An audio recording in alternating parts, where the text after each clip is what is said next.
Chapter 1. The Abandoned Campus Heartthrob. Beep, beep, beep. Are you blind while walking? The driver of the car shouted angrily, swerving sharply and leaning out of the window. My apologies. Why don't you just run me over? The young man replied unsteadily, as if still ensnared in the clutches of a hangover. You lunatic. I can't be bothered with you. The bald man retorted before speeding away. At that moment, the city was engulfed in a sweltering heat wave, with the ground temperature soaring to over 40 degrees Celsius, a time when most individuals would avoid. Lingering outdoors. Yet on the side of the asphalt road stood a man clad in a white tank top, named Feng indeed, the protagonist of our tale, who was furiously cursing the departing BMW driver, while clutching a bottle of alcohol. Upstart, bumpkin, what do you have besides money? I will surely surpass your wealth, ding. The time-limited flash sale system is currently binding. What was that sound? Who's speaking? Feng anxiously scanned his surroundings, but found nothing amiss. That I am your exclusive binding system, refreshing 3 flash sale items daily from which you may select one. And as your level increases, additional services will gradually become available, a mechanical voice responded. So, you're my personal system?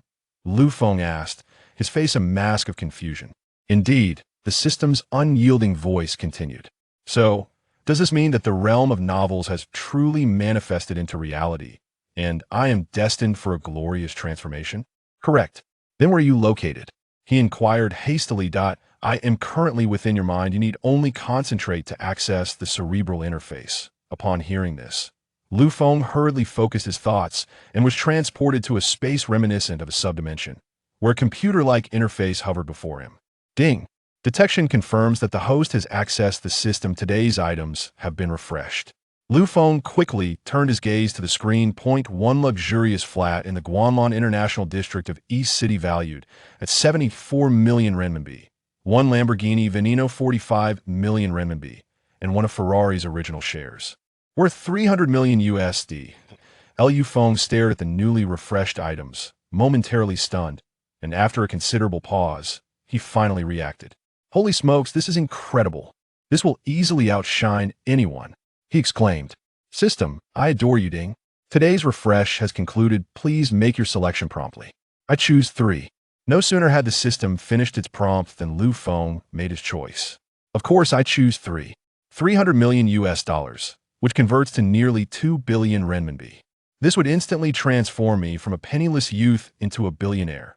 The host has made a selection. The transfer document for the Ferrari shares will be delivered to your residence within an hour. Let's go home. Upon hearing the system's words, Feng swiftly hailed a shared bicycle from the roadside, his legs moving like the wind as he pedaled furiously. That moment, his sole desire was to see the share transfer document and confirm the reality of this astonishing turn of events. Before long, with a screech of brakes, Feng returned to his modest rental apartment, scarcely 10 square meters in size. That a recent graduate from the prestigious Shanghai University of Finance and Economics, he was celebrated as the campus heartthrob. Yet, tragically, he had been unceremoniously dumped by his girlfriend the day before graduation. The haunting image of her now ensconced in the luxury of a middle-aged man's BMW 5 Series, combined with her cutting words, echoed relentlessly in his mind. Feng, in today's world, one cannot afford to be without money. Romance, especially, demands financial stability. Although you are handsome, charm alone cannot sustain a life. I yearn for a quality existence that you cannot provide. Let us part ways. These words replayed in Feng's mind like a cruel refrain, chilling his heart with each recollection. All he desired now was to ascertain when the transfer documents would arrive. He had contemplated securing a high-paying job through sheer determination to prove his ex-girlfriend wrong, but the harsh reality delivered a brutal blow. Despite graduating from a top-tier university, the current job market was saturated with graduates, and holding a degree from a prestigious institution was no guarantee of success. Lacking connections and a supportive background, having been raised by his uncle after the loss of his parents, finding a desirable position seemed an insurmountable challenge. Moreover, the emotional toll of his breakup deepened his despair. Yet, amidst this turmoil, an inexplicable system had ignited a flicker of hope. Just as Feng was lost in thought, a sudden knock at the door jolted him back to reality. Rushing to answer, he opened the door to find a courier standing there. Good day. Are you Mr. Feng? Your package has arrived. Please sign here, the courier stated, holding out a document pouch. Lu Feng, momentarily dazed, seemed not to hear. The courier called out again, prompting him to snap back to attention. "Please sign," the courier urged, offering a pen. "Oh, right," Lu Feng replied, suppressing a rush of excitement as he shakily took the pen to sign the receipt. "Wishing you a pleasant day." "Goodbye," the courier said, departing without a backward glance. Once the courier had vanished from sight, Lu Feng eagerly tore open the envelope and extracted the document within. His gaze was immediately ensnared by the bold inscription, "Ferrari Equity Transfer Agreement." "What the?" he gasped in disbelief. "Is this real?" Hastily, he flipped through the pages, scrutinizing the contract. Having graduated from one of Shanghai's finest institutions, he completed his review in less than 2 minutes and promptly signed his name at the designated spot. "Does this mean I am now a shareholder in Ferrari? Have I truly become a billionaire?" Lu Feng asked incredulously, addressing the system within his mind. "Indeed, host," came the system's reply.so. "Does this mean I can refresh daily?" Lu Feng inquired further. Affirmative. "The current system level is initial level 1. Please endeavor to enhance your level, unlocking superior items as you progress." How does one elevate their level?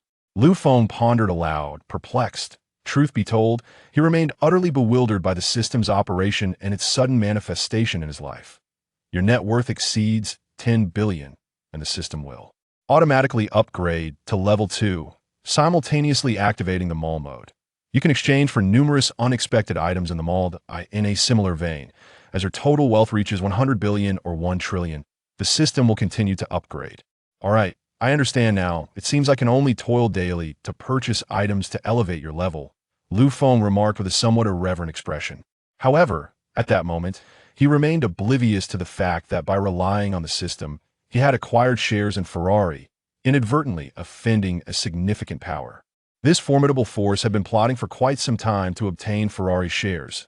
After emerging from the system space, Lu Feng hopped onto a shared bicycle, ready to head out for a meal. "Let's treat myself to something delicious today. After all, I am a billionaire now, deserving of a little indulgence." Chapter 2. The Ferrari Visitor. The sharp sound of brakes pierced the air. Lu Feng elegantly brought the bicycle to a halt, expertly leaning it against the shop entrance.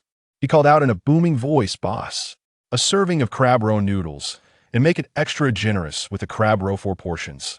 The noodle shop owner poked his head out from the steaming kitchen, a broad smile adorning his face. "Ha ha, little Feng, did you win the lottery? Being so extravagant. Just lucky fortune smiled upon me with a small windfall." Lu Feng replied nonchalantly, plopping down into his familiar seat. "That's wonderful. Once you're prosperous, don't forget your old uncle. Keep me in mind for any good news," the owner teased while bustling about.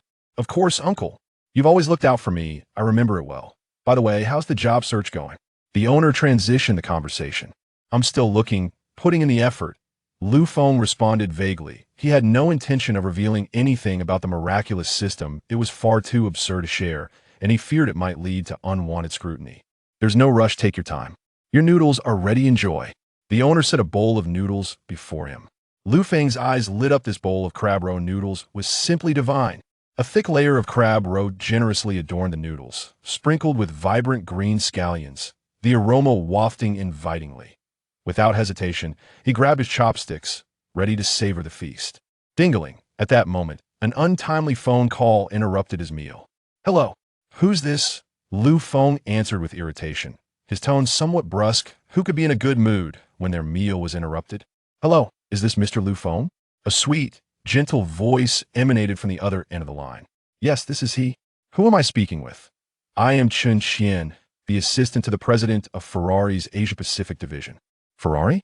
What do they want with me?" Lu Feng pondered with curiosity. Mr. "Lu, I wanted to confirm if you received the contract we sent you earlier." "I did," Lu Feng replied tersely. "Would you be available to visit the company this afternoon? Or should I come and pick you up?" Chen Xian inquired cautiously. "All right, add me on WeChat, and I'll send you my location," Lu Feng concluded, hastily ending the call. The AS time slipped away. The luxurious crab roe noodles were on the verge of becoming a wasted opportunity, a true travesty. Chen Xian, having ended the call, wasted no time and quickly hopped in her car, speeding toward Lu Fengfa's location. On her journey, Her mind swirled with speculations about this enigmatic shareholder of Ferrari. It is known that Ferrari is a world-renowned luxury sports car brand, with its shares traditionally held firmly in the hands of Italians. Who exactly is this mysterious Mr. Lou, capable of acquiring shares in Ferrari? Could he be an elusive business magnate from within the country? If he were among the likes of the notable figures in the internet realm, or perhaps the head of the Chinda Group, these are individuals who have the power to create monumental waves. In international markets, if they were to take action, it would certainly make sense that as Chun Qian drove, lost in thought, she unknowingly approached Lu Fengfa's vicinity. Through the car window, she spotted a young man by the roadside, dressed in a white tank top and baggy shorts, blissfully savoring an ice cream cone. Chun Qian rubbed her eyes in disbelief. Could this be the enigmatic shareholder of Ferrari? Skeptically, she retrieved her phone and dialed his number. Hello. The call connected almost instantly. Observing the young man, who was juggling an ice cream in one hand and his phone in the other while repeatedly saying hello, she finally snapped back to reality and hurriedly exited her CAR.MR. Lou, hello. Startled by the sudden voice, Lu Feng, who was engrossed in his phone call, looked up to see a tall and strikingly beautiful woman before him. Dressed in a chic black Chanel suit, a fitted skirt paired with black stockings and high heels, she appeared to be at least 1.7 meters tall. Hello, hello. Lu Feng quickly regained his composure and responded. Are you the executive assistant to Ferrari? Yes, Mr. Lu. Chun Qian replied. It is a pleasure to meet you. We would like to discuss something important. Mr. Lu, you're now a board member of Ferrari. Our global president and director, Mr. Enzo, is eager to meet you. Chun Qian explained. Do I need to fly to Italy to see him? No, Mr. Lu, you misunderstand. Chun Qian hastily waved her hands. A video call will suffice. Mr. Enzo is very keen to meet you. Oh, I see. All right, let's go. Lu Feng finally nodded in agreement. Following this, Chun Qian led him to her small BMW. Throughout the ride, she discreetly observed Lu Feng. This young man appeared astonishingly youthful, resembling a college student. Yet, how could someone so seemingly ordinary manage to secure shares in Ferrari right under the noses of numerous capital giants? What was his true background? Was he a carefully nurtured heir of a prominent businessman, or perhaps a scion of a mysterious, ancient lineage? Surely, it could not be solely due to his handsome visage. Chun Qian pondered this throughout the journey, but could not arrive at a conclusion. Upon arriving at the company, Chun Qian escorted Lu Feng to the office. The thought of soon meeting the illustrious president of Ferrari made Lu Feng's heart race. After all, Enzo was a legendary figure within the automotive world, holding an immensely significant position. Ding, a prompt sound jolted Lu Feng back from his reverie. Simultaneously, a quintessential European visage appeared on the computer screen. Greetings, Mr. Lu, the elder began, shattering the silence. I am Enzo, and it is a pleasure to meet you. Hello, Mr. Enzo. It is truly an honor to converse with someone of your esteemed stature, Lu Feng replied, hastily regaining his composure. I am hardly a predecessor, I am merely an old man. The future of this world lies in the hands of your generation. Enzo laughed heartily, though a glimmer of appreciation flickered in his eyes. Not at all, sir. Your invaluable experiences and wisdom are beyond my reach.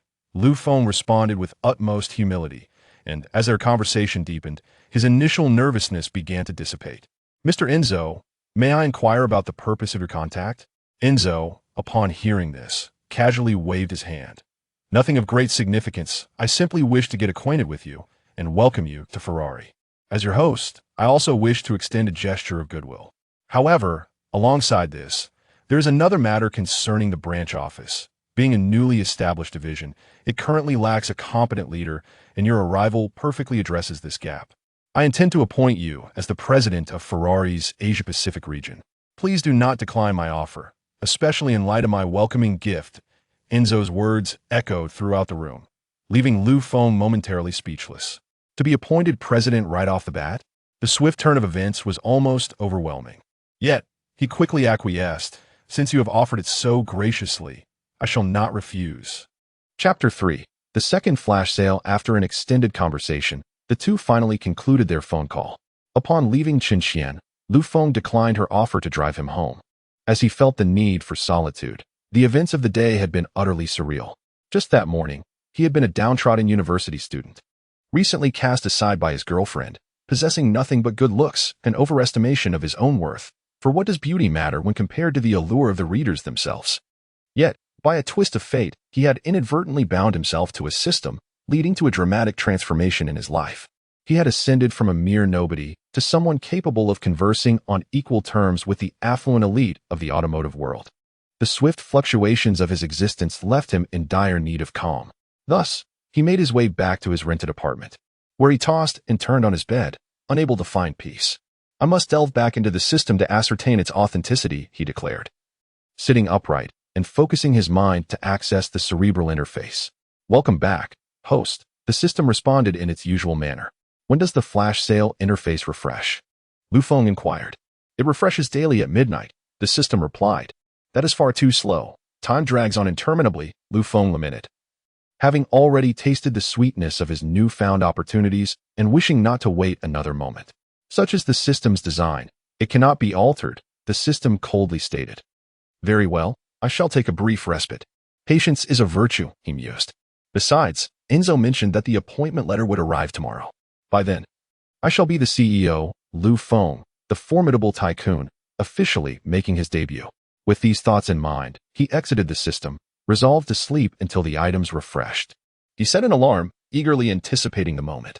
At midnight, the alarm rang punctually. The sound jolted him awake, and with remarkable speed, he entered the system interface. As he did so, the system announced the refresh. Ding! Today's flash sale items have been updated. Please make your selection. Upon hearing this, Feng immediately glanced at the new offerings. The refreshed items included a hypercar, the Koenigsegg Adra, valued at 27 million renminbi. A luxury apartment in the Guilan International Complex, valued at 74 million renminbi, and a limited edition Rolex Submariner, valued at 12 million renminbi. My goodness! I am utterly enamored with you, dear system. To think, these items are beyond my wildest dreams. I rarely even see such luxuries, and now I can choose among them. You are truly remarkable. Am I destined for greatness? Feng exclaimed, brimming with self-satisfaction. Ding!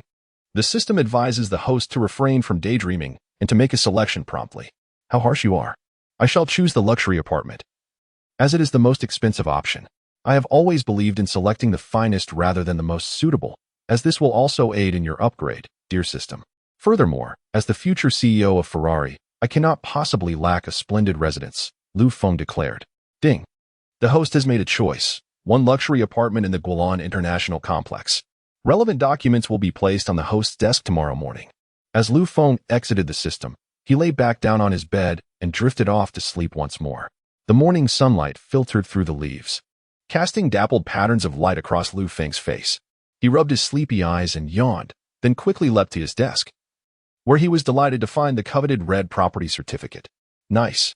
Feng exclaimed, eagerly opening the document. Before him lay the impressive inscription, Building 7, 6th floor. Guanshan International, Dongqing District, adorned with an official seal and the owner's name.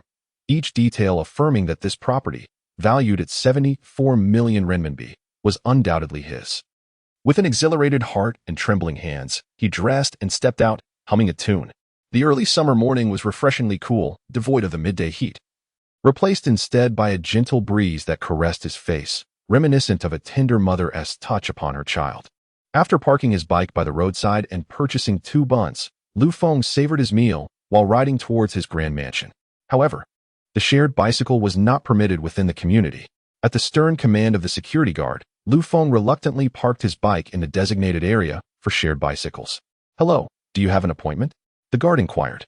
No, Feng replied. But is there a possibility that I am the owner? Apologies, esteemed owner.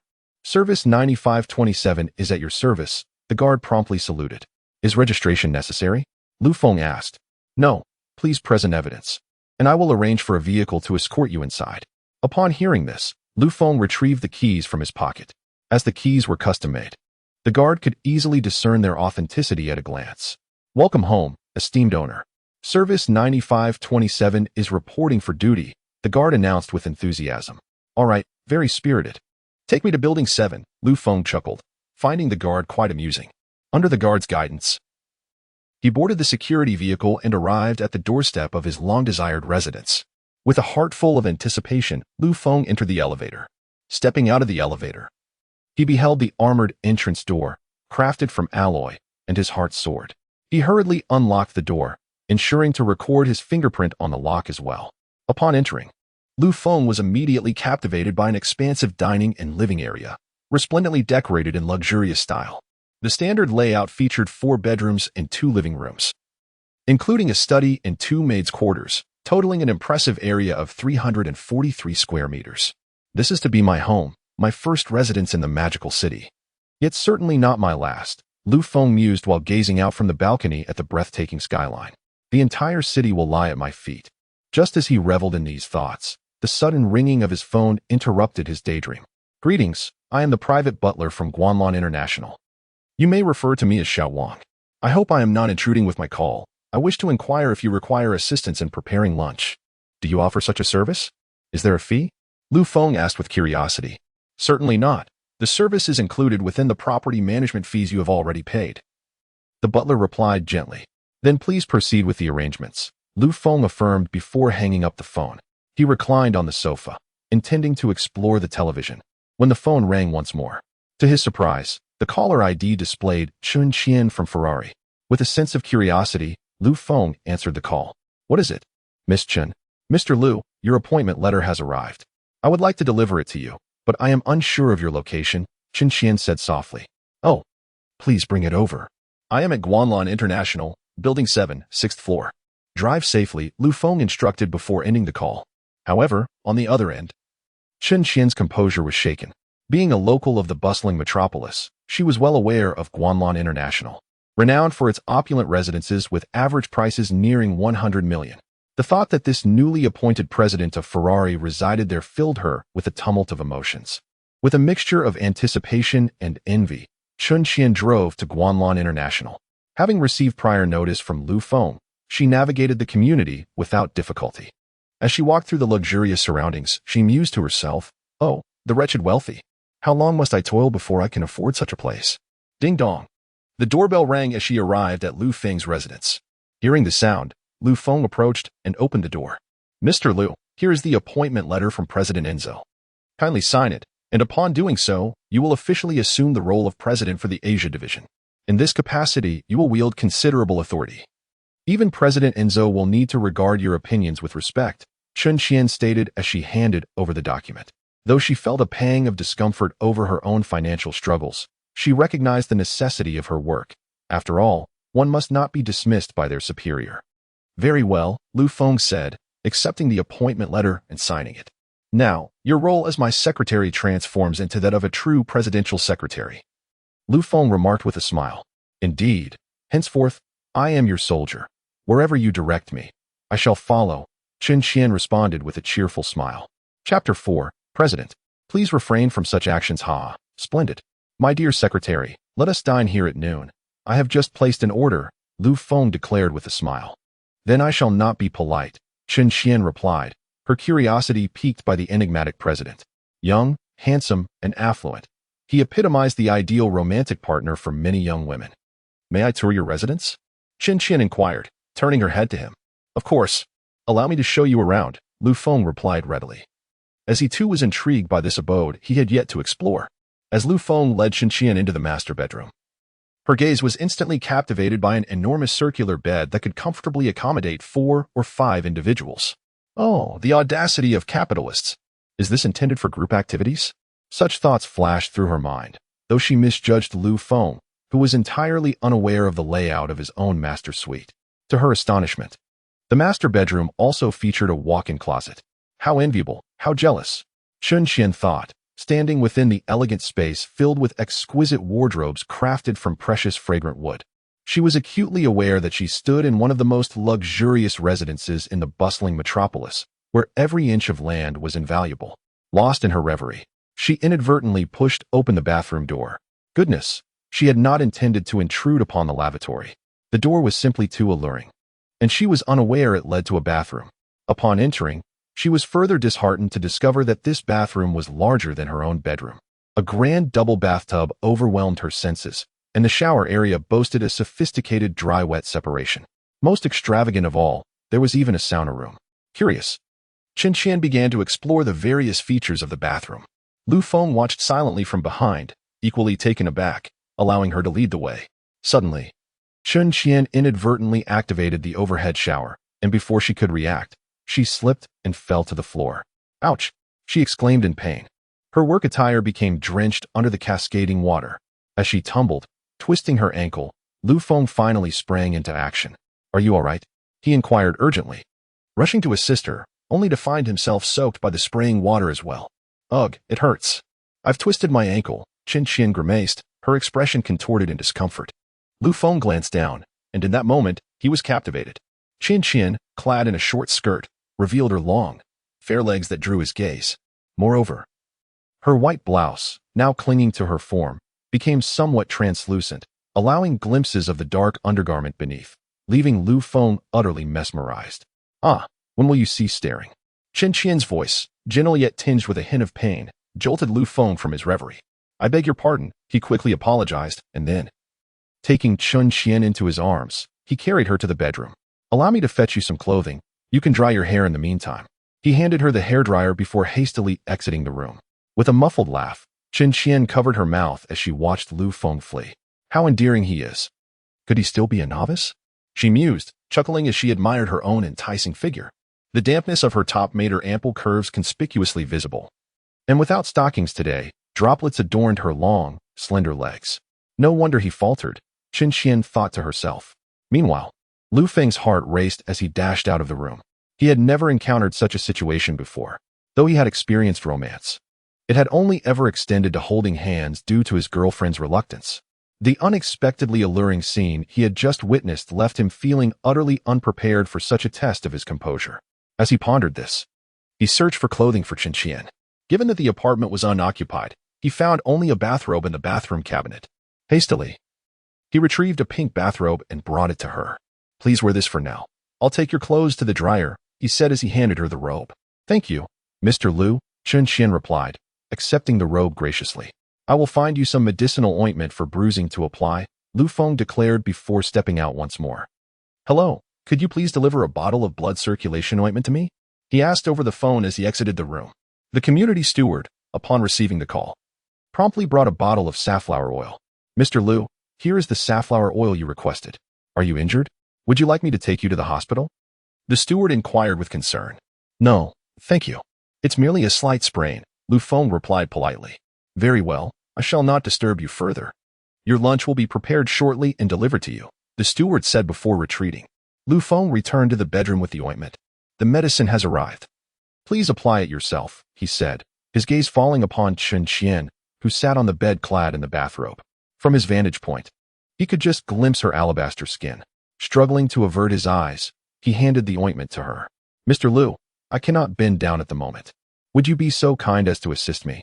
Chun Qian's soft voice, laced with a hint of allure, reached his ears. Reluctantly, Lu Feng acquiesced. He carefully positioned Chun Qian's foot and poured the safflower oil into his hands before gently massaging it onto her ankle. The delicate touch of her fair skin ignited a flurry of emotions within him, the warmth and comfort of the contact making him yearn for more. Ah, Mr. Lu, please be gentle, a bit slower, it hurts, she murmured. Gently, Lu Feng tenderly cradled Chun Qian's ankle, massaging it with a soothing touch. Initially, she felt discomfort, but soon it transformed into a delightful sensation. His warm hands caressed her ankle, each press eliciting a response from Chun Qian that nearly escaped as a soft exclamation. Lu Feng, with his earnest demeanor, appeared remarkably handsome. And as Chun Qian reveled in his massage, such thoughts danced in her mind. After approximately 5 minutes, Lu Feng reluctantly lowered her foot. Lunchtime is approaching. Allow me to assist you to the dining area, he suggested. Yes, thank you, Mr. Lu. You are indeed considerate, Chun Qian replied softly. With Lu Feng's gentle support, they made their way to the living room. Just as they settled down, the doorbell chimed. Ding dong, it has arrived, Lu Feng announced. Upon opening the door, they were greeted by the housekeeper, who accompanied a slightly plump chef pushing a cart laden with culinary delights. The moment they spotted Lu Feng, both the housekeeper and the chef chorused, Mr. Lu, we wish you a pleasant meal, before assisting him in bringing the sumptuous feast to the dining table. It is our pleasure to serve you, they remarked as they discreetly exited. With a soft click, the door closed behind them, and Lu Feng and Chun Qian took their seats at the table, gazing at the lavish spread before them: braised abalone, Australian lobster, and crabs larger than their faces. They fell into a shared silence, both internally acknowledging the luxury of wealth. Subsequently, engrossed in their meal, they became oblivious to the world outside, devouring the 6 dishes and soup with the fervor of a tempest. "Ah, I am so full, I could burst," Qinshan exclaimed, disregarding all decorum as she reclined on the sofa, mirroring Lu Feng's unrestrained posture. "Mr. Lu, thank you for your hospitality. This has been the most delectable meal I've ever had," she said, punctuated by a belch. "Not at all. Who could refuse a request from my subordinate?" Lu Feng replied, equally overwhelmed by indulgence. They both lay back on the sofa, resting without a care for appearances. "By the way, Mr. Lu, I almost forgot to mention something," Qinshan suddenly recalled, sitting up with a spark of realization. Chapter 5, The Location of the Ferrari Division. What did Lu Feng inquire? "Well," Qinshan replied, "Mr. Enzo said that since the division has been entrusted to you, you are responsible for all matters concerning it. He asked you to determine the most suitable location for the division in the City of Magic." "What? I am to take charge of the site selection? Aren't they responsible for that?" Lu Feng questioned. "Indeed," Qinshan responded with a smile. "Have they prepared the necessary funds? They wouldn't expect me to finance this, would they?" "Mr. Enzo has already allocated the initial funding, which totals 500 million renminbi, and additional funds will follow," Qinshan assured him, quickly shifting into a professional demeanor. As this was a serious matter. "Oh, that's good to hear. I shall begin preparations to assess the most appropriate location," Lu Feng stated calmly. "Very well. Please notify me directly once you have made your decision," Qinshan said, observing Lu Feng's serene demeanor and pondering to herself that it seemed he indeed had influential backers. Otherwise, he would not appear so unconcerned about such a significant decision as site selection. Establishing a division in the City of Magic is no simple feat, even for Ferrari, involving numerous stakeholders and requiring government approval. While Qinshan was lost in thought, Lu Feng was equally anxious. As a recent university graduate, he had no expertise in site selection, no experience, and no connections. Yet, in front of his employees, he had to maintain a facade of composure. "Well, I shall take my leave now. I apologize for imposing on you for so long and for making you treat me to a meal. I truly appreciate it. And next time, I shall invite you," Qinshan said, rising from her seat. "All right, can you drive yourself home now? If not, I can give you a ride." Lu Feng also stood up. "No, thank you, Mr. Lu. I'm feeling much better now. I truly appreciate your help," Qinshan replied. "Take this bottle of essential oil with you. Apply it a few more times," he suggested. "Thank you so much. I shall take my leave now.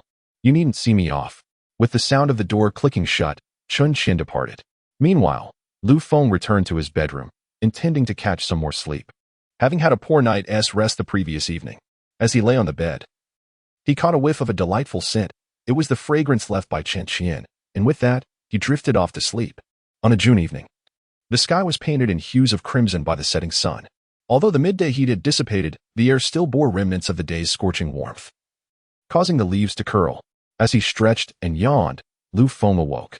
Where would be the best location for the division? The Golden Triangle has long been devoid of available space, and other areas are equally challenging to find. Surely, we cannot settle for a location in the suburbs.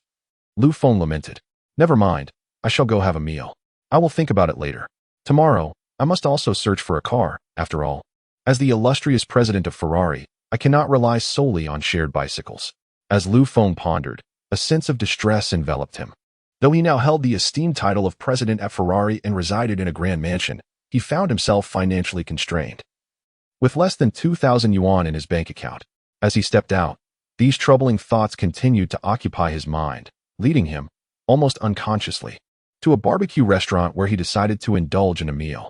"Boss, I'd like 5 skewers of kidneys, 10 lamb skewers, and 2 chicken wings," Lu Feng called out. "Very well, please take a seat. It will be ready shortly," the proprietor replied. After a brief wait of about 10 minutes, the owner announced the arrival of steaming hot barbecue. As Lu Feng savored his beer and grilled delicacies, he was suddenly interrupted by familiar voices calling his name. "Lu Feng." 2 young men approached him.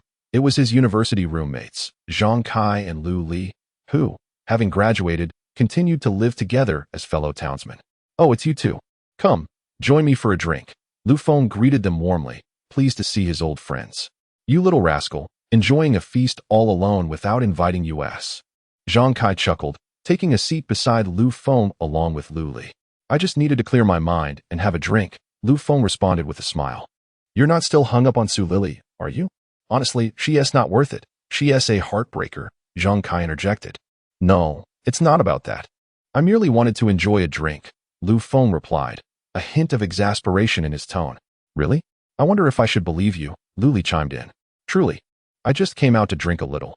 I've long since moved past the shadows of heartbreak, Lu Feng insisted, his earnest expression easing his friend's concerns. Then let us have a good time tonight, Zhang Kai declared, popping open a bottle of beer, with Luli promptly following suit. Cheers. The three clinked their glasses together. How's your job search going? Luli asked, munching on a skewer. I'll be securing a position soon, Lu Feng replied. He certainly couldn't divulge that he was already the president. Such a revelation would surely invite skepticism. Yes. It's wise to find a job while searching for a better opportunity. If all else fails, you could join our company. The internship pays 4,500 yuan. With benefits and 8 days off per month, Zhang Kai suggested. No need. I'm about to be accepted somewhere else. But if the day comes when I truly can't manage, I'll definitely seek refuge with you, Lu Feng laughed. Good, let us leave it at that. With your good looks and talents, success is surely within your grasp. With so many affluent women in the city, you might just catch someone's eye and soar to great heights. We'd be counting on you to lend us a hand. Luli joked. By the way, Lu Feng, there's a class reunion coming up in a couple of days. You mustn't be late, Zhang Kai suddenly remarked. A reunion? All right, I'll remember. Just let me know the details, and I'll be there, Lu Feng assured them. I must inform you in advance that Su Lily will also be attending. And there is even a possibility that she will bring along her boyfriend, who is over 20 years her senior. You must not act impulsively. I have heard that this older boyfriend is a supplier for a real estate company, thus traversing both the legitimate and the underworld, Luli interjected. Rest assured, I shall not. I am not a mere child of 3. Moreover, she is truly not worth such folly, Lu Feng assured them with a reassuring glance. Very well. Let us drink, Lu Feng declared as he raised his glass. The gathering continued until the late hours of the night, when the few of them finally dispersed. Take care on your way home. Be cautious. Don't forget about the class reunion, old Lu. I know, I assure you, I shall attend. Lu Feng responded once more with a promise. They indulged in their drinking for 4 or 5 hours, dispersing only as the clock edged towards dawn. Subsequently, Lu Feng meandered home alone, aided by the community manager as he returned to his residence. How could a bond forged over 3 years be relinquished so easily? The thought of his girlfriend abandoning him due to his financial struggles, only to embrace another, left Lu Feng feeling blind for not having seen through his ex-girlfriend's facade sooner. Ding! The limited-time flash sale system has refreshed its daily items. The items available in this refresh are as follows. Chapter 6. Tianyu Group. The shrill sound of the alarm clock pierced the stillness of the morning, rousing Lu Feng from his slumber. He stretched languidly, silencing the alarm with a flick of his hand, and contemplated rolling over to bask in the warmth of his dreams once more. The previous night, he had been enveloped in a vivid dream where he dined and strolled through bustling streets with Chan Xian, culminating in a tender moment back at home. Consequently, he awoke feeling achy and exhausted. Just as he prepared to surrender to sleep again, a sudden realization jolted him upright. I must have forgotten something crucial, Lu Feng murmured to himself. The system must be refreshing. With that thought, he hastily focused his mind, entering the realm of his consciousness, where he beheld the 3 items that had been unveiled by the system that day.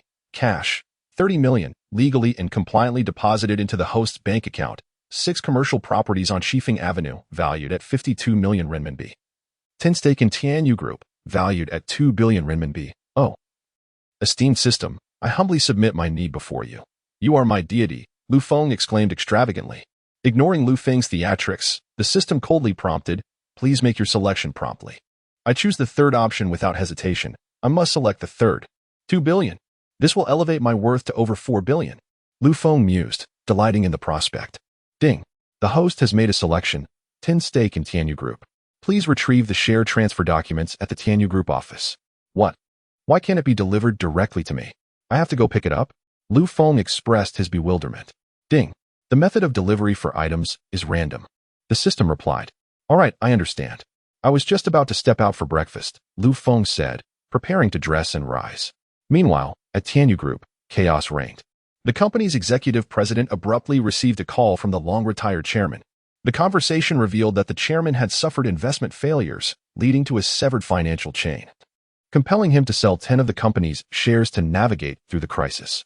The executive president, Wang Yu, was rendered speechless upon learning this news. It wasn't until the call disconnected, leaving behind the sound of a busy signal, that he regained his composure. This is a turning point for the company, Wang Yu murmured to himself. It was well known that Tianyu had always been under the firm control of the old chairman, who held 100 of the shares and spoke with absolute authority. With the emergence of a new major shareholder holding 10 of the stock, the dynamics of the company were bound to shift. It was uncertain how this would affect his position as president. Ding! Wang Yu was startled from his reverie by a notification from his computer. Glancing down, he saw a document sent by the old chairman, detailing the name and photograph of the new shareholder. As he beheld the youthful visage of Lu Feng, his heart raced with apprehension. "Xiao Lu, come here for a moment," he called out as his secretary entered the room. Without lifting his gaze, Wang Yu instructed, "A new shareholder has arrived at the company. Here is his name and photograph. Please take this to the front desk and make the necessary arrangements. The new shareholder will be coming in today to sign the contract." "Yes, President," the secretary responded, promptly taking the documents to the front desk. Our protagonist leisurely rides his bicycle, savoring a fried dough stick as he makes his way toward the Tianyu building. Suddenly, the screech of brakes pierces the air. Lu Feng secures the shared bicycle and gazes up at the towering edifice before him, its golden letters shining brightly with the name of Tianyu Group, nearly blinding him. Eschewing the cliché humiliation of being turned away, the security guard, upon confirming the appointment, simply registers his arrival and grants him passage. Lu Feng then approaches the reception desk. "Hello, I am Lu Feng. You must have received the notification. Please escort me to meet your president." He addresses the 3 receptionists. "Certainly, Mr. Lu, please follow me," one of the receptionists replies, leading the way. As soon as they depart, the remaining receptionists begin to gossip. "Wow, is this our new director? So young and so handsome," exclaims one. "Indeed, he is quite striking. His smile is so gentle and charming," another adds. "If only such a perfect man could be my partner." "Don't get your hopes up. A man this handsome and wealthy is not someone we can aspire to," the first replies. "How will we know unless we try? Perhaps the director might fancy someone like me," the second retorts, as the two continue their banter while Lu Feng arrives at the president's office. "Hello, I am Lu Feng." He introduces himself. "Greetings, I am Wang Yu, the executive president of Tianyu Group." Wang replies as they shake hands and exchange names before taking their seats. "Mr. Lu, I have received the notification. Here is the share transfer agreement." With that, Wang retrieves a document from his drawer and hands it to Lu Feng. Lu Feng scrutinizes the document, which explicitly states the transfer of 10 of Tianyu Group's shares to him. At this revelation, he cannot help but marvel at the system's brilliance. It is impeccably executed. He promptly signs his name in the designated area. "Thank you for your assistance," Lu Feng says politely. "It is my duty. Would you like me to show you around the group?" Wang inquires. "Yes, that would be splendid," Lu Feng replies. Mirroring his intent, Wang escorts Lu Feng out of the office, providing insights about the company along the way. "Mr. Lu, our company began in real estate and, after accumulating initial capital, has now diversified into other sectors. Our current market value has reached 20 billion, which I assume you're already aware of. But I felt it necessary to mention," Wang elaborates. "I am already familiar with what you've shared. Please discuss other matters," Lu Feng responds with apparent calmness. In truth, he is quite uninformed. He only knows that the 10 stake is worth 2 billion. However, as a director, he must maintain composure and poise. Wang, observing Lu Feng's serene demeanor, is secretly astonished. Truly, a magnate who has spent lavishly to acquire a 10 stake must possess an admirable mindset at such a young age. "Mr. Lu, here is our group's newly developed residential project," Wang continues. Unbeknownst to them, Wang Yu escorted Lu Feng to the company's simulation room, where towering buildings loomed on the tabletop model. Lu Feng was exhilarated, for the sale of these properties would undoubtedly swell his wallet.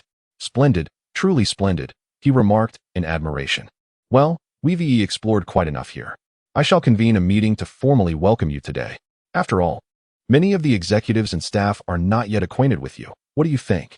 Lu Feng glanced around and indeed noticed the curious gazes of employees who, during their tour, had whispered among themselves, pondering the identity of the individual who had the executive president accompanying him. "Very well, please make the arrangements," Lu Feng replied thoughtfully. "Certainly, please wait for me in my office," Wang Yu responded. As Lu Feng settled in his office with a cup of tea, Wang Yu urgently assembled the company's executives and department managers, instructing them to disseminate the news of the emergency meeting. Before Lu Feng could fully comprehend the situation, he found himself propelled onto the podium. Having never faced such a grand assembly before, his only prior experience being a few songs at a school New Year's celebration, Lu Feng quickly gathered himself, tactically clearing his throat. Ahem, good day everyone. My name is Lu Feng, the new director of Tianyu Group. Many of you may not have heard of me or met me before. But rest assured, by the end of today, you shall all know me. This meeting serves two purposes: to introduce myself to you and to share a few thoughts I have for you all after approximately an hour of addressing the audience. The meeting concluded satisfactorily. Director Lu, shall I arrange for a car to take you home? No, thank you. I can make my own way back. Lu Feng declined Wang Yu's offer. After exiting the Tianyu building, he made his way directly to his shared bicycle. Chapter 7: Encountering two scoundrels in succession. Upon arriving home, Lu Feng collapsed onto the sofa, surrendering to lethargy. Let's play a game of honor, he muttered as he retrieved his phone and launched the app, beginning to navigate the gameplay. Mage, don't steal my blue buff. Can the marksman even play? With a surge of national pride emanating from the screen, Lu Feng, incensed, exited the game. What a bunch of nonsense, each one more pitiful than the last. The thought of losing the hard-earned points he had strived for left him feeling disheartened. Suddenly, the ringing of his phone interrupted his lamentations. Upon glancing at the caller ID, Lu Feng was taken aback to see that it was his sister calling. Technically, she was not his biological sister, but rather the daughter of his uncle. However, having been raised by his uncle after losing his parents at a tender age, their bond was stronger than that of many blood relatives. After answering the call, the two engaged in a lengthy conversation, during which Lu Feng learned the purpose of his sister Lu Yinran's call. The young girl had been accepted into university and wished to visit the vibrant city of Shanghai for a few days to celebrate her fleeting youth. Naturally, Lu Feng welcomed this news with open arms. In the past, he might have worried about how to entertain her, as he was merely a struggling student. However, he was now a billionaire. The idea of her visiting for a few days was trivial, and he could even support her living in Shanghai without concern. With the sound of the call ending resonating in his ears, memories of their childhood began to resurface in Lu Feng's mind. Having lost his parents at a young age, he was raised by his uncle, forging a close relationship with Lu Yinran, his uncle's only child. They spent their childhood climbing trees, catching fish, setting traps for birds, and attending school together.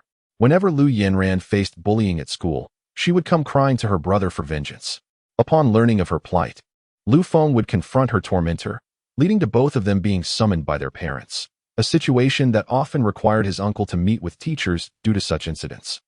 Indeed, in the blink of an eye, the little girl had grown up and was now entering university. It had been 3 years since Lu Feng last saw her, and he felt a wave of nostalgia wash over him. Since entering university, he had not returned home, as he did not wish to depend on his uncle. Instead, he chose to work during holidays to support his studies.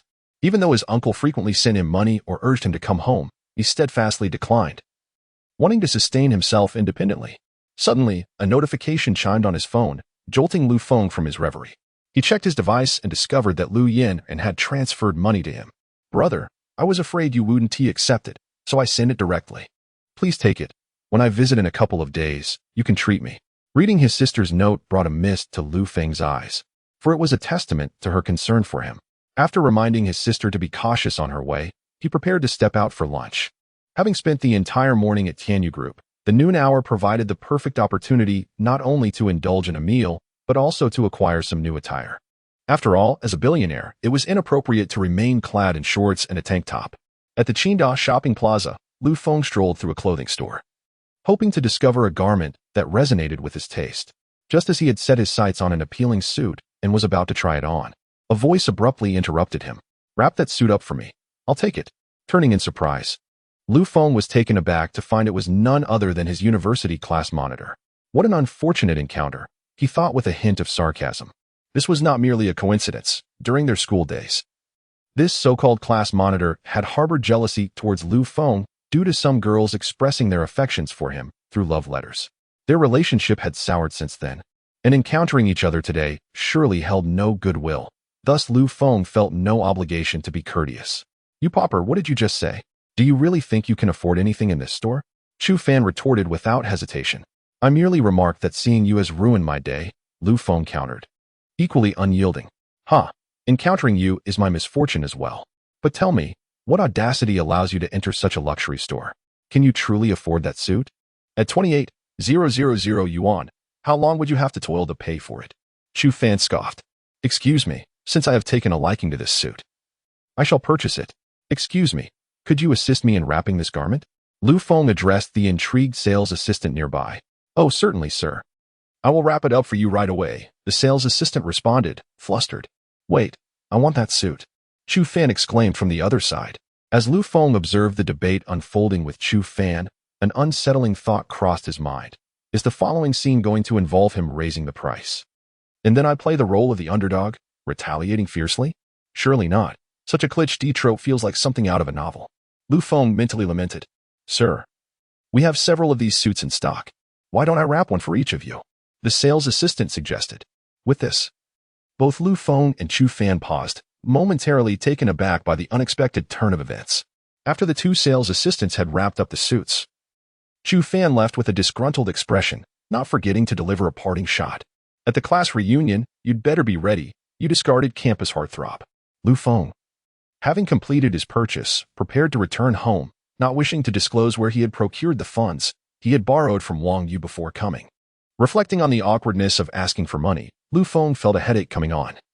Who would have thought that a tycoon with 4 billion in assets would find himself without a few thousand yuan on hand? Wang Yu had even suspected he was receiving a scam call at the time. Upon exiting the Qingdao Plaza, Lu Feng intended to grab a bite before heading home. But fate had other plans as he encountered yet another acquaintance. Lu Feng heard someone calling his name and quickly turned to look. To his astonishment, it was his ex-girlfriend, Su Lily, beckoning him. Upon recognizing her, Lu Feng indifferently inquired, What do you want? Oh, it's nothing. I just saw you and thought we could chat for a bit.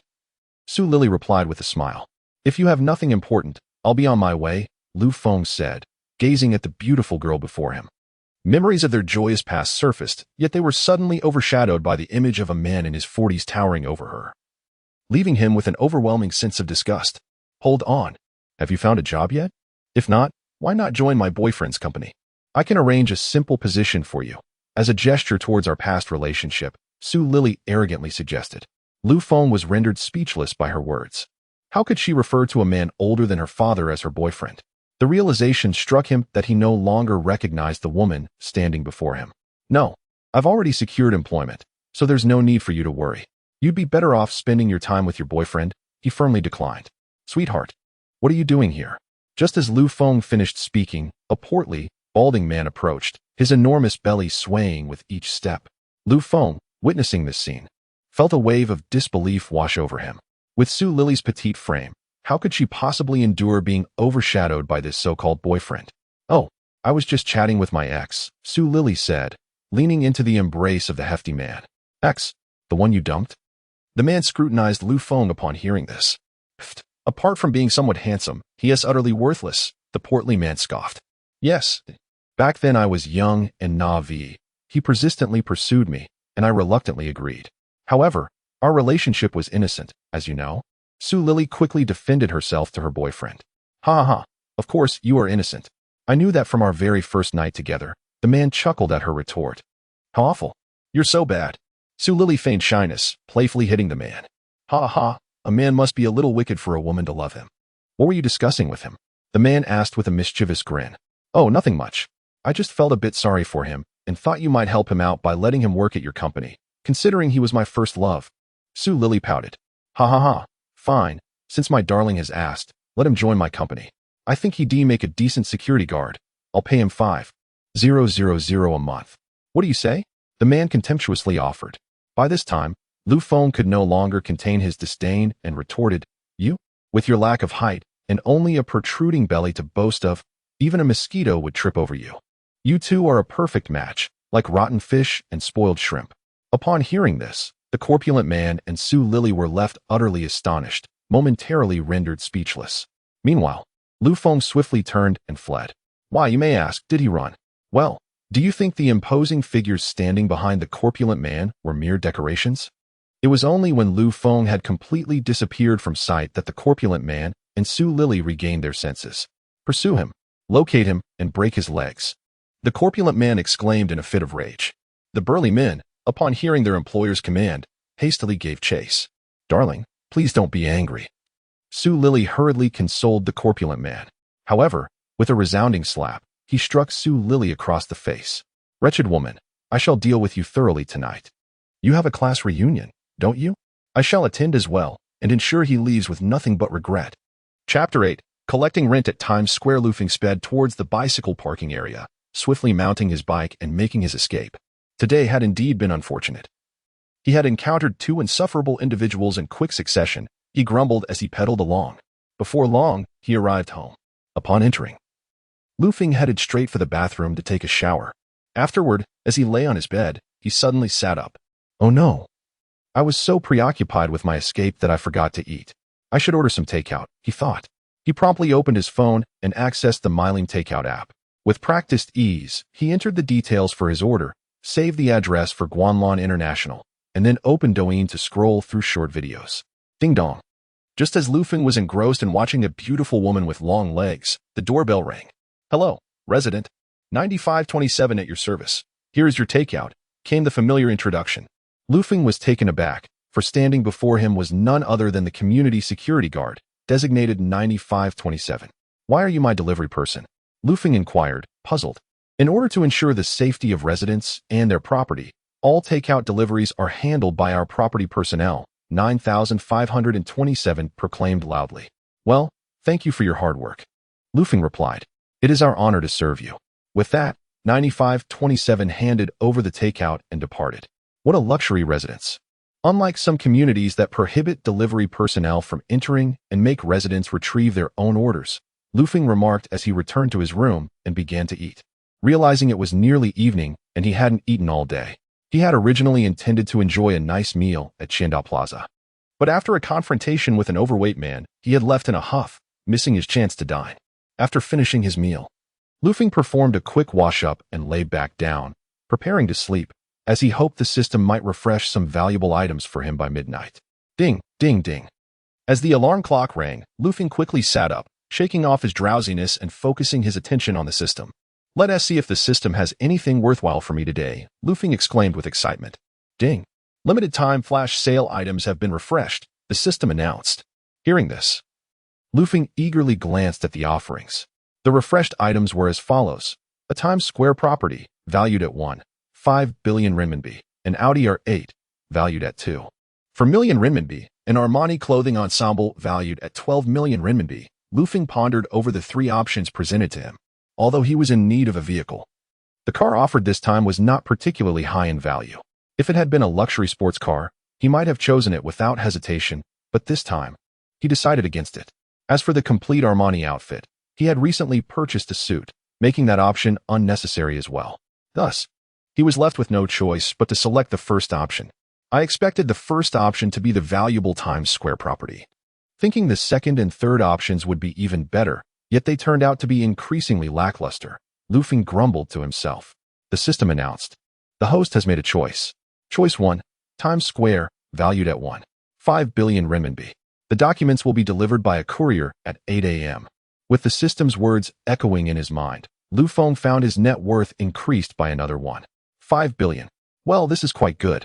It will be delivered right to my doorstep," Lu Feng remarked as he exited the system, for it was the wee hours of the morning and he needed rest. Early the next day, a knock echoed from outside his door. Startled from his slumber, Lu Feng awoke to the persistent sound but felt no annoyance. Instead, he swiftly donned his clothes and rushed outside. "Hello, your package has arrived. Please sign here," the courier, clad in a helmet, informed him. "Ah, yes. Thank you for your hard work," Lu Feng replied as he took the pen and signed. With a click, he closed the door and eagerly opened the document bag to retrieve its contents. Without hesitation, he signed the papers, for he had unwavering faith in the system. "The night has granted me a pair of eyes, and I use them to seek the light." Just then, the phone rang, and filled with curiosity, Lu Feng answered. Do not inquire why the ringtone has changed. He simply wished for a change of pace. Upon answering, a melodic voice greeted him. "Hello, may I speak with Mr. Lu Feng?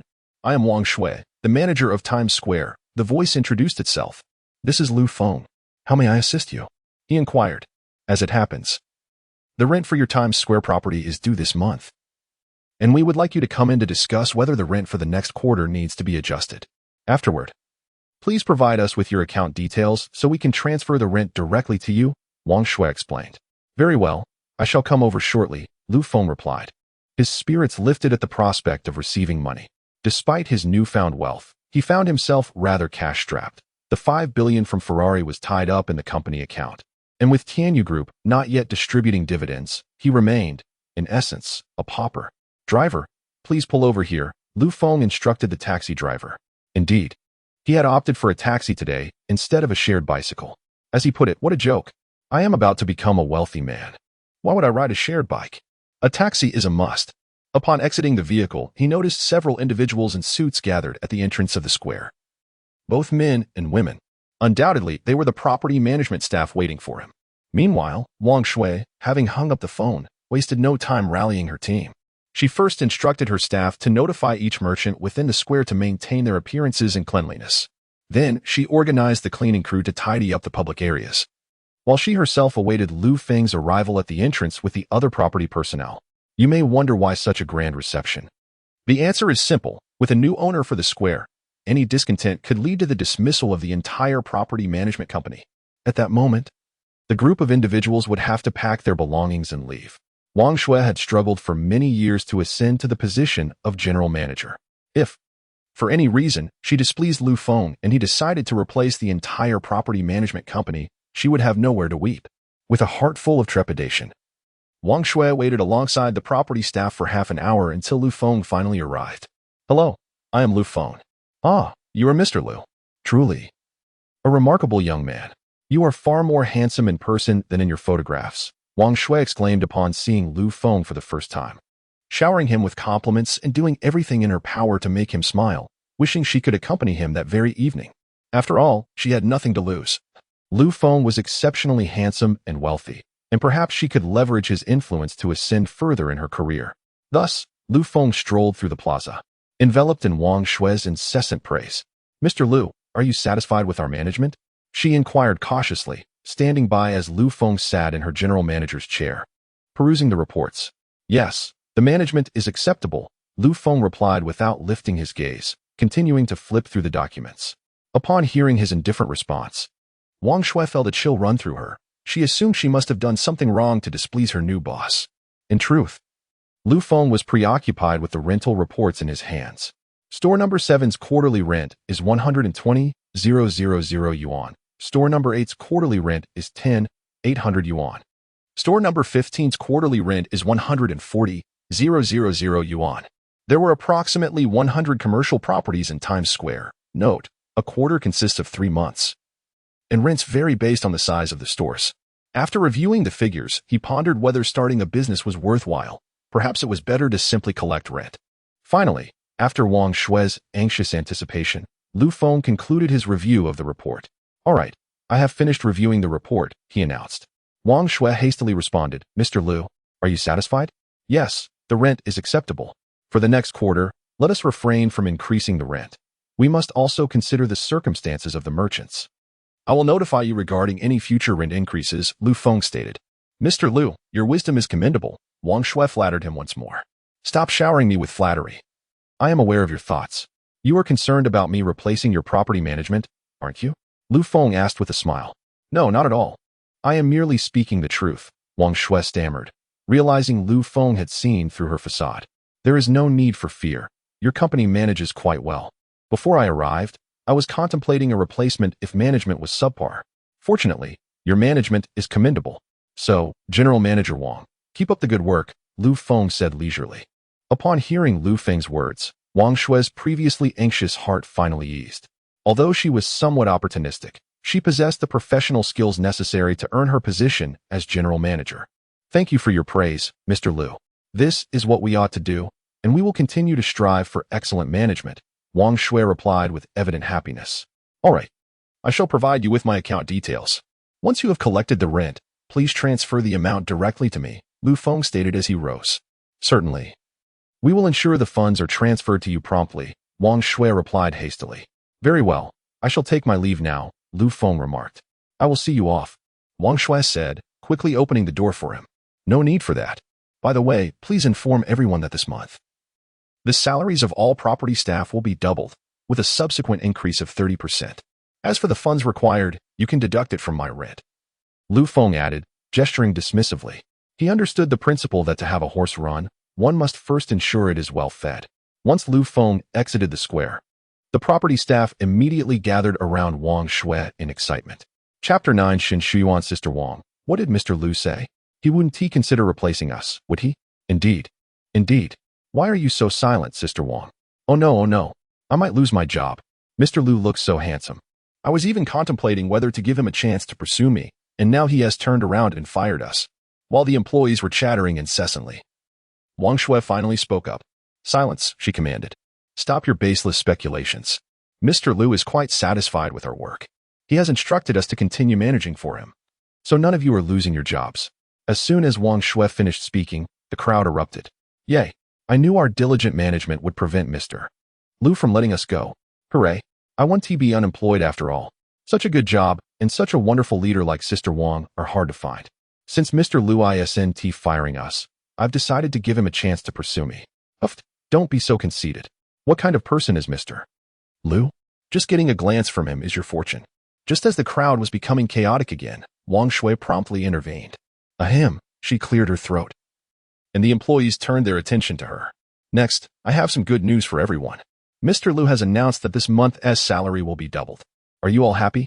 Wang Shui smiled as she spoke. The crowd, after a brief silence, erupted once more like boiling water. Yay! So happy. Long live Mr. Liu. Long live Sister Wang. The employees joyfully celebrated. Wait. I have another piece of good news to share, Wang Shui continued. Upon hearing there was more good news, the employees immediately quieted down and looked at Wang Shui. Mr. Liu has stated that thereafter, salaries will increase by 30%. As soon as Wang Shui finished her sentence, the crowd was once again filled with exuberance. All right, everyone, let us return to work. Mr. Liu has granted us such generous benefits. We must repay him. Seeing the employees becoming noisy again, Wang Shui quickly called for order. After the employees had left, Wang Shui also took a seat. Phew, this day has been exhausting, she remarked. Yet, the thought of the increased salary brought a smile to her face. Meanwhile, Feng exited Times Square and wandered aimlessly down the street. Despite owning numerous enterprises, he was, in essence, a man of leisure. With the Ferrari branch yet to be established, his position as president was of little use. Tianyu Group was under Wang Yu's helm, leaving him with no concerns, and Times Square was entirely managed by the property company. Just as Feng was preparing to hail a cab to return and indulge in gaming, he noticed an elderly woman fall nearby. He hurried over to assist her. Are you all right, Mayam? Feng inquired. Upon seeing that a young man was helping her, the elderly lady immediately exclaimed, Oh dear, it hurts so much. You young man knocked me over. You can't just run away. As she cried out in pain, she tightly grasped Feng. What is the matter with you? I kindly helped you up, and yet you are blaming me, Feng questioned, his voice tinged with irritation. I don't care. It was you who knocked me down. Otherwise, why would you have helped me? You owe me compensation. As an elderly person, do you think this is easy for me? The old lady obstinately protested. Upon hearing her words, Feng realized he had encountered a schemer. Such unfortunate circumstances were truly a stroke of bad luck. Madam, I must warn you. There are surveillance cameras here. You fell on your own, and I merely assisted you. Do not slander me, or I will call the authorities, Feng asserted. Noticing the gathering crowd's attention, go ahead and call the police. You are bullying an old woman. It's utterly unreasonable. Everyone come and see. In broad daylight, a young man is harassing an elderly lady, and he even wants to call the police on me. The old lady's audacity only grew with Feng's response. Observing the onlookers, Feng decisively took out his phone to report the incident. The old lady, upon seeing this, hastily called her son, urging him to rush over. In under 2 minutes, a bald man adorned with tattoos approached, exclaiming, Who dares to bully my mother? You are courting death. Feng stood his ground. Addressing the bald man, I witnessed your mother fall and kindly helped her up, yet she falsely accuses me of knocking her down. Why didn't she attempt to deceive someone else? If it wasn't you, why did you help her? The man retorted stubbornly. Ah, truly a mother and son. Feng thought to himself, ready to counter when a soft, cool voice interrupted. By your reasoning, sir, does it mean that no one is allowed to assist your mother if she falls? Is helping her considered an act of aggression? The bald man, hearing this, shouted. Who is this meddler? Do you want me to deal with you as well? Lu Feng turned to see a girl standing nearby, clad in a flowing white dress, adorned with daisies in her hair and wrist. She was slender, with an oval face that radiated a luminous complexion, her skin as fair as snow, and her eyes as clear as autumn waters. She appeared refreshingly ethereal, akin to a dewdrop on a jade lotus leaf, glistening in the summer sun. "It is I who have spoken. You are slandering a good person, and are we not allowed to defend the truth?" She continued. The man was momentarily taken aback. Having never encountered such beauty, she seemed as though she had stepped out of a painting, leaving him momentarily speechless. "Shen Shuyuan, is that you? Come here quickly," Lu Feng urged, anxious that the man might lash out in frustration. Hearing his call, Shen Shuyuan approached. "Lu Feng, it has been a long time," she greeted softly. "Indeed. It has been quite a while," Lu Feng replied, feeling bashful in the presence of such a gentle and beautiful girl. After all, who could withstand the charm of a lovely girl smiling and greeting them? Just as Lu Feng was about to engage in further conversation with Shen Shuyuan, a coarse voice interrupted them. "Who allowed you to flirt in this place?" The bald man exclaimed angrily, particularly incensed by the sight of the beautiful girl gazing tenderly at Lu Feng. He raised his hand, ready to engage in a brawl. Sensing the imminent confrontation, Lu Feng swiftly pulled Shen Shuyuan behind him, positioning himself in front, prepared to confront the man. As Shen Shuyuan observed Lu Feng's back, witnessing his willingness to protect her, a faint smile graced her lips. "What are you doing? Are you going to fight?" Just as Lu Feng was about to clash with the bald man, the police arrived. Upon seeing the officers, the elderly lady prepared to cast herself as the victim. "Officers, it was them. These two young individuals knocked me, an elderly woman, to the ground and even threatened my son." As her words escaped her lips, Lu Feng couldn't help but chuckle, realizing the audacity of her claims. Hearing her accusations, the police turned to Lu Feng. "Do you have anything to say?" inquired the older officer. "Officer, you may inquire with the bystanders or check the nearby surveillance footage," Lu Feng responded with confidence. Consequently, two officers questioned the onlookers and reviewed the footage, revealing that the elderly woman had fallen on her own, and Lu Feng had merely attempted to assist her. To add insult to injury, her son was preparing to instigate violence. After understanding the sequence of events, the elderly lady and her son were taken away by the police, with the woman still insisting that Lu Feng had caused her fall. As the officers escorted the mother and son away, the gathering crowd gradually dispersed, leaving only Shen Shuyuan and Lu Feng.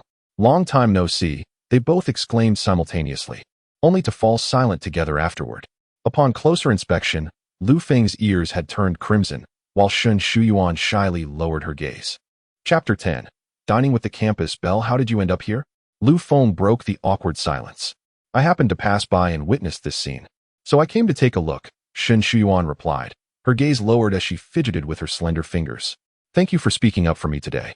Lu Feng expressed his gratitude. "You're welcome," Shen Shuyuan said with a gentle smile. "Have you eaten? Allow me to treat you to a meal," Lu Feng inquired. Upon hearing Lu Feng's invitation, Shen Shuyuan's eyes sparkled with joy, almost squinting with delight. However, fearing that Lu Feng might notice her excitement, she hurriedly lowered her head and softly asked, "Is that all right?" "I wouldn't want to impose." "Not at all," Lu Feng assured her. "It is my honor to dine with the esteemed campus belle." Indeed, Shen Shuyuan was the belle of Shanghai University of Finance and Economics. Lu Feng, though not well acquainted with her, was aware of her enigmatic reputation. She had transferred to the university during her senior year from the capital city and, upon her arrival, was immediately hailed as the new campus belle by the male students, thanks to her ethereal beauty. Even the female students could not muster a hint of jealousy in her presence, only infinite admiration. After Lu Feng's words, Shen Shuyuan took out her phone and sent a message before placing it back into her small handbag. Just as she tucked her phone away, a black business car that had been idling by the roadside drove off. "Where would you like to take me for a meal, Lu Feng?" Shen Shuyuan asked with a playful tilt of her head, gazing at him with a smile. "I'll take you to a particularly delightful noodle shop. The owner's crab roe noodles are simply exceptional," Lu Feng replied promptly. "All right then, I shall follow your lead," Shen Shuyuan said, acquiescing to Lu Feng's suggestion. Upon hearing this, Lu Feng summoned a taxi on his phone, and the two of them set off towards the noodle shop. "This is the place," Lu Feng introduced as they arrived.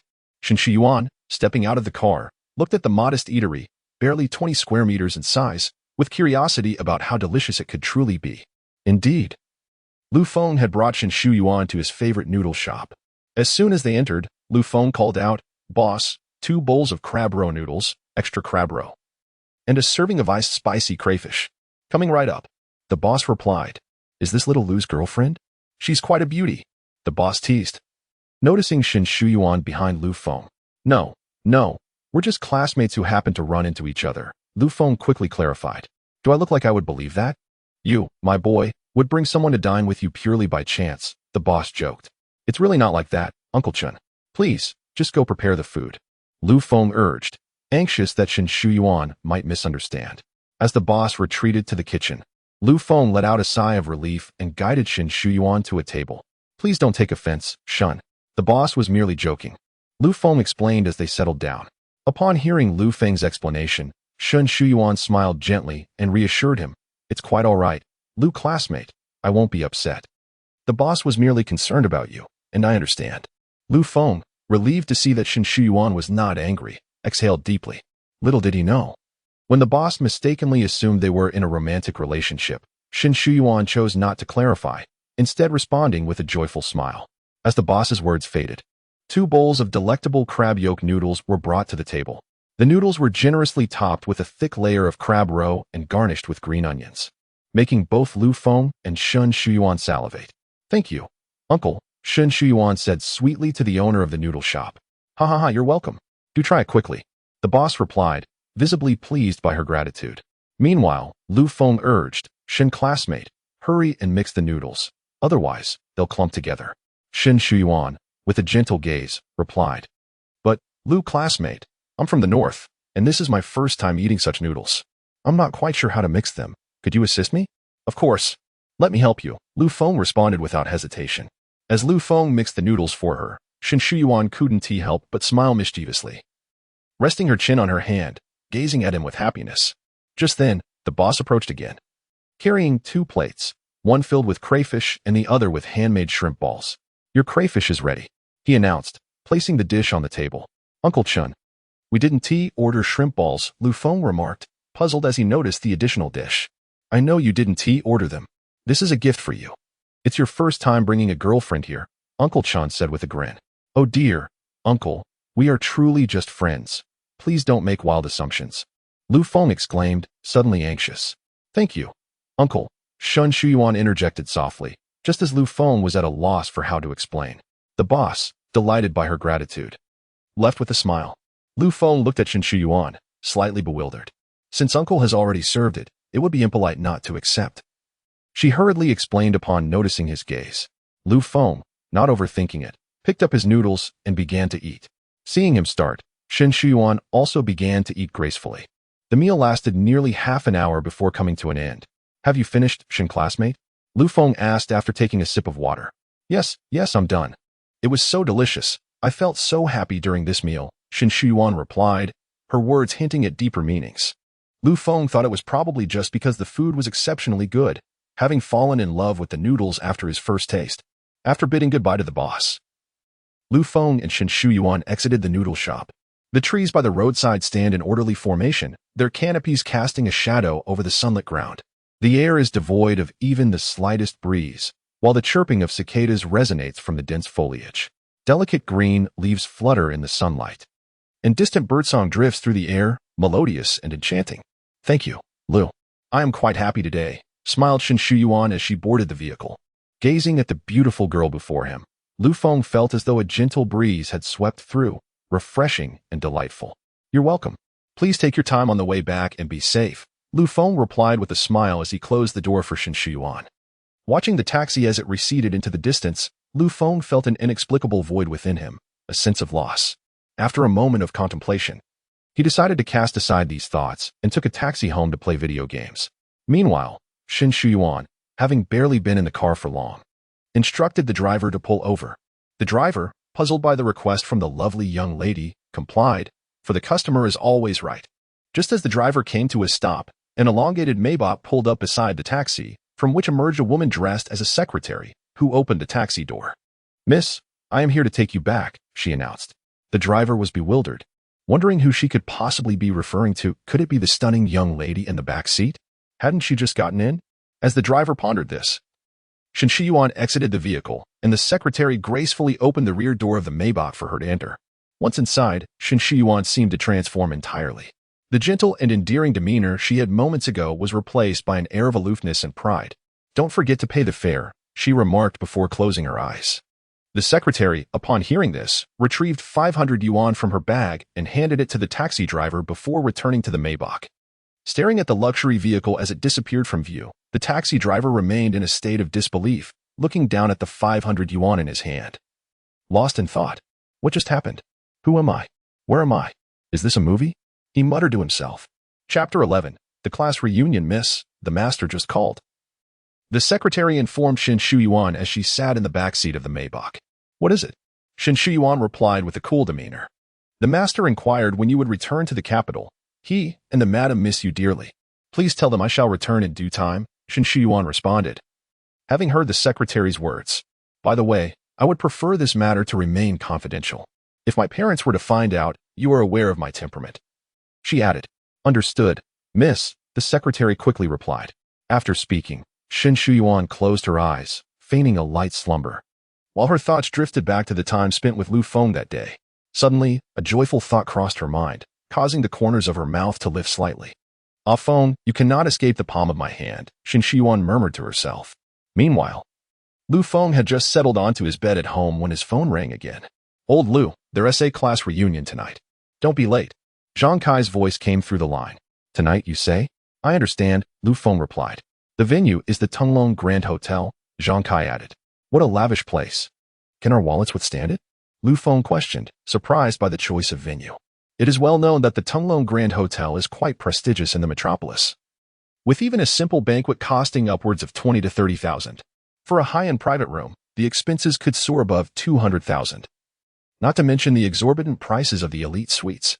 Don't worry, the class monitor is covering the bill, Zhang Kai cheerfully reassured him. Very well, then. I comprehend now. Lu Feng's concerns were alleviated upon learning that the class monitor, Chu Fan, hailed from a wealthy family, with his father's fortune exceeding 1 billion. After hanging up, Lu Feng eagerly opened his game, ready to dominate the battlefield. As dusk approached and the sky darkened, he concluded a streak of 7 consecutive defeats. Damn. What kind of teammates are these? Useless. Lu Feng grumbled, donning his attire in preparation for the class reunion. On a summer evening, as the sun dipped below the horizon, the rays of light softened, mingling beautifully with the evening glow. Lu Feng arrived punctually at the hotel entrance. Old Lu, over here. Zhang Kai called out from a distance. Upon hearing his name, Lu Feng quickly made his way over. You arrived quite late. Everyone is nearly gathered, Zhang Kai said, throwing an arm around Lu Feng's shoulder. With Zhang standing beside him. Got too engrossed in the game and lost track of time, Lu Feng explained. All right, we can chat later. Let us head inside. Zhang Li interjected. With a click, the doors swung open, and the three of them stepped into the private room. As Lu Feng entered the private room, his classmates greeted him with enthusiasm. Isn't this our handsome campus idol? You've become even more dashing since we last met, teased a girl clad in alluring black stockings. Indeed, with your talents and looks, you must have secured an excellent job, chimed in a boy wearing black glasses. Haha, it's been a while, everyone, Lu Feng responded warmly. All right, everyone, let us take a seat and chat, Zhang Kai said, guiding Lu Feng to a spot. Where's Chu Fan? Lu Feng inquired of Zhang Kai. The class monitor went to speak with the hotel manager, Zhang Kai replied, handing Lu Feng a bottle of water. Since they had only recently graduated, the classmates were still familiar with one another, and the atmosphere quickly grew lively, filled with conversations mostly revolving around gossip, relationships, and work. Just as the merriment reached its peak, Chu Fan entered, immediately spotting Lu Feng. Oh, isn't this the jilted campus heartthrob? What took you so long? I thought you wouldn't dare show up. Don't forget to drink 3 cups as punishment. Chu Fan mocked. Not one to back down, Lu Feng retorted. What gives you the right to make me drink 3 cups? Who do you think you are? The surrounding classmates fell silent, aware that both Lu Feng and Chu Fan were renowned figures from their school days, one wealthy, the other strikingly handsome, and they had always been at odds. Just a rejected waste. Allowing you to drink is merely a courtesy, Chu Fan continued, fixating on the topic of rejection. Chu Fan, don't be too oppressive. Lu Feng is a victim in this matter, interjected the girl in black stockings, unable to remain silent any longer. The classmates were accustomed to such interventions, as it was common for the girls in class to defend Lu Feng whenever he was targeted by Chu Fan. After all, who could resist his charm? What else can you say apart from this? You are just a good-for-nothing relying on your father, Lu Feng shot back defiantly. As tensions escalated between the two, the other students quickly intervened to separate them. With Chu Fan now seated, the crowd instantly divided into two factions, one around Chu Fan and the other around Lu Feng. However, Lu Feng's group was significantly smaller, as most had learned through their experiences in society that wealth often trumps looks. Coincidentally, Chu Fan's family was affluent, which drew more people to him. Meanwhile, Lu Feng's supporters consisted of Zhang Kai, Lu Li, and a few girls, including the one in black stockings. Qingyu. Our campus heartthrob is currently single. Why don't you seize the opportunity to make your move? One girl suggested to the girl in black stockings. I would love to try, but I wonder if Lu Feng would be willing, Su Qingyu replied with a smile. Upon overhearing the conversation between two young ladies, Zhang Kai and Lu Li joined in teasingly. Why not give it a try, old Lu? How much longer do you intend to remain a widower? Lu Feng, upon hearing their remarks, quickly waved his hands in refusal, saying, I have just graduated and have yet to settle down. I am not considering a relationship at the moment. At these words, the girl opposite him, named Qingyu, displayed a fleeting glimpse of disappointment in her eyes. After Lu Feng finished speaking, an image of Shen Shuyuan unexpectedly flashed through his mind, prompting him to shake his head vigorously, as if to dispel the thought. After all, Shen Shuyuan was renowned as the enigmatic Ice Queen, a figure of considerable mystery. It was well known that none of the usual ruffians at school dared to approach her, indicating that Shen Shuyuan must possess an extraordinary background. As Lu Feng pondered over Shen Shuyuan, the door suddenly creaked open. My apologies for being late, everyone, came a melodious voice, none other than our campus belle, Shen Shuyuan. Wow, the campus goddess has finally arrived. A male student cheered. If Lu Feng's presence brought joy to the female students, then Shen Shuyuan's arrival undoubtedly sent waves of excitement among the male students. For who wouldn't wish to court a beauty like her? How can one know without trying? Perhaps Shen Shuyuan would fancy someone like me, the young men thought to themselves. Come sit over here, student Shun. Miss Shun, you can take this seat. The male students hurriedly extended invitations. Even Chu Fan, believing himself to be quite handsome, flashed a grin and said, Student Shen, I have a spot right here for you. To everyone's astonishment, Shen Shuyuan didn't even glance at him, but instead walked directly towards Lu Feng. The sight shattered the hearts of the male spectators. Could it be that the aloof Shen Shuyuan had fallen under Lu Feng's charm? This was the singular thought echoing in the minds of all the male students present. Lu Feng, may I sit here? Shen Shuyuan asked, flashing a smile that could easily captivate any man. Witnessing her take the initiative to speak to Lu Feng ignited a sense of jealousy among the boys. Of course, Lu Feng replied readily, and thus Shen Shuyuan settled beside him. Meanwhile, Chu Fan, seated on the other side, glared at the scene with eyes full of resentment, for it was common knowledge that he harbored feelings for Shen Shuyuan. Observing Lu Feng and Shen Shuyuan engrossed in cheerful conversation left Chu Fan perplexed, as they had not been particularly close during their school days. This can't be, he mused internally. While others might be unaware of Shen Shuyuan's true nature, he certainly was not. On her very first day transferring to the Finance University, the administration had convened a meeting, and all the privileged students had been whisked away by their parents. The memory of his father's stern warning echoed in his mind. I don't care how you conduct yourself, but you must never provoke Shen Shuyuan, or I will personally see to it that you meet a watery grave in the Huangpu River. These are the exact words of Chu Fan's father. However, he also stated that if Chu Fan could pursue Shen Shuyuan directly, it would be the greatest opportunity of his life. When Chu Fan inquired about Shen Shuyuan's background, his father uttered a single sentence that left Chu Fan drenched in cold sweat. She had reached the prestigious university through a personal phone call from the highest authority in the city, who also issued a command to ensure that no one was allowed to disturb her. Otherwise, do you think we would suddenly bring you all home? It was merely to prevent you from provoking individuals you should not cross, which could lead to our family's ruin. Each time he recalled his father's words, a wave of trepidation washed over Chu Fan. After all, that was the highest authority in the city. A mere step further could lead one into a realm of immense power, and such a figure had personally intervened to safeguard Shen Shuyuan. One could only imagine the magnitude of her connections. If he could truly win Shen Shuyuan's favor, it would propel him to new heights, Chu Fan mused internally. Yet, upon turning his gaze to the sight of Shen Shuyuan conversing with Lu Feng, an unbearable discomfort gripped him. Just as Chu Fan contemplated how to make Lu Feng appear foolish, the doors swung open once more.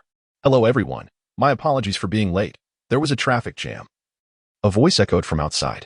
Upon hearing this, Lu Feng, who had been engaged in conversation with Shen Shuyuan, abruptly lifted his head. Chapter 12. Mutual strife. As soon as the words left his lips, a girl clad in a purple dress entered the room, linking arms with a balding man. Indeed, this woman was Su Lily, Lu Feng's first love and former girlfriend. Upon stepping into the private room, Su Lily began to scan the surroundings, as if searching for something, until her gaze landed on Lu Feng, who was seated beside Shen Shuyuan. You truly came, Su Lily declared with a face full of resentment.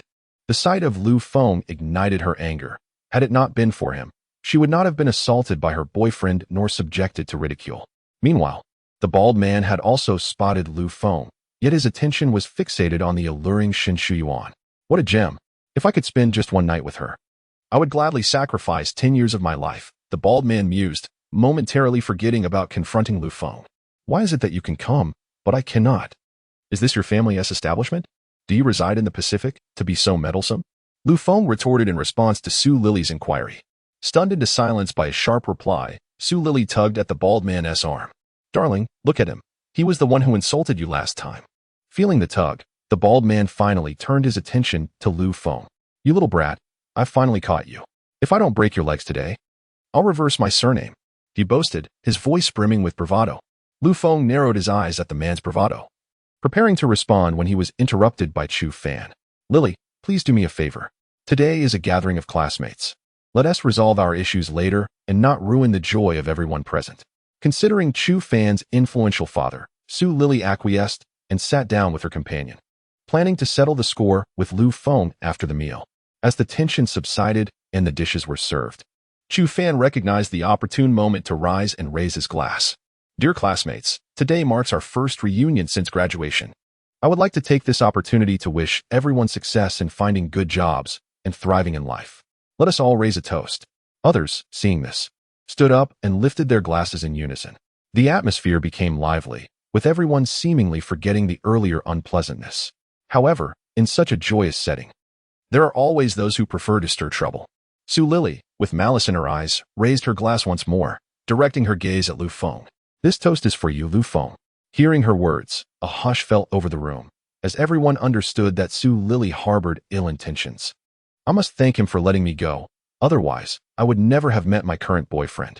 If I had stayed with him, I think my life would have been ruined, she continued, her words dripping with contempt. A flicker of anger crossed Lu Feng's eyes at such an insulting remark.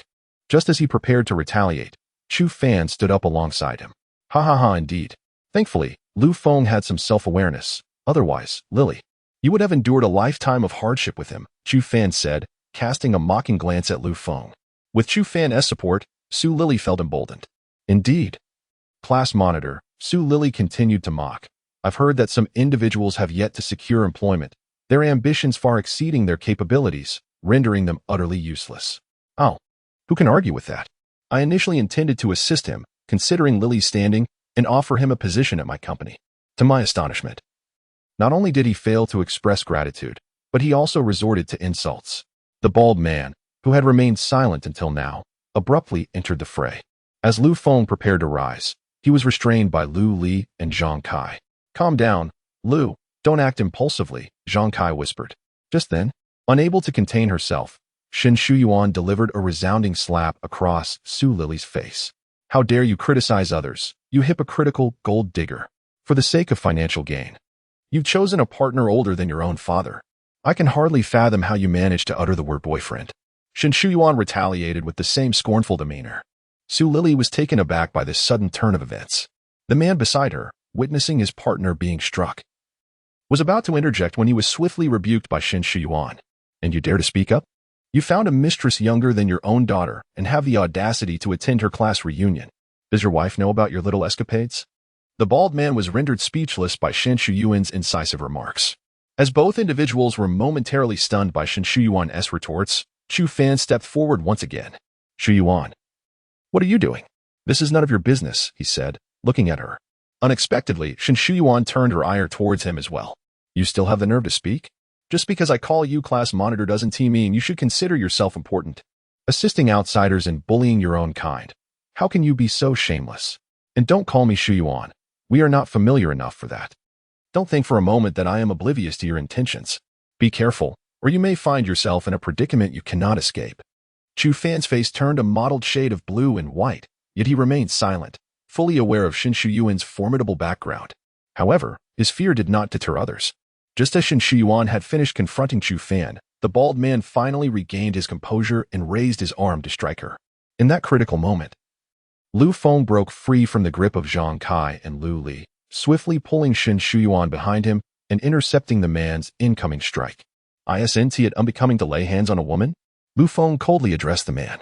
The man laughed at Lu Feng's words. Huh, what are you pretending for, kid?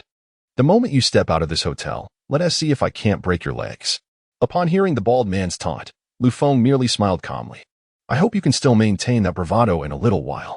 With that, he took out his phone, locating a number and dialing it. Haha, kid. Are you trying to make me laugh? Who are you calling? Don't think I'm unaware of your background. Lily has informed me of everything. You're just a poor wretch with no family, the man mocked as he observed Lu Feng making the call. With a mere cold chuckle, Lu Feng chose silence. The call he had placed rang twice before being answered. Hello, Chairman Lu. Is there something urgent that necessitates a call at this late hour? He was greeted. Is there a supplier by the name of Chiao under the group? Halt his shipments immediately and send someone to meticulously inspect his past supply quality and payment records. Lu Feng replied calmly. Understood, Chairman Lu, I will take care of it, came the direct response from the other end. Observing this, Lu Feng refrained from further elaboration and promptly ended the call. The man beside him, upon hearing Lu Feng's words, laughed even harder. Ha ha ha, kid, stop pretending. You're about to make me die of laughter. Su Lily, who was nearby, chimed in. Lu Feng, you haven't lost your mind from the shock, have you? If so, apologize to me. I'll give you some money to visit a doctor. An apology alone won't suffice. I want him to kneel and bow his head. And then I'll break his legs, the man declared menacingly. However, just a few minutes later, the phone in the man's bag suddenly rang. The bald man pulled out his phone and, upon seeing the caller ID, his heart sank. Meanwhile, Lu Feng stood there, watching him with a smirk. The bald man felt a chill creep up his spine under Lu Feng's gaze, but still pressed the answer button. What is it? Don't you see I'm busy? He feigned composure. Mr. Chiao, Tianyu Group has abruptly terminated our partnership and even dispatched people to scrutinize all previous supply invoices and quality. The lady has already contacted the manager of Tianyu Group, but he merely stated that we have provoked someone we shouldn't have, and then hung up. What should we do now? The voice on the line conveyed urgency, and the man panicked, his forehead beating with sweat as he noticed Lu Feng's mocking expression across from him. So, you've received the notification, have you? Are you scared? No need to be frightened. As long as the materials and invoices you provided are in order, you will be fine. However, if there are issues with the previous supplies and invoices, then you will certainly have problems, Lu Feng remarked, observing the man's growing alarm. At that moment, the man was utterly panicked. With the recent phone call from his subordinate, he realized he had hit a brick wall, or rather, a titanium alloy wall. Just one phone call could lead Tianyu Group to terminate their cooperation and even send people to investigate overnight. Crushing him would be as simple as squashing an ant. Reflecting on his earlier bravado against such a significant figure, even boasting about breaking the man's legs, the bald man could no longer suppress his trembling legs. With a thud, he collapsed to his knees before Lu Feng. Mr. Lu, I realize my mistakes. Please spare me, I beg you. I have elderly parents and young children relying on me. He lamented, tears and snot streaming down his face. Observing the man's state, Lu Feng felt no sympathy. Had he been an ordinary university student today, it would have been he, rather than this man, kneeling on the ground. Did you not just threaten to break my legs and make me unable to escape? How is it that you now realize your error? Lu Feng retorted coldly. Meanwhile, Su Lily and her classmates were left utterly astounded by the scene unfolding before them. They had not anticipated that a mere phone call from Lu Feng could provoke such a dramatic transformation in the arrogant bald man's demeanor. Upon hearing Lu Feng's words, the bald man immediately bowed his head in submission. I apologize for my lack of discernment, esteemed sir. Please, forgive my transgressions, he pleaded, repeatedly bowing his head. Lu Feng regarded him with an icy gaze, showing no inclination to grant forgiveness. Suddenly, the man seemed to have an epiphany, yanking Su Lily, who was still in shock, towards him. Lily, you must intercede on my behalf with Mr. Lu. Surely, he will show mercy for your sake. Su Lily, now fully aware of the gravity of the situation, responded incredulously.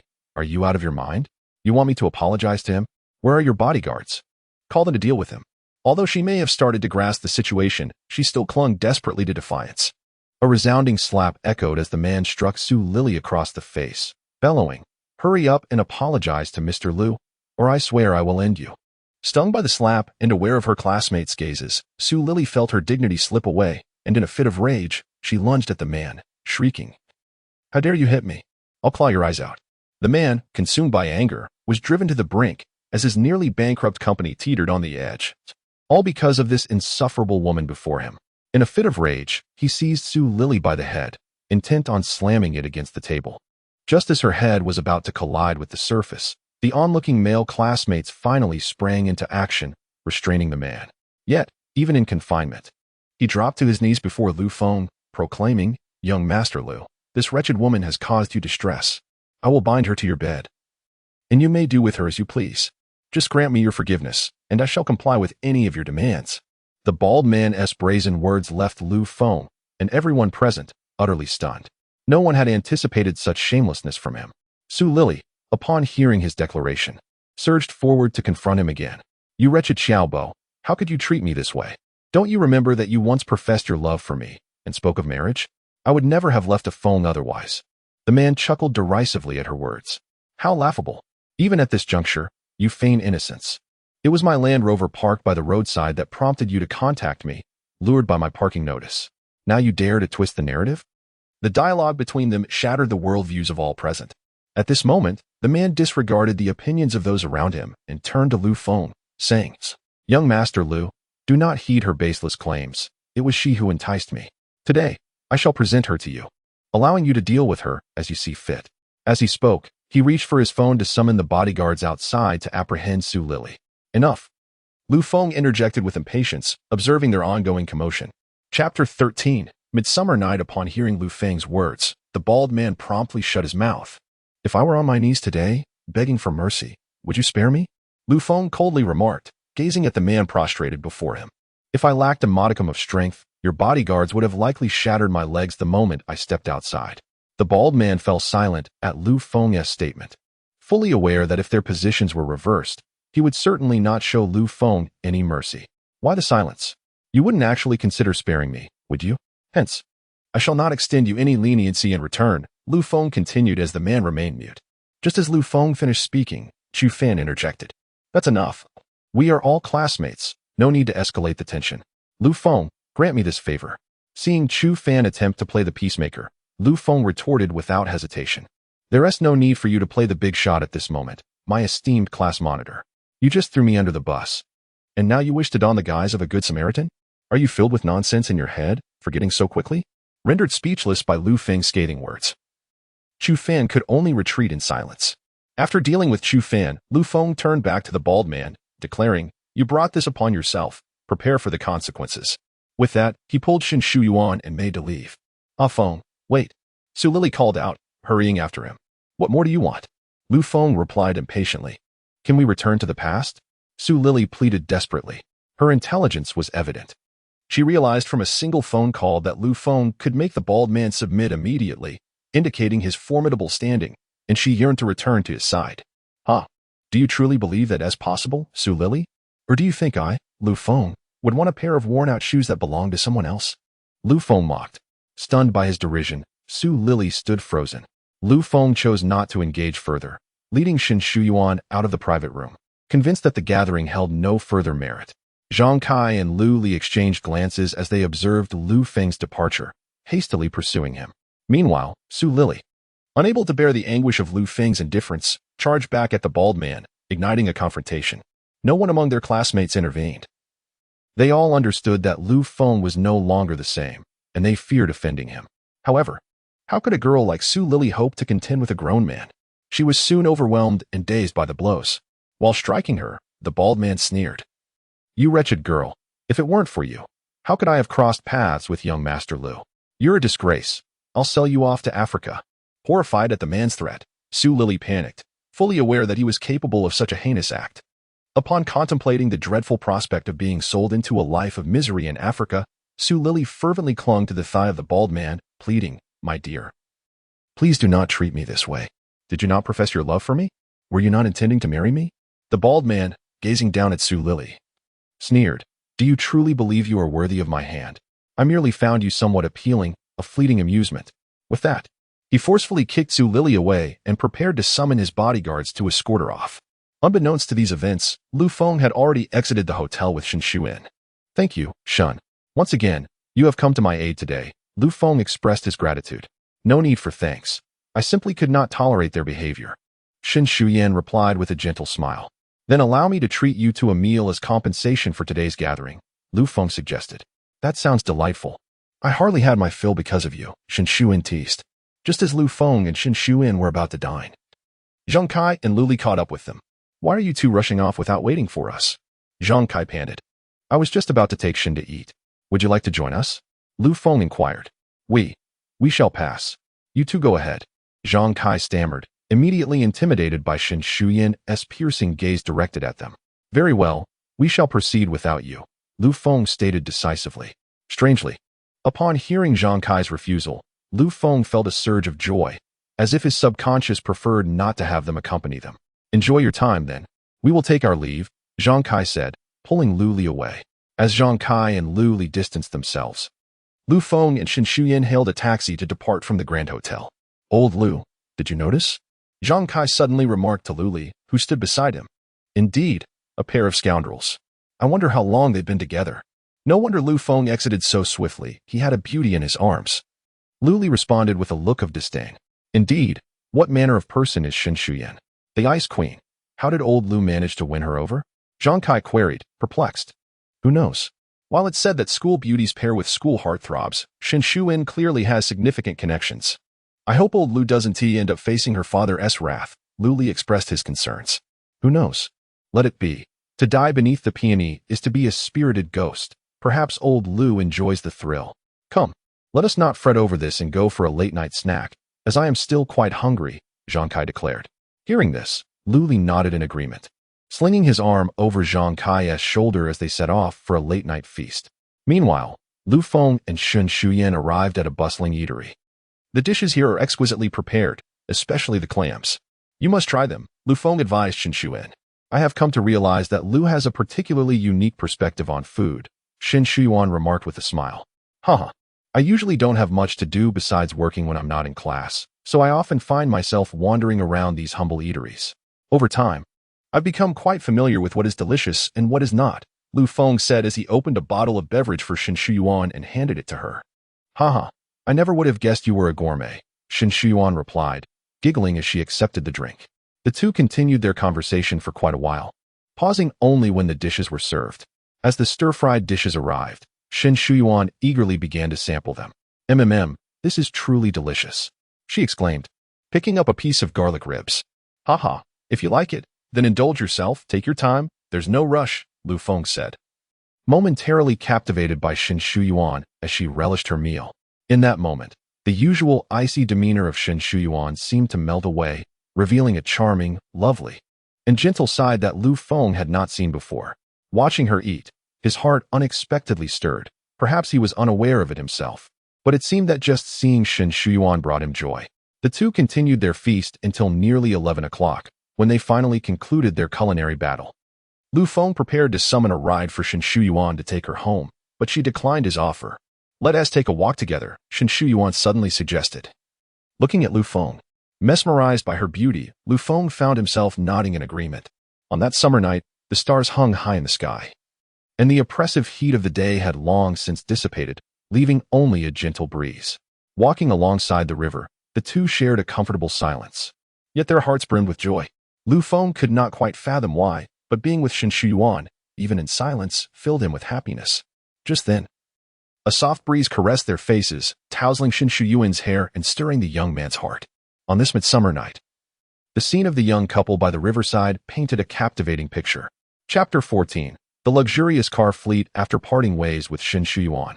A myriad of thoughts swirled in Lu Feng's mind as he returned home, his thoughts lingering on her recent words. Feng, I truly had a splendid day today. Thank you for accompanying me, Shen Shuyan had gently remarked, adorned in a flowing gown. The mere recollection of this left Lu Feng's heart in disarray.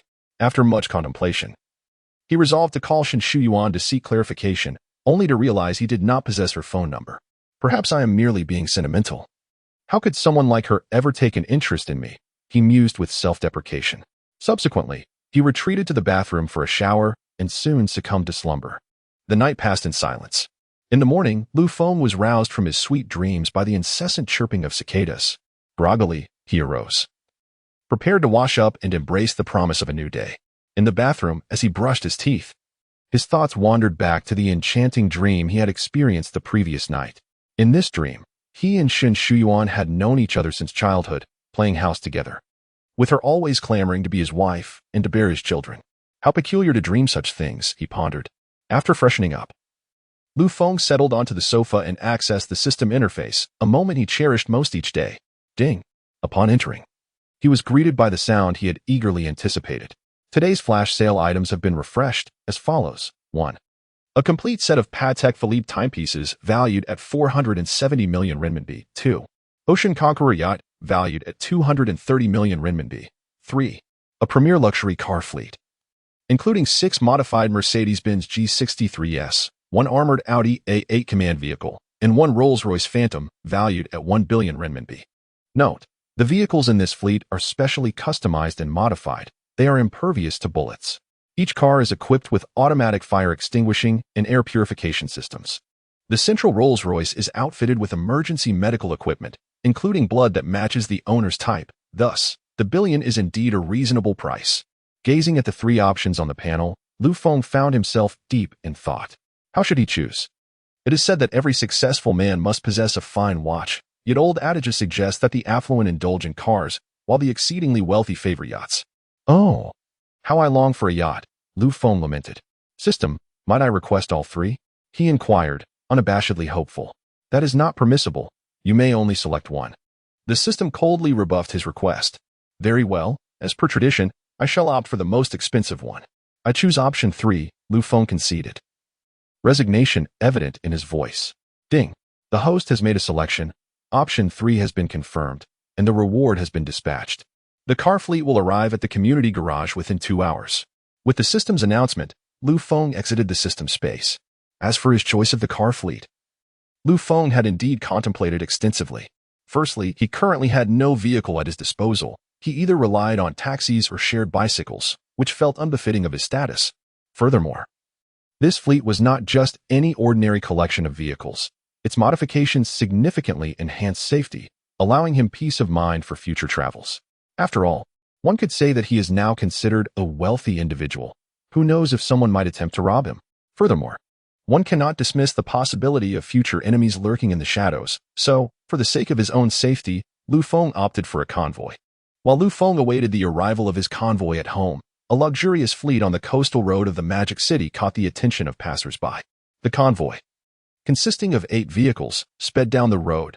Leading the procession were 3 Mercedes-Benz G-Class SUVs, followed by an Audi A8, with a Rolls-Royce Phantom majestically positioned in the center, and flanked at the rear by another trio of G-Class SUVs. Who could this illustrious figure be? Onlookers speculated, gazing at the convoy composed entirely of luxury automobiles. Other vehicles on the road, upon sighting the convoy, kept their distance, wary of accidentally brushing against these opulent cars. Enthusiastic observers captured images of the convoy and shared them online, igniting a frenzy across social media. Moments later, the convoy came to a halt at the entrance of the Guanlan International Community, causing the security personnel to freeze in awe, too intimidated to approach. The night had gifted me a pair of keen eyes, yet I used them. As Feng's phone rang, he answered with curiosity. Hello, who is this? He inquired. Greetings, Mr. Liu. The vehicle you ordered has arrived at your community's entrance. Please come out to inspect it, a man's voice relayed through the receiver. Upon hearing that the convoy had arrived, Feng hurriedly tidied himself and exited. With the arrival of the convoy, the residents of the community were abuzz with excitement. Although Guanlan International housed many affluent individuals, the majority could not possibly assemble such a lavish fleet. Consequently, numerous onlookers lingered nearby, eager to discover who possessed such formidable influence. The property management staff hastily arrived on the scene, but upon witnessing the magnificent convoy and the imposing figures in black standing nearby, they hesitated to approach. After all, their monthly salaries were modest, and it hardly seemed worth the risk. Feng soon arrived at the scene and, noticing the crowd, felt a pang of curiosity. Upon recognizing his convoy, he understood they were there to admire the vehicles. As Lu Feng approached, the leading burly man bowed to him and said, "Mr. Lu, your vehicles are ready. Please step in for an experience." Once the burly man's words fell, the crowd was left speechless, gazing at the young man before them and speculating about his significance and the source of his remarkable power to orchestrate such a luxurious convoy. At that moment, Lu Feng felt an exhilarating rush, akin to a warrior's triumphant return, delighting in the spectacle. While attempting to maintain his composure, he climbed into the vehicle. As the engines roared to life, the convoy gracefully departed the community. Seated in the car, Lu Feng glanced at the driver ahead, intrigued by the situation. Since the system had only rewarded him with the convoy, what of these drivers and bodyguards? Were they also part of the reward? Could the system truly animate the lifeless? Contemplating this, Lu Feng inquired of the system, what is the story behind these bodyguards? Upon hearing Lu Feng's inquiry, the system promptly responded, "Host, these bodyguards will depart at 10 o'clock this evening. Given the current level of the system, it is unable to create living beings for an extended period."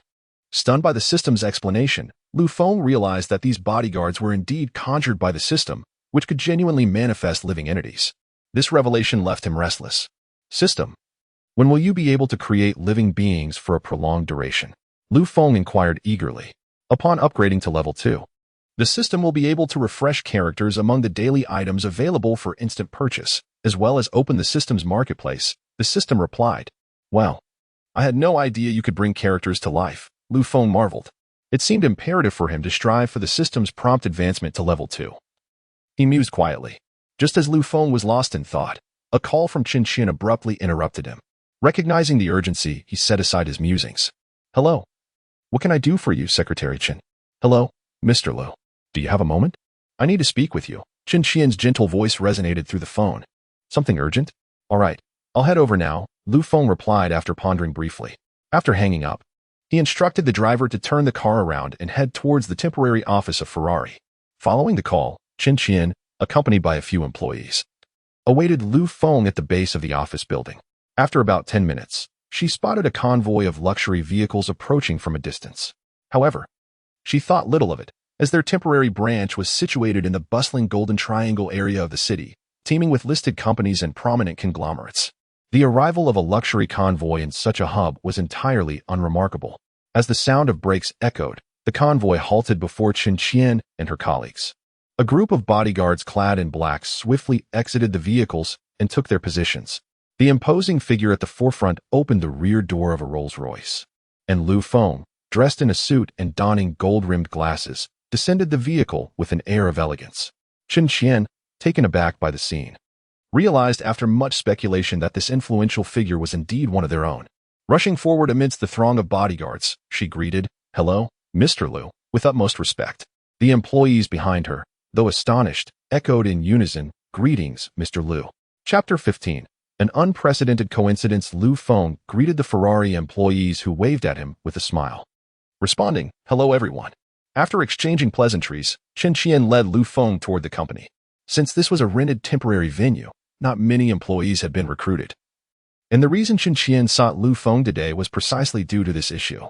"Mr. Lu, several days have passed, and the European headquarters is inquiring when our branch here can be established," she remarked, pouring him a cup of tea.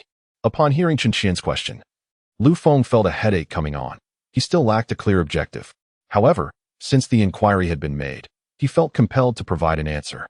Just as he was about to delay for a few more days to see if the system could yield any results, an idea suddenly struck him. "I came here today intending to discuss this matter with you," he said to Qin Qian.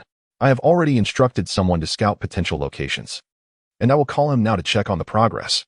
As Lu Feng spoke, he picked up his phone and dialed. After 2 beeps, the call connected. "Hello, Mr.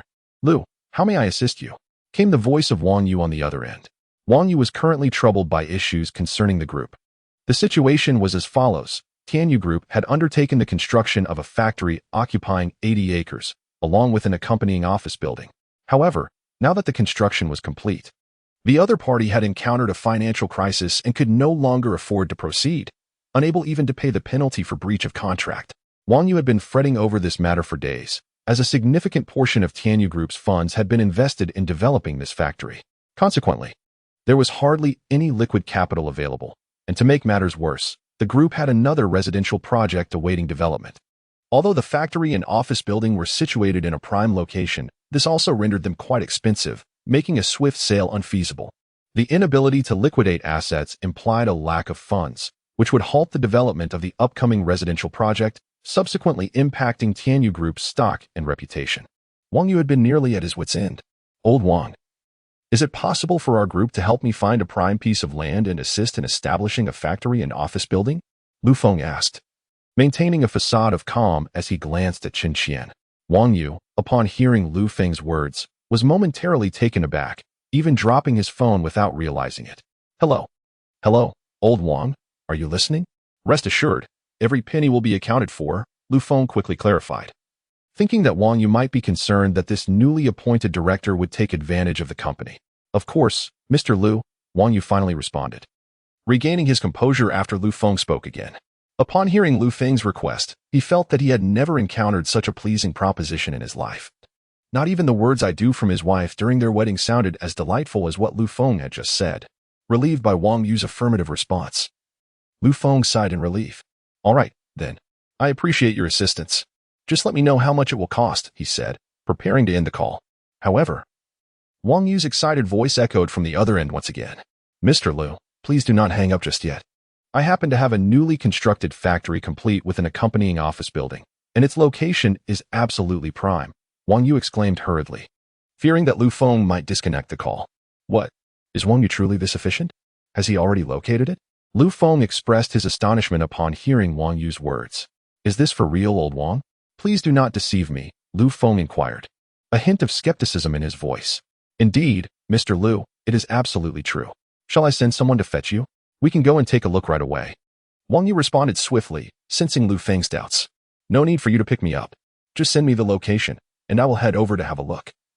Lu Feng said decisively. Upon hearing this, Wang Yu quickly sent the coordinates of the factory. Mr. Lu, I will await your arrival at the factory, Wang Yu said, suppressing his excitement. All right, I shall be there shortly, Lu Feng replied calmly before hanging up the phone. As Wang Yu ended the call, he hastily summoned his secretary to gather the company executives in the hall, preparing to depart for the factory. Hurry up, get them assembled quickly. If they are late, they can leave immediately, Wang Yu urged, striding briskly towards the hall. In less than 2 minutes, most of the executives responsible for the factory project had gathered in the company lobby.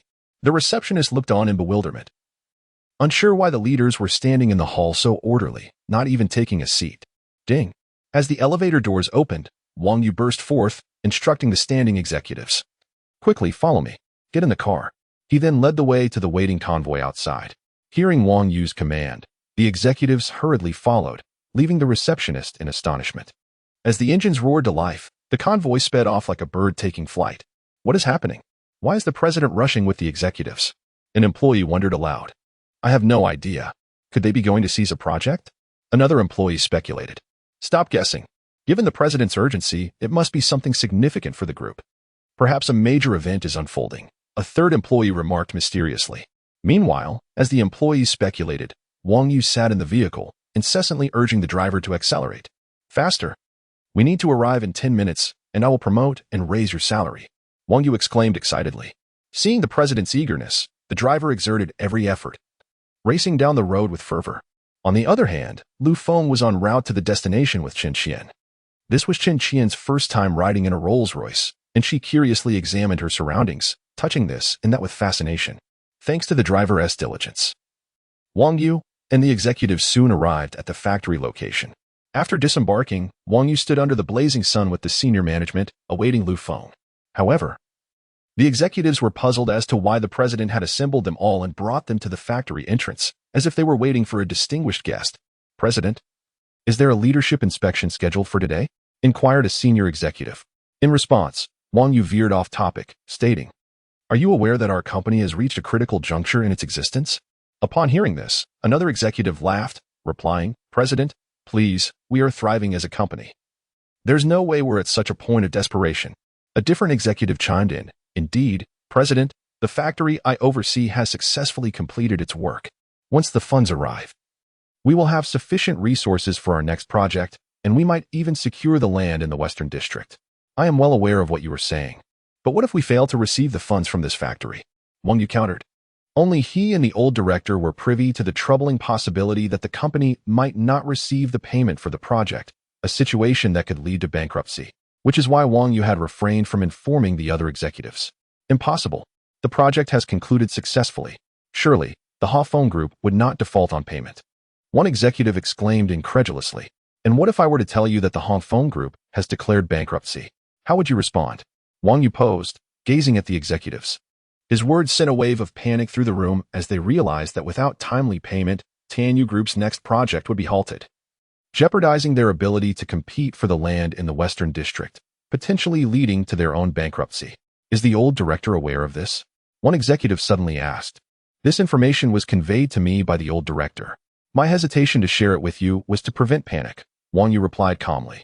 What should we do now? The executives erupted into disarray. Silence, Wang Yu commanded. Gradually, the executives quieted, being seasoned members of this team. You should know that the old director of the Feng Group and our chairman are longtime friends. Otherwise, they would not have agreed to complete the project with only 30% of the payment up front. The executives nodded in understanding, realizing that their surprise at the potential payment issues stemmed from their knowledge of the chairman's relationship with the Feng Group. It is precisely because of this relationship that we have invested so much of our own funds into this project, leaving the company with scant operational capital. Moreover, the chairman has limited liquidity, having sold off 10% of the company's shares, Wang Yu explained slowly. The executives acknowledged this reality with nods, but with impending bankruptcy looming, they questioned the utility of discussing these matters. Observing their despondent expressions, Wang Yu refrained from further comments, as he had previously felt even less confident than they did. However, there was a glimmer of hope. The factory was soon to be taken over by their new director, Feng, and Wang Yu resolved to bolster Feng's influence within the group. Although the group is currently facing a crisis of bankruptcy, have you forgotten that we have a new director? The executives were instantly invigorated upon hearing Wang Yu's words. Is Director Lu willing to lend a hand? One executive inquired eagerly. The others gazed at Wang Yu with anticipation. Noticing their eagerness, Wang Yu decided not to keep them in suspense. Indeed, previously, circumstances left me with no choice. I reached out to Director Lu and informed him of the company's plight. Initially, I hoped he could assist in finding a buyer for the factory. However, after understanding our situation, Director Lu surprised me immensely by expressing his willingness to purchase the factory, thus alleviating our urgent crisis. This is why I hastily brought you all here to accompany Director Lu for an inspection. Upon hearing Wang Yu's announcement, the executives erupted in cheers for Director Lu. Wang Yu then proceeded with his plan. I am aware that many of you harbored prejudice against Director Lu, believing that a young individual, having acquired shares due to familial wealth, is merely an inexperienced youth lacking competence. Upon receiving Wang Yu's admonition, the executives hung their heads in shame. However, today, it is this very young man, whom you deemed incapable, who has salvaged the group, rescued us, and secured our livelihoods. Henceforth, I will not tolerate any disparagement of Director Lu within this company. Should anyone dare to belittle him again, do not expect me to show mercy. Wang Yu declared with narrowed eyes. Rest assured, President Wang, we will never act in such a manner again, the executives promptly assured, understanding that, as Wang Yu had articulated, Feng had indeed safeguarded their jobs. Just after Wang Yu concluded his reprimand, a convoy of luxury cars approached from a distance. Director Lu had finally arrived. Chapter 16. Inspecting the factory. As Wang Yu gazed at the approaching convoy, he felt a wave of confusion wash over him. Hesitant to confirm whether it was indeed Feng arriving, for the grandeur of the procession was overwhelming. Once the convoy came to a halt, a stunningly professional woman disembarked from the vehicle. She promptly opened the rear door of the Rolls-Royce and stood aside, bowing and waiting. Simultaneously, two bodyguards swiftly unfurled black umbrellas, positioning them above the rear car door. Against the backdrop of the dark-clad bodyguards and the exquisite secretary, Feng descended from the Rolls-Royce. At that moment, in the eyes of the senior executives of Tianyu Group, he radiated an aura akin to that of a celestial being. Greetings, Director Lu. The executives managed to suppress their astonishment as they addressed him. Hello, thank you for coming to accompany me in this heat to inspect the project, Feng acknowledged warmly. It's no trouble at all, the executives hurriedly replied, amused by the thought that this was the very person who could secure their livelihoods. Accompanying him in a project review was a small favor. They would even consider sharing a bed with him if it meant preserving their positions. Director Lu, let us converse while we tour, Wang Yu gestured invitingly. Very well, let us proceed, Lu Feng replied, following Wang Yu as they began the inspection. Director Lu, over here is the factory area, which spans an impressive 70 acres. We utilized only the finest materials during construction. The designer produced no fewer than 100 blueprints to ensure the entire complex was meticulously crafted, Wang Yu elaborated as they walked. It appears quite commendable. Lu Feng nodded in response to Wang Yu's commentary, secretly relieved as a weight lifted from his heart. With the issues surrounding the Ferrari branch resolved, he could finally rest easier at night. Before long, they completed the factory tour, and Wang Yu escorted Lu Feng to the office building. Before them loomed an office structure occupying a generous 15 acres, an 8-story edifice with a gracefully curved design and pristine white exterior, all of which spoke to its magnificence. Turning to Chen Qian, Lu Feng inquired, "What do you think of this building?" Wang Yu, overhearing Lu Feng address a junior secretary, couldn't he help but speculate whether she was perhaps Lu Feng's secret paramour. As Wang Yu pondered this, Chen Qian spoke up, "President, the location you have chosen, along with the office building and accompanying factory, is impeccable, simply perfect." "President? Are you referring to me?" Wang Yu looked at Chen Qian, bewildered. Noticing Wang Yu's confusion at being called president, Lu Feng couldn't suppress a smile. "Stop guessing, she was referring to me. I forgot to mention that I am also the president of Ferrari's Asian division, and this factory and office building are designated as our branch." The revelation left Wang Yu and the executives behind him utterly flabbergasted. What on earth?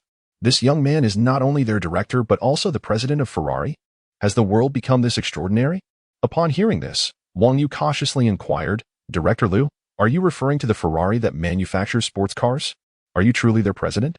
At Wang Yu's question, Lu Feng erupted into laughter. "Haha, indeed. Who else could it be? I am currently the president of Ferrari's Asia division. And this esteemed individual beside me is my assistant appointed by Ferrari." Stunned by Lu Feng's unequivocal response, Wang Yu found himself at a loss for words. "Director Lu, I am genuinely astonished. To attain the presidency of Ferrari's Asia region at such a young age is truly commendable. I had previously doubted your capabilities. I sincerely apologize." He expressed earnestly, "Haha, my position as president is merely due to my shareholding in Ferrari and my role as a director. Hence, I became president," Lu Feng humbly replied. To Wang Yu and the others' astonishment, Lu Feng's revelation left them even more bewildered. "So you also hold shares in Ferrari?" Wang Yu's voice trembled slightly. "Indeed. Is there an issue with that?" Lu Feng retorted. No, absolutely none." Wang Yu hastily waved his hands in denial. The unfortunate President Wang, today struck with such overwhelming news, was rendered speechless. Having once felt quite accomplished at becoming the president of Tianyu at the age of 40, he now felt utterly eclipsed by Lu Feng, leaving him in a state of despair. Noticing that Wang Yu had regained his composure, Lu Feng intended to discuss the price of the factory to finalize the purchase. However, just as he was about to speak, a voice interrupted him. "Mr. Lu, please wait a moment." Turning to the source of the voice, Lu Feng saw an elderly man, around 60, being supported by a caretaker. Wang Yu and the executives of Tianyu Group rushed over to the elder. "Old director, what brings you here?" Wang Yu inquired, taking the lead. "I came to see the rising star who helped our company navigate through this crisis," the elder replied with a warm smile. He then bowed deeply to Lu Feng, who quickly approached and helped him up. "You must be Li Yunfeng, the esteemed elder," Lu Feng remarked while grasping the elder's hand. "Haha, indeed, that's me." The elder chuckled in response. "I cannot express my gratitude enough for your timely assistance. Without you, my lifelong efforts would have been in vain." Hearing the elder's sincere thanks, Lu Feng quickly gestured dismissively. "It is you who has aided me greatly. Otherwise, where would I find such a suitable factory? Moreover, as a director of the company, it is my duty to assist in resolving its difficulties." "You flatter me." The elder laughed heartily at Lu Feng's words and, taking Lu Feng's hand in a serious manner, said, "With a director like you in the company, I truly feel at ease." "Not at all. You are far too kind," Lu Feng replied. The two continued to hold hands and converse for quite some time until the elder's caretaker reminded him it was time to hydrate, prompting them to pause their discussion. The elderly gentleman accepted the cup of water handed to him by the caregiver, took a sip, and then spoke, "Get a bottle for Xiaofeng as well." Upon hearing the old man's words, the caregiver hurried to the car to fetch another bottle of water and handed it to Lu Feng.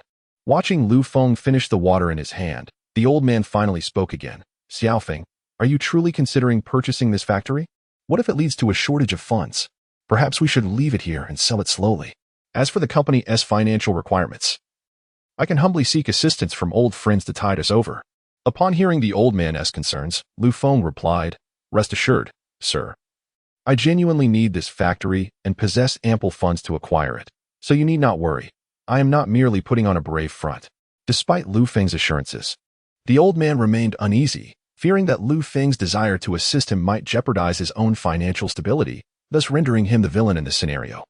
Just as the old man was about to voice further concerns, Wang Yu interjected, "Old chairman, you may not be aware, but our new director is the president of Ferrari's Asia-Pacific division, and he holds shares in Ferrari." The old man was taken aback by this revelation, never having anticipated that Feng held such a distinguished position. Wang Yu continued to clarify.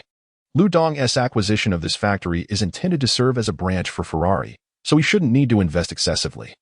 Ferrari will likely cover a substantial portion of the costs. Still skeptical, the old man turned to Feng for confirmation. "Indeed, what Wang Yu says is accurate.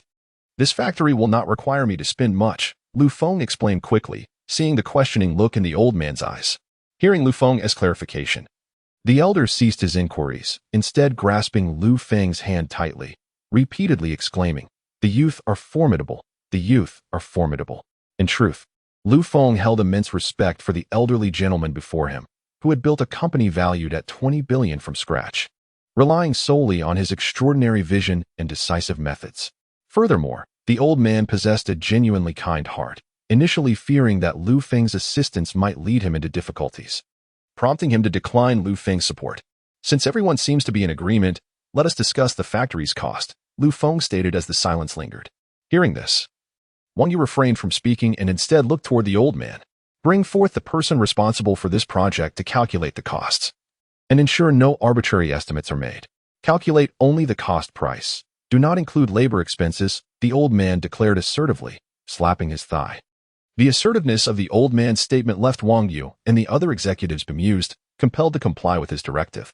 Meanwhile, Feng grew anxious, as he did not wish to take advantage of the elderly gentleman's generosity. "Dear sir, this is not the way to proceed. We must be fair. I have yet to express my gratitude to the company for assisting me in resolving such a significant issue. We cannot allow the organization to incur a loss. We should settle this matter equitably."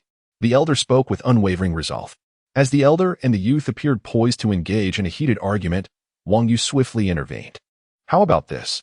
Let us first ascertain the market value, and then you two can discuss the details." "Very well, please proceed with your calculations." The elder consented upon hearing this suggestion. Seeing the elder's agreement, Wang Yu assembled a group of executives responsible for the project to commence the calculations. In less than 5 minutes, he returned with a draft. "The calculations are complete. Mr. Liu and sir, please take a look," Wang Yu stated, presenting the results to both men. The assessment revealed that our company, Tanyu, had invested a total of 1.4 billion, while Hong Feng Group contributed an initial sum of 600 million, resulting in a market valuation of 2.8 billion, Wang Yu elaborated. "Then we shall allocate 1.4 billion to Xiao Feng, and from that amount, we will set aside 200 million for Hong Feng Group to support my old friend's retirement," the elder remarked after a brief glance. Upon hearing the elder's firm tone, Wang Yu had no choice but to comply. Meanwhile, Feng found the proposed figure unsatisfactory. "Sir, this is unacceptable. This represents a significant reduction, and you would be at a considerable disadvantage," Feng promptly objected. "It matters not. Without your assistance, Xiao Feng, I would have lost the fruits of my labor over the better part of my life," the elder asserted resolutely. "Sir, I cannot accept this price," Feng reiterated, shaking his head. The tension between the two, one advocating for a lesser payment and the other for a greater remuneration, left all present in a state of silence.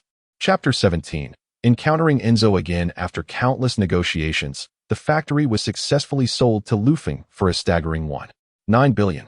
Wang Yu and the executives, who witnessed the transaction in its entirety, remarked that they had never encountered such a miraculous deal in their lives. "Secretary Chen, please transfer the deposit shortly," Feng instructed Chen Qian. "Understood, Mr. Liu," she replied with a nod. "Since both parties have resolved a significant dilemma today, I propose we all share a meal together at noon. What do you think?" Wang Yu suggested from the side. "That sounds splendid. We must express our gratitude to Xiaofeng today."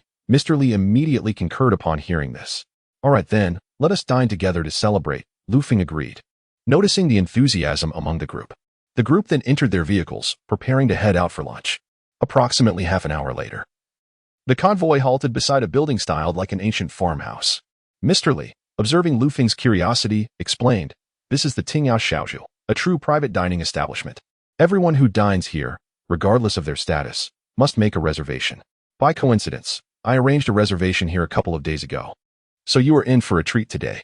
Lu Feng, intrigued by Mr. Li's words, responded with a smile, "Is that so? I am indeed fortunate to be dining here thanks to you." Mr. Li then guided Lu Feng inside. The luncheon was attended solely by Lu Feng, Mr. Li, Chen Xian, and Wang Yu, as the other executives had already departed. Upon entering the Tingtao Xiaozhu, Lu Feng was astounded by the scene before him. Before him lay a verdant bamboo forest, sprawling over 20 acres, adorned with quaint, ancient-style pavilions. It was remarkable to see such an expansive bamboo grove in bustling Shanghai, a testament to the owner's wealth and influence. Led by a young woman in a qipao, they approached a small structure nestled within the bamboo grove. The qipao-clad maiden opened the door and lit high-quality agarwood incense, inviting them inside. Once they entered, everyone took their seats. Everything you see and touch here is crafted from exquisite agarwood and rosewood. The cost of constructing this small pavilion alone exceeds 200 million yuan, Mr. Li cheerfully explained. The guests were taken aback, astonished by the opulence of the decor.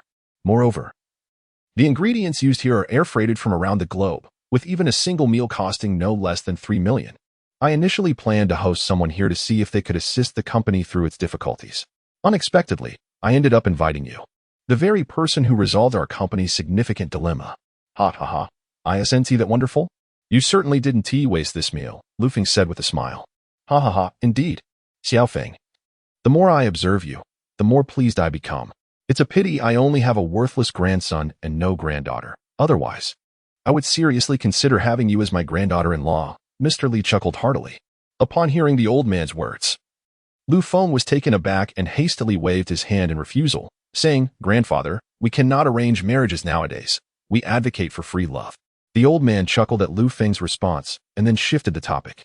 However, for some inexplicable reason, the image of Shun Shuyuan resurfaced in Lu Feng's mind. Just then, as he was lost in thought, a sudden knock on the door startled him. He turned to see a group of young women in azure qipaos, gracefully carrying trays. Approaching him, the maidens gently placed the dishes on the table and bowed slightly to the gathered guests before retreating. "Now that the dishes are all served, let us begin."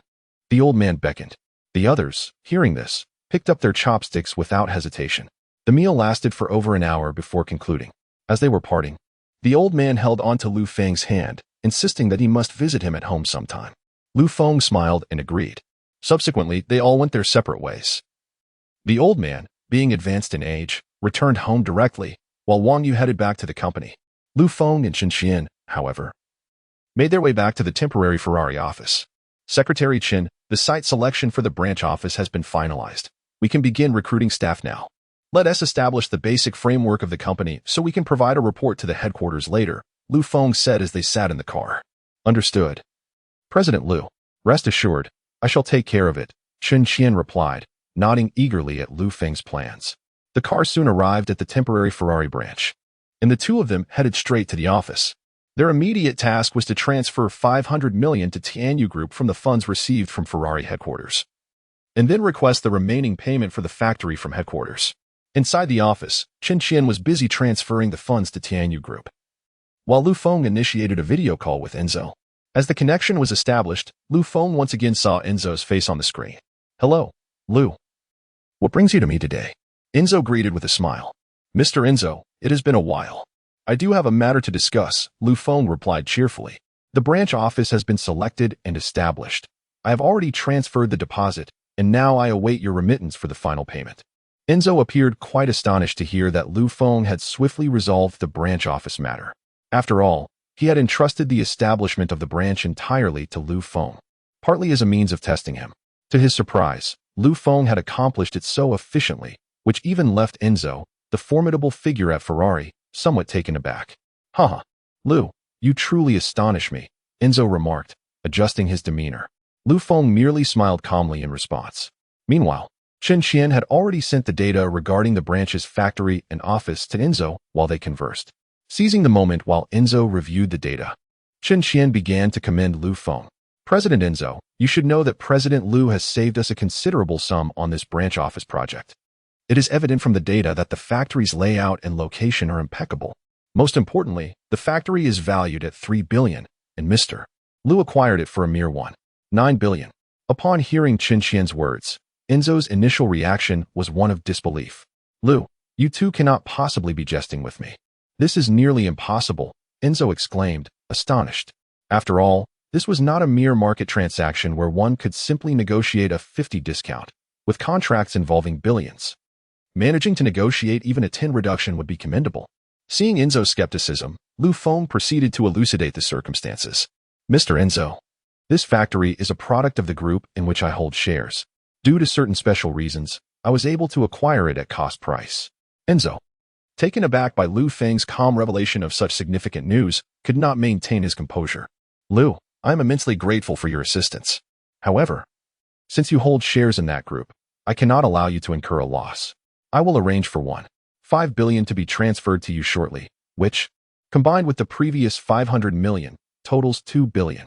As for the extra 1 billion, consider it your token of appreciation, Enzo declared with great generosity. Qin Qian, overhearing this conversation, was left speechless. Do wealthy individuals truly dispense gratitude in billions? Upon hearing Enzo's words, Feng felt a surge of excitement within him. After all, he was merely projecting an image of prosperity while grappling with financial constraints in reality. Thank you, Mr. Enzo, Feng managed to suppress his exhilaration, responding to Enzo with a serene demeanor. Ha ha ha, no need for thanks. In addition to the extra billion, I shall also present you with a gift, though it must remain a secret for now. You will understand once it arrives, Enzo said with an air of mystery. Intrigued by the enigmatic gift, Feng listened intently. Well then, Liu, I must take my leave. I have a meeting regarding new energy that demands my attention. This endeavor has been taxing on my mind, Enzo remarked, rubbing his temples. All right, goodbye. You must visit Huagua when you have the chance, Feng replied courteously. The two subsequently ended their call. Secretary Chen, is Ferrari also venturing into new energy? Feng inquired, intrigued. As far as he knew, Ferrari had always focused on fuel vehicles, so learning from Enzo, the head of Ferrari, that they were entering the new energy sector piqued his curiosity. Indeed, Mr. Liu, Ferrari established a department for new energy research quite some time ago.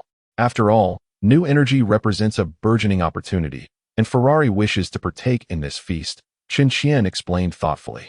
Nodding in agreement, Feng acknowledged the insight. Indeed, just look at Tesla, which became the world's richest man solely through new energy. Not only Tesla, but domestic automotive manufacturers are also rushing into the new energy sector, hoping to gain a competitive edge. As a venerable automobile manufacturer, it is only natural for Ferrari to strategically invest in the realm of renewable energy. Feng thoughtfully analyzed while seated in his executive chair. By the way, I appreciate the words you just spoke. Thanks to your comments, Mr. Enzo generously transferred an additional 100 million to me, Feng suddenly remarked to Qin Qian. Mr. Liu, you flatter me. I merely spoke the truth. Qin Qian humbly replied. That is not quite the case. Once the 1.5 billion is transferred, you shall forward 14 million to Tianyu Group. And from the remaining 1 million, you may retain 100,000 as my reward to you, Feng stated, growing increasingly pleased with Qin Qian's modesty. And with a grand gesture, he awarded her 1 million yuan. Boom. Qin Qian was so taken aback by Feng's generosity that she nearly lost her balance and fell to the ground. What? Are you dissatisfied with the amount? Feng teased, observing Qin Qian's astonished expression. And no, not at all.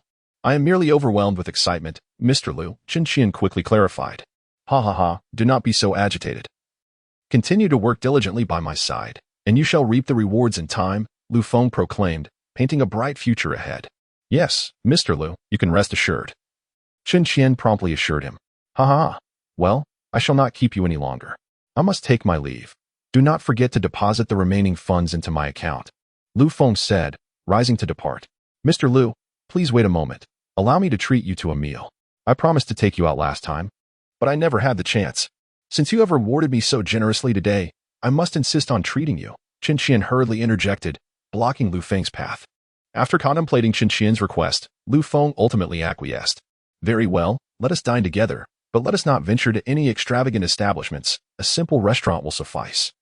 Chapter 18. Strolling through the old street upon hearing Feng's affirmative reply, Qin Qian leaped with joy. Lu Feng, however, instructed the bodyguards to return first, opting to ride in Chen Qian's car instead. His primary concern was that these individuals might vanish the moment their time was up, potentially causing alarm for others. After Lu Feng's arrangements, the bodyguards drove away. As Lu Feng settled into Chen Qian's compact vehicle, they set off for dinner. However, since it was still early in the evening, they decided to explore the old street of Magic City. This historic thoroughfare boasts a rich legacy, having existed since the Republic of China era.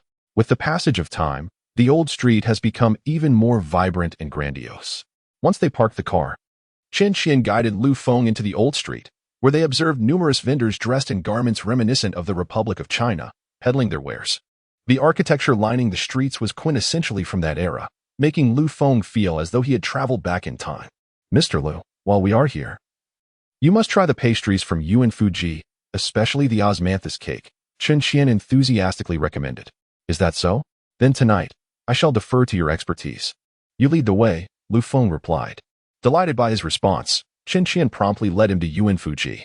Boss, I'd like one serving of osmanthus cake. Along with a mixed box of pastries, Chen Qian instructed the proprietor. Since it was only around 3 or 4 in the afternoon, the old street was not overly crowded yet. The bustling atmosphere would only materialize later in the evening, allowing them to purchase items without needing to queue. Mr. Lu, do try this, Chen Qian urged, holding out a piece of osmanthus cake to him. Observing the delicacy in her hand, Lu Feng accepted it and took a bite. True to Chen Qian's heartfelt recommendation, it was exquisite. The fragrant essence of osmanthus enveloped his senses, while the soft and delicate texture was delightful. As if each morsel could wash away the fatigue of the day. Unable to resist, he took another piece, and seeing Lu Feng relish the treat, Chen Qian joined in, happily savoring her share. Mr. Lu, do take your time. I still have a mixed box of pastries for you to try, she said, her mouth full of delicacies. Her words somewhat muffled. In response to her suggestion, Lu Feng accepted the mixed pastries from her hand and popped a piece of water chestnut cake into his mouth, which he found equally delightful, prompting him to silently commend its flavor. The duo continued their leisurely stroll, indulging in their pastries, until Chen Qian spotted a stall selling stinky tofu and eagerly tugged Lu Feng towards it. Boss, I'll have 2 servings of stinky tofu. Mr. Lu, do you enjoy spicy food? Chen Qian inquired, turning to him. I can handle a bit of spice, Lu Feng replied. Then 1 serving extra spicy and 1 mildly spicy. Please, she instructed the vendor. Certainly, the proprietor responded, promptly beginning to fry the stinky tofu. In no time, 2 steaming servings of stinky tofu were ready. Accepting the portions from the vendor, Chen Qian handed the mildly spicy one to Lu Feng before eagerly devouring her own. Observing her delight, Lu Feng also began to enjoy his. As the evening progressed, the two continued to wander and feast, eventually emerging from the old street, each holding a cup of yellow rice wine milk tea. Mr. Lu, let us take a rickshaw for our meal. You must experience the charm of the old streets and travel as one did in the Republic era, Chen Qian suggested while sipping her milk tea. Very well.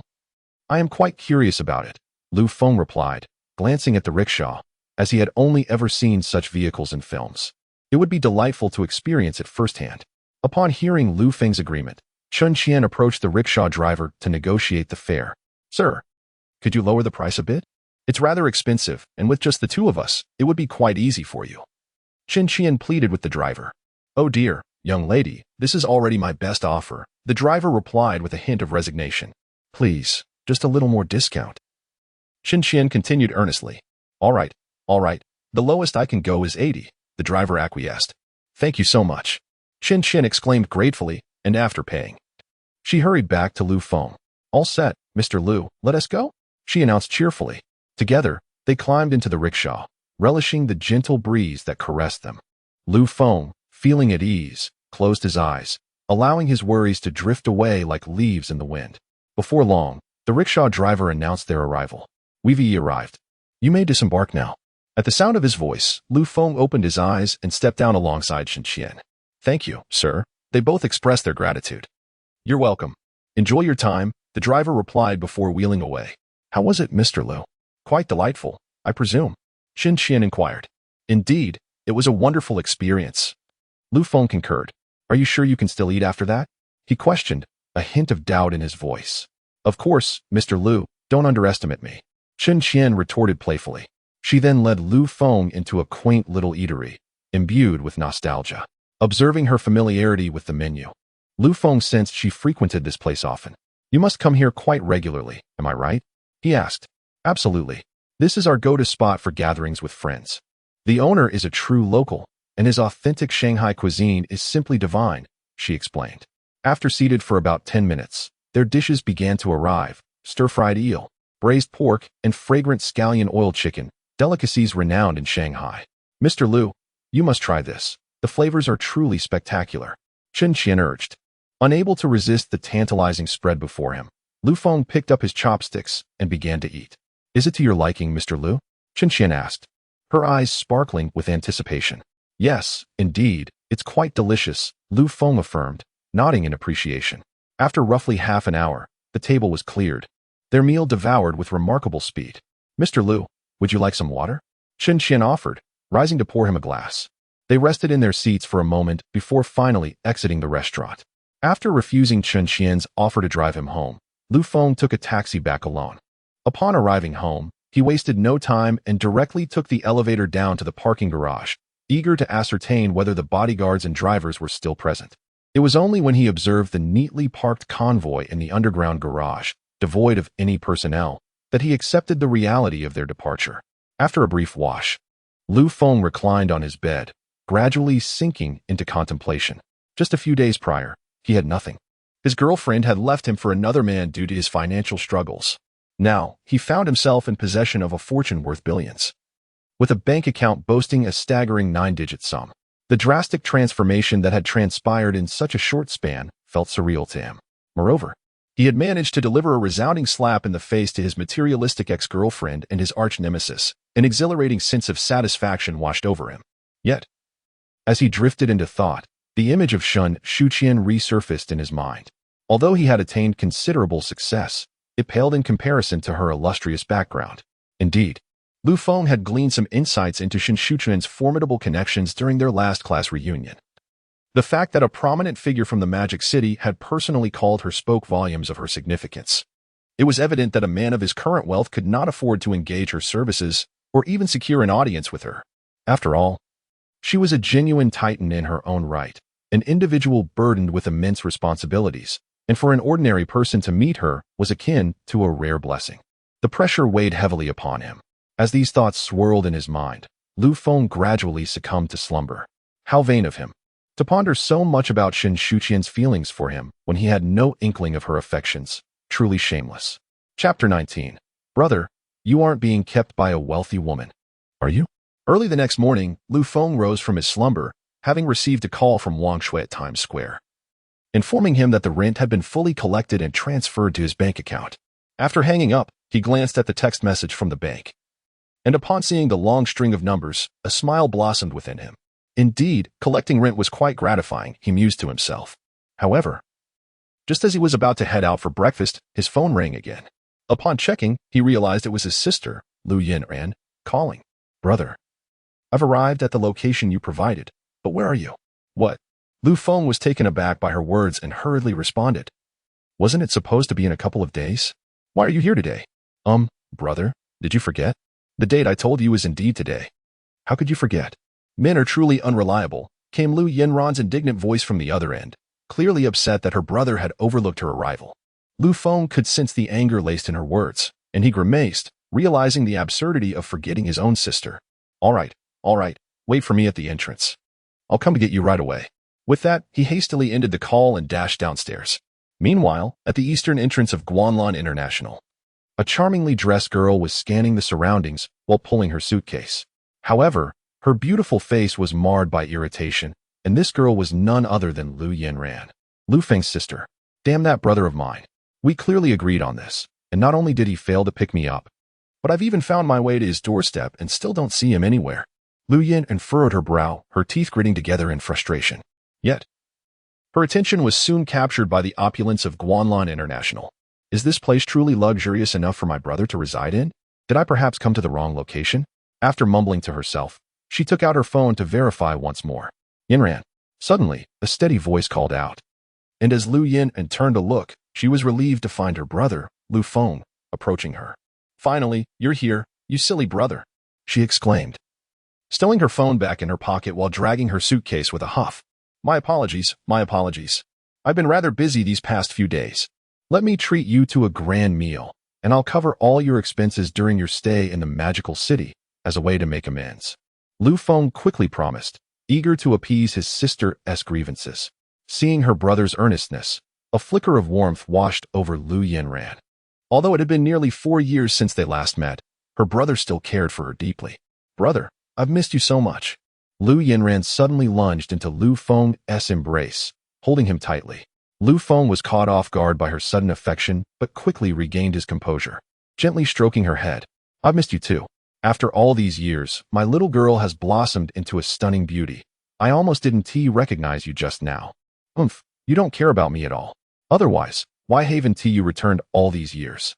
Lu Yanran huffed, her small lips pouting as if they could hold a beer bottle. Brother, I'm trying to earn money here. How can I buy you gifts or provide you with a quality life without funds? Now, stop holding on so tightly. People might get the wrong idea. You wouldn't want your brother to be single forever, would you? Then you should stay single for life. Although Lu Yanran spoke with a hint of melancholy, she ultimately released her embrace. Let us head back and rest for a bit.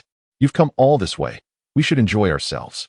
Lu Feng casually picked up the suitcase lying on the ground and strode toward the community. Seeing her brother's demeanor, Lu Yanran couldn't help but chuckle, quickly catching up to him, reminiscent of their childhood days when they would walk to school together. However, when she noticed Lu Feng walking toward the community entrance, she panicked. Brother, are you sure you're going the right way? What do you mean, the wrong way? I live in this community. Lu Feng halted, a hint of confusion in his gaze. What? You really live here? Lu Yanran looked at the opulent entrance before her, disbelief evident in her eyes. Although she wasn't particularly concerned about rent, she had heard tales of the exorbitant costs in such a first-tier city. For instance, renting a modest room would at least require 2,000 yuan, and a one-bedroom apartment would cost even more. She couldn't fathom her freshly graduated brother spending thousands on housing, especially when the grandeur of this community's entrance suggested it was far from ordinary. You didn't win the lottery, did you, brother? Lu Yanran immediately entertained this possibility. Aside from a lottery win, she couldn't think of any other means to achieve sudden wealth. What lottery? Do you really think I'm the type to pin my hopes on gambling? I've earned this through hard work. Lu Feng thumped his chest, exuding a sense of pride. Lu Yanran paused, momentarily taken aback by his assertion, finding it hard to believe. You really live here? Where did you get all this money? You weren't taken in by a wealthy woman, were you? A new thought struck her. Though I don't find you handsome, other girls do, as evidenced by the love letters you received during school. She pressed on. So tell me, what kind of rich woman is it? A woman in her 50s or a young beauty in her 20s? Lu Feng, who was pulling the suitcase forward, nearly ground his teeth in frustration. Lu Yanran, close your mouth. This is genuinely my own house, and it has nothing to do with any wealthy woman. Then where did you get so much money? As far as I know, rents in this city are outrageously high. Can you truly afford it right after graduation? Faced with Lu Feng's impending explosion, Lu Yanran stuck out her tongue. I partnered with someone to start a company, and it's been doing quite well. So I bought this apartment to live in.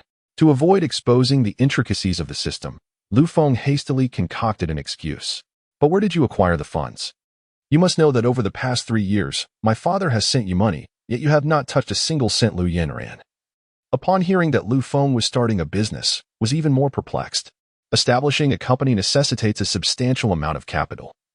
She could hardly believe that Lu Feng could amass such a considerable sum solely through odd jobs. I lack funds. I am contributing my expertise as an investment. Lu Feng replied. I understand you have numerous questions now, but could you kindly set them aside for the moment? I promise to explain everything in detail once we return. He quickly interrupted Lu Yanran, who was poised to inquire further. Too many words may lead to missteps, he thought. Throughout their journey, Lu Yanran marveled at the opulence of their surroundings. Observing his inquisitive younger sister, Lu Feng silently reassured himself. Do not worry, little sister. I now possess the capability to provide you with a life of comfort. Chapter 20. Lu Yanran's astonishment. Before long, the two of them arrived at the entrance of the lavish apartment via the elevator. Upon seeing the extraordinarily opulent armored door, Lu Yanran's astonishment deepened. Brother, this house is incredibly luxurious. I have only heard tales of the splendor of the magic city, but this is the first time I am experiencing it firsthand. As she spoke, she surveyed the corridor's layout. Her gaze then shifted to Lu Feng. How much did this house cost? Not much, just around 100 million, Lu Feng replied nonchalantly, as if that sum were merely a trivial 100 million. Upon hearing that figure, Lu Yanran exclaimed in disbelief. Based on their family's previous income, it would take them 500 years to afford such a residence. Just as she was still processing this shock, Lu Feng had already opened the door with his gaze. Come on, let us go inside. What are you standing at the door for? With that, he stepped into the room. Realizing the moment, Lu Yanran hurriedly followed. Brother, let me stay with you. Just give me 2,000 or 3,000 a month, and that will be sufficient. What are you thinking? Your most important task now is to focus on your studies before considering anything else, Lu Feng replied without hesitation. If their uncle were to find out his precious daughter was swayed into neglecting her education by a visit to the magic city, given his temperament, he would likely rush over from their hometown. All right, Lu Yanran pouted, displaying her discontent. However, she was soon captivated by the luxurious decor of the room. Wow, this is where you live? It's incredibly extravagant. This hall must be as large as our entire house, and that balcony is larger than my entire life. With her heart brimming with astonishment, Lu Yan addressed Lu Feng. This was the first time she had encountered such a grand residence, especially in a first-tier city like the Magic City. Do you like it? If you do, I can reserve a room for you. You can come over whenever you wish, Lu Feng said with immense fondness. Really? Lu Yanran exclaimed eagerly. Of course. In a moment, I will help you register your fingerprint, and you can choose a room. You can come here whenever you desire. Thank you, brother. You are so wonderful to me. Lu Yanran excitedly rushed over to hug Lu Feng. Though this time, it was a fleeting embrace. After Lu Yanran had explored the entire spacious flat, Lu Feng finally led her to the room he had prepared in advance. This is the room I've set aside for you. Take a good rest, and later I will take you out for a delicious meal. With that, he gently withdrew. As Lu Yanran gazed at the room her brother had arranged for her, noticing the bed adorned with her favorite colored sheets and a collection of plush toys scattered about, her eyes grew misty once again. Brother, you are truly so kind to me. Just as Lu Yanran felt deeply moved, Lu Feng had already returned to his own bedroom and locked the door behind him. Due to his early departure, he remained oblivious to the system's updates for today. Sitting on his bed, Lu Feng swiftly focused his mind to access the system, which promptly emitted its familiar notification sound upon his arrival. Ding! The limited-time flash sale system has been refreshed. Today's available items are as follows. An Augusta Westland AW109, a civilian helicopter valued at 62 million renminbi. A Xianyun Manor valued at 1.8 billion renminbi, and the Pulley Hotel valued at 740 million renminbi. His luck seemed extraordinary. The items refreshed were indeed remarkable. Observing the offerings, Lu Feng felt a surge of excitement. However, he soon found himself grappling with a dilemma. The first item, the helicopter, sparked his curiosity about flying. Yet he lacked the necessary piloting skills. Moreover, owning a helicopter entailed compliance with various regulations, rendering it an impractical choice for the time being. The second item, the Xianyun Manor, was unfamiliar to him, but its price suggested it must be a grand estate. Yet, as he already had a place to reside, he found little need for it. What he truly desired were properties that could generate income. The third option was a hotel, a type of establishment he favored. Not just any hotel, but a luxurious one. The Pulley Hotel ranked among the top 10 in the bustling metropolis, tantalizing his interest. As Lu Feng contemplated whether to select the third option, a thought suddenly crossed his mind. System, how much more do I need to upgrade? Ding. Querying calculations. Your current net worth is as follows. 1 of Ferrari Group valued at 2.1 billion renminbi, 10 of Tianyu Group valued at 2 billion renminbi. A Times Square valued at 1.5 billion renminbi, a top-tier modified car team valued at 1 billion renminbi, and a Guolan International flat valued at 74 million renminbi. Seeing his net worth approaching 7 billion renminbi brought Lu Feng joy. However, the requirement of 10 billion renminbi for an upgrade loomed over him, promising a system capable of refreshing characters and unlocking a marketplace. After much deliberation, he resolved to choose the second option, as the addition of the manor's 1.8 billion renminbi would bring him closer to 9 billion renminbi. With a stroke of good fortune tomorrow, he might just achieve the necessary amount for an upgrade. System. I choose option 2, Lu Feng informed the system. Ding. The host has made a choice. Option 2, a Xianyun Manor. Please proceed to the manor to complete the acquisition. The system's mechanical voice declared, devoid of any emotion. Must I go to the location to finalize the acquisition? Very well, I shall head there now, Lu Feng remarked with a hint of resignation as he exited the system. After exchanging a brief greeting with Lu Yanran, he departed. following the coordinates provided by the system. He drove nearly out of the city before finally stopping. Gazing at the asphalt road leading up the mountain, Feng pressed the accelerator and ascended. It wasn't until he neared the summit that he finally beheld the so-called manor.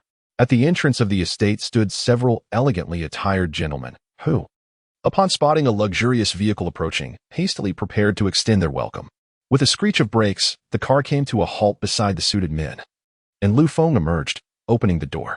"Are you Mr. Liu? Greetings. I am the representative overseeing the transfer of the estate. You may call me Xiao Xiao." One of them promptly stated, "Indeed, greetings. I appreciate your efforts in making this journey," Feng replied with a calm nod. "It is no trouble at all. It is our honor to serve you," the man responded graciously. "Shall we proceed to view the property?" Feng inquired, his anticipation growing as he beheld the vast expanse of the estate before him. "Certainly. Please follow me," came the reply. Chapter 21. The impressive manner. Upon hearing Feng express his desire to inspect the residence, Xiao Xiao eagerly acquiesced. "Mr. Liu, behold this grand entrance fashioned from a special alloy capable of withstanding bullets. It is equipped with the most advanced self-recognition system, effortlessly discerning whether an individual or vehicle belongs to the estate. Should it detect an intruder, the gate will swiftly close, and a secondary barrier will emerge from the ground for added defense." Xiao Xiao gestured towards the manor's entrance as he elaborated. Listening to the presentation, Feng maintained an outward calm, though inwardly he was astonished. Following the introduction of the gate, Xiao Xiao proceeded to describe the surrounding walls. The entire estate spans nearly 70 acres, enclosed by walls reinforced with 2 centimeters of alloy steel. High-voltage electric fences and surveillance cameras crown the top of the walls. Should the cameras detect anyone attempting to scale them, the electric fence will activate instantaneously. Upon hearing this, Feng was thoroughly impressed. It was akin to a fortress, impervious even to a zombie apocalypse. The group then ventured further into the manor. "Mr. Liu, the layout you see has been meticulously arranged by a master landscape designer from Sioux City. From the artificial hills to every tree and flower, including the small river, everything adheres strictly to the principles of Sioux-style landscaping." Quickly concluding the tour of the grounds, Xiao Xiao led Feng to the location of the villa. Before them stood 3 secondary villas arranged in a triangular formation, encircling the central main villa. A small river, approximately 2 meters wide, meandered gently around the structures. "Mr. Liu, the main villa boasts a ground floor height of 4 meters and a basement height of 3 meters, totaling 7 levels. The exterior walls of the ground floor are divided into 3 layers. The outermost layer features an antiquated design, followed by a 5-centimeter thick alloy steel plate, and finally, a concrete wall measuring 40 centimeters in thickness. Wow, Feng thought, this is beyond impressive. Is this a manor or a safe house? Did the previous owner have such a fear of mortality? The revelation that even the walls were embedded with alloy steel left Feng unable to suppress his internal musings.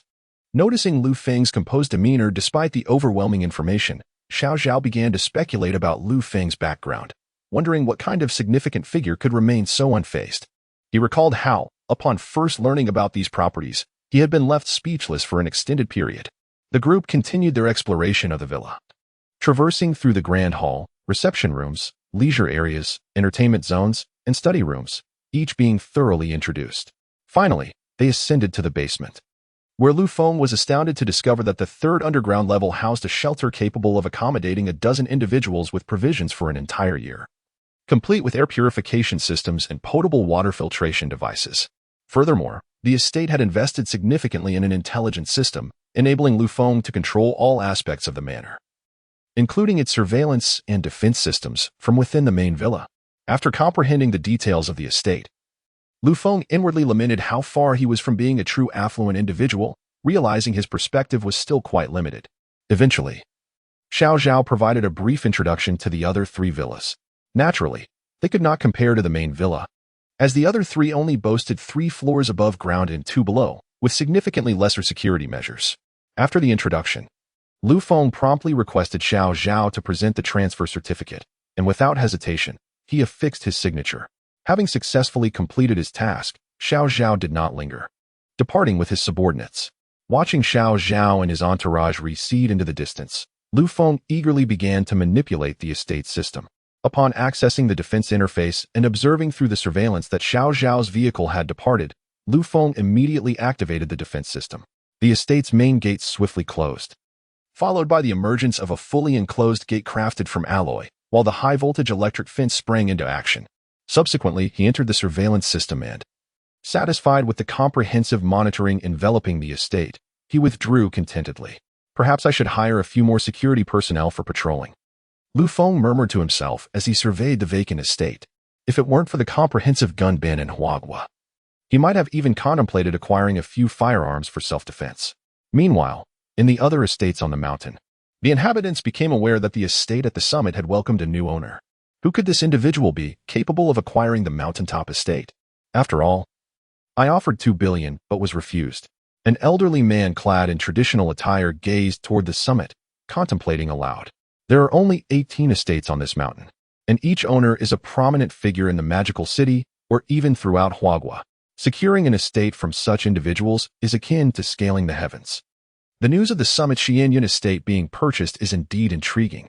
In another estate, an elder exuding an aura of authority remarked, "You must immediately proceed to the Summit estate and deliver an invitation to its owner, mentioning that I will be celebrating my birthday in a few days and would like him to join us."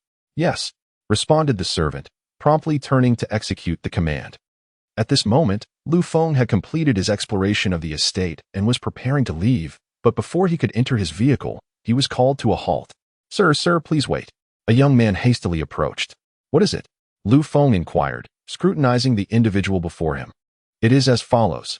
Our esteemed elder has sent me to deliver an invitation, hoping for a gathering with you," the young man stated, producing an invitation to present to Lu Feng. Perplexed by the invitation, Lu Feng pondered why he was being invited by someone he did not know. Just as he was about to decline, the servant, noticing his hesitation, quickly interjected, "Our elder's surname is Yi, with the given name Min." Lu Feng was instantly taken aback, drenched in cold sweat at the mention of that name, as it was all too familiar to him. Yi Weiman, the name of the current leader of the magical city, a figure of immense influence and power. What puzzled him was that there seemed to be no intersection between them. Why would such a prominent figure seek him out? Sensing Lu Feng's confusion, the servant offered an explanation. It turned out that Yi Weiman resided here and had heard about his new neighbor. Coincidentally, in a few days, it would be the elder's 70th birthday, and he wished to invite him to the celebration. Upon hearing this, Lu Feng finally felt at ease. "All right, I understand. Please convey to the elder that I will certainly attend his birthday celebration." After hearing this, the servant took his leave. Lu Feng did not delay either. He started his car and drove toward the foot of the mountain, though his slightly trembling hands betrayed the excitement within him. After all, the top figure of the magic city, a titan among titans, had invited him to a birthday banquet. Who wouldn't be thrilled? Meanwhile, upon returning, the servant spoke to the elder about Lu Feng. "You mean to say he's a young man of only 23 or 24? The elder inquired skeptically. "Indeed," the servant confirmed. After receiving this affirmation, the elder fell into deep contemplation. Is he a descendant of someone from the imperial capital? Or perhaps a protege nurtured by one of those illustrious families? He murmured to himself. Unfortunately, he was destined to remain without answers. As Lu Feng was already approaching home, with a decisive click, the door swung open. Noticing the living room was empty, Lu Feng approached the bedroom door and knocked gently. "Yanran, wake up. I'm taking you out for dinner," he called from outside. "Got it, brother. I'll be up in a moment," came the drowsy reply from Lu Yanran. Hearing his sister's response, Lu Feng plopped down onto the living room sofa. After a while, Lu Yanran emerged, rubbing her eyes. "Brother, you're back," she yawned. "Yes, I just arrived and thought I'd take you out for dinner," Lu Feng replied from his seat on the sofa. "Can we skip it?" "I'm so tired and don't want to go out," she said, lacking any energy. "But we must eat, judging by your appearance." "You didn't have lunch, did you?" Lu Feng inquired, noticing her lack of vitality. "Well, brother, I was just too sleepy to get up for a meal," she admitted. "That makes it even more necessary for us to eat. Come on, I know a fantastic place. Let me take you there," Lu Feng insisted, rising to his feet and heading outside. "Oh, all right then. Just give me a moment to freshen up and put on some makeup," Lu Yanran conceded, unable to resist Lu Feng's enthusiasm. "All right, but try to be quick. I'll wait for you in the car. Don't forget to lock the door," he reminded her. "I know." Chapter 22. The origin of Shin Yuan. As time ticked away, it was not until half an hour had elapsed that Lu Yanran finally emerged, illustrating the undeniable complexity of a girl's preparation for an outing. "Where shall we dine?" Lu Feng inquired as he ignited the engine of his vehicle. "I have no idea. You decide. After all, You are well acquainted with the magic city, Lu Yanran replied, preoccupied with her nails and not bothering to lift her gaze. Then let us head to Ruyiju. I wonder if there will still be a table available at this hour, Lu Feng concluded decisively, noting her lack of direction. No sooner had he spoken than his phone rang, prompting him to retrieve it and press the answer button. Hello, who is this? Lu Feng asked, glancing at the unfamiliar number on his screen. It's me, Shen Shuyuan, came the voice from the other end. Upon recognizing Shen Shuyuan's voice, Lu Feng nearly lost control of the vehicle, his hand trembling with surprise. What are you doing, brother? Are you attempting to commit murder? Lu Yanran gasped. Curious upon hearing a female voice, Shen Shuyuan inquired, Do you have someone with you? Am I interrupting? Realizing Shen Shuyuan's misunderstanding, Lu Feng hastily clarified, No. It's just my sister. She came to visit, and I was about to take her out for dinner. Reassured by his explanation, Shen Shuyuan relaxed her grip and returned to her gentle demeanor. There's a gathering in a couple of days to celebrate an elder's birthday, and I would like to invite you to accompany me, as I fear it may be a bit lonely otherwise, Shen Shuyuan softly expressed. Upon hearing the invitation, Lu Feng felt a surge of excitement and readily agreed. With Lu Feng's acceptance, a smile graced Shen Shuyuan's lips. Thank you, Lu classmate. I initially intended to treat you to dinner today, but since you'll be with your family, let us postpone it to a later date. However, upon learning of Shen Shuyuan's desire to treat him to dinner, Lu Feng promptly decided to abandon Lu Yanran. Who cares about a sister? Isn't my own lifelong happiness more important? It's all right. She actually prefers not to accompany me. I'll drop her off at her destination and then come find you, Lu Feng quickly assured. Will it take too long? Not at all. Let me add you as a friend, and you can send me the location. I'll head over shortly, Lu Feng suggested, seamlessly transitioning to requesting to connect with Shen Shuyuan. All right, I'll await your arrival. Shen Shuyuan's gentle voice resonated through the phone before she ended the call. Once the conversation concluded, Lu Feng immediately turned his attention to Lu Yanran. You can dine by yourself. I have some matters to attend to, he stated. And without waiting for her response, he swiftly transferred 10,000 yuan to her. Yet, having overheard the entire exchange, Lu Yanran remained skeptical. Brother, you're not deceiving me. Are you? I distinctly heard a girl speaking on the phone. She can't possibly be your girlfriend? Of course not. It's merely a work-related matter. The money has been sent. I'll drop you off at the old street in the magic city for you to explore, Lu Feng replied, firmly denying any romantic involvement. Very well, I shall take a stroll myself, Lu Yanran conceded upon observing the situation. Shortly thereafter, Lu Feng accelerated the vehicle, navigating towards the old street, where he dropped off Lu Yanran before making a swift turn and departing. Following the coordinates provided by Shen Shuyuan, Lu Feng sped along and successfully arrived at his destination. Once he parked the car, he dialed Shen Shuyuan to inquire about her precise location. I am at the Riverside Tavern. You will see me upon your arrival, she responded. Upon hearing this, Lu Feng hurriedly made his way to the so-called Riverside Tavern. I apologize for keeping you waiting, he said as he approached the entrance, where Shen Shuyuan awaited him with an apologetic expression. I have just arrived as well. I hope my sudden invitation for dinner has caused you any inconvenience, she added with a gentle smile and soft voice. Not at all. I merely served as the driver. Now that I have delivered her to her destination, I have no further obligations, Lu Feng replied. Indeed, let us enter, Shen Shuyuan said, leading him inside. Seated on a chair, Lu Feng admired the cozy decor of the tavern while gazing at Shen Shuyuan, momentarily at a loss for words. What is the matter? Are you feeling nervous? She inquired playfully, noticing his silence. Haha, not at all. I'm simply feeling a bit warm and momentarily caught off guard, he awkwardly explained. The two settled in the tavern, sipping drinks and engaging in light-hearted conversation, resembling a couple deeply in love. Suddenly, Shen Shuyuan shifted the topic. Ah Feng, you have changed. I can sense that you are no longer just an ordinary recent graduate. The intimacy in her address caused Lu Feng's heart to skip a beat. What makes you say that I'm no longer an ordinary graduate? He feigned ignorance, though he understood her implication. Shen Shuyuan chuckled in response. An ordinary person cannot simply make a phone call that brings a powerful figure in both legal and illicit circles to their knees. Haha. I was fortunate to know someone in his superior company to manage the situation, Lu Feng humbly replied, unwilling to disclose the existence of the system, even to those closest to him. But today you arrived in such a fine vehicle, Shen Shuyuan pointedly remarked, exposing his excuse. Well, I suppose one could say I was fortunate in my entrepreneurial endeavors, Lu Feng said, scratching his head with a sheepish grin. Congratulations. Shin Shuqian raised her glass to clink with his, recognizing his reluctance to elaborate. She then continued, "Do you remember I mentioned on the phone a few days ago about accompanying me to celebrate someone's birthday?" "Of course. You mentioned you feared it would be dull to go alone," he replied. "Do you know the name of the birthday celebrant?" Shin Shuqian's face lit up with a mysterious smile. "I have no idea. How could I?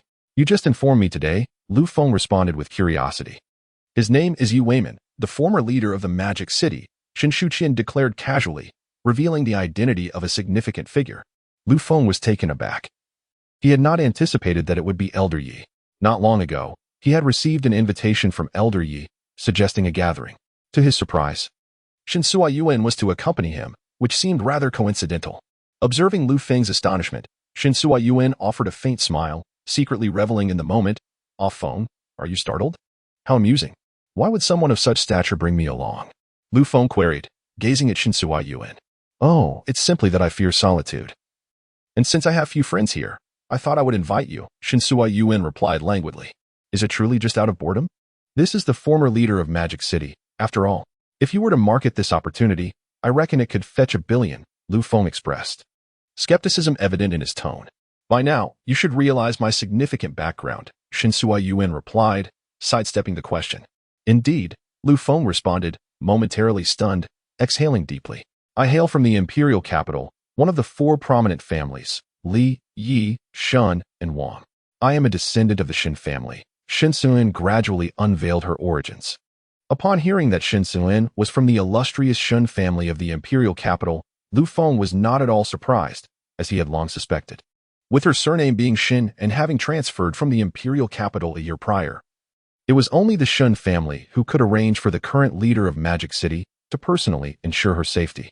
"You must have suspected it all along. Haven't you?" Shinsua Yuan gazed at Lu Feng, her eyes radiating a warmth that seemed capable of melting hearts. Lu Feng remained silent, contemplating why Shinsua Yuan chose to share this information with him. Noticing his reticence, Shinsuan continued, "I do not have much time left. My family has arranged a marriage for me with the illustrious heir of the Li family in the imperial capital. The 2 families seek to solidify their positions through this union." Boom.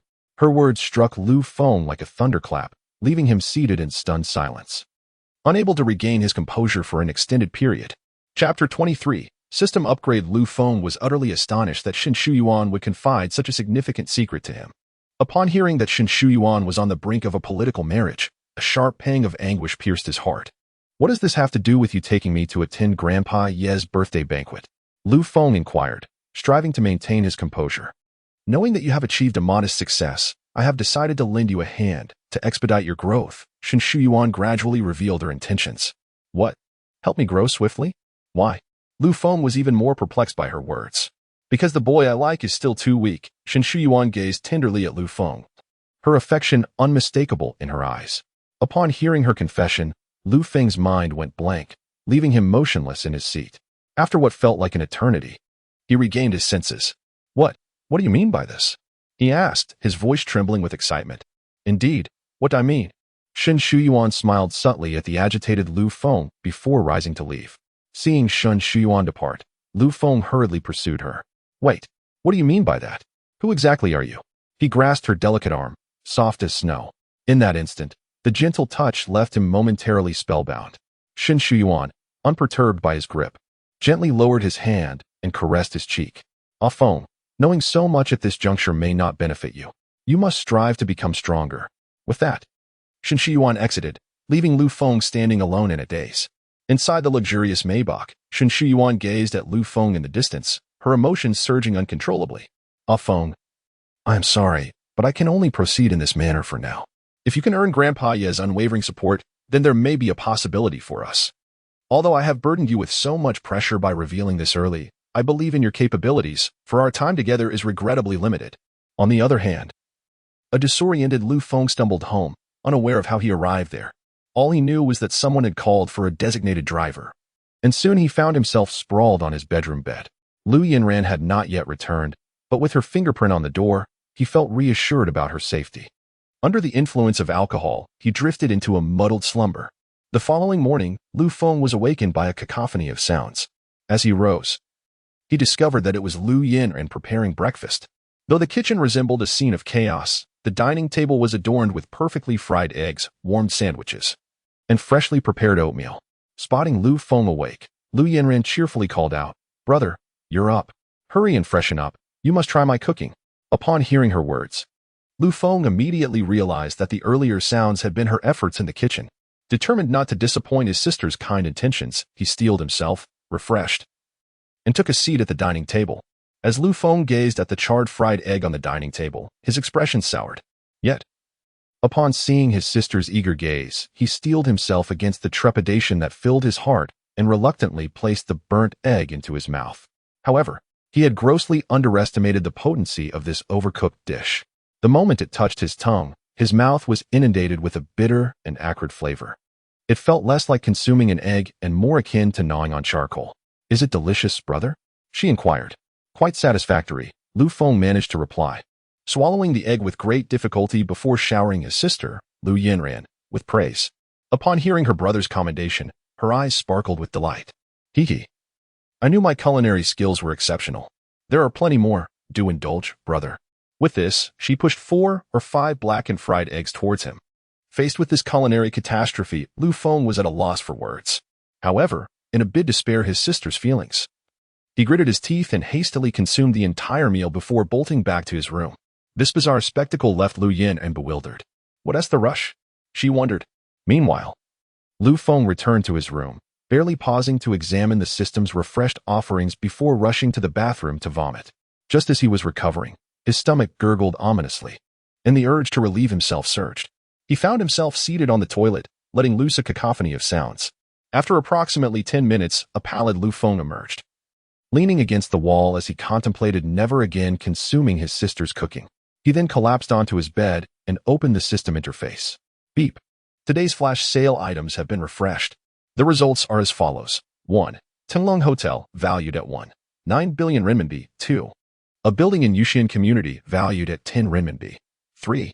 A 500 million RMB exchange card, valued at 500 million renminbi. Upon seeing the first option, Lu Feng felt a sense of familiarity with the name Tenglong Hotel. Upon reflection, it dawned on him that it was indeed the venue for a recent class reunion. To his surprise, the system had procured it. He then glanced at the second option, a building, knowing that his dream was to become a landlord, relishing the thought of passive income. As for the 500 million RMB card, he dismissed it without a second glance, for he was not in want of money at present. Ultimately, he opted for the first choice. After all, with the system on the verge of an upgrade, this addition of 1.8 billion would elevate his net worth beyond 100 billion. Contemplating the impending upgrade, Lu Feng decisively selected the most expensive option, Tenglong Hotel. Beep. The host has made a choice. The transfer agreement for Tenglong Hotel has been placed on the nightstand, the system's monotone voice informed him. Upon hearing this, Lu Feng promptly retrieved the transfer agreement from beside him, hastily signed it, and noticed that the system had yet to upgrade. He returned to the system interface and inquired, "System, why has the upgrade not occurred yet?" In response to Lu Feng's question, the system immediately replied, "Ding. The system upgrade requires the host's consent." I agree. Please proceed with the upgrade swiftly," came the response. Ding. The host's net worth has exceeded 10 billion. The system will now commence its upgrade, which will take 24 hours. During this period, the system will enter a dormant state. Please prepare accordingly, the system announced, and then fell silent. System? Lu Feng called out tentatively a couple of times, but received no reply. He had no choice but to exit the system interface. At last, the upgrade is underway. How I eagerly anticipate the transformations that the secondary system will bring. The ability to refresh characters and unlock the marketplace for purchases. What a delightful thought. Lu Feng mused to himself. Shinshu Yuan, rest assured, I shall become stronger, he vowed silently. I will establish a vast business empire to prove to the Shun family that I, Lu Feng alone, can embody a prestigious lineage. Suddenly, thoughts of Shinshu Yuan filled his mind, and he resolutely made his decision. However, first, he decided to visit my Tenglong Grand Hotel, and perhaps treat Yin to a lovely meal as well. With that in mind, Lu Feng opened the door and stepped outside. Chapter 24. Once again slapping Chu Fan in the face accompanied by Lu Yanran, Lu Feng drove out. My dear, when you are ready to return, please inform me. I shall accompany you home. Lu Feng suddenly recalled something and spoke. Ah, really? That would be wonderful. My parents have missed you dearly. They will surely be delighted to know you are back, Lu Yanran exclaimed, her excitement evident as she jumped in place. Calm down for now. In the coming days, you must keep what you see confidential. Do not speak of it upon our return. I do not wish for them to worry, he cautioned, preemptively addressing the potential loose lips of his mischievous sister. Should Lu Yanran reveal his current circumstances, their steadfast uncle and aunt would undoubtedly be taken aback. He had no desire to burden them with his concerns. In the blink of an eye, the two arrived at the Tenglong Hotel. Just as Lu Feng parked the car and prepared to enter, he spotted someone he least wanted to see, Chu Fan, who had also noticed him. Oh, still driving the G-Class. Are we? Bringing along a beautiful girl to show off? Is this car rented? Chu Fan sneered upon seeing Lu Feng. Brother, who is this? Lu Yanran inquired. Just a scoundrel. No need to pay him any mind. Let us go. Lu Feng dismissed him nonchalantly. After all, they were on different planes. The scenery differed vastly, and he had grown weary of squabbling with Chu Fan. However, Chu Fan, undeterred by Lu Feng's indifference, escalated his taunts, addressing Lu Yanran. Beautiful lady, do not be deceived. This fellow is merely a pauper. His Mercedes is certainly rented, and he surely cannot afford the cuisine within this Tenglong hotel. Upon hearing this, Lu Yanran quickly understood that this incessantly chattering man must be her brother's rival, and her demeanor towards Chu Fan soured considerably. I am willing, even if he is poor. I choose to be with him. Even if it means drinking plain water, I will stand by him, Lu Yanran boldly retorted. Chu Fan was momentarily taken aback by her words, utterly perplexed by what kind of enchantment Lu Feng had cast upon the girl to earn her unwavering loyalty. Lu Feng, seizing the opportunity to deride his adversary, chimed in, though my finances may be limited, alas, I cannot help it. Who can resist such handsome features? Damn.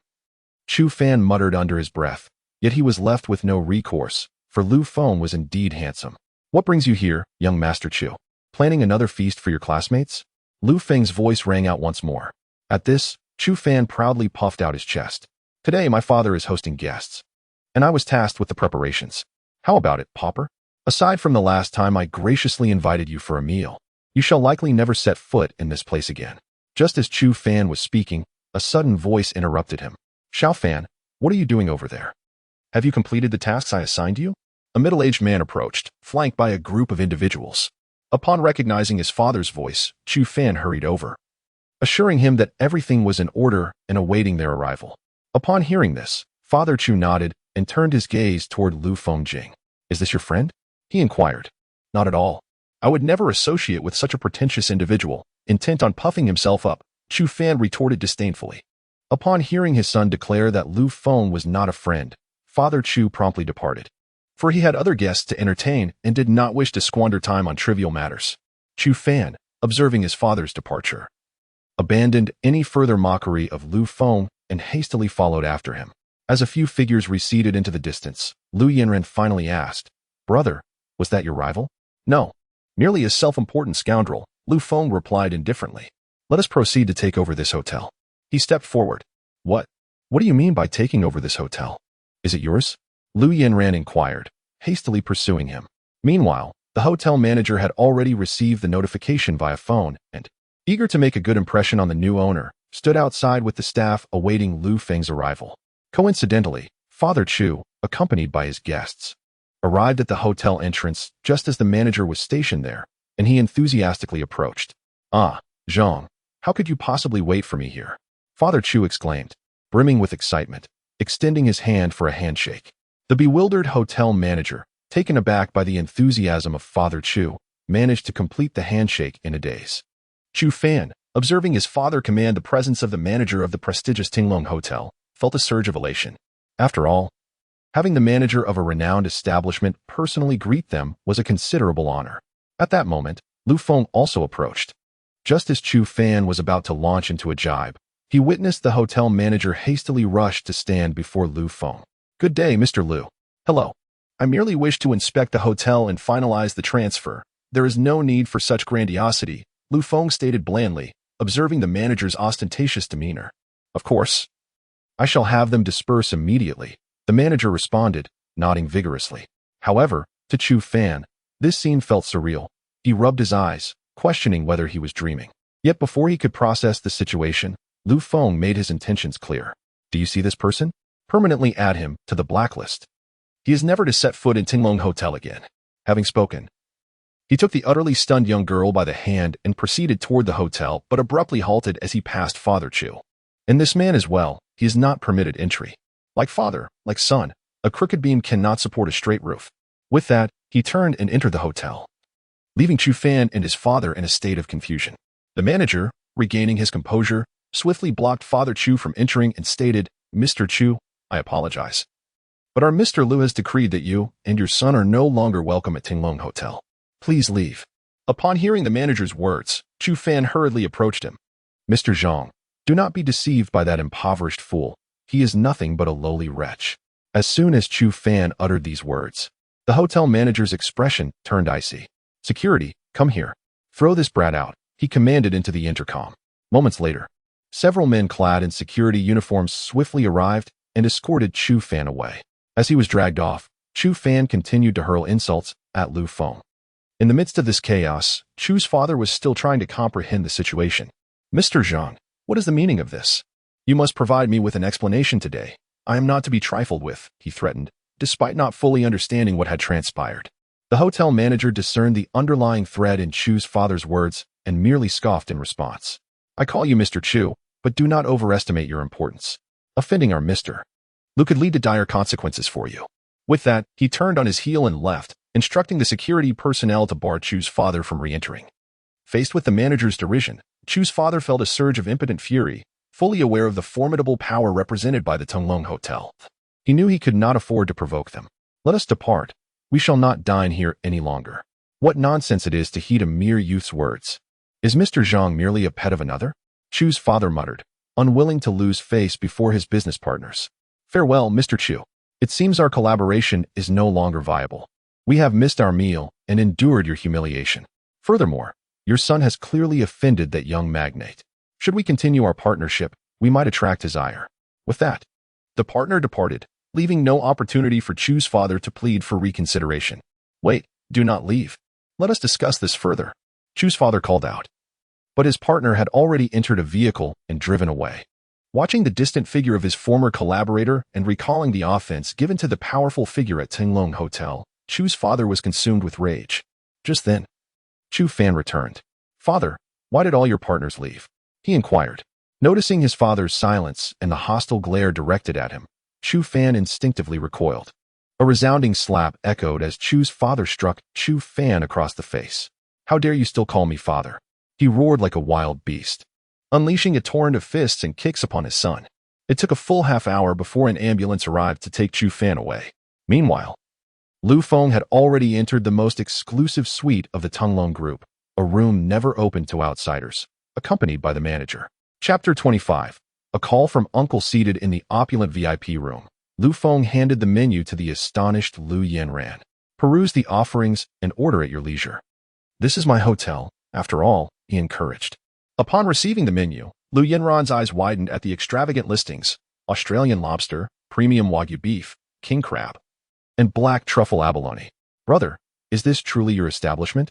If so, I shall indulge a bit more, as I've only ever seen such delicacies on television." Lu Feng chuckled heartily at her reaction. "Go ahead, feast to your heart's content. It's all on me." However, despite her words, Lu Yanran hesitated to order an abundance of dishes. Soon, a lavish banquet was laid before them, far surpassing the previous meal hosted by Chu Fan. "Well then, I shall be polite no longer, as there are no outsiders present," Lu Yanran declared, picking up a piece of black truffle abalone and savoring it. "Wow, this is delicious." The moment the food touched her palate, Lu Yanran was utterly captivated by the culinary delights before her. For the remainder of the meal, she was engrossed in the experience, scarcely uttering a word as she devoured the feast. The meal lasted over an hour before concluding. Accompanied by the manager, Lu Feng assisted the nearly full Lu Yanran out of the hotel. "Be sure to inform them that this month's salaries will be doubled, including yours," Lu Feng remarked to the manager, who responded with a nod of understanding. "Understood, Mr. Liu. On behalf of the entire team, I express our heartfelt gratitude," the manager replied, suppressing his excitement. "Well, I shall take my leave if there is nothing further," Lu Feng said. "Mr. Liu, please take care." The hotel manager bowed until Lu Feng's car vanished from view. "How about I take you to the seaside?" Lu Feng suddenly proposed while driving. Upon hearing that Lu Feng intended to take her to the Bund, Lu Yanran beamed with joy. urging him to accelerate. Growing up in an inland city, she had always harbored a deep yearning for the ocean. The journey was silent, and they quickly arrived at their destination.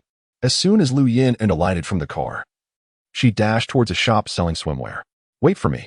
I need shorts too," Lu Feng called out, hastily following her. In contrast to Lu Yanran's careful selection, Lu Feng simply grabbed a pair of shorts and changed into them, laying back on the beach to bask in the sun. After quite some time, Lu Yanran emerged from the changing room, shyly stepping out in her new swimsuit. The sight of her made Lu Feng's jaw drop. "Brother," she called out, snapping him from his reverie. He opened his eyes only to be captivated by her stunning figure, her white swimsuit accentuating her delightful curves.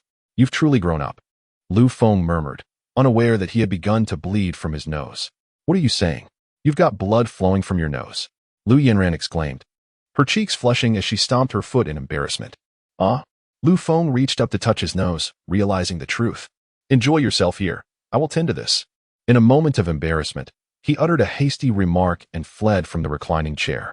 Observing Lu Feng's flustered demeanor, Lu Yanran couldn't help but laugh until she was doubled over, then proceeded to sit down and apply sunscreen. The sun by the seaside was scorching. She certainly could not afford to tan her skin. After Lu Feng managed to tend to his nosebleed, he noticed Lu Yin applying sunscreen and quickly turned his head away in alarm. Once she had finished, Lu Yanran wasted no time and dashed into the shallow waters to play. "Brother, come join me," she called out to Lu Feng from the water. Seeing this, Lu Feng prepared to join her, but before he could rise, he heard Lu Yanran's piercing scream. "Ah, what do you want?" Without hesitation, Lu Feng rushed over, only to discover several men attempting to manhandle Lu Yanran. "What are you doing? Do you dare to bully a young girl in broad daylight?" Lu Feng protectively shielded Lu Yin behind him, his expression darkening. "What's wrong? Can't we come to play with this lovely young lady?" One of the brash men taunted. "Brother, they want to violate me." Lu Yanran grasped his arm, visibly shaken. Hearing this, Lu Feng's eyes narrowed, and his voice turned icy. "I don't care who you are, but you will not harm my sister." Having amassed considerable wealth and encountered numerous influential figures, he now exuded an air of authority. The thugs were momentarily taken aback by Lu Feng's sudden aura, but then reconsidered, thinking they had the numbers to intimidate him in front of a beautiful girl. They attempted to close in on Lu Feng, only to be apprehended by the patrolling coast guards who arrived just in time.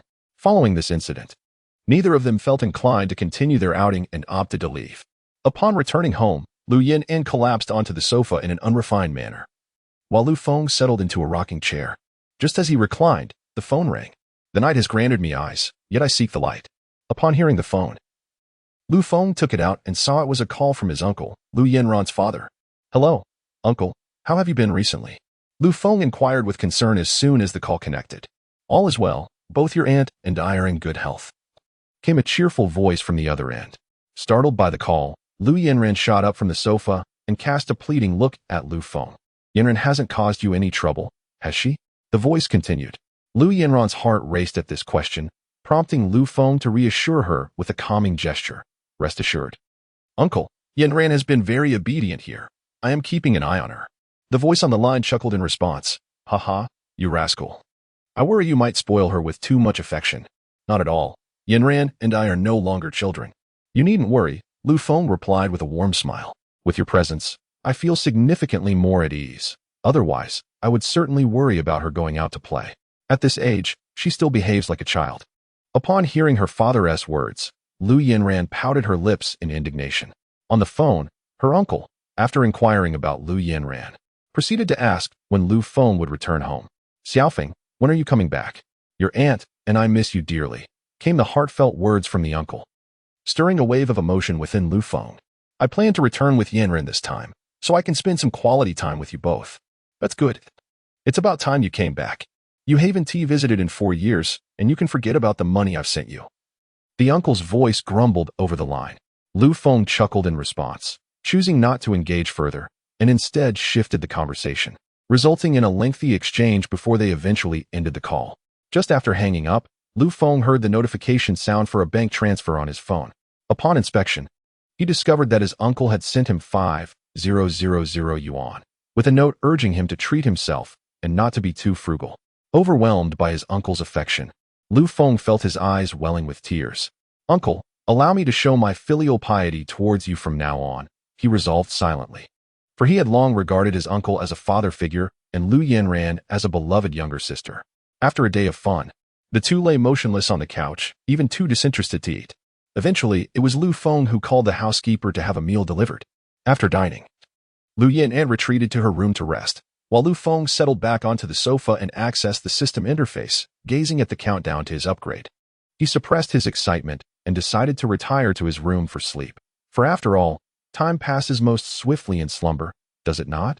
Chapter 26. The astonishing secondary system. On the following morning, as a gentle ray of sunlight graced his face, Lu Feng abruptly awakened from his slumber. He swiftly navigated to the system interface and was greeted with the sight of a successfully upgraded system, prompting an exuberant cheer. The system has completed its upgrade. Ding. Indeed. Host, I have successfully completed the upgrade. Allow me to present the modifications made post-upgrade. The system's mechanical voice resonated. Upon hearing this, Lu Feng eagerly turned his attention to the system, only to discover a new option for a marketplace on the system panel. With a spirit of curiosity, he clicked on the system marketplace. In an instant, he was rendered speechless by the astonishing array of items within the marketplace. This is utterly incredible. System. You are truly remarkable, Lu Feng exclaimed, captivated by the dazzling array of products before him. The marketplace showcased an eclectic assortment: gene enhancement serums, martial arts mastery skill books, flying vehicle skill books, and automotive skill books. Moreover, it boasted advanced technologies far beyond the current era, including plasma cannons, laser technology, rocket retrieval technology, and exoskeleton armor technology, everything one could imagine. Ignoring Lu Feng's astonishment, the system's voice continued. Ding. The system upgrade has been successful. The host is granted one complimentary lottery draw at the marketplace. What is a lottery draw? Lu Feng pondered, his mind filled with questions. It is an opportunity for the host to select an item from the marketplace without any restrictions on reputation points. It is purely based on luck, the system elucidated. And what do you mean by reputation points? Lu Feng inquired, even more puzzled. Reputation points are a currency generated from the host's assets and influence. Utilized for purchasing items from the marketplace, the system elaborated patiently. Though he did not fully comprehend, Lu Feng decided to proceed with the lottery draw. I am quite eager to see what I might obtain, he expressed excitedly. Ding. The lottery draw is in progress. Please hold on, host. Lu Feng observed the system interface flickering, darting among a multitude of items, until it finally settled on the martial arts mastery skill book. Congratulations, host. You have obtained the martial arts mastery skill book. How does one utilize the skill book? Will it instantly transform me into a martial arts master? Lu Feng inquired with curiosity. Simply click on the skill book and select to use it, the system replied. Oh, let me give it a try, Lu Feng exclaimed eagerly. For the system's claims were nothing short of miraculous. After all, which young man does not harbor a dream of becoming a martial arts hero? Ding. Today's flash sale items have been refreshed. The refreshed items are as follows. Just as Lu Feng was about to experiment with the martial arts mastery skill book, the system suddenly notified him of the refreshed items for the day. Without a moment's hesitation, he set aside the skill book and hurriedly checked what delightful treasures the system had unveiled today. In the luxurious realm of Tongchuan Yipin, valued at 150 million renminbi, and the 30 shares of Xingyu Entertainment Company, worth a staggering 6 billion renminbi, alongside a blueprint for super battery technology estimated at 5 billion renminbi. Lu Feng found himself utterly astounded by the astonishing treasures unveiled by the system. Good heavens! Is it truly possible to attain such greatness at the second level? What marvels await at the third? Lu Feng murmured in disbelief. Please make your selection promptly. The system's unyielding voice shattered Lu Feng's reverie. Faced with this conundrum, Lu Feng contemplated the options with great scrutiny. While Tongchuan Yipin was indeed impressive, it paled in comparison to the 60 billion renminbi shares and the 50 billion renminbi blueprint. Without a second thought, he dismissed the first choice. Although the shares surpassed the blueprint by 10 billion, in the grand scheme, the battery technology held far greater promise. Yet, he lacked an automotive manufacturing company to utilize it. This dilemma weighed heavily upon him. As he pondered the remaining two options, inspiration struck. Ferrari. They are in pursuit of new energy solutions. If I provide them with this technology, I could potentially secure a fortune of 10 billion. Excitement gleamed in Lu Feng's eyes at the prospect of collaborating with Ferrari. However, he quickly dismissed this notion. No. The foreign automotive industry has advanced beyond our domestic efforts. Selling this technology to Ferrari would only widen the gap. Did he not observe the domestic brands fervently striving for breakthroughs in new energy? They sought to achieve a leap forward in this domain. If he were to share the blueprint with foreign entities, he would be vilified. With the thought of being scorned by others, Feng resolutely abandoned that idea. Ultimately, he opted for the super battery technology, contemplating his ambition to manufacture vehicles himself or, if necessary, donate it to the nation or sell it to domestic enterprises. Having resolved his choice, Feng proceeded to utilize the skill book of the martial arts master. However, upon clicking the activation button, he encountered an unsettling silence, which set his nerves on edge. System, why is this not working? Ding. The host must exit the system for it to take effect. Why didn't you mention this sooner?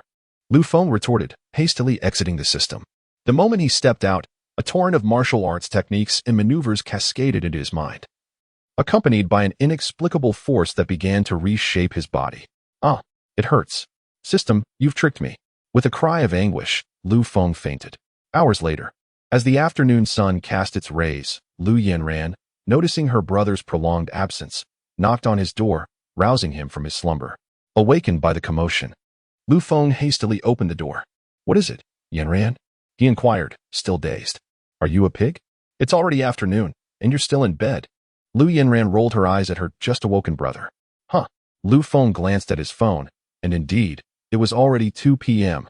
No wonder Yanran had come to rouse him. Oh, last night I stayed up late reading a novel, and I ended up sleeping far too late. Feng casually concocted an excuse. After all, he couldn't very well admit to feeling faint. Upon hearing her brother's explanation, Lu Yanran chose not to press further, merely suggesting they visit Qingdao Plaza later, to which Feng readily agreed. After bidding farewell to Lu Yanran, he returned to his room and sensed a remarkable change in his body. He unleashed a punch, generating a formidable gust of wind. Following the combat techniques stored in his mind, Feng executed a complete set of Jeet Kune Do moves. My goodness, what exactly is this system? It is truly extraordinary. Not only am I now proficient in various martial arts, but my physical abilities have also significantly enhanced. He marveled at his own fists. Subsequently, he practiced in his room for quite some time, and after feeling satisfied, he stepped out to accompany Lu Yin into Qingdao Plaza. As the car sped along, they swiftly arrived at their destination. Today, feel free to buy whatever you like. I'll cover the expenses, Feng declared with grandiosity as soon as he alighted from the vehicle. Hearing her brother's words filled Lu Yin and with immense joy. However, upon entering the clothing store and glancing at the prices, she hesitated. Although she was aware of Feng's newfound wealth, it did not justify her reckless spending. Brother, how about we try another store? Lu Yanran gently tugged at Feng's sleeve. No need. I have the means. Choose whatever you fancy, and we shall buy it. Feng replied, affectionately ruffling her hair, his tone imbued with satisfaction. His sister was growing up, learning to be considerate of him. At that moment, however, he overheard the sales associates whispering nearby. What a joke. I thought a big spender had arrived, but turns out he can't afford anything. I detest such people, remarked employee A. Indeed, I initially thought that man had a certain charm and wealth, but he is merely a pretentious fool, employee B added. Casting a glance at Lu Yanran, the two spoke in hushed tones, but Feng, having undergone physical enhancement, caught their words. Infuriated by their derogatory comments, he approached them and slammed his palm onto the counter, startling the two employees. What are you doing? Why are you banging on the table? One of them exclaimed. What did you just say? Feng asked coldly, fixing his gaze on the two employees. We didn't say anything, they stammered, refusing to acknowledge their remarks. Seeing their obstinacy, Feng demanded they summon the store manager. However, the two employees, knowing they were in the wrong, hesitated to call for the manager, dragging their feet. Just then, the manager returned from the restroom and approached the scene. Sir, what seems to be the issue? The manager inquired softly upon reaching Feng's side. The two employees, realizing the manager's presence, quickly shifted blame, saying, Manager, this gentleman claims we insulted him behind his back, but we did not. Upon hearing this, the manager's demeanor turned frosty. Sir, would you kindly explain? Upon hearing this, Feng directly extracted a gold card from his wallet and placed it emphatically on the counter. Just moments ago, my sister was here purchasing clothes. From the moment she entered until her departure, no one greeted her. She wandered alone for quite some time. And as we were leaving, your staff murmured disparagingly about us, suggesting we are impoverished and should refrain from visiting if we cannot afford to buy. He posed the question. Should I not be offended by this? Upon witnessing the prestigious black card from Moda Bank on the counter and listening to Lu Feng's words, the store manager could ascertain that two of her employees had indeed judged others by their appearance and had been caught speaking ill behind their backs. Realizing this, the manager hastily apologized to Lu Feng. "I sincerely apologize, sir. This incident is our oversight. We will certainly discipline those two employees. Please accept our apologies." Lu Feng, hearing the manager's apology, merely scoffed. If apologies could resolve all issues, then the world would surely be a more beautiful place. The manager discerned the irony in Lu Feng's words, but dared not retort, as the fault lay with her staff. "How about this?" she proposed. "I shall take it upon myself to offer you a 20% discount on all your purchases today." With a cold smile, Lu Feng replied, "Do you truly believe I would stoop to accept such trivial concessions?" He then took his card and, accompanied by Lu Yanran, departed, not forgetting to deliver his final words. "If your employees can only judge by appearances, I suggest you consider closing your doors for good." At this proclamation, the manager's expression darkened. Once Lu Feng exited the store, her suppressed anger erupted, and she shouted at the two sales associates, "What on earth have you done? That was a gold card from Moda Bank, requiring a minimum deposit of 100 million to possess. Have you lost your minds by offending such a powerful individual?" The two employees, realizing the magnitude of their error, quickly apologized. "We are so sorry, manager. We were wrong. What good is your apology to me? If you cannot secure that gentleman's forgiveness, then you too can consider yourselves dismissed," the manager declared sternly. Hearing her words, the two rushed out to pursue Lu Feng, who had already crossed the threshold into the clothing store across the street. Welcome. Chapter 27. Do not judge a person by their appearance. As Lu Feng stepped into the store, he was greeted warmly by a sales associate. "What type of clothing are you interested in? I would be delighted to provide you with some recommendations," she said with a smile. "Please recommend a few outfits for my sister. Price is of no concern, but they must be visually appealing," Lu Feng replied with an indifferent tone. "Certainly, madam. Please follow me," the sales associate responded, leading the way. Lu Yanran cast a glance at Lu Feng before hastily following the associate. At that moment, two employees from the store hurried after them, apologizing profusely upon seeing Lu Feng. "We sincerely apologize, sir. We acknowledge our mistake." "Indeed, sir, please forgive us," they pleaded. However, upon hearing their apologies, Lu Feng merely scoffed. "You do not regret your actions. You are merely aware of the consequences you face." He then dismissed them with a wave and settled into a chair, leisurely sipping the water the sales associate had brought. After approximately 7 to 8 minutes, Lu Yanran emerged in a charming French-style white square-neck dress, complemented by half-length white stockings, resembling a princess straight out of a fairy tale. "Brother, do you think this looks good on me?" Lu Yanran asked shyly, twirling before Lu Feng, a fragrant breeze following her graceful movement. Lu Feng was mesmerized. Although he knew Lu Yanran was beautiful, this outfit left him utterly astonished. "Stunning. Ha ha ha, my sister looks good in anything," Lu Feng praised. Receiving the desired affirmation, Lu Yanran blushed and lowered her gaze. "Based on this standard, let us select a few more outfits," Lu Feng boldly instructed the nearby sales associate. Upon hearing this, Lu Yanran climbed closer to Lu Feng and whispered, "Brother, let us not go overboard. These items are quite expensive. The outfit I'm wearing already costs nearly 50,000 yuan. Although you are wealthy now, we shouldn't purchase so much." "Ha ha ha, you little rascal, go ahead and indulge. I earn so much. How could you not help me spend it?" Lu Feng chuckled, then nudged Lu Yanran towards the sales associate to select more clothing. After approximately another half hour, Lu Yanran chose several more outfits, at which point Lu Feng instructed the staff to proceed with the checkout. "Good day, sir. Your total expenditure is 237,000 yuan.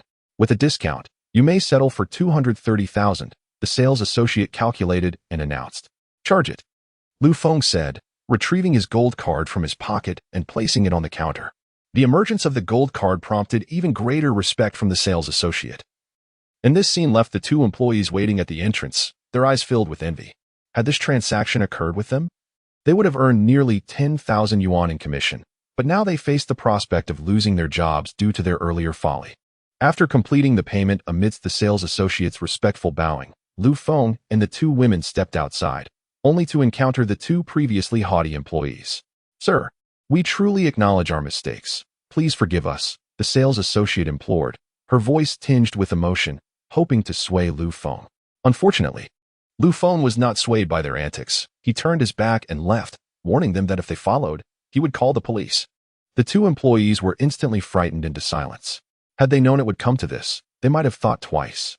Amidst the mocking of a salesperson who had just made a sale of 230,000, the two departed in a daze, knowing that they were returning to face potential dismissal without Lu Feng's forgiveness. After purchasing clothes, Lu Feng took Lu Yin in to play claw machines. Faced with the adorable plush toys, the little girl was utterly delighted. Had Lu Feng not pulled her away, she might have attempted to capture every toy in the mall. While Lu Feng found himself burdened with 2 large bags of stuffed animals. Once they finally exited the square, Lu Feng placed the toys in the car, intending to return home for some rest. However, Lu Yinran expressed that she had not yet had her fill of fun and wanted Lu Feng to take her out for more adventures. With no other choice but to indulge his sister, Lu Feng acquiesced and took her to the Huangpu River, where they boarded a ferry, followed by a visit to the tallest building in the city. Thus, the two spent the entire day in constant activity. And by the time they got back in the car, Lu Feng felt utterly exhausted. "Brother, you look so tired," Lu Yin teased from her seat. Hearing such ungrateful words, Lu Feng rolled his eyes. "You have the audacity to say that? All the clothes and those 2 bags of dolls are being carried by me. Wherever you go, I must follow with your bags." Humph. At this, Lu Yinran fell silent, realizing the truth in his words. She couldn't help but smile sheepishly, thinking of the weight of the bags he carried. "Hiki, I know you work hard, so when we get back, I'll cook for you," Lu Yinran said with a chuckle. No, that's unnecessary. We can just grab something to eat later," Lu Feng quickly interjected, as he had no desire to endure another culinary disaster in his lifetime. After driving for a while, they passed a barbecue stall, and upon seeing it, Lu Yinran expressed a craving for barbecue. Lu Feng promptly pulled over. "Boss, what delicious offerings do you have?" Lu Yinran inquired as soon as they got out of the car. "Ha ha ha. We have plenty of delectable options. Garlic enoki mushrooms, clams with vermicelli, secret recipe lamb skewers, spicy grilled chicken wings, endless delights," the jovial boss replied. Upon hearing such a tempting array of dishes, Lu Yin quickly settled in, requested the menu, and began ordering. While Lu Feng parked the car and approached, seeing her brother arrive, Lu Yin kindly handed him the menu, encouraging him to order whatever he liked, proclaiming that she would cover all expenses for the evening. With her generous offer, Lu Feng felt no hesitation in placing his order. After a considerable wait, just as their hunger reached a peak, the boss brought out their barbecue. Faced with the siren call of the delicious food, they wasted no time diving into their feast. Yet, as they enjoyed their meal, a commotion erupted behind them. Lu Feng turned his head to see a group of young men adorned with tattoos of dragons and tigers at a nearby table, loudly expelling a homeless man. Faced with the intimidation of these robust individuals, the homeless man appeared on the verge of tears. Witnessing this scene, Lu Yinran felt a surge of anger that made it difficult for her to enjoy her skewers. However, the presence of a large group of men, coupled with the intimidating tattoos they bore, rendered her hesitant to intervene as a young woman. "Brother, should we call the police? Look, they are throwing bottles at that elderly scavenger," Lu Yinran whispered. "No need. I'll handle it myself," Lu Feng replied, rising to approach the situation. Wait, brother. Don't act impulsively. There are too many of them, and if a conflict arises, we would be at a disadvantage," Lu Yinran exclaimed, urgently grasping his arm to prevent him from advancing. In response, Lu Feng simply smiled faintly, gently removing her hand from his arm, and proceeded directly towards the group. The young delinquents continued to hurl leftover food and beer bottles at the elderly scavenger, while the barbecue stall owner, intimidated by their numbers, refrained from intervening. Just as one of the delinquents raised a beer bottle to strike the elderly man, a hand seized his lifted arm, followed by a cold, indifferent voice whispering in his ear, "You have gone too far." Chapter 28. 1 against 5. The young ruffian hastily shook off his arm, only to find himself confronted by Lu Feng. "Who the hell are you to meddle in our affairs? Do you wish for us to loosen your bones?" he sneered. Upon hearing this, Lu Feng's expression turned icy. "Isn't it a bit excessive for you to bully an elderly person? Do you possess no conscience? Mind your own business, or I'll make you regret it," another ruffian threatened, brandishing his fist. At that moment, Lu Yinran, concerned for Lu Feng's safety, hurried over. "How can you behave like this? It's utterly outrageous," she exclaimed at the thugs. The group of ruffians, taken aback by the sudden appearance of the beautiful girl, instantly brightened. "Hey there, little sister. Why not come and play with us?" One of them grinned. "Yes, join us, and I promise not to bother this old man," another chimed in, egging on the group. The elderly scavenger, witnessing the imminent danger to such a lovely girl, urgently urged Lu Feng. Young man, please take the girl and leave. Don't worry about me.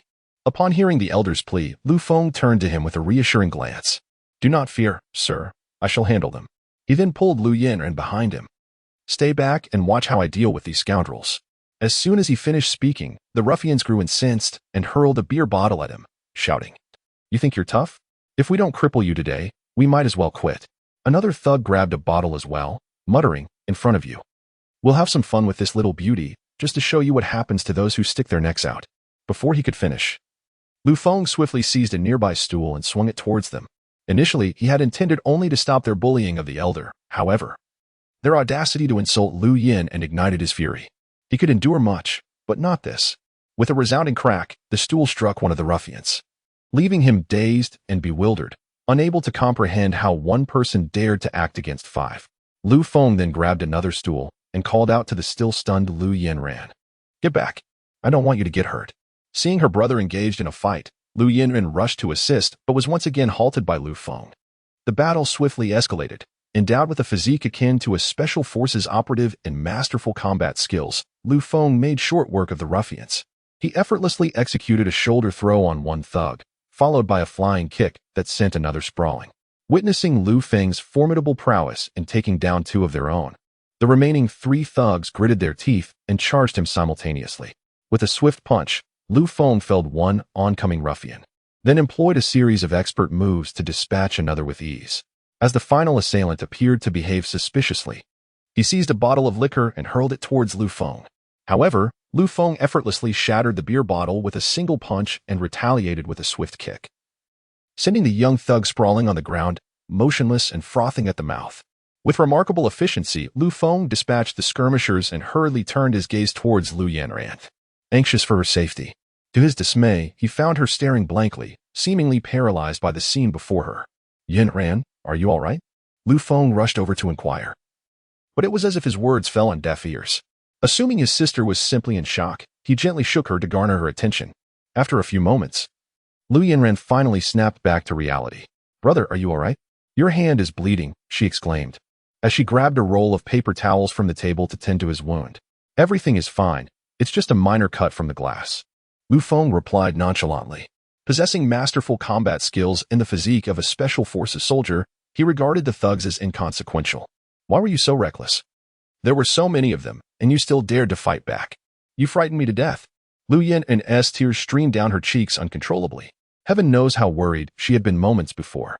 Seeing her cry, Lu Feng hurried to console her. All right, Yanran, don't cry.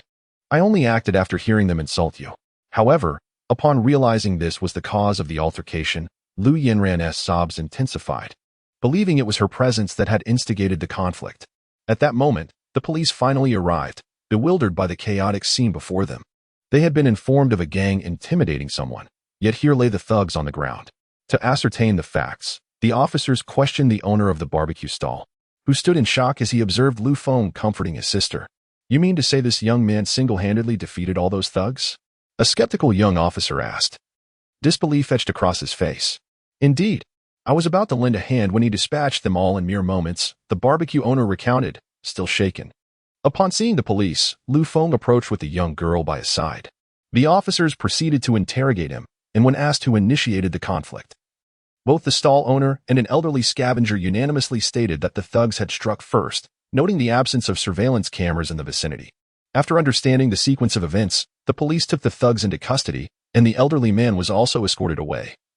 With assurances that he would be placed in a retirement home, the officers requested Lu Feng's phone number and address, stating that he would not need to provide a formal statement but would be contacted if necessary, and then departed.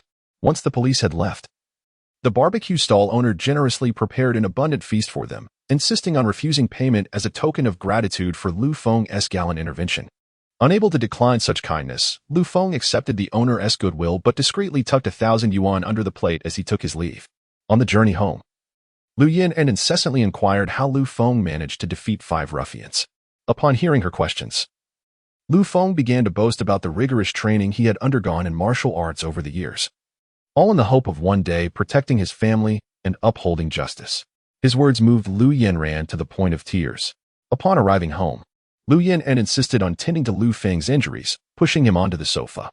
Before long, she returned with a first aid kit, extracting alcohol and cotton swabs to disinfect his hands. Ouch, that hurts. Yanran, be gentle, he exclaimed. Does it still hurt? I thought I was being gentle enough, she replied. Just slow down a bit. I can't bear it, he entreated. Oh, very well, Lu Yanran acquiesced, decreasing her pace. After completing the disinfection, she applied Yunnan Baiyao to the wounds and dressed them with bandages. Observing his hands, now swathed in bandages adorned with a delicate bow, Lu Feng couldn't help but feel a mix of amusement and exasperation. Later, as he lay in bed, he found himself unable to calm his racing thoughts. After all, transitioning from an ordinary person to a skilled martial artist was a feat that no one could seamlessly adapt to overnight.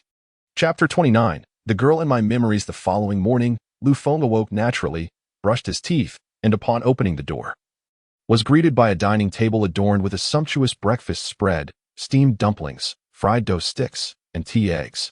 Spotting her brother awake, Lu Yanran eagerly called him to join her for breakfast. However, Lu Feng remained motionless at the table, refusing to pick up his chopsticks until Lu Yanran mentioned that she had procured the meal herself, prompting him to finally partake. After finishing breakfast, Lu Feng intended to rest on the sofa, but his phone rang, revealing a call from Shen Xuan. She informed him of an impending invitation to the birthday banquet of the esteemed Yi Weiman and insisted on helping him select an outfit, urging him to hurry. Lu Feng, upon hanging up, hastily donned his coat and prepared to leave, prompting a curious inquiry from Lu Yanran about his destination. He simply replied that she should entertain herself, as he had matters to attend to and would return late. Upon arriving at the entrance of the complex, Lu Feng spotted Shen Xuan from a distance. After all, the sight of a Bentley accompanied by an enchanting woman was irresistible. Thank you for coming to fetch me so early, he remarked with a sheepish grin. It's nothing. I just arrived. Get in, Shen Xuan replied gently. As soon as he settled into the car, Lu Feng could not contain his curiosity regarding her previous comments. What did you mean by what you said last time? He inquired earnestly. Shen Xuan smiled softly in response. Ah Feng, what do you think I meant? Before Lu Feng could answer, she continued. For now, refrain from asking too many questions. Knowing too much may not serve you well. Your primary objective is to capture the attention of the Yi family patriarch. Lu Feng fell silent at her words. Indeed, with his current capabilities, he could hardly impact the two prominent families. Rather than seek answers, it would be wiser to focus on strengthening himself. The car navigated through the luxurious streets of the metropolis, and, after parking, Shen Xuan led Lu Feng into a high-end clothing store. Welcome. The sales associate greeted enthusiastically upon recognizing Shen Xuan, whose noble aura was unmistakable. You need not accompany us. I will assist him in choosing. Shen Xuan firmly declined the associate's offer. She then began to browse with Lu Feng, occasionally holding up a suit for him to try and tying a tie around his neck to see how it suited him. As he felt her delicate hands moving around his neck, the proximity of her exquisite visage, the fragrance enveloping her, and the gentle waft of her breath left Lu Feng utterly flustered. This one will do, Shen Xuan declared, satisfied with her selections for Lu Feng, and led him to the cashier. Charge it, she commanded confidently, producing a black card from her bag, which prompted an even more respectful demeanor from the sales associate. This purchase totals 180,000 yuan. After processing the transaction, the cashier respectfully handed the card back to Shen Xuan. Let us go. Our next destination awaits, she instructed, taking the card and striding out of the store, leaving Lu Feng no choice but to follow her. In the blink of an eye, the two arrived at the Patek Philippe boutique. Lu Feng looked at Shen Xuan, perplexed, and inquired about their purpose for being there. A successful man must possess a fine watch, she replied, pulling him inside. Upon entering, Lu Feng was dazzled by the array of timepieces on display. The sales associate, noticing the luxurious brand he wore, approached without hesitation. Good day. Welcome to you both. How may I assist you? She inquired respectfully. Help him select a watch, Shen Xuan said, her tone cool and detached, maintaining this demeanor in front of others, save for her more amiable side reserved for Lu Feng. Certainly, sir. Please follow me. The sales associate beckoned, and Lu Feng glanced at Shen Xuan before following her. The Calatrava series, renowned for its minimalist and classic design, typically features a simple dial that harmoniously blends elegance with intricate details, showcasing Patek Philippe's respect for tradition and spirit of innovation. However, given your youth, I would not recommend this series, the associate advised professionally. The The complicated function timepieces, characterized by their minimalist dials and exquisite details, were presented next. This particular model, in my opinion, would be most suitable for you, she remarked. What do you think? Lu Feng turned to Shen Shuyuan. I believe it complements your suit quite well. Ah Feng, she replied with a delicate tone. Very well, I shall take this one. Please prepare the invoice, Lu Feng decided promptly.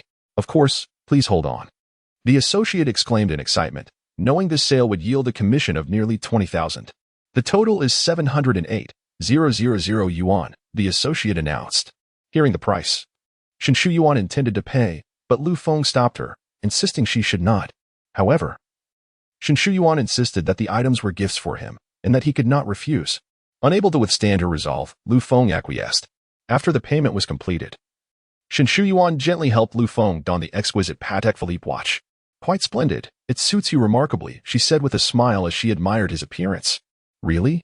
Lu Feng chuckled bashfully. After acquiring the attire for Lu Feng's upcoming celebration, the two began to leisurely stroll, eventually finding themselves at a pavilion. Ah Feng, I know you're curious about why I treat you this way, Shen Shuyuan said softly as she gazed at him from the bench. Indeed, I am very curious. Why? Lu Feng finally voiced his lingering question. If I told you that we knew each other before, would you believe me? She replied slowly. What? We knew each other before? Lu Feng's eyes widened in astonishment. Yet, as he contemplated his past acquaintances and experiences, he realized that he had no recollection of Shen Shuyuan at all. Observing Lu Feng's disbelief, Shen Shuyuan gradually unfolded a tale, a story of a young boy and a young girl. The narrative transpires when Lu Feng was around 10 years old, residing at his uncle's house, attending school daily alongside his sister, Lu Yanran. One day, a petite girl abruptly transferred to their class. Standing timidly at the podium, she introduced herself as Li Fuyao. After her introduction, the teacher assigned her to sit next to a boy, and thus, they naturally became desk mates. However, the boy soon discovered that his new companion was rather peculiar.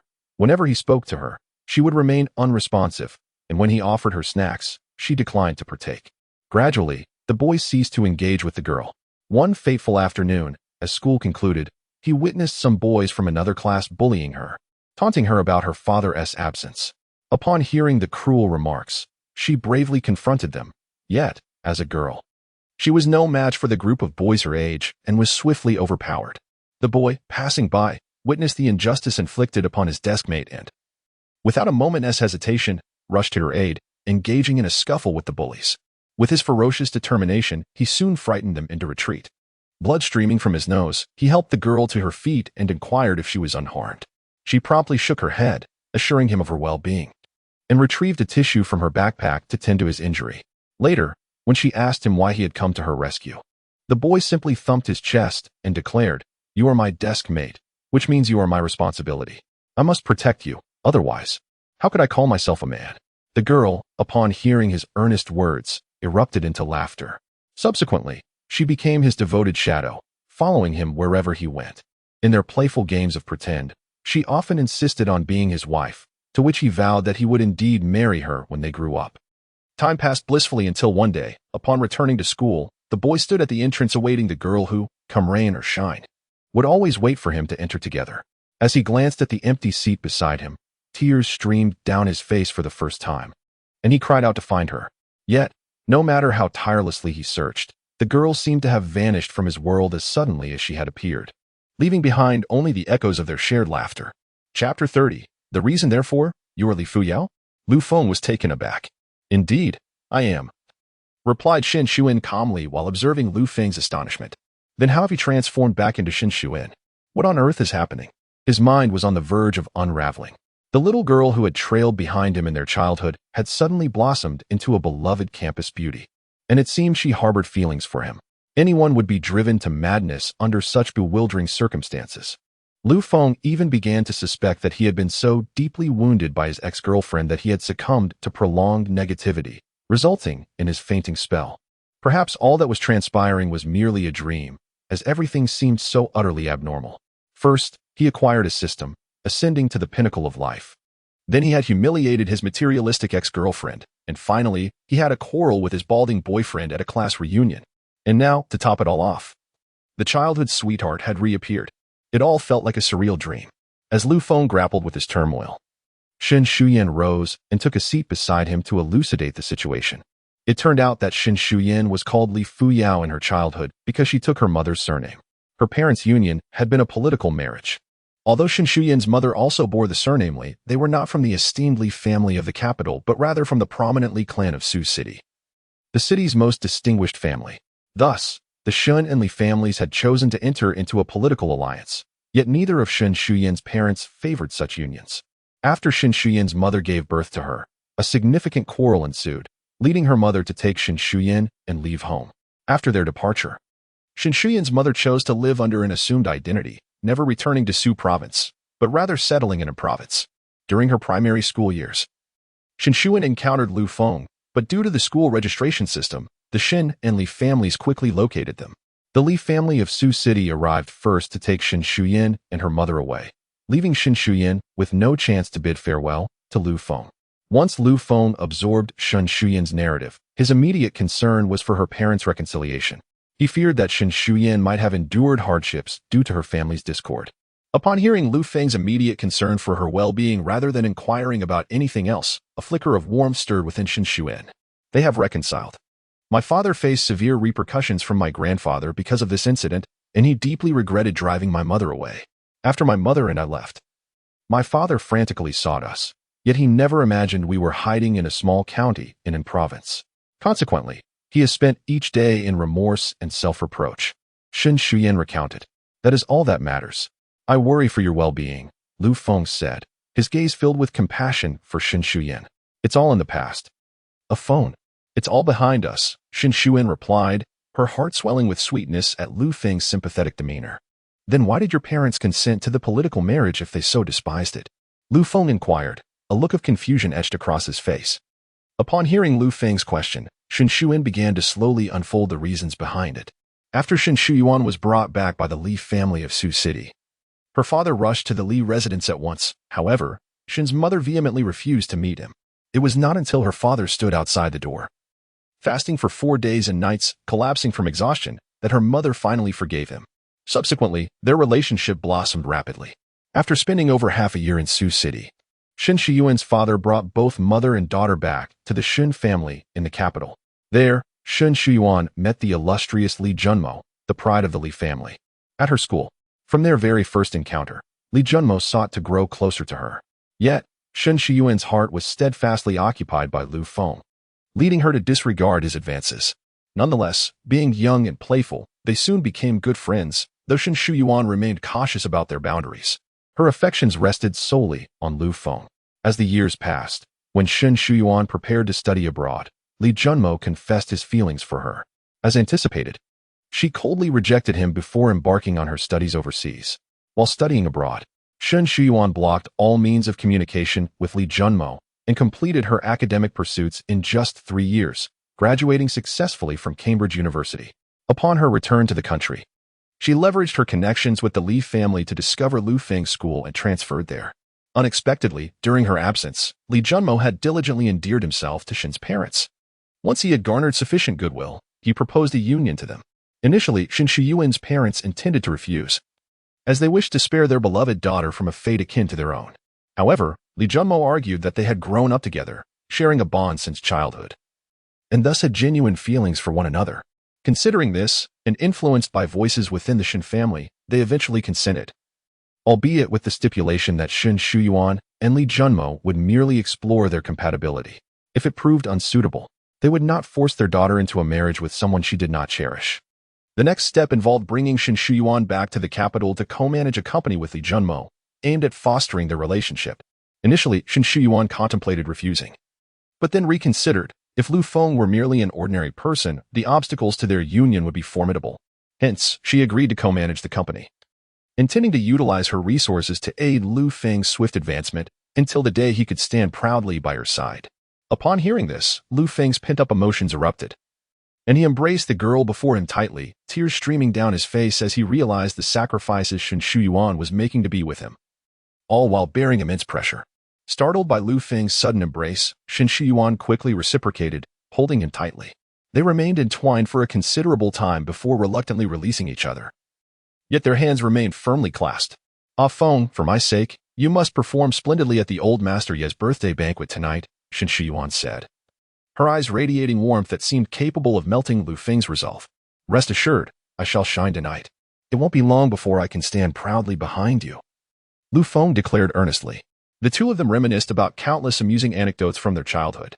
When the conversation turned to why Lu Feng had come to her aid during a fight, Shen Shuyuan tenderly caressed Lu Feng's face.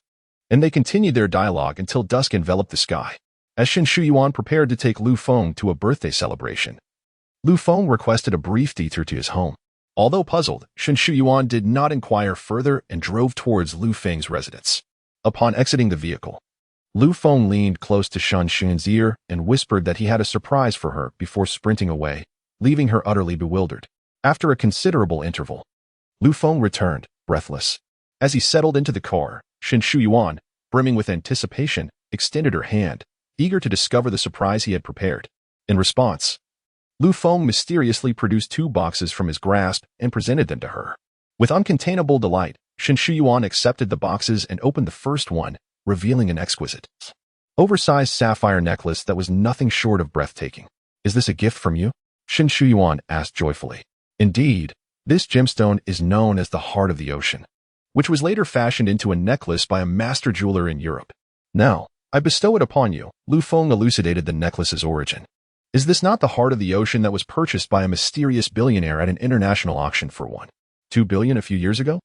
Shen Shuyuan gasped in astonishment. It was common knowledge that this gemstone had vanished after its acquisition, only to resurface now, transformed into a necklace and gifted to her. Yes, this gem is perfectly suited to you, Lu Feng chuckled at Shen Shuyuan's astonished expression. Please, help me put it on, Shen Shuyuan implored, tilting her alabaster neck. With a trembling hand, Lu Feng adorned her with the renowned Heart of the Ocean, the largest sapphire in the world, resting gracefully against her neck. One might wonder how Lu Feng acquired such a precious gem. It had been procured from the system's marketplace with reputation points upon his recent return.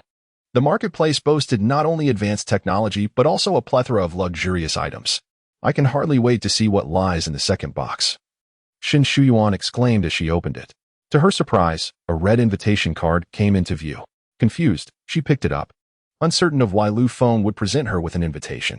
Observing her perplexity, Lu Feng, with an air of mystery, urged, just open it and you shall find out.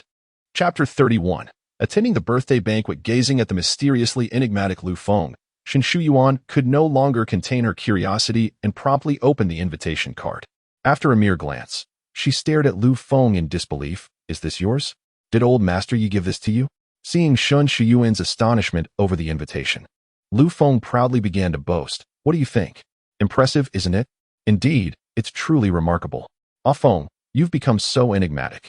This is an invitation from old Master Yi, something many would yearn for, Shen Shuyuan exclaimed, gazing at Lu Feng in admiration. Hee, it's just ordinary. Lu Feng responded modestly. Ordinary? Not in the slightest. It's genuinely extraordinary.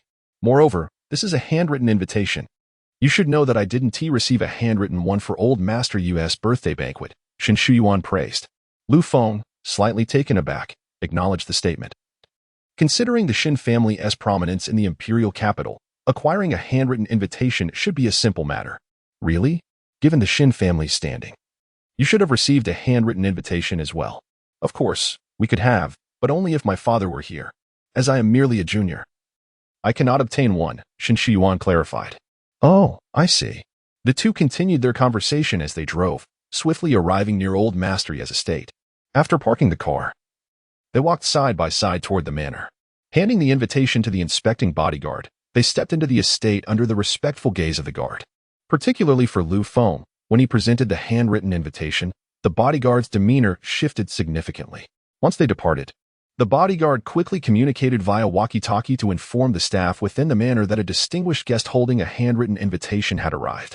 The influential individuals waiting to submit their invitations began speculating about Lu Feng and Shen Shuyuan's identities, as few were granted such an honor from old Master Yi. Upon entering the estate, they noticed a multitude of guests already gathered on the lawn, engaged in conversation in small clusters. The arrival of Lu Feng and Shen Shuyuan went unnoticed. After surveying the surroundings, Shen Shuyuan led Lu Feng to the dessert table, where she grabbed a piece of cake and stuffed it into Lu Feng's mouth, effectively silencing him. seeing Lu Feng unable to speak. Shin Shuyuan laughed joyfully and took a piece of cake for herself. While enjoying her cake, Shin Shuyuan picked up a glass of juice, intending for Lu Feng to have a sip to wash it down. However, her grip faltered, and the cup slipped from her hands, spilling its contents onto a young girl dressed in a white gown. "I'm sorry. My apologies," Shin Shuyuan exclaimed, hastily apologizing to the girl. Lu Feng also offered his apologies and reached for a tissue to hand to the girl for her to clean up. Unexpectedly, the girl attempted to slap Shin Shuyuan across the face. Fortunately, Lu Feng reacted swiftly, pulling Shin Shuyuan aside just in time. As the girl swung her hand again, this time Lu Feng did not relent. He firmly grasped her outstretched hand. The girl's arm, gripped tightly, turned red. Yet her words were anything but gentle. "Who are you? You've soiled my dress, and now you dare to strike me?" The crowd, drawn by the commotion, turned their gazes toward the unfolding scene. Sensing the attention, the girl grew even more brazen. "How did you manage to slip in? You arrive and start eating and drinking, dirtying my dress, and even attempting to hit me." Lu Feng, unable to tolerate the girl's rudeness any longer, retorted, "We accidentally stained your dress, but we sincerely apologized. Yet, you refused to reason, immediately resorting to violence. If I had to intervened, you would have struck us directly. And what if I did? Who told you to dirty my dress? I don't know who invited you here, but today is my grandfather's birthday. I have no desire to argue with you. Just leave." Beside her, Shin Shuyuan furrowed her brow upon hearing the girl claim to be the granddaughter of Old Master Yi, for she had no recollection of him having a granddaughter. "You claim to be Old Master Yi's granddaughter? I distinctly remember that he has only one grandson," Shin Shuyuan questioned, skepticism evident in her tone. At this, the girl's arrogance diminished, though she feigned composure. "I am the girlfriend of Old Master Yi's grandson. He is indeed my grandfather." Lu Feng and Shin Shuyuan exchanged glances, bemused. It turned out she was merely the girlfriend of his grandson. Yet she dared to wield her supposed influence. Moreover, even if she were indeed the grandson's girlfriend, Shin Shuyuan remained unperturbed, for she hailed from the Shin family. Understanding the situation, Shin Shuyuan sought to resolve matters without further entanglement and inquired how the girl wished to proceed. To their astonishment, the girl demanded to douse Shin Shuyuan with red wine before she would relent. Ignoring her outrageous demand, Lu Feng and Shin Shuyuan turned to leave. Seeing them attempt to depart, the girl hastily lifted a glass of red wine and aimed it at Shin Shuyuan. With a splatter, Shin Shuyuan's attire was instantly drenched in red wine. Unable to contain himself any longer, Lu Feng stepped forward and delivered a sharp slap to the girl's face. The girl stood frozen, as did the onlookers, for after all, she was the girlfriend of Old Master Yi's grandson, potentially a future daughter-in-law of the Yi family. How could this young man act so boldly? Regaining her composure, the girl tearfully pulled out her phone to call her boyfriend. Shin Shuyuan grasped Lu Feng's hand, admonishing him for his impulsiveness, as it could leave a negative impression on Old Master Yi. However, Lu Feng attentively wiped the wine from Shin Shuyuan's clothes, nonchalantly declaring, "I care not for such things. All I know is that no one shall bully you in my presence." Upon hearing Lu Feng's protective words, a flicker of joy passed through Shin Shuyuan's heart, and she gently leaned against his shoulder. Just then, the girl returned with her boyfriend, a young and handsome man, who confronted them. "So, it was you who laid hands on her. You struck my girlfriend?" Shin Shuyuan lifted her gaze towards the boy. Yet after a prolonged moment of contemplation, she realized she did not recognize the youth before her. It was only prior to her departure abroad that she had met the grandson of Old Yi. "Who are you?" Shin Shuyuan inquired with an air of indifference. "I am the grandson of Old Yi. At my grandfather's birthday banquet, you dared to strike my girlfriend," the man declared with an imposing presence. "How come I was unaware that Old Yi had such a grandson? Who exactly are you?" A formidable aura emanated from Shin Shuyuan, directed squarely at the man. The man, taken aback by Shin Shuyuan's commanding presence, divulged his lineage. "I am a distant cousin of Old Yi." Upon hearing this, Shin Shuyuan chuckled softly. "You two wait here. I shall call Yi Fan and have him come to deal with you." The man's demeanor shifted instantly to one of panic at the mention of Yi Fan. Yet in the public eye, he felt constrained to remain still, silently hoping that Shin Shuyuan did not genuinely know Yi Fan. However, his hopes were soon dashed. Approximately 2 minutes after Shin Shuyuan ended the call, a handsome man approached. "Shuyuan, when did you arrive?" he asked with a warm smile. "I've been here for a while," Shin Shuyuan replied nonchalantly. The man then surveyed the surroundings, his gaze turning icy upon spotting his so-called cousin and his girlfriend, causing them to tremble in fear. "We will settle this later. For now, stay in the room and do not come out, he commanded in a voice laden with authority, prompting the young couple to hastily retreat. Siyuan, today is grandfather's 70th birthday. Please do me a favor after the banquet. I will personally bring them to apologize to you, the young man said earnestly. Very well, I shall grant you this favor, but this matter is far from resolved. Shen Siyuan replied coolly, before turning to gently introduce the man to Lu Feng. Ah Feng, this is Yu Fan, the grandson of Old Yi. Upon realizing that the individual before him was indeed Old Yi's grandson, Lu Feng extended a greeting. Shen Siyuan then added, Yi Fan. He possesses a handwritten invitation from your grandfather. Upon hearing Shen Siyuan mention Lu Feng's connection to his grandfather's handwritten invitation, Yi Fan, initially assuming Lu Feng to be an inconsequential guest, felt a sudden need to be exceedingly courteous. Hello. I sincerely apologize for the lack of hospitality earlier, Yu Fan said with newfound enthusiasm.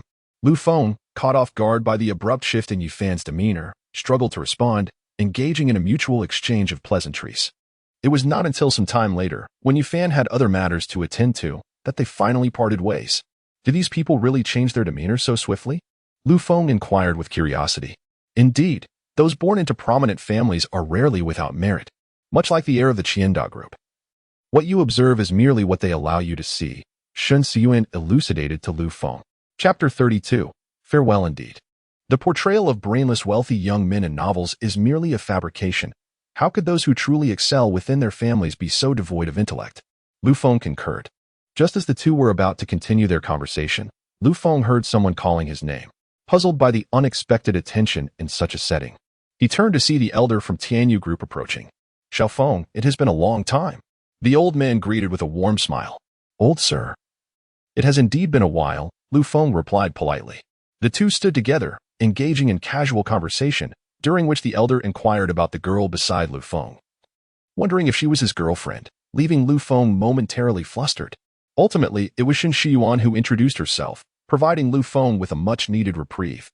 Upon learning that Shen Shiyuan hailed from the illustrious Shen family of the capital, the elder refrained from further inquiry, understanding the significance of her lineage. It has been quite some time. You should have come to see me, young man. The elder shifted the topic, feigning a complaint. I beg your pardon. I have been rather preoccupied. As you know, I am deeply involved in matters concerning the branch, Lu Feng offered as an excuse, although in truth, he had not inquired about the Ferrari branch's affairs, which Chen Qian was managing alone. He had been spending his days in leisure with Lu Yanran and others. The elder, understanding Lu Feng's predicament, conversed a while longer before parting ways to seek out an old friend. That gentleman just now, if I am not mistaken, is a venerable director from the local titan, Tianyu Group. Do you know him? Shen Shuyuan inquired with curiosity. Yes, I happen to possess a few shares in Tianyu Group, which is why we are acquainted, Lu Feng replied. Shen Shuyuan clapped her hands in delight. Ah Feng, how impressive. You hold shares in Tianyu Group. What else are you keeping from me? There's nothing much, just a few shares in Tianyu and Ferrari, and I also serve as the president of Ferrari's Asian branch. Additionally, I am neighbors with Old Yi. He sent me an invitation after I purchased Xianyan Mountain Villa, Lu Feng said with an air of self-importance. At this moment, Shen Shuyuan was rendered speechless by Lu Feng's revelations. Are you saying that Ferrari's sudden establishment in the Magic City is due to you? You are the Asian president of Ferrari and have bought Xianyan Mountain Villa, all while being a shareholder of Tianyu Group? Shen Shuyuan exclaimed, incredulous. Indeed, Lu Feng said, relishing Shen Shuyuan's astonishment. Surprised, are we? Heh, you are not deceiving me, are you? Why would I? Just moments ago, the elder from Tianyu visited, and we discussed matters regarding the Ferrari branch. Oh, by the way, the branch was established by Tianyu Group, Lu Feng reiterated, sensing Shen Shuyuan's lingering disbelief. Ah Feng, I do not wish to pry into how you accomplished this. I only seek to know if it is safe. I am concerned for your well-being. Her anxious expression clearly reflected her genuine worry for Lu Feng, as the ventures he was undertaking seemed exceedingly fantastical, leading her to fear that someone might be attempting to exploit him. Observing the worried expression on Shen Shuyuan's face, Lu Feng grasped her hand, assuring her of his absolute safety and his innocence in any unlawful activities. As for the sudden influx of wealth, Lu Feng merely stated that he would gradually reveal the details to her in due time. Given his reassurances, Shen Shuyuan refrained from further inquiries, recognizing that everyone harbors their own secrets. Around 8 o'clock in the evening, the venerable Mr. Yi finally made his entrance, elevating the birthday celebration to its zenith. Shen Shuyuan took Lu Feng's hand and approached Mr. Yi to extend her birthday wishes. Grandfather Yi, may you enjoy longevity as enduring as the South Mountain and blessings as vast as the East Sea, Shen Shuyuan expressed warmly. Ah, little Yuan has arrived. The elderly gentleman replied with a kind smile upon seeing her. How could I miss your grand occasion? Shen Shuyuan responded with a cheerful grin. And this must be Mr. Lu. Indeed a promising young man, Mr. Yi remarked, directing his gaze towards Lu Feng. Too humble, too humble. In your presence, my achievements seem trivial, Lu Feng modestly replied. Ha ha ha, do not be overly self-deprecating. I have heard from that old fellow Li Yufeng that you have rendered him significant assistance, the elder chuckled. Upon hearing that Mr. Yi was acquainted with old Master Li, Lu Feng felt a twinge of curiosity. Perhaps sensing Lu Feng's puzzlement, Mr. Yi elaborated, explaining that he had known old Master Li since his tenure in office, and they had become old friends. After conversing with Shen Shuyuan and the others, Mr. Yi, with the help of his attendants, moved on to greet other guests, for he was the guest of honor and could not linger too long with Shen Shuyuan's party. The birthday festivities continued well into the night, concluding only when Mr. Yi could no longer endure the celebrations. Shen Shuyuan bid a final farewell to the elderly gentleman before departing with Lu Feng. When Shen Shuyuan and Lu Feng had left, Mr. Yi summoned his grandson Yi Fan. Xiao Fan, what are your thoughts on this, Lu Feng? The elder inquired from his seat on the sofa. Grandfather, I know little about Lu Feng. My research turned up nothing remarkable. His parents are absent, and he was raised by his uncle, leading a life that appeared quite ordinary until his university graduation. Yi Fan replied respectfully. Ordinary? An ordinary person could not acquire shares in Ferrari. As I understand it, the company recently divested its shares due to a shift towards renewable energy, prompting a flurry of activity from European capitalists. Yet, in the end, it was Lu Feng who secured those shares. Do you still consider him merely an ordinary individual? Mr. Ye's authoritative voice resonated. I too find it peculiar. There was no prior indication of his existence, as if he emerged out of nowhere, Yi Fan admitted. Enough of such musings. I did not expect the mysterious owner of Xianyan Mountain Villa to be so young, and his relationship with the Shun family girl appears to be rather significant, Mr. Yi remarked casually. Are you implying? Yi Fan asked cautiously, aware of his grandfather's formidable presence accumulated over decades in public service. You must cultivate a good relationship with him. Your ages are similar, which will provide common ground. Do you understand? The elder instructed firmly. Indeed, I comprehend, Yi Fan acknowledged. Upon noticing Yi Fan's attempt to depart, the elder grew irate. You are always indulging in reckless pursuits, racing about daily. Can't you spare me some concern? Yi Fan, in the face of his grandfather's admonishment, dared not retort, submitting to the scolding until the elder ceased after what seemed like an eternity. Only after the elder had finished his tirade did Yi Fan courageously slip away. As Yi Fan exited, the elder stood by the bedside, musing to himself. Today, under the guise of a birthday celebration, I have summoned numerous dignitaries. Even the current ruler of Magic City has extended his congratulations. It appears to be a grand affair. Yet once I depart this world, who will be left to assist my descendants? He pondered the enigmatic Lu Feng. Questioning his true identity, was he nurtured by the Shin family or merely a representative placed before the public by other factions? The elder remained lost in contemplation for quite some time. Meanwhile, by the roadside, Shen Shuyuan was bidding farewell to Lu Feng. Ah Feng, I must take my leave and return to the imperial capital, she said, gazing at him with deep affection. Are you leaving so soon? Yes. Had it not been for the elder's birthday, I would have returned much earlier. Very well, wait for me in the imperial capital. It won't be long before I come to find you. Without me by your side, take care of yourself. Should you encounter any insurmountable issues, do not hesitate to call me. And you must also look after yourself, awaiting my arrival. As the car door closed, Shen Shuyuan departed. Fuyo, I love you. Wait for me. I shall stand before you in all my glory, Lu Feng called out loudly to the receding vehicle. Inside, Shen Shuyuan was weeping inconsolably. I will wait for you, Ah Feng, forever. Chapter 33. Fondly group upon returning home, a distracted Lu Feng did not greet Lu Yinren and the others, but instead lay on his bed, lost in thought. He reminisced about his childhood with Shen Shuyuan, reflecting on the joyful moments they had shared over the past few days. Considering the sacrifices Shen Shuyuan had made to be with him, Lu Feng silently vowed to find her soon, ensuring she would not have to wait too long. The night passed in silence. Early the next morning, Lu Feng opened the system to see what had refreshed. The system informed him that after the upgrade, the daily flash sale could be converted into a lottery draw, inquiring whether he wished to try this new feature. However, Feng resolutely declined, as his sole focus was on acquiring more assets to strengthen his position against the Shin family. Upon hearing the host's refusal to participate in the lottery, the system began refreshing the daily items. Ding! The daily flash sale has been refreshed. The available items are as follows. 1. A limited edition Bugatti Veyron, valued at 120 million renminbi. 2. A coal mine in Shan Province, valued at 7 billion renminbi. 3. 100 shares of Fanli Automobile, valued at 6 billion renminbi. As Feng gazed at the rewards displayed on the screen, he discerned a pattern. Luxury items consistently occupied one slot. Another sports car had appeared. Shaking his head at the first option, he shifted his gaze to the second, a coal mine. While it was worth 7 billion, he had no interest in it. However, upon seeing the third option, his eyes lit up. A complete automobile group was exactly what he needed, especially since he possessed a new energy battery technology that could be handed over to Ferrari Group for research. Holding 100 of the shares alleviated any fears of other shareholders leaking secrets or applying pressure. With this thought in mind, Feng selected the third option. Following the system's prompt, he acquired an automobile group, but he realized he needed to travel to Fei City to sign the necessary documents to truly possess it. That's a bit of a hassle, he lamented. Nevertheless, since he was returning home with his sister, he could make a trip to Fei City, which was not far away. With that, Feng exited the system. After freshening up, he woke his still sleeping sister, Lu Yanran, and announced their plans to go out for breakfast before packing for their departure the next day. Upon hearing that today was their last day, a groggy Lu Yanran hurriedly got up to prepare for one last outing. Reluctantly, Feng took her on a whirlwind tour of Magic City. Meanwhile, in the president's office of Ferrari Group, located far away in Fei City, the current president was on the phone, his face reflecting despair as he listened to the news of the company's bankruptcy sale. He sat in his chair, motionless, until someone suddenly burst in, prompting him to snap back to reality.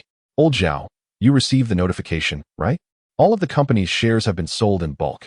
What do we do now? Inquired a man in his 40s, bursting into the president's office with urgency. Indeed, I am aware. And I also know it was a mysterious young man who made the purchase, Zhao Yun said bitterly. Wasn't it bought by Benz or FAW? The man inquired, perplexed. Shaking his head, Zhao Yun clarified that neither was the case, and it was someone else entirely. Regardless of who the buyer is, what should we do next? The BYD Group has contacted me, stating that we would still enjoy equal treatment and a 30 salary increase, the man continued. Are you considering a job change? You must understand that this is a critical moment for the group. If you, as the vice president, decide to leave, it could lead to significant upheaval. Zhao Yun retorted angrily. Oh, come on, old Zhao. If one does not act for oneself, one may face dire consequences. The group is being sold off and is on the brink of bankruptcy. What can we do? The man countered. Who knows what the new owner intends to do? It may be wiser for us to take a group of elites and shift to BYD, ensuring our own futures. Wang Jingyan, the group is in turmoil, and you are contemplating a job switch? Do not forget, without the group, you would not be who you are today, Zhao Yun exclaimed, slamming his hand on the table and rising to his feet. Seeing Zhao Yun's fury, the man retorted without hesitation, yes, the group has shaped me, but I, Wang Jingyan, have also devoted myself entirely to it. Now that it faces bankruptcy, what do you expect me to do? I must look after my own interests. Zhao Yun, observing the agitated man before him, understood the truth in his words and could only let out a resigned sigh. Go ahead, I will not leave. I choose to stand with the group through thick and thin, Zhao Yun declared resolutely. Fine. Do not say I did not warn you, since this is your choice. I respect it. Our paths diverge here, the man said, preparing to leave. Wait, Zhao Yun suddenly called out. What? Have you reconsidered? Wang Jingyan paused. No. I wish to convey that you may leave, but you must not disclose the information regarding the group sale, nor take anyone from the group with you, Zhao Yun asserted, exuding the authority of a president. Wang, I can agree to keep the secret, but I do not require your permission to take my subordinates. Wang Jingyan shot back immediately. Then we shall meet in court, Zhao Yun replied slowly. What? You intend to drag me to court over such trivial matters? Wang Jingyan exclaimed in disbelief. Indeed. Should you dare to undertake actions detrimental to the group, I will not let you off easily. Zhao Yun's gaze was unwavering, devoid of any hint of jest. Ultimately, their conversation ended on a sour note. Upon exiting the office, Wang Jingyan found a secluded corner and discreetly dialed a number. Hello, I attempted to persuade him. but he refuses to leave and insists on remaining with Fanli. Moreover, he does not agree to let me take the elites from Fanli. Wang Jingyan spoke softly. Your task is to devise a strategy to recruit these elites. For each individual you bring in, I shall offer you 200,000. Inform your team that upon joining 80, their annual salary will rise by 30%, and 80 will cover any penalty fees. The voice of 80's president echoed through the phone. It turned out that Wang Jingyan had already established contact with 80's representatives. With the enticing promises from the president, Wang Jingyan embarked on his recruitment initiative. Meanwhile, Zhao Yun, who had been seated for quite some time, contemplated the contact information of the newly appointed director that had just arrived. After much deliberation, he finally picked up the phone and dialed. Lu Feng was enjoying a day at Disney with Lu Yanran when he received Zhao Yun's call. Hello, this is Director Lu. I am Zhao Yun, the current president of Ferrari Group. I apologize for the intrusion, Zhao Yun said, his heart racing with apprehension. Oh, it's President Zhao. What brings you to call? Lu Feng inquired with a puzzled expression. There's a matter I need to discuss with you regarding the resignation of the group's vice president, Zhao Yun continued.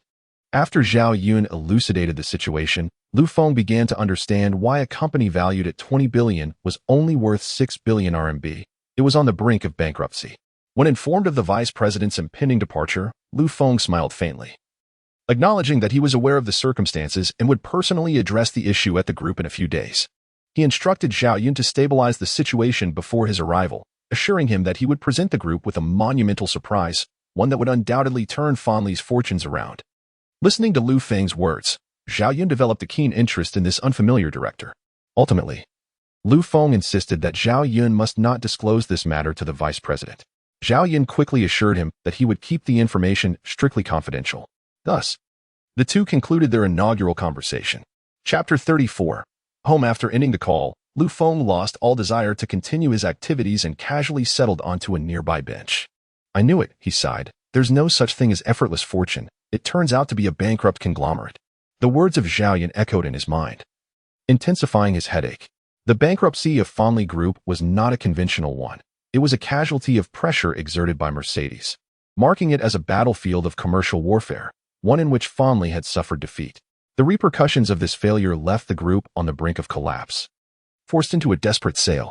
Had it not been for Lu Feng's intervention, Ferrari would likely have fallen prey to a takeover by Mercedes, who aimed to vanquish the firm and acquire its production lines and facilities for their own purposes and renewable energy. Now, the Ferrari that Lu Feng had inherited resembled a chaotic mess, internally plagued by financial woes and a restless workforce, with the vice president even contemplating departure. Externally, the menacing gaze of Mercedes loomed large, while other domestic auto manufacturers eagerly awaited the chance to seize a piece of the beleaguered Ferrari. The situation was dire. Ferrari Group was teetering on the edge of ruin. The primary obstacle was a lack of funds, and unfortunately, Lu Feng found himself in a similar predicament. With merely 1 billion from the previous Ferrari transaction and an additional 50 million in rent from Times Square. However, to stabilize Ferrari, at least 15 billion was required, an urgent need for capital. Where could he procure such funds? Tianyu Group had only recently navigated through its own crisis, and there was no way Ferrari would lend him 15 billion.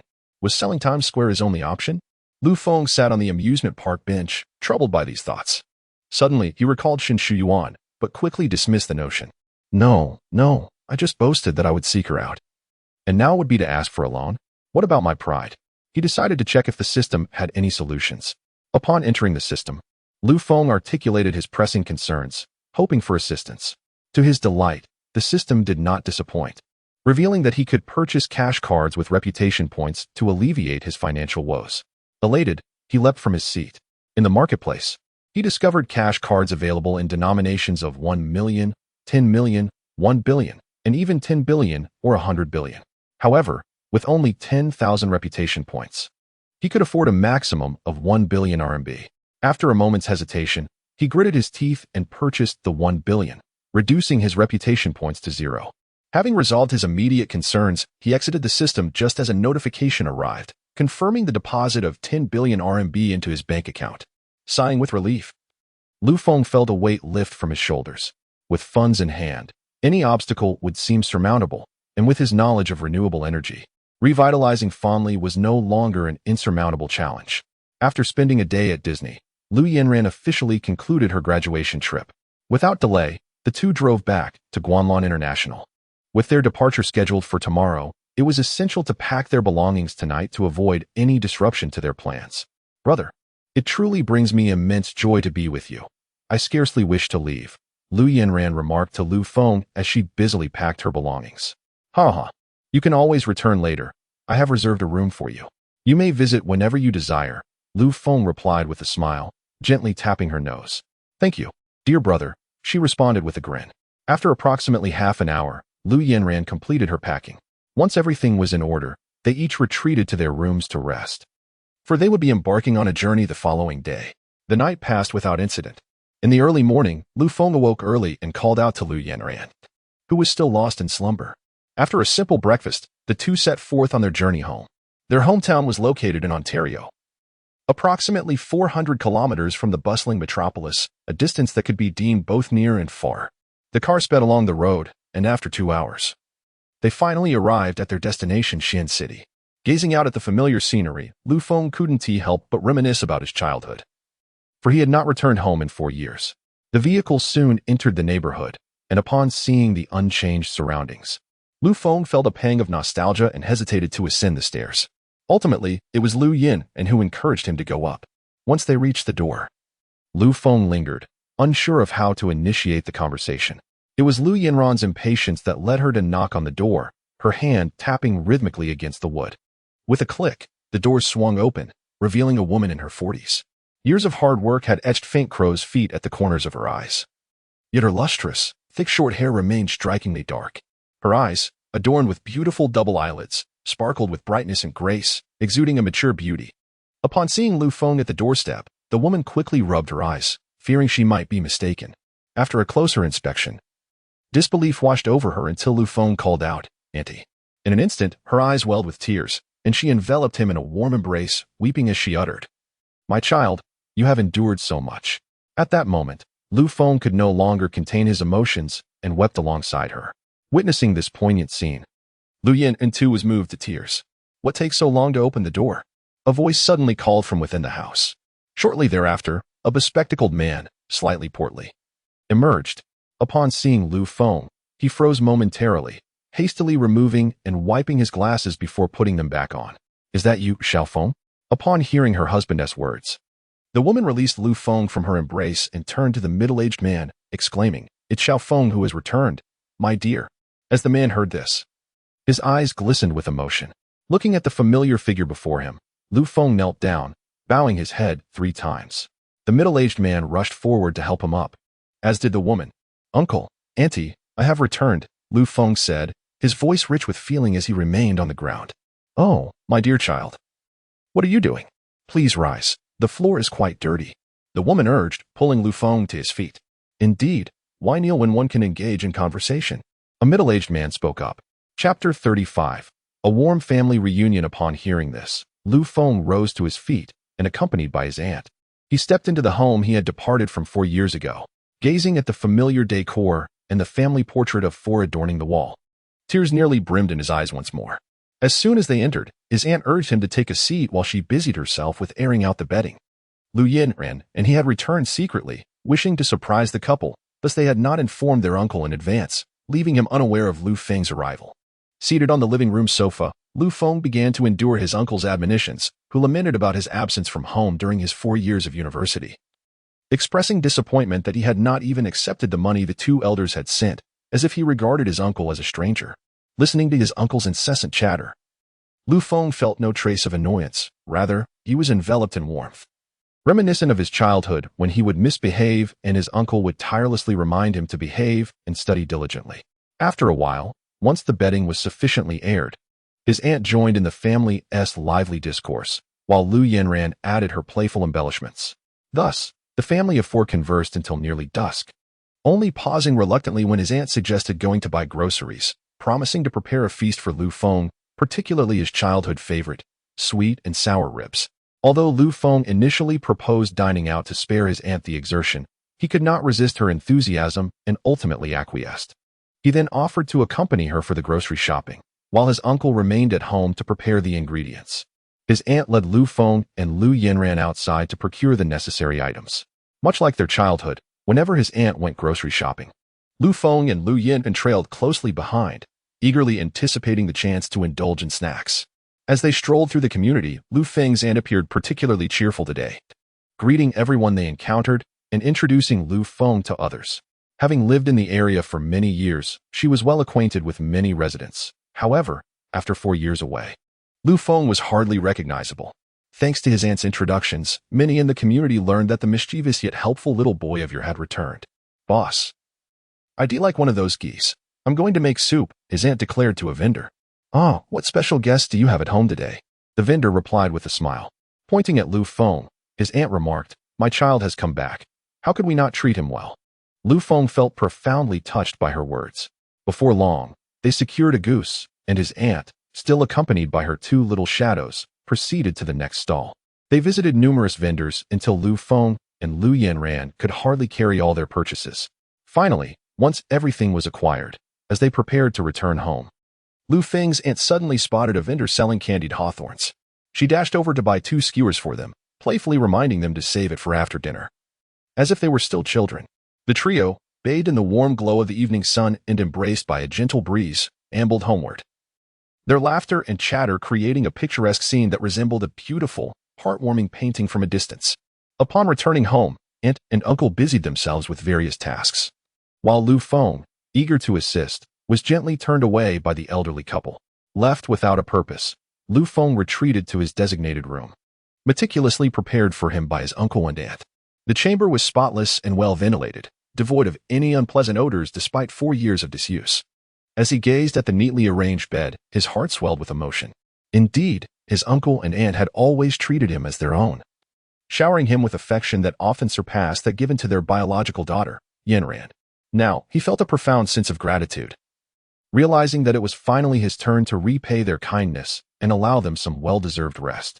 As he lay on the sunlit quilt, Lu Feng drifted into slumber, dreaming of his childhood days when he and Lu Yin reveled in the love bestowed upon them by their guardians. Knock, knock, knock. Brother, what are you doing? Are you asleep? It's time to get up for dinner. Yanran called from outside the door. Upon hearing her voice, Lu Feng quickly opened the door. Little Feng, hurry and get up for dinner. Aunt has prepared your favorite sweet and sour ribs and cola chicken wings, and exclaimed, removing her apron as she called out. Lu Feng nodded and followed Yin to the dining table. At the table, Uncle produced a bottle of wine, eager to share a drink with Lu Feng, but Aunt interjected, citing that children shouldn't consume alcohol. Suddenly recalling the gifts he had forgotten to bring, Lu Feng tugged at Yin and dashed outside. What are you two up to? Uncle inquired. We're just going downstairs to grab something, Lu Feng replied without looking back. Honestly, what could be more important than dinner? Aunt lamented. Before long, Lu Feng and Yanran returned, burdened with numerous packages. I forgot the gifts I bought for you. Lu Feng chuckled sheepishly. Why on earth would you bring gifts when you're home? You should be saving your money, Aunt said, her concern palpable as she gazed at the pile of presents, worried that Lu Feng might neglect his meals for the sake of buying them. Indeed, your aunt is right. We lack for nothing, so why spend? Uncle added. In response, Lu Feng placed a bottle of flying mitai on the table. Seeing the premium liquor, Uncle began to scold Lu Feng, chiding him for his extravagant spending. Observing the concerned expressions of her parents, Yanran stepped in to defend Lu Feng. Upon learning of Lu Feng's significant achievements, the elderly couple initially expressed disbelief. However, after Lu Feng reassured them repeatedly, they began to accept the truth. Little Feng, we haven't done anything illegal, have we? Uncle queried, still somewhat uneasy. Yes. We mustn't engage in wrongdoing. We cannot earn unclean money, and chimed in. Seeing their apprehensions resurface, Lu Feng felt compelled to reveal a portion of his ventures. Upon learning that Lu Feng is now a shareholder of a group valued at several hundred billion, the elderly couple promptly searched for the Tianyu Group online. To their delight, they discovered Lu Feng's name listed among the shareholders on the Baidu browser. Tears of joy welled up in Uncle's eyes, signifying that the Lu family had finally produced a distinguished figure. Witnessing the happiness of the elderly couple, Lu Feng opened a bottle of mitai and poured a glass for Uncle, after which the family joyfully commenced their meal. During dinner, Uncle incessantly praised Lu Feng's capabilities, while it looked on with a beaming smile as the two conversed. Xiao Feng, come have a piece of rib, and said, picking up a rib and placing it into Lu Feng's bowl. Noticing that her mother only served Lu Feng and neglected her, Lu Yanran protested, declaring it unfair. Consequently, Aunt had no choice but to serve a piece to Lu Yanyan as well. The meal lingered for over an hour, after which Lu Feng assisted his inebriated uncle to her room, while Lu Yanyan and Aunt undertook the tidying of the household. With uncle inebriated, only Lu Feng, Aunt, and Lu Yanran remained to chat after dinner. Lu Feng held forth on a plethora of skincare and beauty products, while Aunt sat on the sofa, her face alight with joy as she listened to Lu Feng's enthusiastic discourse. As night fell, this modest apartment of less than 100 square meters provided Lu Feng with a sense of warmth and belonging that even a grand villa could not offer. Indeed, familial affection is irreplaceable by anything else. Chapter 36. Purchasing a house for uncle. As the gentle morning breeze stirred, Lu Feng awoke and proceeded to have his breakfast. Coming. He heard his aunt call from the living room, prompting him to hastily freshen up before joining the family at the dining table. The sight of the fried eggs, steaming rice porridge, and delicately prepared pickles made his mouth water in anticipation. Yanyan, hurry up. We're just waiting for you, uncle chimed in. In a cheerful atmosphere, the family of four savored their breakfast together. Both uncle and aunt, employees at a local factory, had planned to work that day, but with Lu Feng's return, they decided to take a few days off to spend quality time with him. Fortunately, uncle held a minor managerial position at the factory, allowing him to take leave without much hassle. After their meal, Lu Feng suggested they venture out to enjoy the pleasant weather before the midday heat set in. The mere mention of an outing sent Lu Yanyan into a flurry of excitement. Uncle and aunt settled into the Audi that Lu Feng had driven, admiring the luxurious vehicle that appeared splendid in their eyes. Lu Feng, while we may have begun to earn, it is essential to learn the virtue of frugality, and imparted earnestly, concerned that he might stray into extravagance. Understood, aunt. You needn't worry, Lu Feng replied with a cheerful countenance, reassured by her guidance. Xian City, a place steeped in the ancient charm of Jiangnan, is adorned with traditional houses and winding old streets, forming a cultural haven extolled by countless poets and literati. On this day, Lu Feng led his family to a bustling ancient town in Xian City, a place frequently visited during his childhood with uncle. As they wandered through the ever-evolving town, Lu Feng marveled at how swiftly time had passed. Brother, try this. It's something we used to eat all the time, Lu Yanyan exclaimed, presenting a bag of fried dough twists, which she eagerly opened for him. Lu Feng took a piece, savoring its taste, while she made sure to offer a bite to their parents as well. The ancient town, having withstood the passage of a century with its cobbled lanes, harbors an allure that modern cities can never replicate. It sits quietly, witnessing the growth of generations. After exploring the town, the family decided to seek a meal, and uncle directed Lu Feng to drive to an old street. This is the place. I used to bring you both here often, uncle said with a smile, gesturing towards a quaint little eatery. A memory flickered in Lu Feng's mind. He recalled how, each time uncle and aunt received their salaries, they would dine here, always ordering the sweet potato balls. Has the owner changed? I remember it used to be an old grandfather, Lu Feng inquired, puzzled. The grandfather you mentioned retired a couple of years ago. Now his son has taken over, and explained. Let us order, uncle said, picking up a vintage handwritten menu and handing it to Lu Feng. Brother, I want sweet potato balls and lotus sticky rice, Lu Yanyan exclaimed eagerly. All right, I'll order that for you, Lu Feng replied, selecting a few dishes before passing the menu to uncle. Upon noticing that Lu Feng had not ordered any meat, uncle and aunt promptly added 2 meat dishes to the menu. You young one should not abstain from meat, it gently remarked. After a brief interlude of several minutes, the dishes began to arrive, with the first being the sweet potato balls that Lu Feng had longed for over the years. He delicately picked one up and savored it slowly, exclaiming, Ah, it tastes just like my childhood. Throughout the meal, uncle and aunt continuously served him more dishes, urging him to eat heartily, expressing their concern that he had grown thin while away. In the eyes of all elders, their children who return home are perpetually lean, as they worry about their well-being outside. Once dinner concluded, uncle suggested they return home for a rest, considering it was summer and the midday heat was beginning to rise, making it unsuitable for outdoor activities. However, Lu Feng disagreed, insisting on surprising them and drove them to another location. The car came to a halt at a real estate office, where Lu Feng led his puzzled uncle and aunt inside. Upon entering, a saleswoman warmly greeted them. Welcome. What type of property are you interested in? With her enthusiastic presentation, uncle and aunt soon realized that Lu Feng intended to purchase a home. Seizing the moment while the saleswoman went to fetch water, they quietly inquired about the purpose of this purchase. Lu Feng, planning to buy for them but fearing their disapproval. Fabricated a story about preparing a marriage home for himself, hoping to involve them in the selection process. To his surprise, uncle and aunt were displeased, asserting that they should be the ones to purchase a marriage home, insisting he should not spend his money. Their words brought a mist to Lu Feng's eyes, leaving him with no choice but to suggest, "Since we are here, let us take a look." Only then did uncle agree. When the saleswoman returned with the water, Lu Feng requested her to show them around the properties, to which she readily complied. As they gazed upon the opulent flat, uncle and aunt were left in awe. The saleswoman elaborated on the details of the property, an expansive 280 square meters, featuring 4 bedrooms and 2 living rooms, with each bedroom equipped with its own bathroom, a communal restroom in the living room, a study, and a family viewing room. Notably, 2 master bedrooms boasted separate dressing rooms and bathrooms complete with large bathtubs.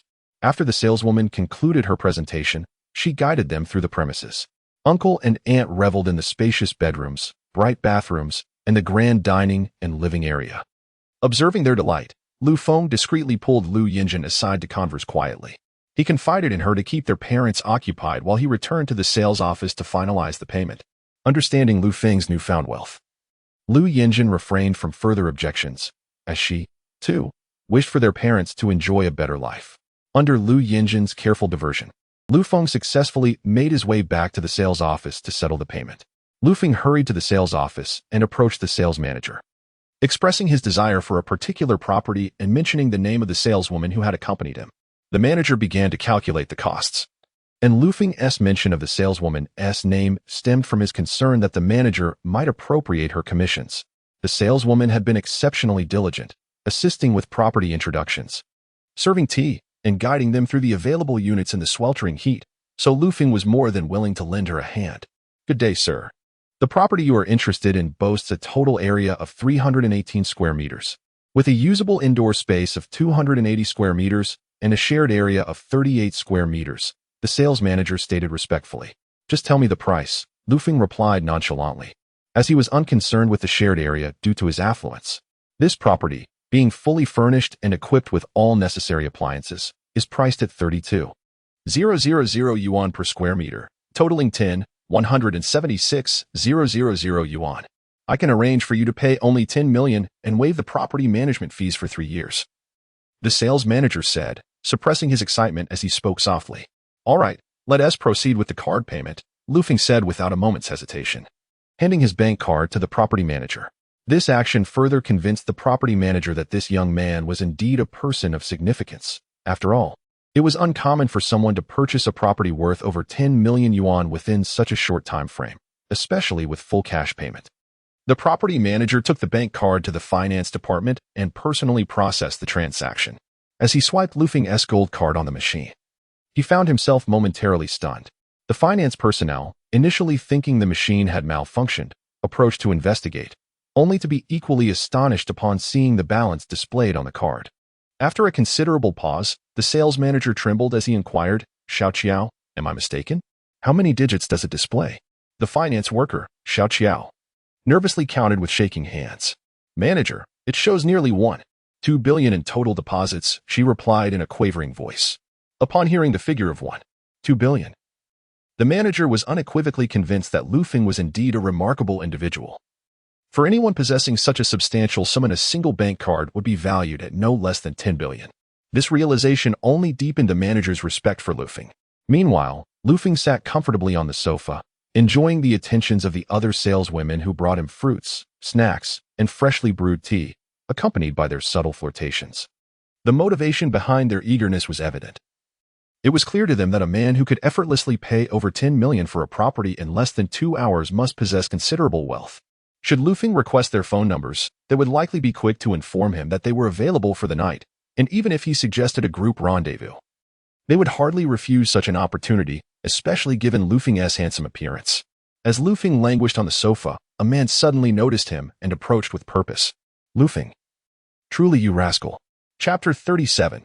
A chance encounter with a high school classmate. Lu Feng gazed intently at the man before him, struggling to recognize his identity.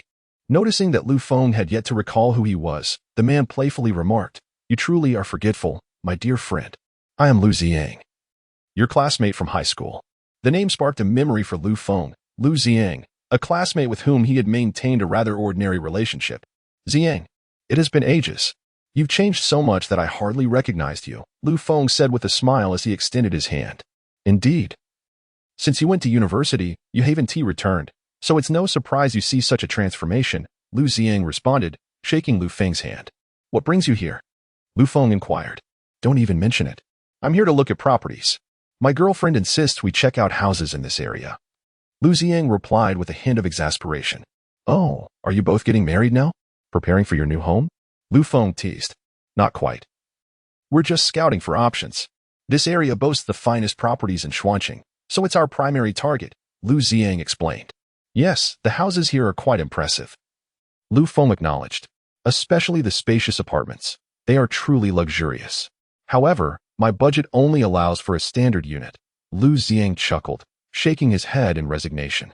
After conversing for a while, the manager finally completed the payment process and emerged. Mr. Lu, here's your card. Please keep it safe, the manager said respectfully. Handing Lu Feng his card. The paperwork should be finalized in about 2 days. You can come by then to collect it, and we will handle the property deed. The manager added. Understood, Lu Feng replied nonchalantly. After exchanging a few more words with Lu Ziyang, Lu Feng prepared to seek out his uncle and the others. However, just as he took a few steps, the sales manager called him back, informing him that 2 parking spaces had been gifted to him, and to confirm this when he collected the documents in a couple of days. Lu Feng expressed his gratitude to the manager before departing. Meanwhile, Lu Ziyang was still trying to comprehend the situation when he heard the sales manager inquire if he was well acquainted with Lu Feng. Indeed, we are high school classmates. I happened to run into him here today, and we were just catching up, Lu Ziyang explained. Upon learning that Lu Ziyang was a classmate of Lu Feng, the sales manager became increasingly enthusiastic. Upon hearing that Lu Ziyang was considering purchasing a property, the manager promptly assured him of the best possible price. Lu Ziyang found himself somewhat bewildered, and the sales manager, noticing his confusion, elaborated. When Lu Ziyang learned that Lu Feng had acquired his coveted spacious apartment for a full payment of 10 million, he suddenly realized that he no longer recognized this former classmate. On the other side, Lu Feng returned to the house, where the sales manager was still enthusiastically explaining the kitchen's range to his aunt. Upon seeing Lu Feng's return, Lu Yinzhan hurried over. Brother, is it all settled? How much did you spend? She whispered. Yes, it's all taken care of, and it wasn't too much, just 10 million, and they even threw in 2 parking spaces. Lu Feng replied quietly. Even with a mental preparation in place, Lu Yanran was still taken aback by the price, 10 million. If deposited in a bank, the annual interest would yield around 300,000 to 400,000, allowing one to live a life devoid of work. Brother, isn't that a bit too expensive? Perhaps we should reconsider, Lu Yanran said, feeling a pang of regret. Ha ha ha, dear girl, if I earn money and do not spend it on uncle and the others, who else should I spend it on? Besides, it's merely a house. I could never repay uncle for his kindness in this lifetime, Lu Feng responded with a smile. Despite his reassurances, Lu Yanran still felt a twinge of sympathy, as she understood that her brother's efforts to earn money were not easy. Noticing that Lu Yanran was about to speak again, Lu Feng affectionately ruffled her hair and assured her that the purchase was already made, urging her to feel at ease in her new home. This calmed her, and she said no more. At that moment, Uncle, who was examining a dishwasher, noticed Lu Feng and inquired about his activities. Lu Feng casually offered an excuse, and Uncle did not pursue the matter further. Meanwhile, Aunt had begun to ask about the price of the property, intending to purchase it for Lu Feng. Upon hearing Aunt ask about the price, Lu Feng hurriedly dashed over to pull the salesperson aside, casting a glance at Lu Yanran, who responded with an okay hand gesture, reassuring him. This maneuver left both Uncle and Aunt bewildered.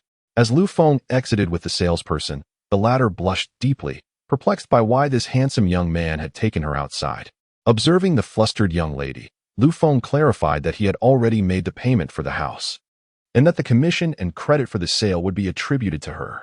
Upon hearing that the house had been paid for and that the sale was credited to her, the saleswoman was overcome with excitement. Realizing the significance of a property worth over 10 million, especially with the higher commission associated with a large flat, amounting to over 80,000. It was remarkable that she had completed the sale within just 3 hours of meeting Lu Feng, leaving her in a state of blissful disbelief. After a while, the saleswoman regained her composure and fervently thanked Lu Feng, expressing her desire to treat him to a meal, but he politely declined. Once she departed, Lu Feng returned inside, where he overheard uncle and aunt discussing the possibility of purchasing a home for him. In reality, uncle had the financial means, as their combined salaries and bonuses amounted to approximately $30,000 a month, enabling them to contemplate such a generous gift. Taking a deep breath to suppress his emotions, Lu Feng stepped out. Upon seeing him, and inquired about his whereabouts in the salesperson's absence.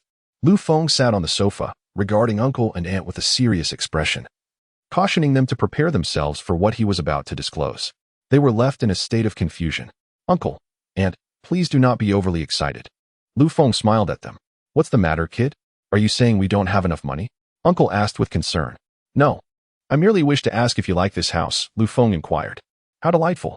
When the time comes, I shall prepare a wedding residence for you. Auntie remarked with a smile. As long as you like it, for I have already purchased it, just moments ago, Lu Feng replied to the two of them. What? You must be joking, Uncle and Annie exclaimed, disbelief etched on their faces. Indeed, Mom and Dad, my brother truly has bought it, Lu Yin and chimed in with a grin. And what was the cost of this house? Surely it must be over 3 million. I know you have money, but purchasing a home is a matter for your aunt and me, so why are you fretting about it? Uncle said, his tone somewhat irritable. Yes, Xiaofeng, I shall have your uncle transfer the funds to you shortly. You are just embarking on your entrepreneurial journey, and now is the time to conserve your finances. Besides, buying you a house is something we had long agreed upon, and he added. Upon hearing the heartfelt words from his uncle and aunt, Lu Feng stepped forward and embraced them. Though they were taken aback by his sudden gesture, they held him tightly, for they had already come to regard Lu Feng as their own son. After the embrace, Lu Feng quietly conveyed that this home was meant for them, a gesture of gratitude for their nurturing, intended to provide them with comfort and joy in their later years. However, both of them were adamant in their refusal, insisting that the house should serve as Lu Feng's wedding abode, as they already had a place to stay. Reluctantly, Lu Feng took their hands and spoke at length until they gradually acquiesced. Xiaofeng, how much did this house cost? Given the current average price in Xianqing is around 10,000 per square meter, it must be over 3 million, Uncle inquired. Just as Lu Feng was about to respond, Lu Yanren interjected, I know. Brother spent a total of 10 million. Chapter 38. Moving into the new home. What? How exorbitant! Exclaimed Uncle and Aunt upon hearing the price. Indeed, what you are aware of is merely the average housing price. This is an upscale community, and the apartments are luxurious, spacious, and fully furnished, hence the steep cost, Lu Yin elucidated. After absorbing the price, the elderly couple insisted that Lu Feng withdraw from the purchase. With a serious expression, Lu Feng looked at them and said, Uncle, Aunt, you have nurtured me for so many years, treating me as your own, even showering me with more affection than you do for Yanran. How can I ever repay you? Now that I have the means, what is wrong with buying you a house? I can never repay your kindness. Upon hearing Lu Feng's heartfelt words, Aunt was moved to tears, burying her face in Lu Yanran's embrace, while Uncle's eyes glistened with emotion as he approached and enveloped Lu Feng in a warm embrace, patting his back repeatedly. Good lad, Uncle has not doted on you in vain. Uncle finally released Lu Feng after a long while, saying with a smile, with Lu Yin and comforting her, and managed to cease her tears. Today marks a momentous occasion for our house purchase. No more tears, everyone, Lu Feng said, wiping his own tears and smiling. Yes, what Xiaofeng says is right. You two should dry your tears. We must celebrate. Uncle concurred. Lu Yanran and her mother dabbed their eyes and shared a smile. Let us take our leave for now. I'll arrange for a cleaner to tidy up later. We'll move in a couple of days, Lu Feng announced. Oh, there's no need for a cleaner. I can come tomorrow and clean up. Why waste money? And said, concerned about expenses. Indeed, your aunt is correct. We may have money now, but we shouldn't squander it. I'll come with your aunt tomorrow to clean. Uncle added. With no other option, Lu Feng acquiesced. The group descended the stairs, preparing to head home. As they departed, Lu Feng discreetly sent a text to the manager, requesting assistance in finding a few cleaners, to which the manager readily agreed. Upon returning home, Uncle and Aunt sat motionless on the sofa, still feeling as though the day had been a dream. Lu Feng poured them a glass of water, and they settled in the living room for a chat. After a considerable time, Lu Feng retreated to his room, eager to access the system and discover the treasures of the day. Unlike before, he no longer waited specifically for the system to refresh to see what items could be obtained. As he would put it, he had become accustomed to it. As his consciousness entered the system, it promptly reminded him whether he wished to draw or refresh items. Lu Feng, as per his usual choice, opted to refresh items. Ding. Today's flash sale items have been refreshed, and the results are as follows. 1. A series of 12 Rolex watches valued at 20 million. 2. A cash card worth 3 billion, valued at 3 billion renminbi. 3. One lottery draw, value immeasurable. What's this? What does the third item entail? Lu Feng inquired, perplexed. The secondary system can refresh items it inherently carries, such as prestige points, lottery opportunities, special skills, and so forth. The system explained without sentiment. Oh right, I nearly forgot. Last time I spent all my reputation points. How can I earn more? Lu Feng inquired once again. Reputation points are correlated with the host's wealth and status. Currently, the host can generate 100 reputation points daily, the system elucidated. Okay, understood, Lu Feng nodded, then selected a cash card worth 3 billion before departing. He intended to visit Fei City in a couple of days. With this 3 billion, along with the original over 1 billion, the financial issues of the Ferrari Group would be entirely resolved. Isn't it possible to refresh characters? Why haven't I seen any after several attempts? The odds seem rather low, Lu Feng pondered, having long coveted those bodyguards. Unlike Lu Feng, who was resting in bed, his uncle and aunt had gone out to the market to buy groceries, planning to return and prepare a delicious meal for him. After shopping, they began cooking dinner in the kitchen. Soon, 6 dishes and a soup were ready, and they called Lu Feng to come and eat. Upon hearing his uncle's call, Lu Feng quickly rose from his bed and walked into the living room, where he found his uncle and aunt had prepared the meal for him. He also knocked on Lu Yanran's door, inviting her to join for dinner. After they finished eating, Lu Feng discussed with his uncle and aunt that once the cleaning was done, they could move in without delay. They agreed. Though upon learning that Lu Feng had secretly hired a cleaner, they could not help but express their discontent. The night passed without further conversation. The next morning, Lu Feng woke Lu Yanran early. They barely had time for breakfast before hastily heading out. What's the rush, brother?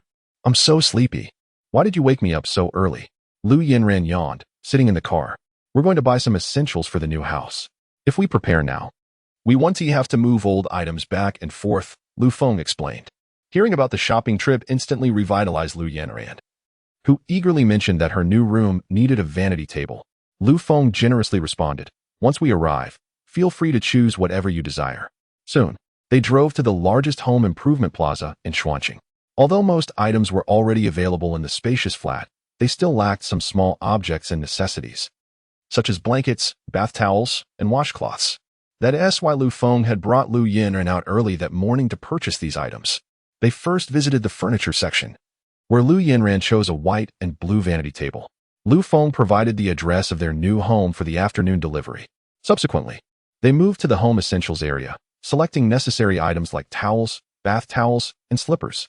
In the end, Lu Feng also picked out several down comforters and arranged for the delivery to coincide with the earlier shipment.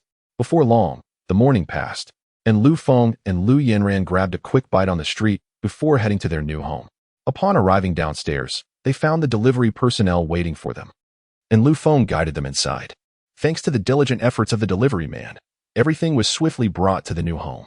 Lu Feng generously tipped the delivery man 500 yuan, who departed with a cheerful demeanor. Now it's our turn to put in some effort. Let us prepare a surprise for the two of them tonight, Lu Feng said to Lu Yanran. With that, the two began arranging their new abode, swiftly placing the daily necessities in their designated spots. As the cleaning service, hired by the sales manager, had worked tirelessly through the night, the entire household was ready in less than 2 hours, making it suitable for immediate occupancy. After reclining on the sofa for a brief respite, Lu Feng called the hotel to have a feast delivered, intending to celebrate with his uncle and aunt that evening.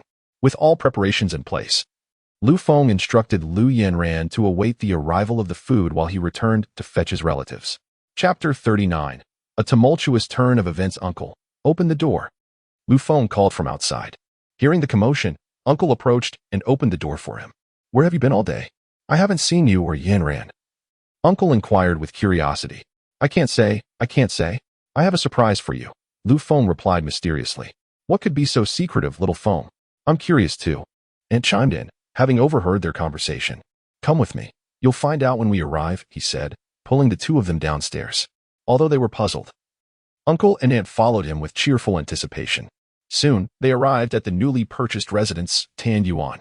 Upon seeing Lu Feng at Tan Yuan, Uncle curiously asked what they were doing there, especially since they hadn't yet moved any belongings from their old home and could not stay. Without providing an explanation, Lu Feng parked the car and led them upstairs.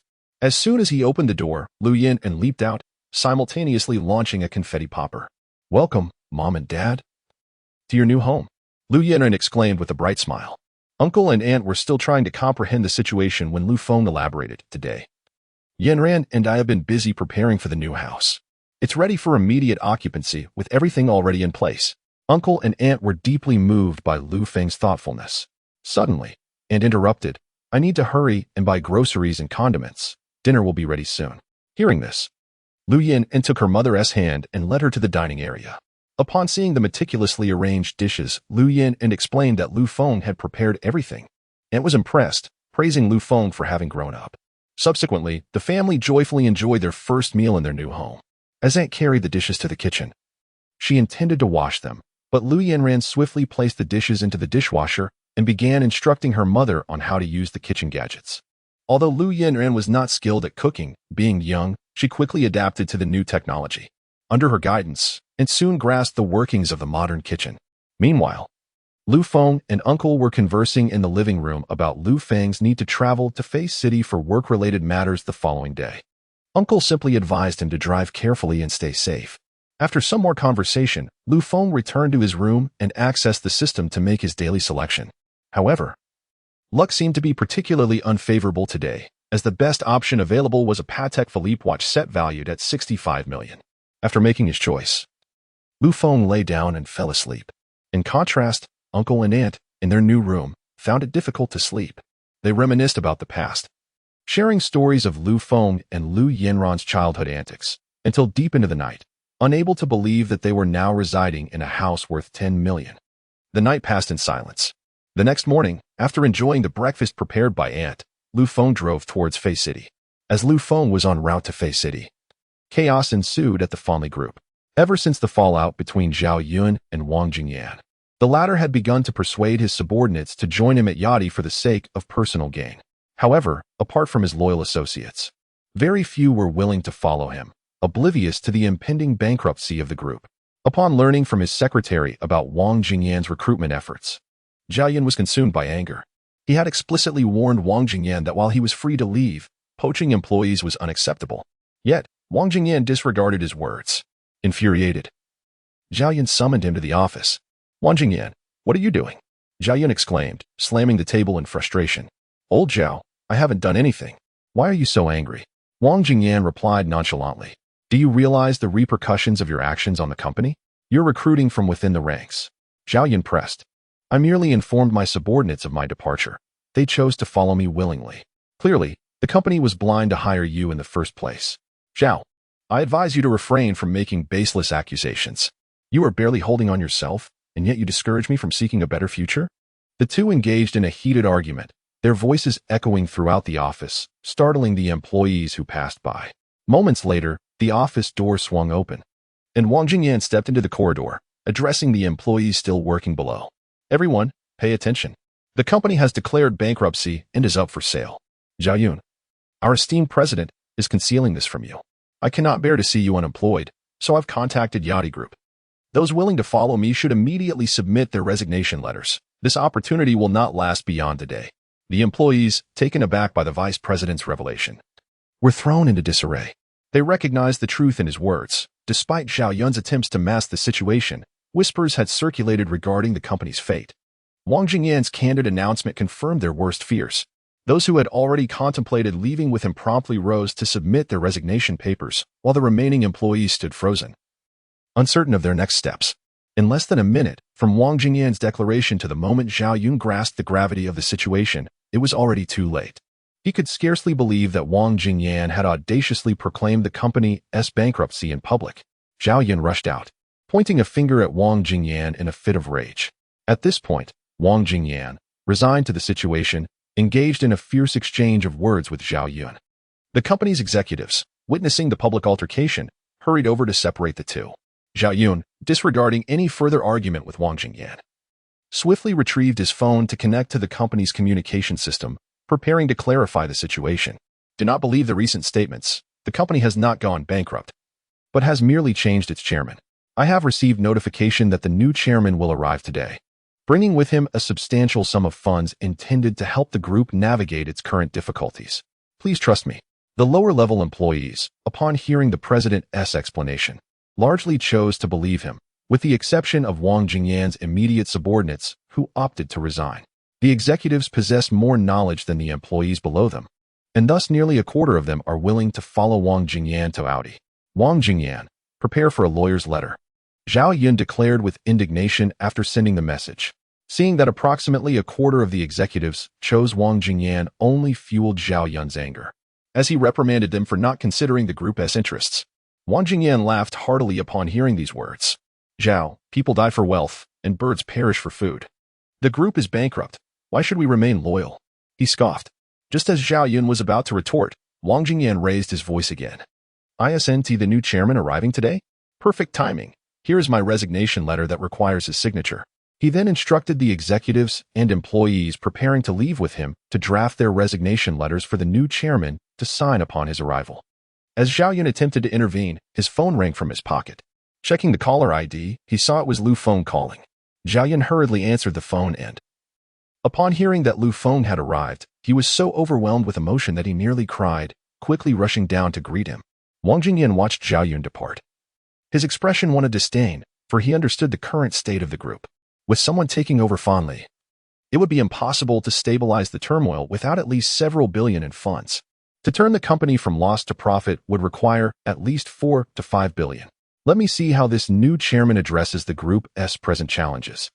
He mused with a smile, considering the mass resignations of executives and employees that could very well send the new chairman into despair. Having spent so much to acquire the group, the prospect of its bankruptcy would surely overwhelm anyone, just as Wang Jingyan reveled in a schadenfreude. The elevator doors nearby suddenly opened, revealing Zhao Yun respectfully accompanying a young man. Lu Feng has arrived. Chapter 40. Wang Jingyan's disdain as Lu Feng approached steadily. An inexplicable sense of unease suddenly gripped Wang Jingyan. Before long, Lu Feng, accompanied by Zhao Yun, stood before him. And Wang Jingyan felt overwhelmed by Lu Feng's imposing presence, a sheen of cold sweat beginning to form on his forehead. Greetings, Vice President Wang, Lu Feng said politely. Upon hearing Lu Feng initiate the conversation, Wang Jingyan let out a sigh of relief. It seemed that the new chairman was not as formidable as he had anticipated. Perhaps he would soon find himself begging for Wang's favor to reconsider his departure. Wang Jingyan mused, feeling a slight sense of superiority over Lu Feng. Hello. You must be Chairman Lu. I have long admired your reputation, and it is a pleasure to finally meet you. Truly, you live up to your esteemed name. Wang Jingyan replied with a cheerful smile. At that moment, several executives clutching their resignation letters approached, but upon catching sight of the new chairman, they hesitated. Too intimidated to step forward. Let us discuss this inside, Lu Feng said in a calm tone. Wang Jingyan, under the impression that Lu Feng sought a more private venue to plead with him, readily agreed. The three then entered Zhao Yun's presidential office, with Lu Feng taking a seat at the president's desk, while the other two found their places. I hear you are planning to resign, Vice President Wang. May I inquire as to the reason? Lu Feng asked, his demeanor composed.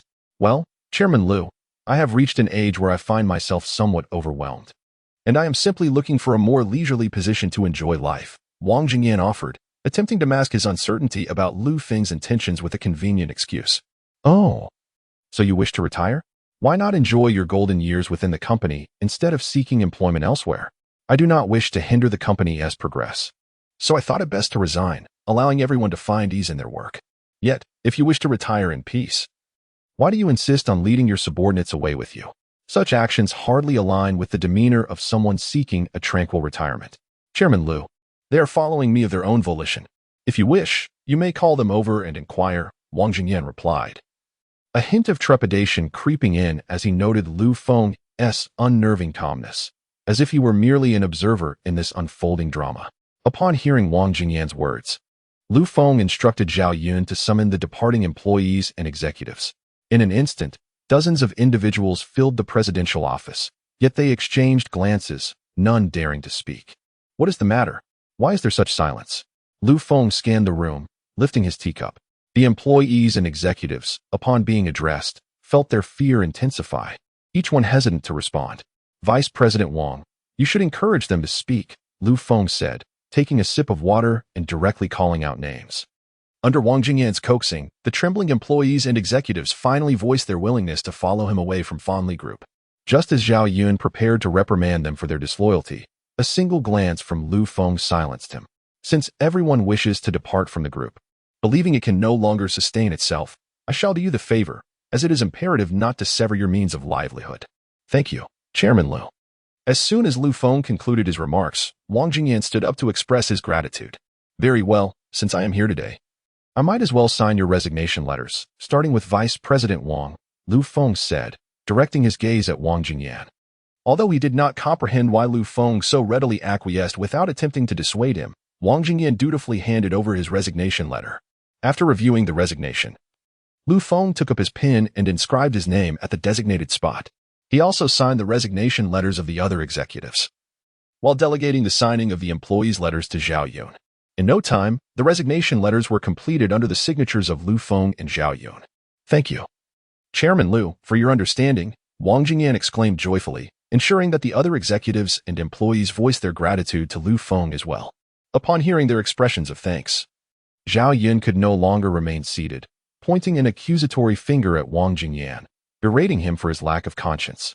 Wang Jingyan, aware of Lu Feng's presence, refrained from retorting, allowing Zhao Yun to proceed with his tirade. Once Zhao Yun finished reprimanding Wang Jingyan, he turned his ire towards the other executives, who hung their heads in shame under Zhao Yun's scolding. Thus, after more than 10 minutes of chastisement, Zhao Yun finally ceased, only under Lu Feng's intervention. Otherwise, he claimed he could have continued for an entire day. With the scolding concluded and the resignation letters signed, Wang Jingyan was eager to depart swiftly with his subordinates. Chairman Lu, if there is nothing further, we shall take our leave, he stated, with the other executives and employees nodding in agreement, eager to vacate the premises. One moment. Vice President Wang, Lu Feng interjected. Now that I have consented to your resignations, will you not address the matter of the breach of contract penalty? He inquired, tapping the table and raising his gaze. Upon hearing mention of the penalty, the executives and employees swiftly turned their attention towards Wang Jingyan, who had assured them moments earlier that they would not bear the burden of any fees. Wang Jingyan, feeling the weight of their stares, offered a faint smile before replying to Lu Feng. Rest assured, Chairman Lu, all penalties will be deposited into the company account within 2 days. With that, Wang Jingyan cast a challenging glance at Lu Feng, who had evidently been waiting for him, realizing that the youth still had much to learn. As he prepared to lead the executives away, Lu Feng halted him once more. Vice President Wang, since we have resolved the issue of the penalties, let us discuss your dissemination of rumors regarding the company's impending bankruptcy, Lu Feng stated. Upon hearing this, Wang Jingyan, feeling unburdened with the resignation letters signed and penalties assured, replied directly to Lu Feng. Chairman Lu, to my knowledge, the group currently owes at least several billion and is utterly incapable of repayment. Hence, the decision to sell off assets. Am I mistaken? Indeed, you are correct, Lu Feng responded, maintaining his composure. Is it still considered a rumor if the company is indeed facing bankruptcy? If it is true that the upper management concealed the group's insolvency from the employees, they could be held legally accountable, Wang Jingyan expressed, increasingly agitated, contemplating that he might not even have to pay the penalty for resigning. Zhao Yun, witnessing Lu Feng's disadvantage, intended to assist him in countering the situation but was halted by Lu Feng, leaving him with no choice but to sit down again. Oh? Who informed you that the group is unable to repay these billions? Who suggested that the group is on the brink of bankruptcy? Lu Feng inquired, observing the jubilant Wang Jingyan. Weren't you the one who just admitted it? How can you now deny it? Wang Jingyan was perplexed by Lu Feng's words. Lu Feng paid him no mind, instead instructing Zhao Yun to take his bank card to the finance department to retrieve the financial statements and equipment. Although Zhao Yun was bewildered, he complied. Before long, Zhao Yun returned with the finance statements and equipment. Mr. Lu, I have brought everything you requested, Zhao Yun said, panting, knowing he had just sprinted to fetch the documents and returned in haste. Thank you for your efforts, Lu Feng acknowledged, then turned to the perplexed finance personnel, instructing Zhao Yun to hand over the bank card so she could check the balance. Upon receiving the card, the finance employee swiped it on the machine, and the computer displayed the amount. Initially, she thought there was an error, so she swiped it again, but the figures remained unchanged. The finance employee was left in a state of shock, while Zhao Yun, suspecting her reliability, attempted to take over the operation, only to be equally captivated by the numbers on the screen. As both stood there, dumbfounded by the computer, Wang Jingyan could no longer remain seated. He pushed through the crowd, his gaze fixed on Lu Feng, who wore a satisfied smile, and on the finance employee and Zhao Yun, who were both transfixed by the screen. In the next moment, Wang Jingyan too was taken aback, his complexion draining of color as he beheld that string of numbers. Chapter 41. The paralyzed Wang Jingyan. Witnessing the equally stunned Wang Jingyan, Lu Feng calmly instructed the finance officer to announce the amount present in the bank card. The finance officer, trembling, raised her head and muttered a response. Unable to hear her, Lu Feng urged her to speak louder. With a booming voice, the finance officer declared, "There is nearly 4.2 billion renminbi in Mr. Lu's bank account." In an instant, the executives and employees nearby were taken aback. No one anticipated such a substantial sum or the extent of Lu Feng's wealth. "Miss Finance, kindly withdraw 2 billion from this account and transfer it to the Group S account," Lu Feng directed, disregarding the presence of others. Upon hearing this, the finance officer hurriedly commenced her task, aware that this was her expertise and a crucial moment to perform flawlessly in front of the chairman. Before long, the Group S account, which had been in deficit, swelled with an additional 2 billion. Observing the funds successfully transferred, Lu Feng turned his attention to Wang Jingyan, pressing him further. "So, Vice President Wang, does the company still need to declare bankruptcy? Were your previous statements merely fabrications?" Wang Jingyan immediately panicked upon hearing this. With the infusion of 2 billion, the group could indeed be revived, rendering his prior assertions as mere rumors. If confirmed as such, the company could swiftly pursue legal action against him, leaving him unable to refute, for the group had not truly gone bankrupt. As dread enveloped him, Wang Jingyan trembled, suddenly seizing upon a glimmer of hope. "What I meant was that the group would face bankruptcy before your takeover. I hadn't anticipated that you could provide 2 billion to rejuvenate the company. Thus, I cannot be accused of spreading rumors. However, your rumors surfaced only after I assumed control of the group," Lu Feng countered sharply. "You presumed to judge my ability to resolve the group's issues without understanding the situation. And you spread rumors among the staff. Shouldn't you be held accountable for the damages incurred?" Lu Feng abruptly rose, his presence imposing like a colossal mountain, pressing down upon Wang Jingyan. Crushed by Lu Feng's formidable aura and words, Wang Jingyan collapsed to the ground, while Zhao Yun, standing nearby, was equally startled. For Lu Feng now emanated the fierce energy of a predatory beast. Seeing Wang Jingyan cowering on the floor, Lu Feng's demeanor shifted. He turned gently to the finance officer standing beside him. "Here are my car keys. Please retrieve the document bag from the passenger seat." Upon hearing this, the finance officer took the keys and hurried out, eager to escape the intimidating atmosphere of the president's office. After she left to fetch the keys, Lu Feng crouched beside Wang Jingyan, a smile gracing his lips. Wang Jingyan, terrified, pushed himself against the ground, trying to retreat. Yet, Lu Feng had no intention of letting him off easily. The arrogance displayed moments ago would now be met with utter humiliation. Lu Feng addressed Wang Jingyan once more. "If you have no further objections, I shall instruct my lawyer to send you a formal notice tomorrow. We shall meet in court." At this moment, Zhao Yun, standing nearby, began to embellish the unfolding drama. "Mr. Lu, our group possesses a legal department, and we can promptly initiate a lawsuit against Wang Jingyan on the grounds of damaging the group's reputation, spreading rumors, and inciting internal panic." Zhao Yun felt an exhilarating sense of satisfaction at this moment.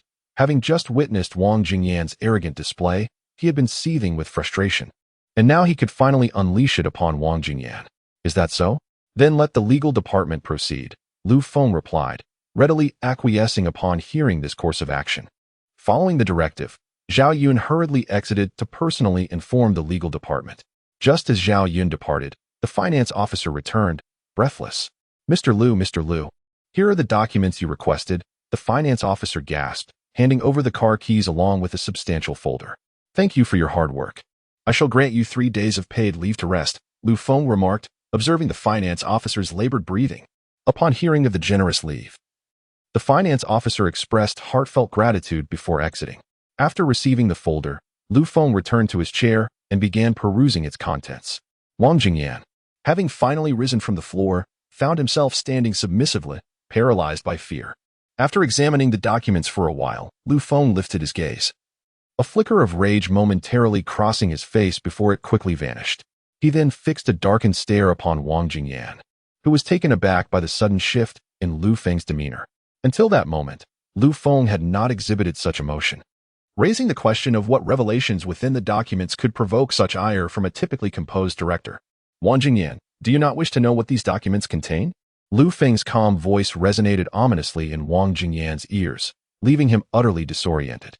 Just moments before, during their confrontation, Lu Feng had addressed him as Vice President Wang. Yet now he spoke solely by his name. Trembling, Wang Jingyan responded that he was unaware of the contents and implored Lu Feng to enlighten him. Realizing Wang Jingyan's obstinacy, Lu Feng began to read from the documents. April 25, 2017, Wang Jingyan, exploiting his position, embezzled 230,000 yuan of company funds. June 13, 2017, Wang Jingyan, in his capacity as vice president, committed acts of sexual harassment against a female employee who possesses evidence but fears reporting it. February 5, 2018, Wang Jingyan accepted a kickback of 1.2 million yuan from suppliers. August 2019, utilizing his status, he arranged for relatives to be employed within the group, including even a 70-year-old great-uncle as a surveillance officer. Suppressing his fury, Lu Feng observed Wang Jingyan, who had once again collapsed to the ground, and forcefully hurled the documents at him. With a resounding thud, the folder struck Wang Jingyan's head. However, he appeared oblivious to the pain. His gaze fixed vacantly upon the scattered documents. The evidence is irrefutable. What I have just read is but a fraction of the entirety. Do you have anything to say? Lu Feng, regaining his composure, spoke coolly. At this moment, Wang Jingyan stood like a wooden statue, devoid of any response. Just then, Zhao Yun approached, carrying the litigation documents from the legal department. Observing the trembling executives and the sight of Wang Jingyan slumped on the floor, while Lu Feng leisurely sipped tea in the president's chair, Zhao Yun was equally perplexed by the unfolding situation. He cautiously approached Lu Feng and presented the legal documents. Director Lu, the litigation documents are ready for your review. To his astonishment, Lu Feng did not even glance at them, but tore them up instead. Zhao Yun felt his breath catch in his throat from shock. Pick up the papers from the floor and draft a new legal letter incorporating the pertinent details to send to our senior vice president, Lu Feng instructed. After hearing this, Zhao Yun immediately bent down to gather the scattered documents. A mere glance at the contents ignited his fury. He had always been aware of Wang Jingyan's underhanded maneuvers, but had turned a blind eye, considering the contributions he had made to the group. However, he never anticipated the extent of Wang Jingyan's actions. Without hesitation, he began to unleash his ire upon him. Enough with the noise, Lu Feng declared. Placing his teacup on the table, Zhao Yun immediately fell silent, fearing further reprimand. Once the room settled into silence, Lu Feng continued. I understand that a crystal-clear stream harbors no fish. You could have simply indulged in a bit of greed for money, but instead, you chose to harass employees and appoint your inept relatives to the company, particularly your sixth uncle. What skills does he possess? Does he even comprehend the function of surveillance? At Lu Feng's words, the executives nearby could hardly contain their laughter. However, Lu Feng swiftly redirected his attention to them. And you all, refrain from stifling your laughter. Do you see the remaining documents on my desk? Lu Feng said, picking one up to read aloud. Sun Jichao, Deputy General Manager of the RD Department, in 2020, took advantage of his position. Chapter 42, a sudden outburst of violence. Sun Jichao, the Deputy General Manager of the RD Department, embezzled a sum of 24,000 yuan from the company in 2020 by exploiting his position. Zhou Xiaodian coerced employees to assist him in a personal vendetta against Xixi in 2021. Wu Kuei, the Sales Department Manager, misappropriated 42,000 yuan in employee performance bonuses in 2019. Now, can any of you still muster a smile? To those whose names were not mentioned, do not harbor the illusion that you are beyond reproach. I simply have not come across your files, Lu Feng stated as he set down the documents. In that instant, the entire presidential office fell into an eerie silence, a palpable fear gripping everyone as they trembled, terrified that their own misdeeds might be revealed within those files. Zhao Yun was equally astonished, gazing at the president before him as if witnessing some extraordinary creature. The depth of Lu Feng's knowledge was astonishing, detailed to the very day information that many of them had likely long forgotten. It became clear why he had maintained such composure since joining the company. Everything had been meticulously prepared. First, he lured those wishing to resign into the open, then struck them down with a force that left them disoriented. Such cunning and intellect, could they truly be wielded by someone in their 20s? While Zhao Yun marveled at Lu Feng's strategic prowess, Wang Jingyan, who had been seated on the floor, finally came to his senses. Gone was his earlier arrogance, replaced by an overwhelming sense of despair. He hurriedly crawled to Lu Feng's feet, pleading fervently. Mr. Lu, I realize my mistakes, I truly do. Please, spare me this time. No. How could you be mistaken, my esteemed deputy general manager? Lu Feng scoffed. Mr. Lu, I sincerely understand my errors. I should not have resigned. Nor should I have spread rumors. I beg you, please forgive me this once, Wang Jingyan implored, tears streaming down his face. But just moments ago, you claimed that what you said was not a rumor but a fact, even going so far as to threaten the company, Lu Feng remarked, observing him with amusement from his chair. Mr. Lu, that was merely thoughtless banter. I truly grasp my folly. You may punish me as you wish, but please, do not hand me over to the police, Wang Jingyan pleaded, fully aware that if his actions were taken to court, he would face multiple charges, likely resulting in a decade behind bars.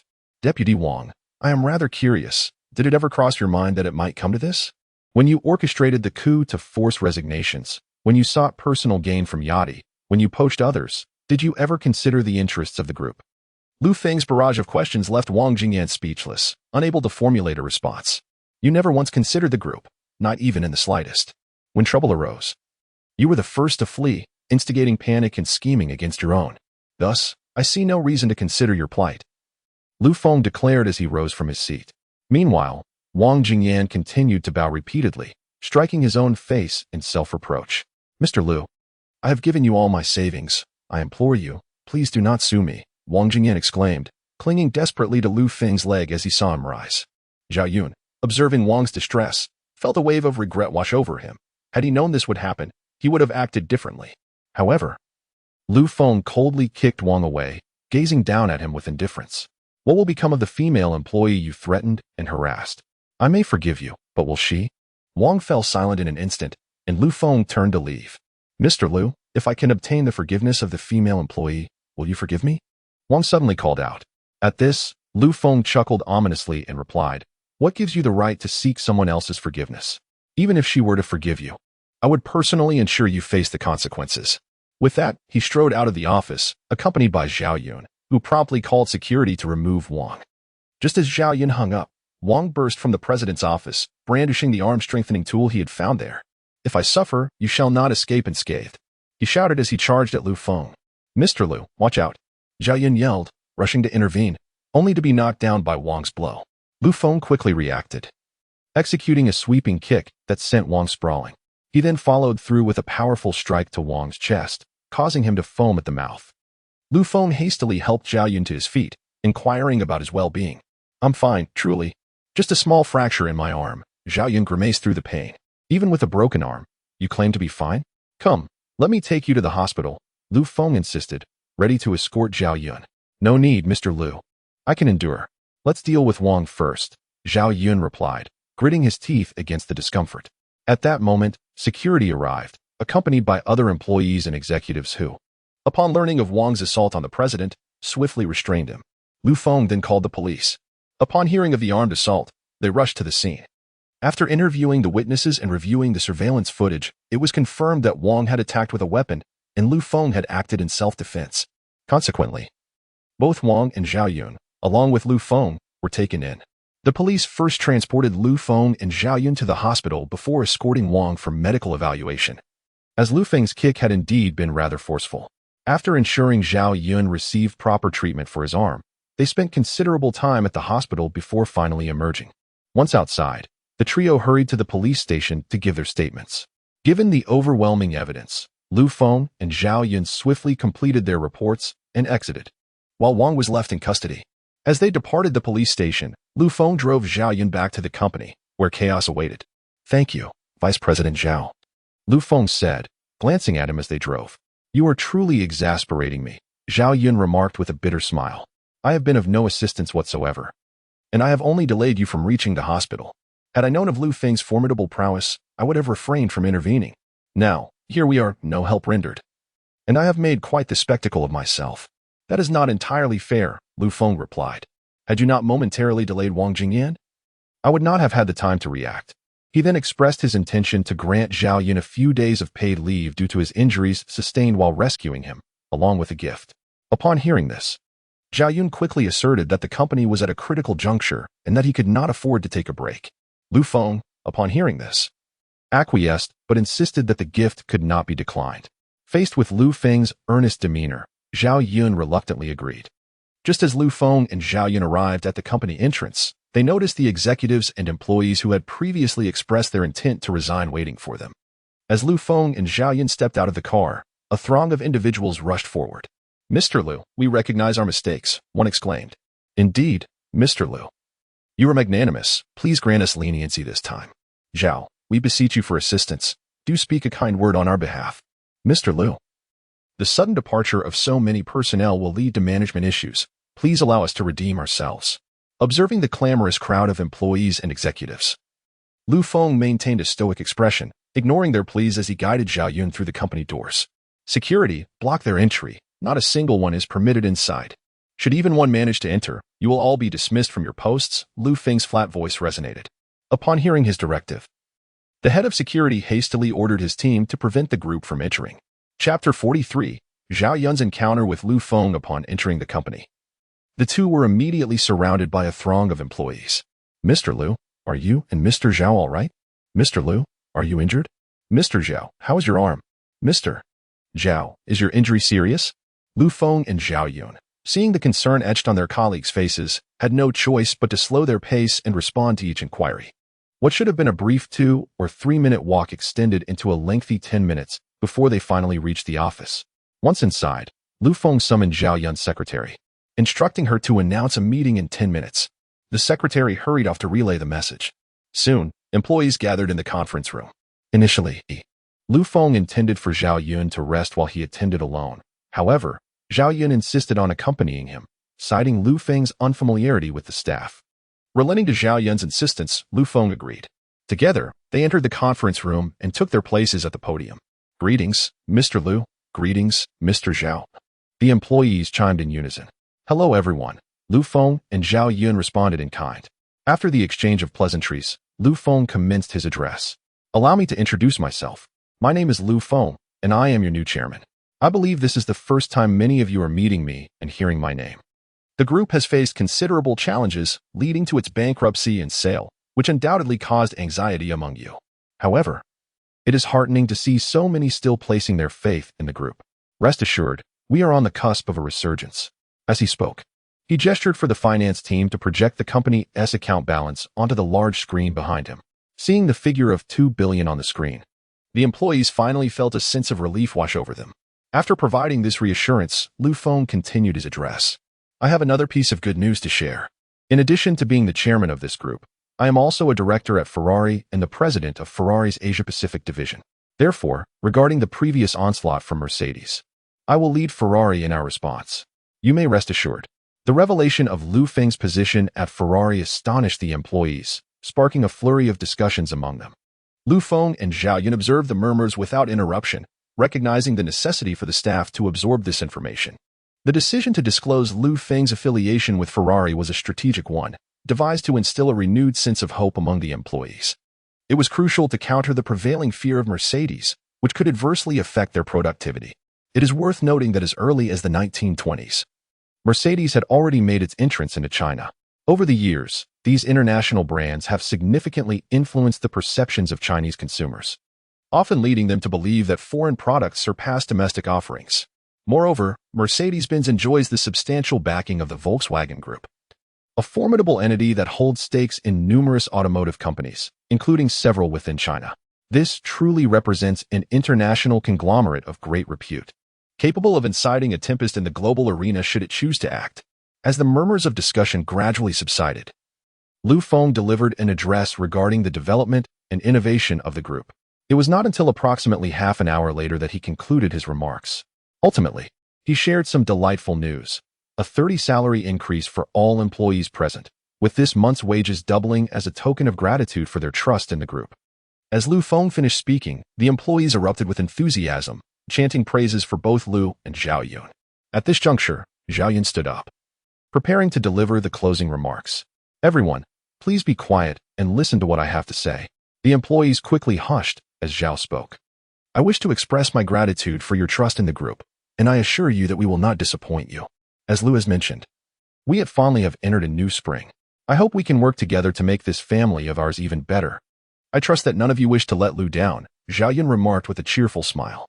Upon hearing his words, the employees immediately pledged to meet Lu Feng's expectations without fail. Exhausted, Lu Feng collapsed onto the couch in his office. Your speech today was truly invigorating, Lu Dong.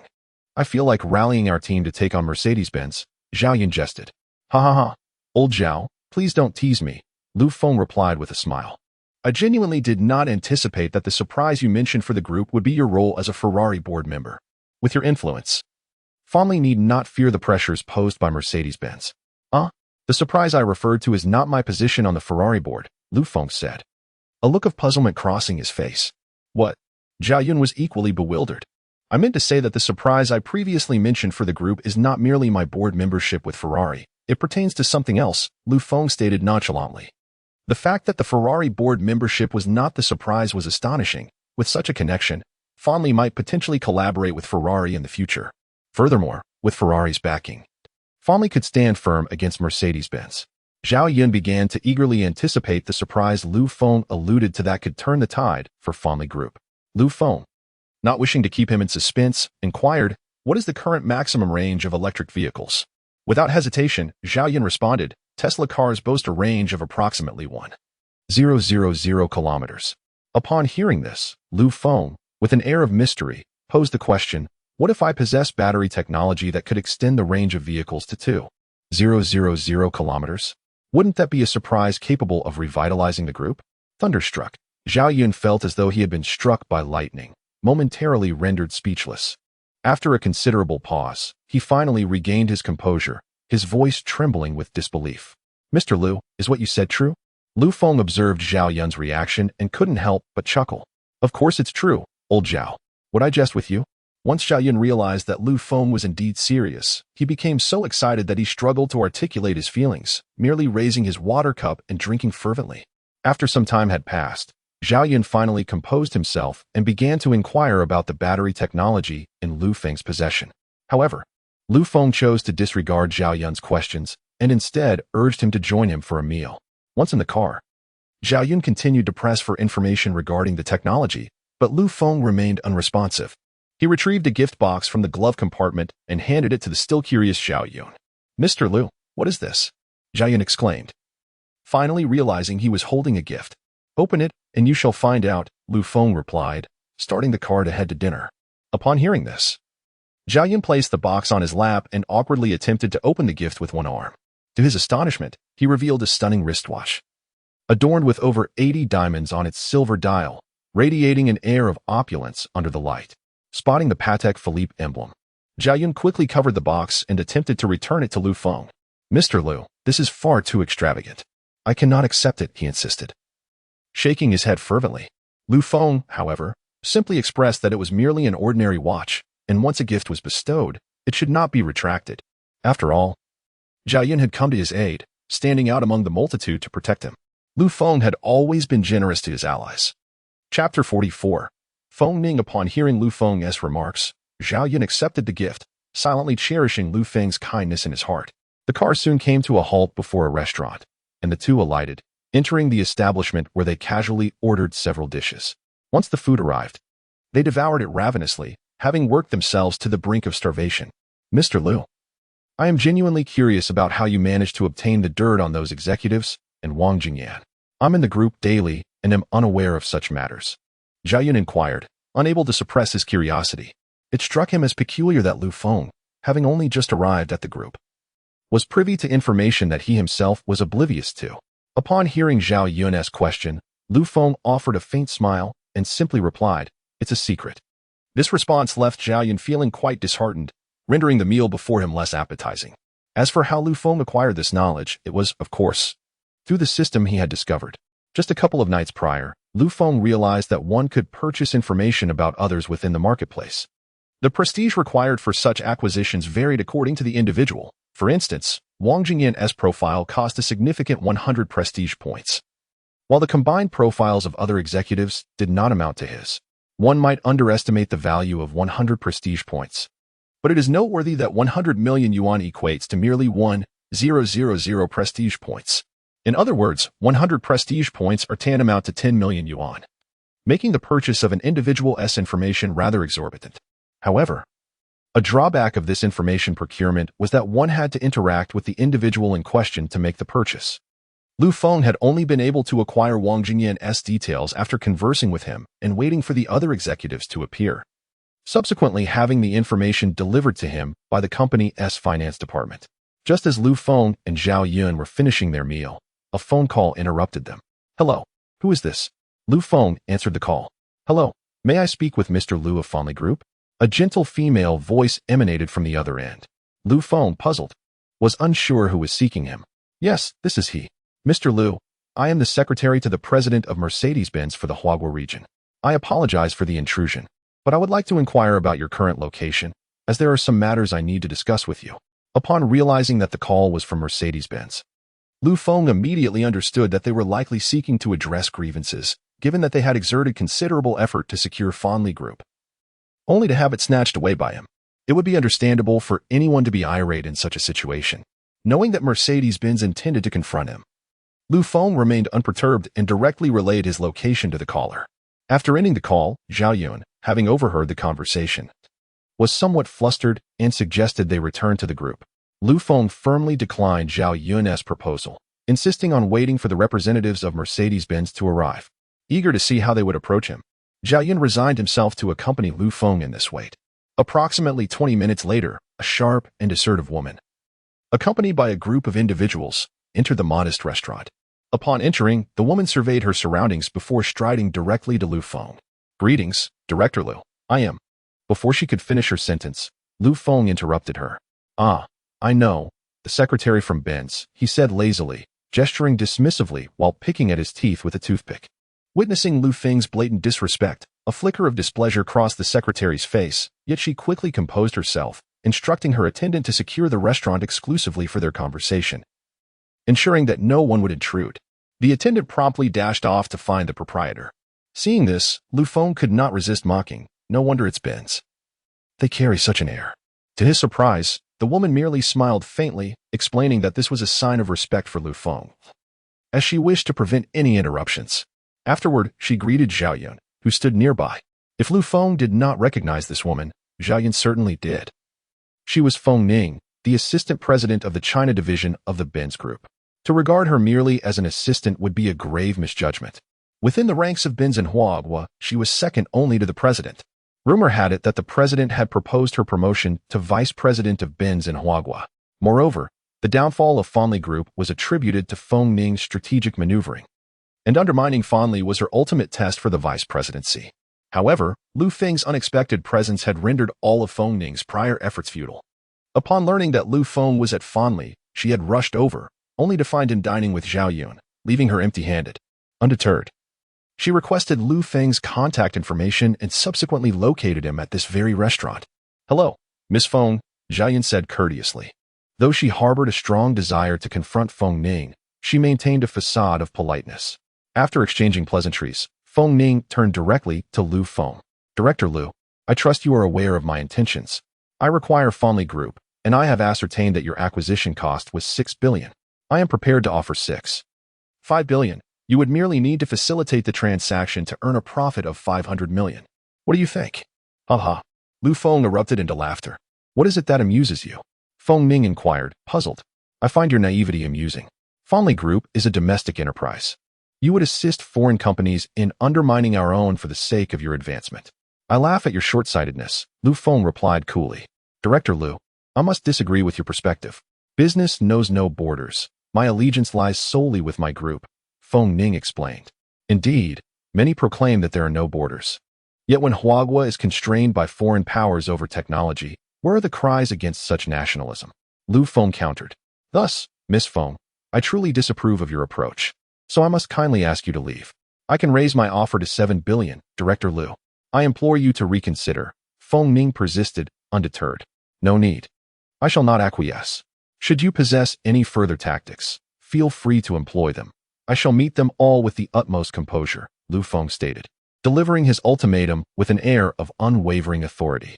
As communication proved futile, Feng Ning had no choice but to depart, leaving Lu Feng with a business card. urging him to contemplate and reach out if he so desired. Feng, glancing at the card on the table, callously discarded it into the wastebasket. Isn't this a bit too harsh, Director Liu?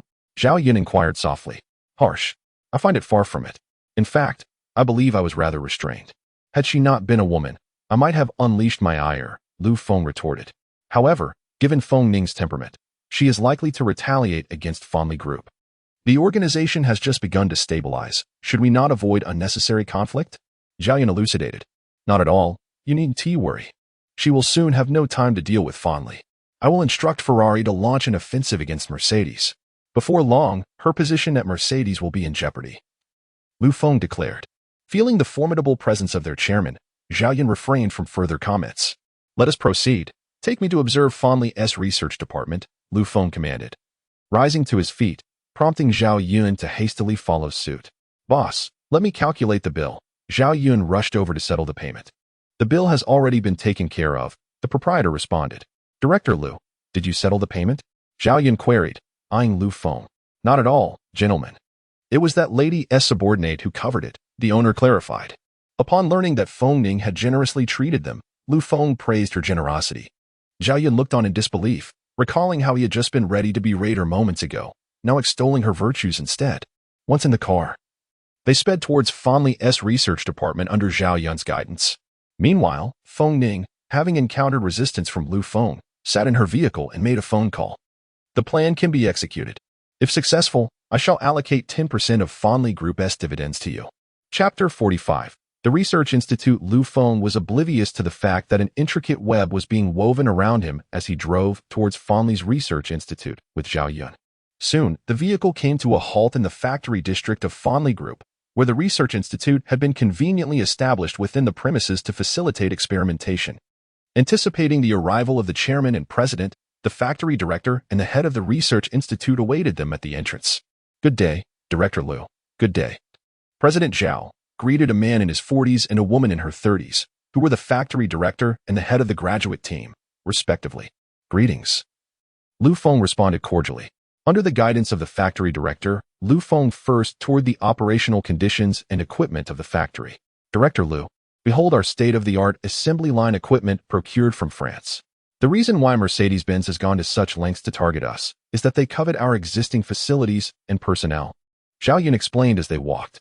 It is noteworthy that, in the current market, various automotive enterprises are diligently investing their efforts in research and development to capture a share of the burgeoning new energy sector, leaving them little time to establish new factories and equipment.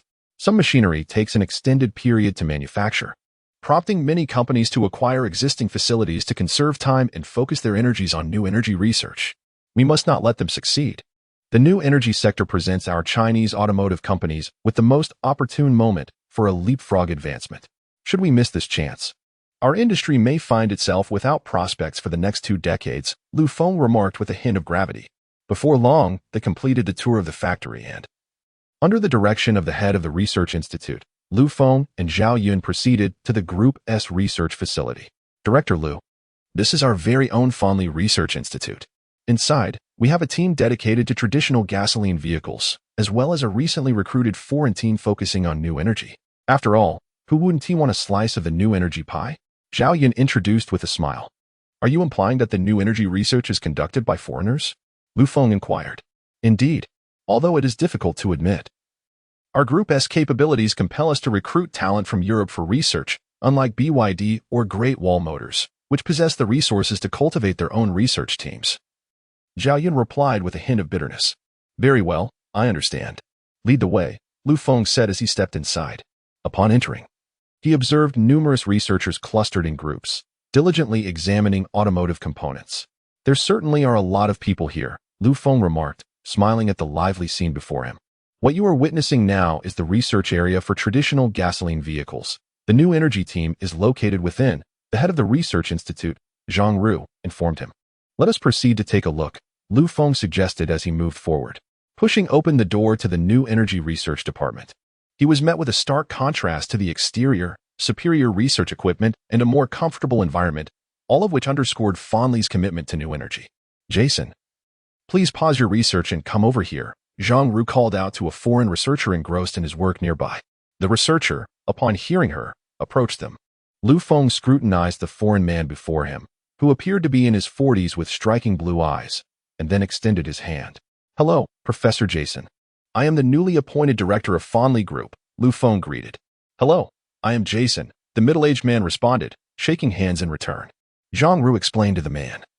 "The president and chairman are here to tour the company's R&D department and to assess the progress of our research into new energy.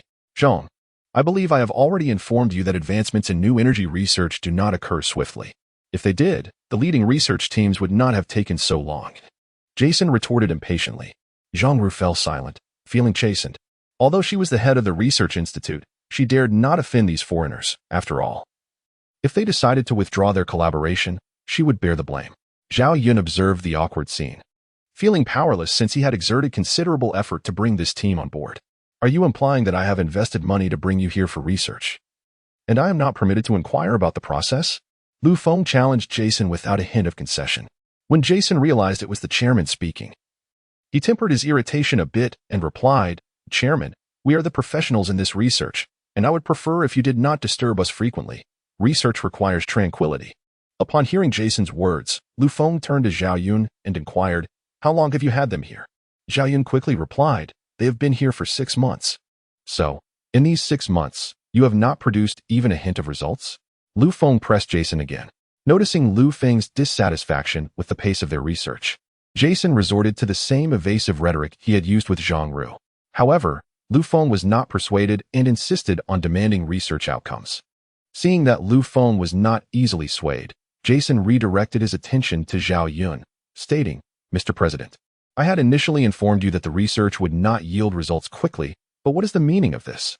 If you continue in this manner, I believe we may need to renegotiate the contract." "Professor Jason, please do not take offense. Chairman Lu is merely concerned about the progress of the research." Zhao Yun quickly interjected to diffuse the tension. Observing Zhao Yun's conciliatory demeanor, Jason's attitude became more arrogant once again. "I am not angry. I merely feel that you do not respect me. Had it not been for the favorable conditions you promised, I would never have come here." Enough." Lu Feng interjected, cutting Jason off. He turned to Zhao Yun and asked what benefits had been promised initially. Faced with the chairman's ire, Zhao Yun had no choice but to explain. It turned out that in order to establish a new energy research team for the group, Zhao Yun had journeyed to Europe, where he sought out the research team led by Professor Jason. To persuade them to conduct research in Huayra, Zhao Yun had promised them numerous benefits, including a salary of 300,000 per month for Professor Jason, while other members would earn no less than 50,000 per month. Apart from the salary, there are additional stipulations, such as the provision of superior research conditions and environment at no cost. Should Professor Jason's team achieve any results, they retain the authority to determine the disposition of those findings, including to whom they may sell them. If the Ferrari Group desires these results, they must procure them at an additional cost.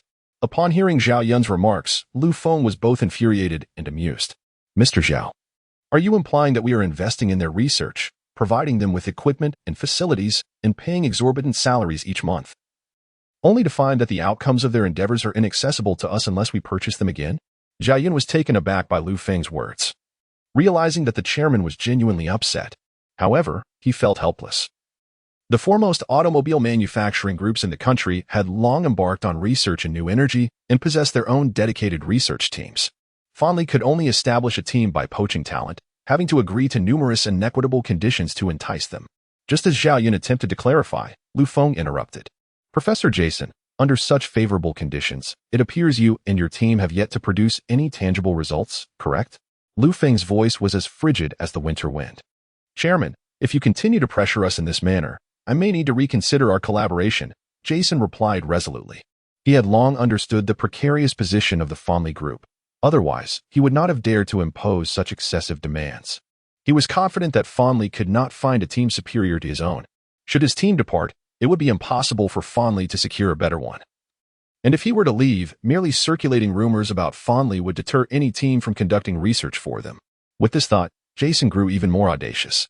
"Chairman Lu, there is one more matter I wish to discuss with you regarding the project funding. The current budget is insufficient, and I hope you will consider allocating additional research funds." Chapter 46. Excessive demands. Jason's demands grew increasingly outrageous. He audaciously sought additional research funding. It is worth noting that his research team, consisting of fewer than 10 individuals, required more financial resources than traditional automotive research teams that boasted dozens of members. How much do you need? Feng, having regained his composure in the face of the insatiable foreigner, inquired. Approximately $2.3 million. Jason presumed Feng was capitulating and boldly stated his request. If I were to grant you these funds, I would expect to see tangible results, Feng retorted. Chairman, I have already informed you that achieving results in research is not a straightforward endeavor, Jason replied.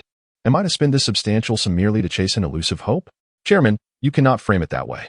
Should our research prove successful, I assure you that our findings will be offered to you first, which would be immensely beneficial for your conglomerate. Jason began painting a grand vision for Feng. Regrettably, Feng was not swayed by such rhetoric. While I lack the funds, as you have suggested, I believe it is time we thoroughly revisit our prior contract, Feng stated, gazing intently at Jason. Are you certain, Chairman? Jason, being a foreigner, failed to perceive the chilling tone in Feng's words and mistakenly assumed that Feng was considering enhancing his benefits.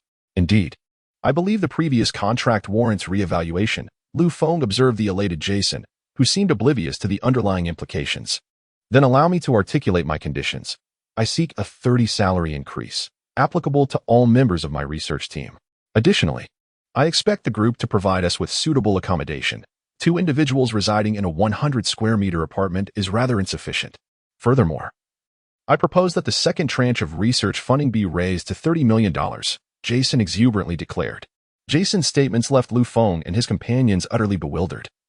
How could he still demand increased benefits, seemingly oblivious to the undertones of Feng's words?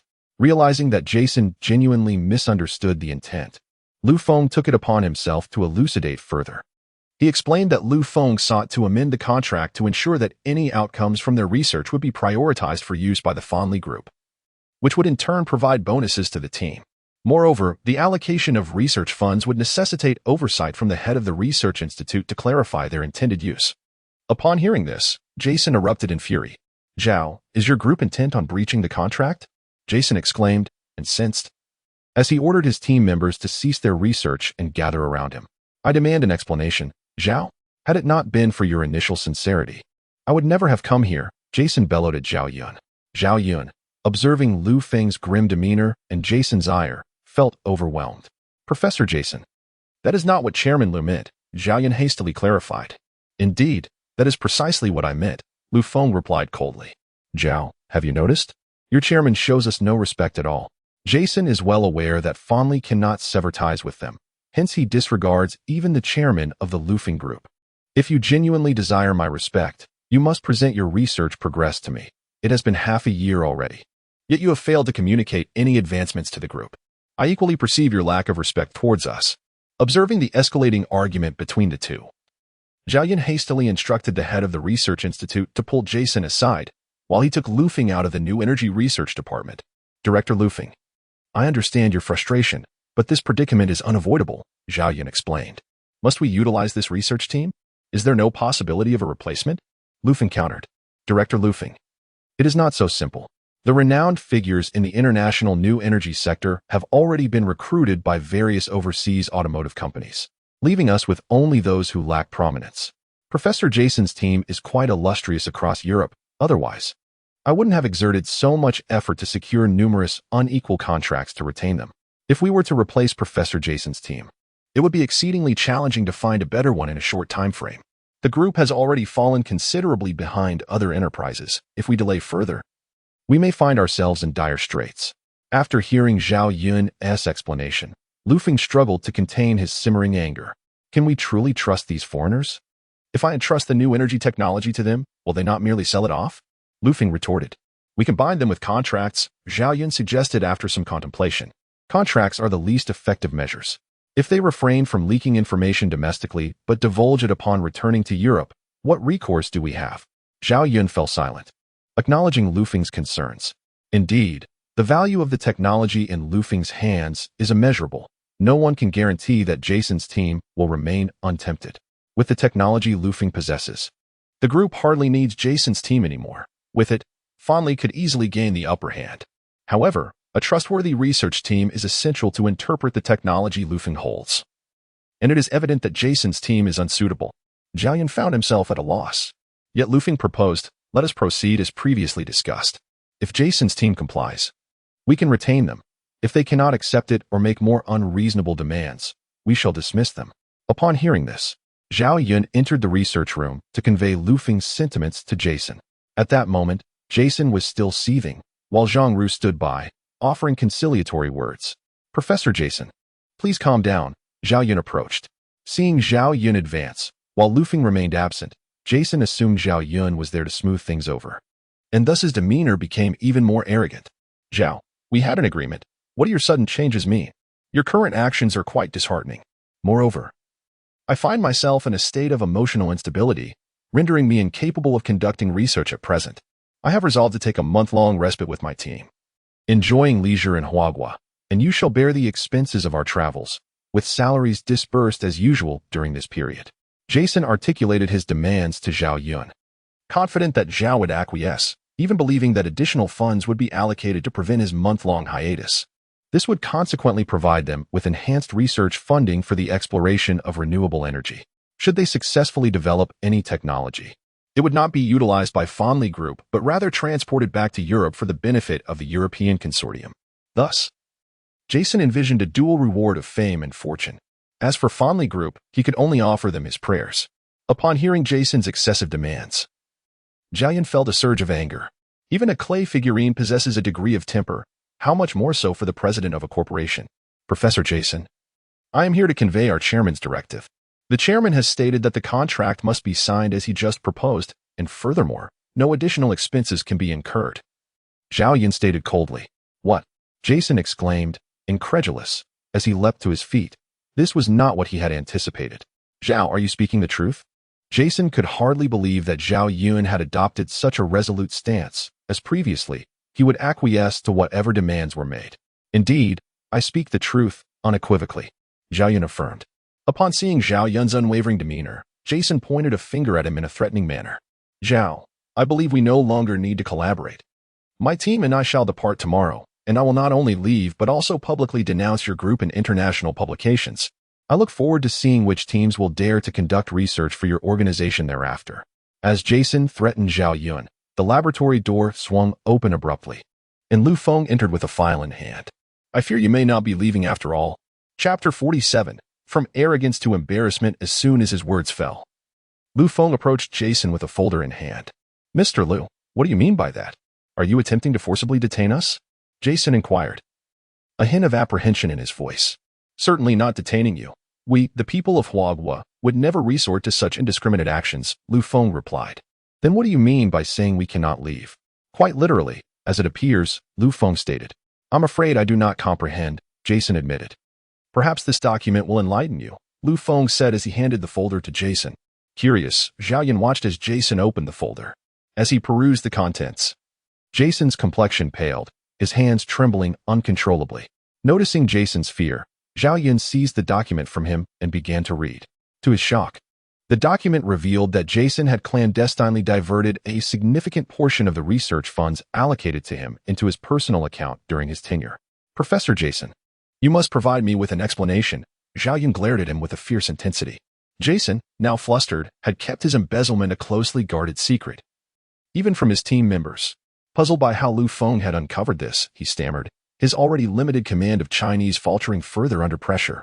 Seeing Jason's distress, Zhao Yun became increasingly convinced of his guilt and insisted that Jason disclose the entire truth.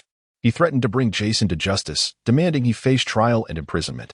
Upon hearing the word imprisonment, Jason surprisingly regained his composure, adamantly declaring the document to be a fabrication, a malicious accusation from Lu Feng.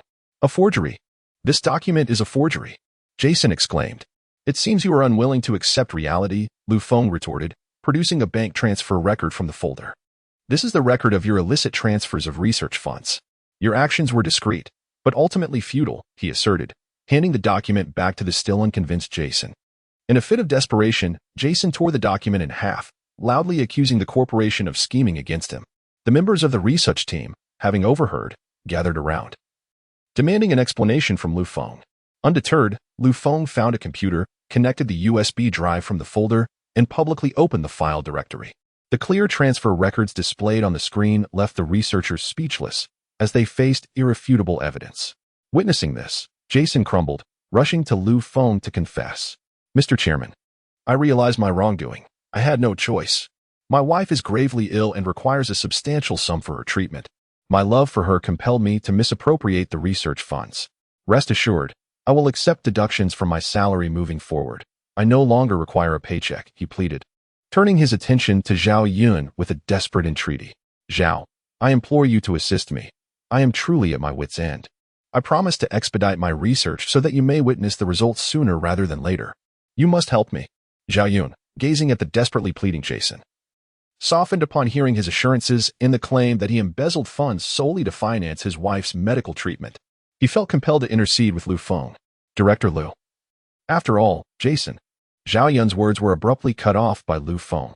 Old Zhao, do you genuinely believe he is using the funds for his wife's treatment? Feng replied, producing a document from his briefcase and handing it to Zhao Yun for his thorough examination. Upon receiving the document, Zhao Yun's gaze fell upon it for but a moment before he was consumed by fury, seizing Jason by the collar, ready to strike him, only to be restrained by Zhang Ru. Jason, is this the gravely ill wife you spoke of, the reason for your embezzlement? Zhao Yun fumed, pointing at a picture of a young woman on the document. As Jason recognized the girl in the file, despair washed over him. He understood that his hopes were utterly dashed. The truth revealed that the young woman was his mistress, and all the embezzled funds had been squandered on her. He had initially believed that Feng was merely aware of his misappropriation of funds, prompting him to fabricate a tale to elicit sympathy and secure leniency from the company. However, Jason was blindsided by the extent of Feng's investigation, which had uncovered even the specifics of his expenditures. Zhao Yun was thoroughly disenchanted with Jason, having just contemplated advocating on his behalf. Director Liu, I defer to your judgment on how to proceed, Zhao Yun stated despondently, stepping aside. Do not be hasty.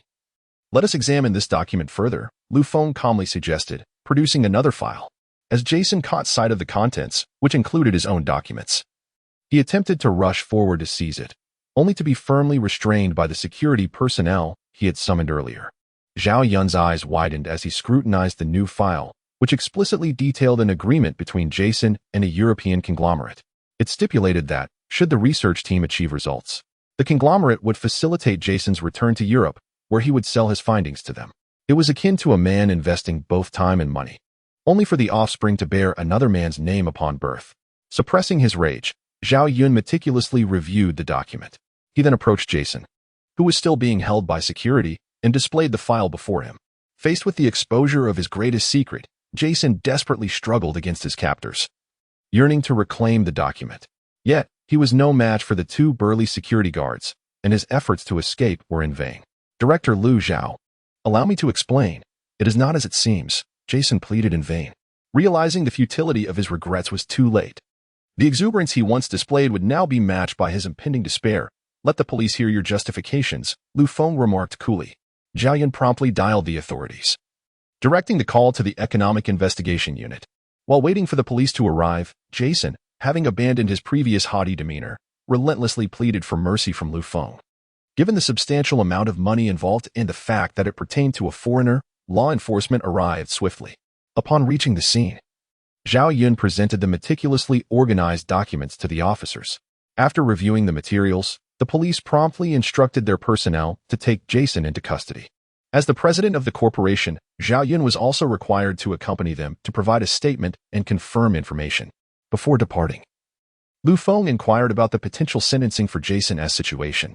The officer informed him that, if the documents were authentic, Jason would face a prison term of 5 to 10 years. Subsequently, the police escorted Zhao Yun back for further questioning, marking the second time that day he had provided a statement.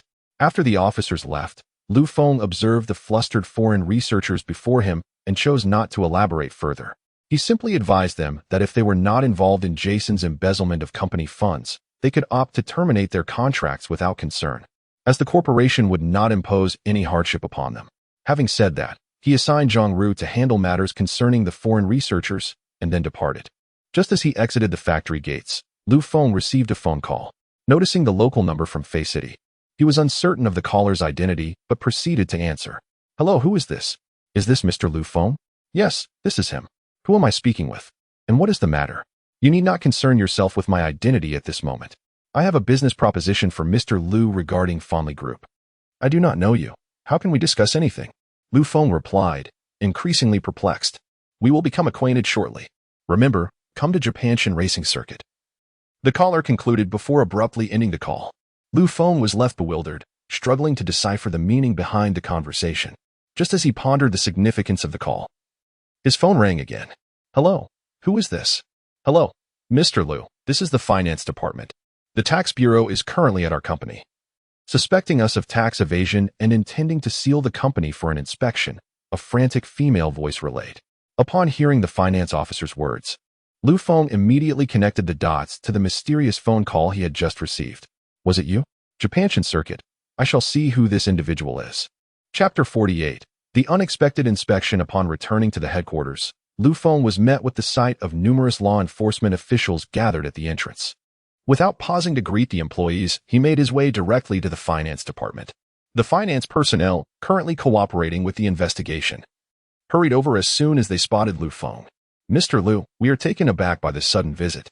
A multitude of people has arrived to inspect our company, alleging suspicions of tax evasion. One of them explained anxiously. Is there any truth to these accusations? Lu Feng inquired. Absolutely not. We have consistently adhered to legal tax obligations. Previously, the leaders of Fei City extended numerous benefits to facilitate our establishment here, including provisions for factory land, office space for our group, and the construction of employee accommodations. In gratitude, we have always paid our taxes diligently, the finance officer responded. Listening to this explanation, Lu Feng began to suspect that the arrival of the inspection team was somehow connected to the recent phone call he had received. Yet, he could not fathom why anyone would target Ferrari Group, a significant contributor to Fei City's employment and economic growth. As the finance team had pointed out, Fei City had initially offered many incentives to attract Ferrari. Hello, you must be the new director of Ferrari Group. I am Wu Guoying, the head of this operation. A man approached and introduced himself. Greetings. May I ask what brings you here today? Lu Feng replied. We received a report alleging that Ferrari Group is involved in tax evasion, hence our investigation. The man responded courteously. Very well. We shall cooperate to the best of our ability, Lu Feng affirmed. Thank you for your cooperation. However, we will need to take your finance personnel and financial statements for further investigation. Rest assured, we will treat your employees well. And this process should only take a couple of days, Wu Guoying continued. Upon hearing that they intended to take the company's finance personnel with them, Lu Feng realized that this group did not come with good intentions. A standard financial audit would not necessitate the removal of finance staff. This was clearly an attempt to undermine Ferrari. With this troubling thought in mind, Lu Feng called Zhao Yun. As the president of the group, Zhao would typically have dealings with such officials, making his presence most beneficial in this situation. Soon, after being informed of the unexpected audit, Zhao Yun hurried to the headquarters. Upon entering, he immediately spotted Wu Guoying. Director Wu, what brings you here? Zhao Yun inquired as he entered the office. Mr. Zhao, I am here in response to a report we received, Wu Guoying explained. Let them conduct their inspection. Our group is a major taxpayer in Fei City, consistently fulfilling our tax obligations. Why must you take our financial staff? Zhao Yun retorted. Is this not standard procedure? Your group has extensive accounts, and it would take considerable time to review them thoroughly. To ensure the accuracy of the data, we must bring personnel along, Wu Guoying replied. Why not send more personnel to conduct an overnight inspection? Our group will certainly cooperate. Let us not instill fear in our employees, Zhao Yun implored. It is not feasible. General Wu Guoying replied. Rules are rules, and we cannot alter them. Observing the other party's steadfastness, Zhao Yun reluctantly retrieved his phone and dialed. Meanwhile, Wu Guoying remained remarkably composed, seemingly unfazed by Zhao Yun's attempts to involve others. Hello, Director Liu. This is Zhao Yun. He spoke into the receiver. Ah, Zhao General. What can I do for you? Came the response. Today, your officer Wu Guoying unexpectedly arrived at our group to conduct a tax inspection. As you are aware, we have always fulfilled our tax obligations punctually. However, we will cooperate with Officer Wu's investigation. We merely request that our financial officer not be taken away. Upon hearing Zhao Yun's words, the individual on the other end fell into deep contemplation. After a moment, he replied, Zhao General.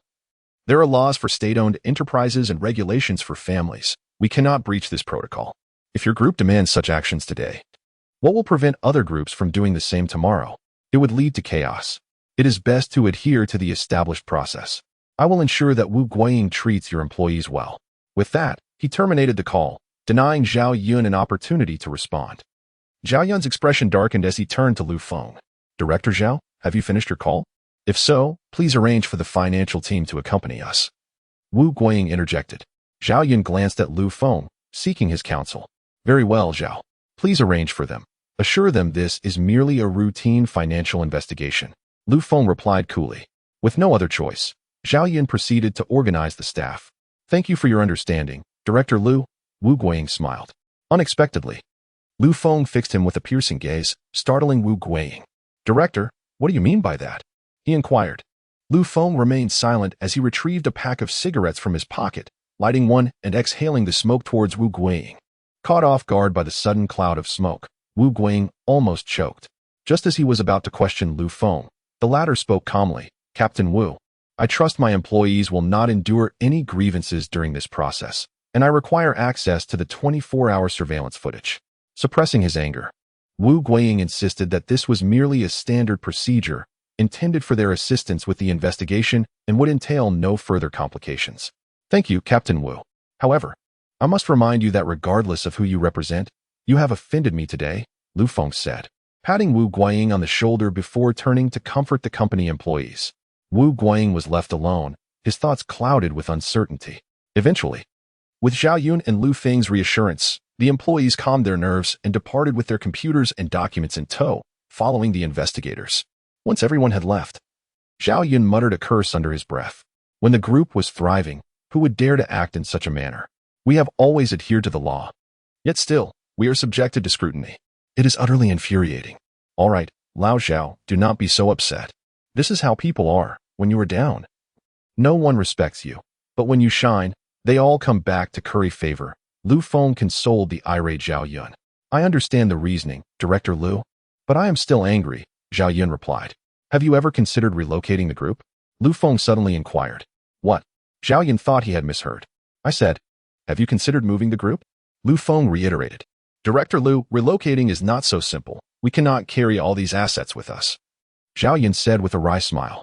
These assets can be liquidated, and we can choose a new location to develop. What about Shanghai? Shanghai is indeed appealing. But we lack the funds, Director Lu, and we also have no connections there. Do not concern yourself with those matters. You only need to consider whether you wish to relocate, Lu Feng stated. I certainly wish to, but for the group, it is not merely a matter of desire. Director Lu, there are far too many factors to consider. Stop overthinking it.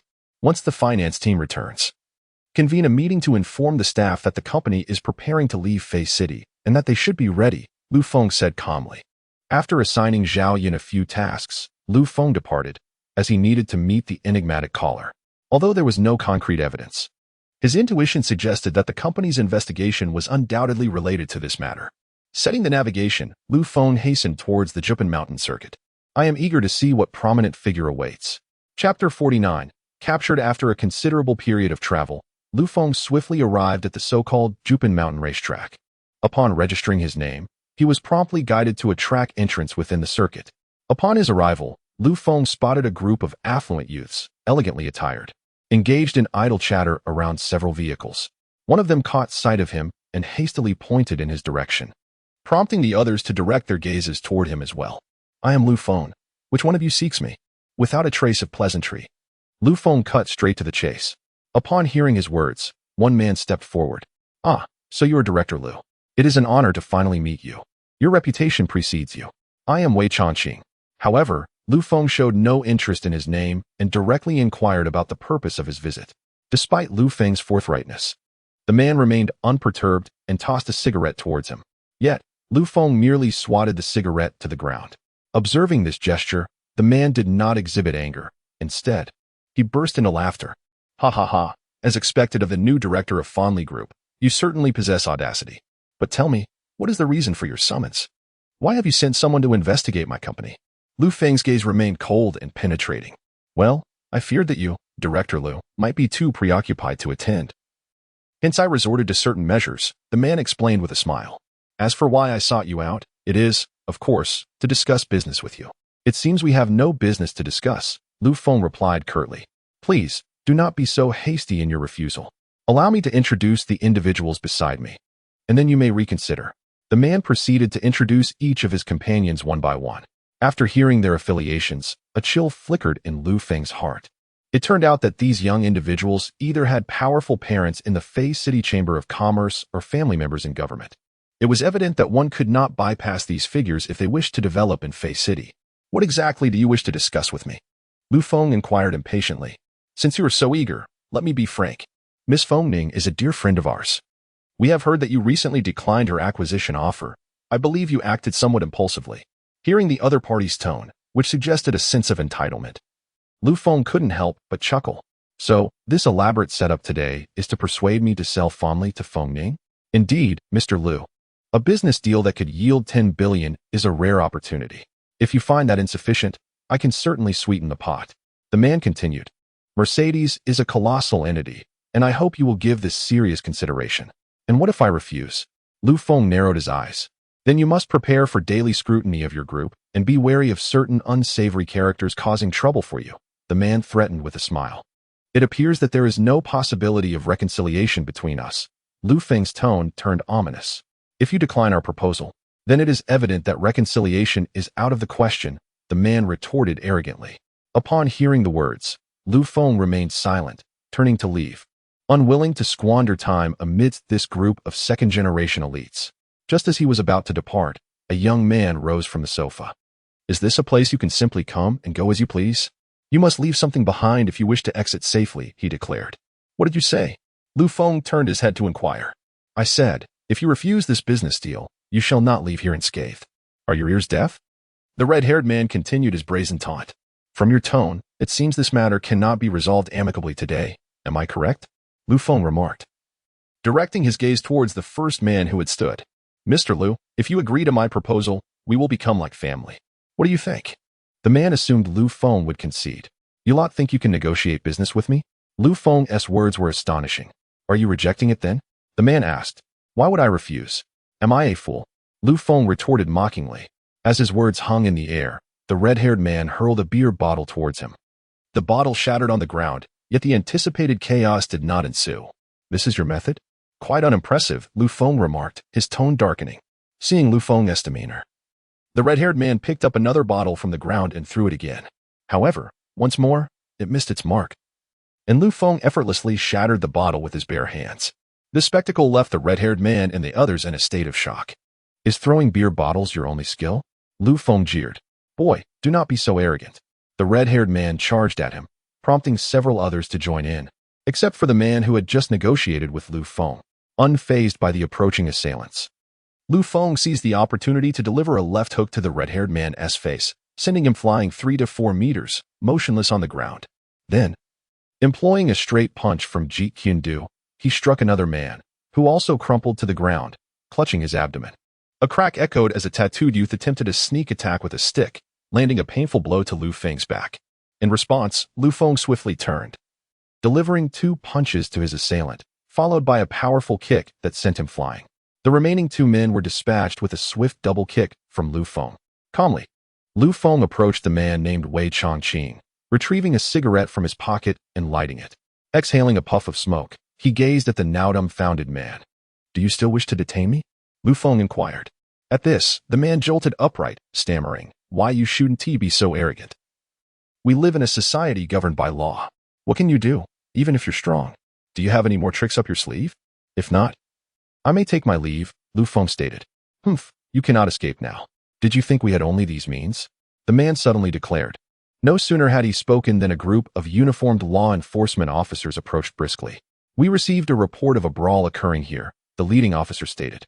Upon seeing the police, the principal man hastily exclaimed, "Officer, it's him. He attacked so many of my friends. Look at them. They can hardly stand." The officer, upon hearing this, surveyed the surroundings, noticing several individuals lying on the ground, and then turned his gaze to Lu Feng, who was perched on the hood of a car. Without hesitation, he ordered Lu Feng to be apprehended. Lu Feng calmly finished his last puff of smoke before the officers seized his wrists. "Is this your backup plan?" Lu Feng inquired, locking eyes with the man. "Ha ha ha, what backup plan? I know nothing." The man retorted arrogantly. "Do you truly expect me to believe that?" How could they arrive so swiftly without your prior notice? Believe what you wish. I am completely unaware of the situation, the man insisted defiantly. Enough talk. Let's go. You all are coming with us to the station for further discussion, the young officer instructed. Chapter 50. The Tactics of Wei Cha-ching within the confines of the police precinct. Two officers were interrogating Lu Feng. Why did you resort to violence? One officer inquired, pen in hand. I acted in self-defense, sir, Lu Feng replied with a calm demeanor. However, at present, no one can corroborate your claim of self-defense. Apart from your own assertion, others have stated that you initiated the confrontation, the officer retorted. So, all evidence currently points to me as the aggressor? Lu Feng questioned. That is indeed the situation, the officer noted while continuing to take notes. Bring Wei Cha-ching to me. I have matters to discuss with him. Apologies, but everyone else is currently at the hospital. Are you saying Wei Cha-ching is there as well? Yes. But he was evidently uninjured, Lu Feng remarked, addressing the two officers. He claims to have sustained internal injuries. Then I too have suffered an injury to my head. Why am I not being taken to the hospital? Lu Feng challenged the two men. Regrettably, according to protocol, we must first complete your interrogation, replied the older officer. Ha. I see. Lu Feng suddenly laughed. Could you please return my phone? I need to make a call. Unfortunately, that is not possible at this time. To my knowledge, I should be entitled to communicate with the outside world. Lu Feng's gaze turned icy, his tone shifting to one of seriousness. The two officers, seemingly oblivious to his words, continued their note-taking without lifting their heads. Soon, after finishing their documentation, they rose and exited the room, leaving Lu Feng alone in the interrogation chamber. In an instant, he was the sole occupant of the room. After approximately an hour, one officer returned, offering Lu Feng a piece of bread and a cup of water. Lu Feng regarded him and posed a question. What incentives have they offered you? The officer chuckled slightly in response, advising, it's best to submit early. Some individuals are not worth crossing. He then turned and left. As the officer reached the door of the interrogation room, he heard Lu Feng's voice call out from behind. How do you know you can afford to offend me? The officer turned to see Lu Feng smiling, a chill running up his spine, and he quickly exited, shutting the door behind him. Meanwhile, those whom Lu Feng had bested were emerging from the hospital. You can't let this matter go unaddressed, declared a man with a bandaged head. Indeed, this fellow struck with undue ferocity. He must be taught a lesson. Several voices chimed in around Wei Cha-ching. Rest assured, I have everything arranged. Tonight, Lu Feng will not have an easy time in the interrogation room, Wei Cha-ching replied with a faint smile, indicating he was prepared for what lay ahead. Who would have thought this fellow was so formidable? Initially, I considered that if negotiations failed, we could charge him with assault. But instead, he finds himself facing charges of intentional harm, one remarked. Shall we go see him in the interrogation room? Suggested a red-haired man suddenly. A splendid notion. Indeed. Let us observe his current plight. Soon, the proposal from the red-haired man garnered unanimous support, and several individuals proceeded to the interrogation room in their vehicle. At this moment, Lu Feng found himself in the interrogation room, languidly passing the time, devoid of a mobile phone and left to his own thoughts. Suddenly, through the small window of the interrogation room door, he caught sight of the red-haired man he had previously bested. With a crack, the group of young men entered the room. Mr. Lu, I hope you are well, Wei Cha-ching greeted with a smile. Observing the ease with which these individuals entered the interrogation room, Lu Feng felt no surprise. After all, they represented the influential elite of Fei City, and such access was hardly extraordinary. Thanks to young Master Wei, I have been relatively comfortable here. It would be even better if I didn't have to witness certain distasteful faces, Lu Feng remarked, spreading his hands with a smile. Who the hell are you calling distasteful? The red-haired man's temper flared, and he reached out to strike, only to be restrained by Wei Cha-ching. Do not be impulsive. I did not refer to you. Why the rush to defend yourself? Lu Feng observed the numerous young masters, his smile masking the chilling disdain lurking in his eyes. Mr. Lu, what alone will not serve you well. As a businessman, you ought to comprehend that the most vital asset in commerce is connections. Your influence in Fei City is considerable, yet we represent a faction of that very city. Do you truly believe you can thrive without relinquishing your resources? Wei Cha-ching boldly pulled a chair and settled into it, transforming the interrogation room, a place typically fraught with tension, into his own domain. Lu Feng nodded in agreement. Having traversed the business realm for some time, he understood the significance of connections in industry. However, this did not imply that he ought to yield. Threats in lieu of business acumen were unacceptable, If he capitulated now, how would he navigate future endeavors? An old adage holds true. A Buddha disputes over a single incense stick, and a person fights for their dignity. While there is merit in being diplomatic, it does not justify being bullied. Young Master Wei, I am fully aware of your influence in Fei City. Regrettably, your prior demeanor has left me quite displeased. Therefore, regardless of your entreaties, I shall not acquiesce. Please relay to Feng Ning that I, Lu Feng, have taken note of her, and she must exercise caution in the days to come. Lu Feng sat upright, his body stiff from maintaining a single posture for too long. Seeing Lu Feng remain resolute despite his predicament left Wei Chaqing and his companions momentarily at a loss. Though their backing was formidable in Fei City, they had not reached a point of unrestrained arrogance. Young master, why waste words on him? Allow me to strike him first, to avenge the humiliation he inflicted upon us at the bar. The red-haired man, observing the negotiation falter yet again, brandished his fists and prepared to charge. Come back. Wei Chaqing's expression darkened as he barked the command. What a jest. It is true that they possess some influence, yet this is an interrogation room, where resorting to violence would have significant repercussions. Should any information leak, not only would they be unable to manage the situation, but even those who stand behind them would find it exceedingly challenging to resolve the matter. The red-haired individual, startled by the reprimand, could only withdraw, for among all present, it was evident that Wei Chaqing held the highest position. Mr. Lu, do you truly refuse to accept our friendship? Wei Chaqing approached Lu Feng, his tone laced with suppressed fury. Lu Feng chuckled softly, revealing a set of perfectly aligned white teeth. I apologize, but I tend to be rather stubborn. I prefer gentleness over force. Chapter 51. Boldly seeking aid. Mr. Lu, you indeed possess great courage. Since that is the case, let us adapt to the circumstances and see how it unfolds. Faced with Lu Feng's taunting remarks, Wei Chaqing lost his patience for further dialogue. He promptly turned and departed the interrogation room with his entourage. Once outside, they entered their respective luxurious vehicles, with Hong Mao choosing to ride in the same car as Wei Chaqing. Young master, this fellow appears to be quite tough. If not, I could call my father and have a few men break this brat's legs, just to see if he remains so defiant. Hong Mao suggested as they settled into the car. He was seething with anger, and had it not been for Wei Chaqing's intervention, he would have relished the opportunity to give Lu Feng a sound thrashing. Upon hearing Hong Mao's proposal, Wei Chaqing felt a stir of interest. As a fellow schemer, he recognized Hong Mao's capabilities, which was precisely why he kept him close. However, despite his inclination towards the suggestion, a sense of caution regarding Lu Feng lingered within him. After all, a young man capable of taking down the Ferrari Group undoubtedly had formidable backing. Should Lu Feng seek retribution, it could pose a significant dilemma for them. Hold off for now. Let us return and contact that woman, Feng Ning. We should inform her that this fellow is rather resilient and suggest she increase her offer. Ultimately, we are not the ones in a hurry in this matter, Wei Chaqing decided, after a moment's hesitation. With the cars roaring to life, they vanished into the darkness of the night. Meanwhile, in the interrogation room, Lu Feng, having acquired a phone, hesitated before dialing a number. Hello, Su Yuan, it's me. An awkward voice echoed in the empty interrogation room. Phone, why are you calling so late? Came a gentle response from the other end. There's a bit of a situation, Lu Feng struggled to articulate, wishing he could vanish into a crack in the floor, as discussing this matter was rather embarrassing. An unscrupulous author, is there a wealthy sister out there who can lend me a hand? The doctor told me my stomach is fragile and I can only eat soft food. Lu Feng then recounted the events leading up to his predicament, prompting an immediate protective response from Su Yuan. Phone, are you hurt at all? I'll call right away. I'm taking a flight to Fei City, she exclaimed. Upon hearing Su Yuan's intent to rush over, Lu Feng quickly declined. Su Yuan, it's just a minor issue. You need not come in person. Truly. I am fine. Phone, are you really okay? Please don't hesitate to tell me. Su Yuan still harbored concerns. Everything is fine.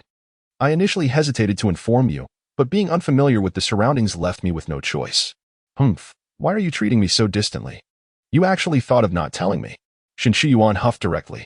It's merely to prevent you from worrying, Lu Feng replied, scratching his nose in explanation. Fine.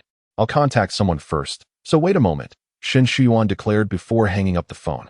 Lu Feng gazed at the disconnected call, a wry smile creeping across his face. How embarrassing, having boasted just a short while ago and now needing assistance. After this incident, Lu Feng realized his shortcomings. Despite his considerable wealth, he lacked connections. The only person he knew was the elderly Yi Weiman, and their acquaintance was not particularly close. Thus, he resolved to cultivate relationships upon his return, quietly contemplating the matter.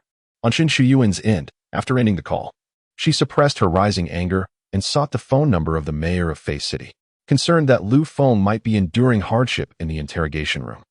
She hurriedly dialed the number. At 11 p.m., the mayor of Fei City, who had already succumbed to slumber, was roused by the incessant ringing of his phone. Who on earth is calling at such an hour? Can't anyone let a person sleep? Lin Yuming grumbled. Rubbing his eyes, he glanced at the caller ID, and immediately, energy surged through him. What brings you to call so unexpectedly, Xiao Yuan? Uncle Lin, I sincerely apologize for disturbing your rest at this late hour, she replied. Oh, it's nothing. I had just lain down myself. What is it that you require assistance with? Lin Yuming inquired with a smile. Shen Shuyuan proceeded to explain Lu Feng's predicament, and upon hearing her account, Lin Yuming slammed his hand on the table, exclaiming, "These individuals truly lack any sense of decency. Such outrageous behavior undermines the business environment in Fei City." Then, Uncle Lin, I entrust this matter to you, she said. No need for thanks, even without your request. I would not let this group off the hook, he replied. Thank you, Uncle Lin. This new year, I'll ensure to procure an invitation from Grandpa for you. It's been several years since we last met, and I've missed you quite a bit. Ha, I appreciate that, Xiao Yuan. Well then, I won't keep you any longer. Please do get some rest, Shin Shuyuan concluded before hanging up. Once the call ended, Lin Yuming could no longer contain his excitement and burst into laughter, leaving his wife utterly bewildered. Old Lin, what are you laughing about at this hour? Can't you sleep? His wife, dressed in silk pajamas, queried curiously. Seeing her awake, Lin Yuming immediately embraced her and gave her a kiss. Ha. My good days are about to begin. What on earth are you talking about? Mrs. Lin, still perplexed, asked. Just ignore it and go back to sleep. Lin Yuming said as he donned his sleepwear and stepped outside. Observing her husband's peculiar demeanor, Mrs. Lin mumbled something before drifting back to sleep. Hello, Jiyun, it's me. Lin Yuming. Lin Yuming, having entered the living room, settled onto the sofa and dialed the police chief.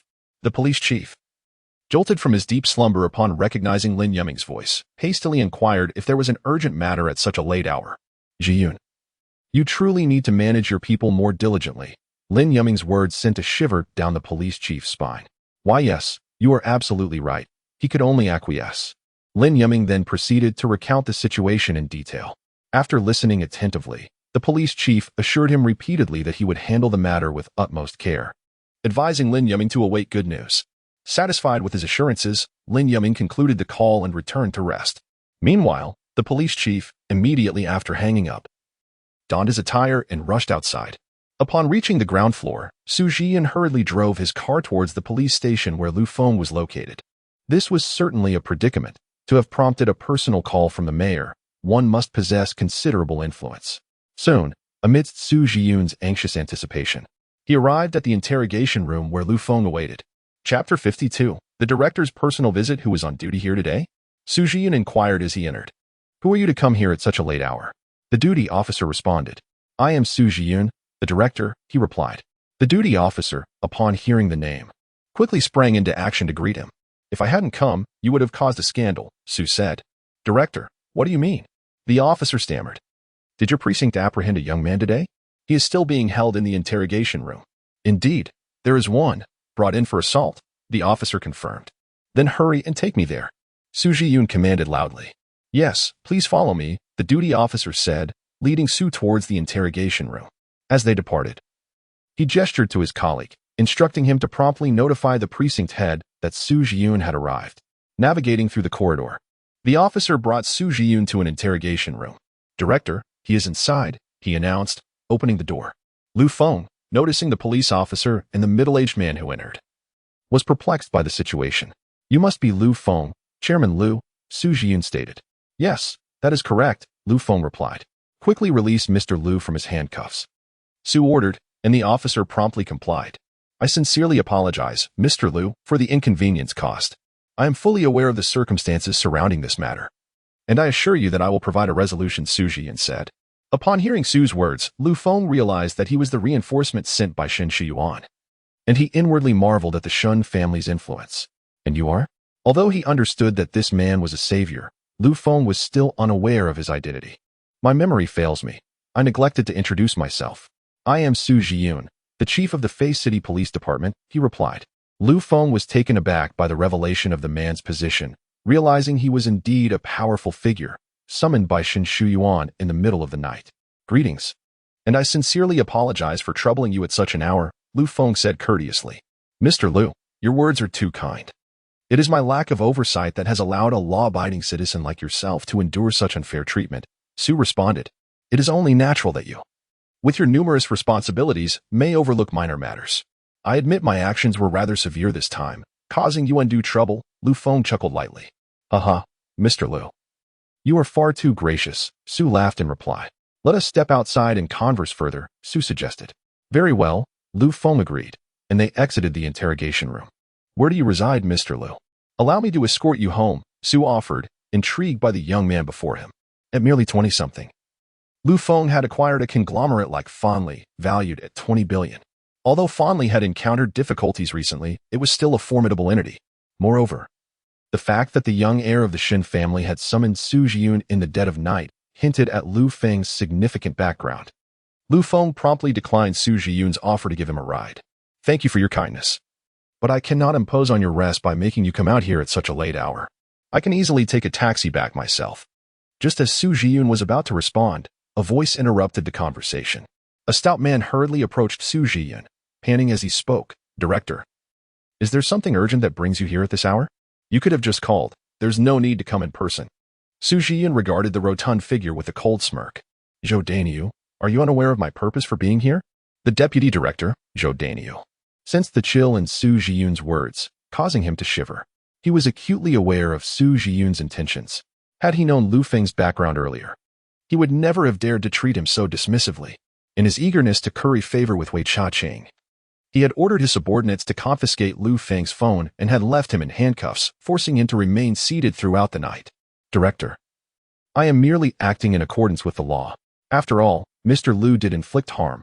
Zhou Daniu attempted to justify himself. Su Jiyun retorted, yet I have heard it was Mr. Lu who acted in self-defense. But all the witnesses claimed that Mr. Lu struck first. I was left with no choice. Zhou Daniu explained desperately. What is this nonsense? I initially thought it was a trivial matter. By helping Wei Cha-cheng, I could gain a favor. Yet this soft target has unexpectedly transformed into an unyielding titan. Su Jiyun's irritation flared as he responded to Zhou Daniu's excuses. If investigations rely solely on witness statements, how many wrongful convictions might arise? Seeing the director's anger, Zhou Daniu turned his gaze to Lu Feng, hoping for a plea for leniency. However, Lu Feng appeared oblivious to Zhou Daniu's plight and continued speaking to Su Jiyun. I sincerely appreciate your assistance, Director. If there is nothing more, I shall take my leave and invite you to dinner at a later time. Ha ha, Mr. Lu, you are far too courteous. My actions are for the betterment of Fei City. It is individuals like you who contribute to its rapid progress and prosperity, Su Jiyun replied, demonstrating his adeptness in political discourse. He personally escorted Lu Feng to the taxi, and as he watched it disappear into the night, his expression darkened. Look at the mess you have created. Do you have any idea of Mr. Lu's significance? Su Jiyun's tone was grave. Zhou Daniu, now visibly shaken, stammered, and no. I had no idea. A high-ranking official personally called for me to come here. Think about it. What stature must Mr. Lu possess? You fools have been played without even realizing it. Upon hearing that a top official had personally inquired about the matter, Zhou Daniu's panic escalated. Su Jiyun, observing Zhou Daniu's disarray, felt his frustration intensify and left with a parting remark. Tomorrow, accompanied by everyone involved in this matter, you shall guard the reservoir.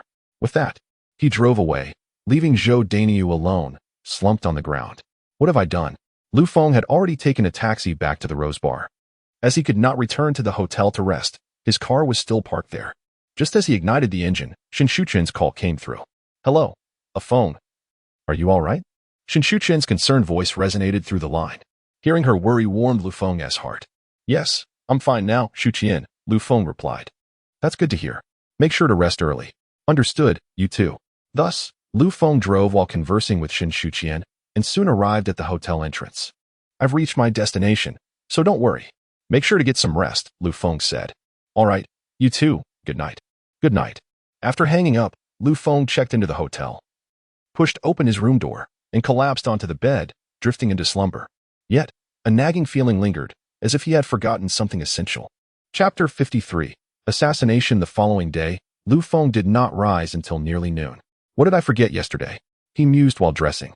Oh, I forgot to refresh the system, he exclaimed, hastily accessing it. System, come forth. I neglected to refresh yesterday. Ding. The host need not worry. Yesterday's refresh opportunity has automatically converted into a chance for a lottery in the store. Upon hearing the system's response, Lu Feng felt a wave of relief wash over him. Then please refresh for me today, he sighed contentedly. Ding. Today's flash sale items have been refreshed. What is this? Why are the items so mediocre?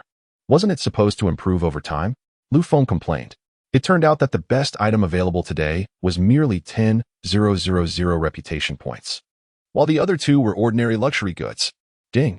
The probability of the secondary system refreshing quality items has indeed increased, but perhaps due to daily refreshes.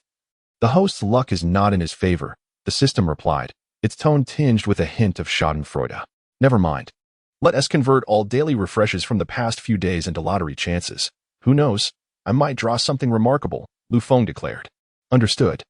As he prepared to rise and tidy himself, he contemplated discussing the relocation of the Ferrari Group with Zhao Yun, having inadvertently offended the influential elite of Fei City. Lu Feng recognized the necessity of establishing a base in the bustling metropolis of Mo City, especially considering its far superior economic environment compared to Fei City. Good day, Chairman.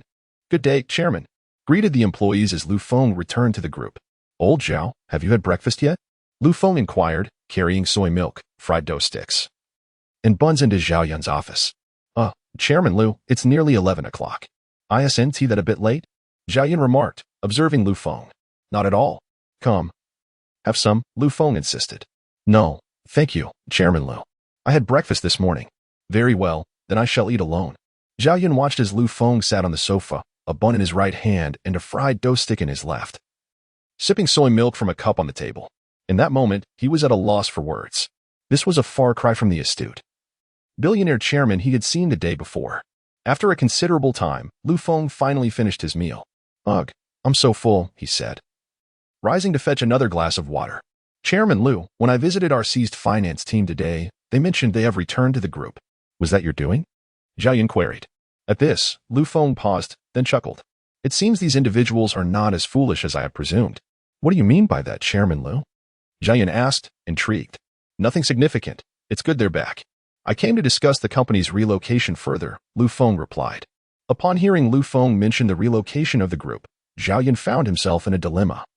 Reluctant to part with the hard-won territory the group had established in Fei City. Director Lu, should we not reconsider this relocation? There are far too many factors involved. Zhao Yun explained. Old Zhao, we can no longer remain in Fei City, Lu Feng replied coolly. Why? Has something happened? Zhao Yun inquired, puzzled. Today, the group was inspected, and it was orchestrated by someone, Lu Feng stated with a calm demeanor. What? It was indeed orchestrated? Do you know who it is? Zhao Yun asked urgently. I do know, of course. I not only know, but I've also confronted them, Lu Feng replied nonchalantly. Confronted? I'm not quite following your meaning, Zhao Yun said. Yesterday afternoon, after leaving the research institute, I received a mysterious phone call. The caller expressed a desire to discuss business and asked me to meet him at the Rose Bar, which I ignored. However, right after I hung up, I received news of the group's inspection. After handling the company's affairs, I drove to the Rose Bar to meet this individual, Lu Feng recounted, pulling a cigarette from his pocket and lighting it. You met him? Who exactly is targeting us? Zhao Yun pressed. I did meet him. He was not alone. There were many individuals in the bar's private room, led by Wei Cha-Ching, who was brought in by Feng Ning. Their objective was to exert pressure on me and subsequently transfer Fan Li to Benz. Lu Feng exhaled a puff of smoke, his tone devoid of emotion. Despicable. How could Benz be so outrageous? Not only are they suppressing us, but they are also threatening you? Zhao Yun exclaimed, slamming his hand on the table, clearly taken aback by the revelation. I rejected their demands, but they claimed to represent the entire elite circle of Fei City and insisted I must comply. I remember now. This Wei Changqing is the son of Wei Tian, the third in command of Fei City, Zhao Yun suddenly recalled. Did you agree? Of course not. I am someone who bends to soft persuasion, not hard. They then resorted to violence. But unfortunately for them, they could not overpower me. Consequently, I reported them, and I was taken into the interrogation room, Lu Feng continued. Upon hearing that Lu Feng had been in the interrogation room the previous night, Zhao Yun hastily asked, "Are you all right? You should have called me." "I'm fine. My phone was confiscated." It was only later, when Wei Cha-ching came to the interrogation room flaunting his power, that I regained access to my phone, Lu Feng elaborated. "This is utterly outrageous. Perhaps we should report them. If they can make such threats, they are certainly capable of carrying them out," Zhao Yun suggested, his concern evident. "You have not experienced life in Fei City. You are unaware of their notorious reputation," Zhao Yun cautioned. "No need for that. I have already resolved the issue. They will not dare to act against me again," Lu Feng replied calmly. This is not their usual style." "I know, but they cannot afford to provoke me now." "It seems Director Lu has considerable influence," Zhao Yun remarked, gazing at Lu Feng with newfound respect. With a light-hearted chuckle, "Lao Zhao, you needn't speculate any further. Although this round may be counted as my victory, their losses are not insurmountable. It would be prudent to deliberate on the relocation of the group. However, what shall become of our enterprise's post-move?" Zhao Yun expressed his concerns. "Let us gradually divest the assets. Once these individuals set their sights on us, the group's future will be precarious. There is a saying, one can engage in thievery for 1,000 days, but who can guard against thieves for 1,000 days? Moreover, I am confident that both Adi and Deqi will harbor a keen interest in the assets we leave behind," Lu Feng remarked with a hint of indifference. "Very well, we shall proceed as you suggest. I will descend shortly to notify the others," Zhao Yun replied. "Yes, please inform them, while I attend to some matters," Lu Feng said, rising to depart. "Allow me to accompany you," Zhao Yun offered. Meanwhile, on another front, Wei Changqing and his associates sought out a notorious assassin in Fei City, intending to orchestrate Lu Feng's assassination. "Brother Changqing, you cannot fathom the scolding I received from my father yesterday," one lamented. "Indeed, one wonders about the background of this Lu fellow, who has managed to attract such attention from the top brass." Another chimed in. "My family berated me as well, warning me to steer clear of anyone named Lu." The group of second-generation elites exchanged tales of their respective misfortunes. Wei Cha-ching, smoking and narrowing his eyes into slits, reflected upon the words of his elder from the previous night. "Chongqing, you have thoroughly offended this Lu Feng, and he shall not let you off easily." "What should I do, grandfather?" "Since the approach of courtesy before conflict has failed, you must ensure his complete elimination, but this must remain concealed from your father. You must also find a way to extricate yourself from this assassination plot," came the stern counsel. "Understood," Wei Cha-ching replied. As he pondered over these matters, a red-haired man interrupted his thoughts. "Brother Cha-ching, we have made contact. This individual is a well-known assassin in Fei City, known as Black Wolf. Is he reliable?" Wei Cha-ching exhaled smoke. "Rest assured, my father has previously enlisted him for various unsavory tasks. He has a sickly wife in the hospital, incurring significant expenses. Thus, even in the event of failure, he would not dare betray us," the red-haired man assured confidently. It became evident that the red-haired man's family had ties to the underworld, having amassed initial capital through illicit means in the 1980s. However, due to the severe crackdown on organized crime in Huagua, they were compelled to gradually transition, though numerous gray enterprises still remained under their purview. "Then inform him, 1 million. I desire Lu Feng dead," Wei Changqing stated flatly. "I will provide him with Lu's information and photographs, along with a 50,000 deposit," the red-haired man responded. "Remember, package the photos and documents in a folder, and the deposit must be in cash. Avoid any online transactions to prevent leaving a trail," Wei Cha-ching cautioned. "Rest assured, Brother Cha-ching, I will take care of it." "Very well, go on." As Wei Cha-ching and his cohorts plotted the assassination of Lu Feng, Lu Feng was already en route back to Xian City. He prepared to return to bid farewell to his parents in Luyanran, planning to head straight back to Magic City from Fei City. However, unbeknownst to him, an assassination was silently approaching. Chapter 54. The shock of Uncle and Aunt Lu Feng drove his Mercedes at breakneck speed, finally returning home after more than 2 hours. He retrieved his keys and opened the door, only to find Lu Yanran alone at home. "Where have Uncle and Aunt gone?" Lu Feng inquired. "Brother, what have you been up to?" Lu Yanran asked curiously. "I had some matters to attend to at the company." "What about Uncle and Aunt?" "They saw you weren't home and went to work," she replied. "Ah, didn't I tell them not to go to work?" "They said they couldn't sit idle and insisted on going," she explained. "Well then, let us go buy some groceries and prepare dinner for them," Lu Feng suggested. "Brother, are you good at cooking?" Lu Yanran asked with intrigue. "Of course, my cooking is excellent," Lu Feng chuckled. Just kidding. I haven't been home during my 4 years at university, so I've had to cook for myself. Although it may not be as delicious as Aunt's cooking, it's still quite decent. With laughter and conversation, the two headed to the market. After spending quite some time browsing, they finally gathered all the ingredients and returned home, where Feng intended to showcase his culinary skills. Skillfully cleaning the crabs, he soaked them in white wine. "Brother, what are you doing?" Yanran inquired, curious about his methods. "This is a method for drunken crab. After soaking, we steam them, and they will have a rich aroma of alcohol, making them incredibly tasty," Feng explained. "Wow, that sounds delicious. I can't wait," she exclaimed with excitement. He then proceeded to prepare boiled prawns, steamed clams with eggs, scallops with vermicelli, and a pot of seaweed and pork rib soup. "Brother, why are all the dishes seafood today?" Yanran asked. "Because seafood is what I enjoyed most in the bustling metropolis, so naturally, I chose to prepare it," Feng replied after working for over 2 hours. "All right then. Just in time. Our parents will be home from work soon," Yanran noted. Once they set the dishes on the table, the two sat down to play with their phones. After about 20 minutes, the sound of the door opening announced Uncle and Aunt's arrival. "Wow, it smells amazing. I can smell the seafood." "Yes, I can also detect the aroma of white wine," Uncle and Aunt exclaimed as they entered, only to spot Feng. "Ah, Feng, you're back. Why didn't you let us know in advance? I would have finished work early to prepare something delicious for you," Aunt said with surprise upon seeing Feng. "Indeed, you cheeky lad, always making a surprise appearance," Uncle added with a smile. "Mom and Dad, stop chatting and come quickly to taste my brother's cooking. He made all these dishes," Yanran urged. Uncle and Aunt were pleasantly surprised to learn that the dishes on the table were all prepared by Feng. "Then I must savor Feng's culinary skills," Uncle said eagerly as he washed his hands and took a seat at the table. "You're always in a hurry," Aunt remarked while washing her hands. Ignoring her, Uncle promptly picked up a piece of steamed clam with egg and took a bite. "Wow, this is delicious," Uncle exclaimed after taking a sip of wine, praising the meal. "Feng, your skills are quite impressive." Upon witnessing her father savoring the meal, Yanran eagerly picked up a pair of chopsticks and placed a morsel into her mouth. Instantly, her eyes sparkled with delight. "Brother, this is truly fantastic, absolutely delicious," she exclaimed as she took another bite. Observing their enjoyment, Aunt quickly grabbed a poached shrimp and tasted it. "Indeed, it's exquisite, Feng. Your culinary skills are remarkable. Any girl who marries you will be quite fortunate," she teased. "Haha, indeed.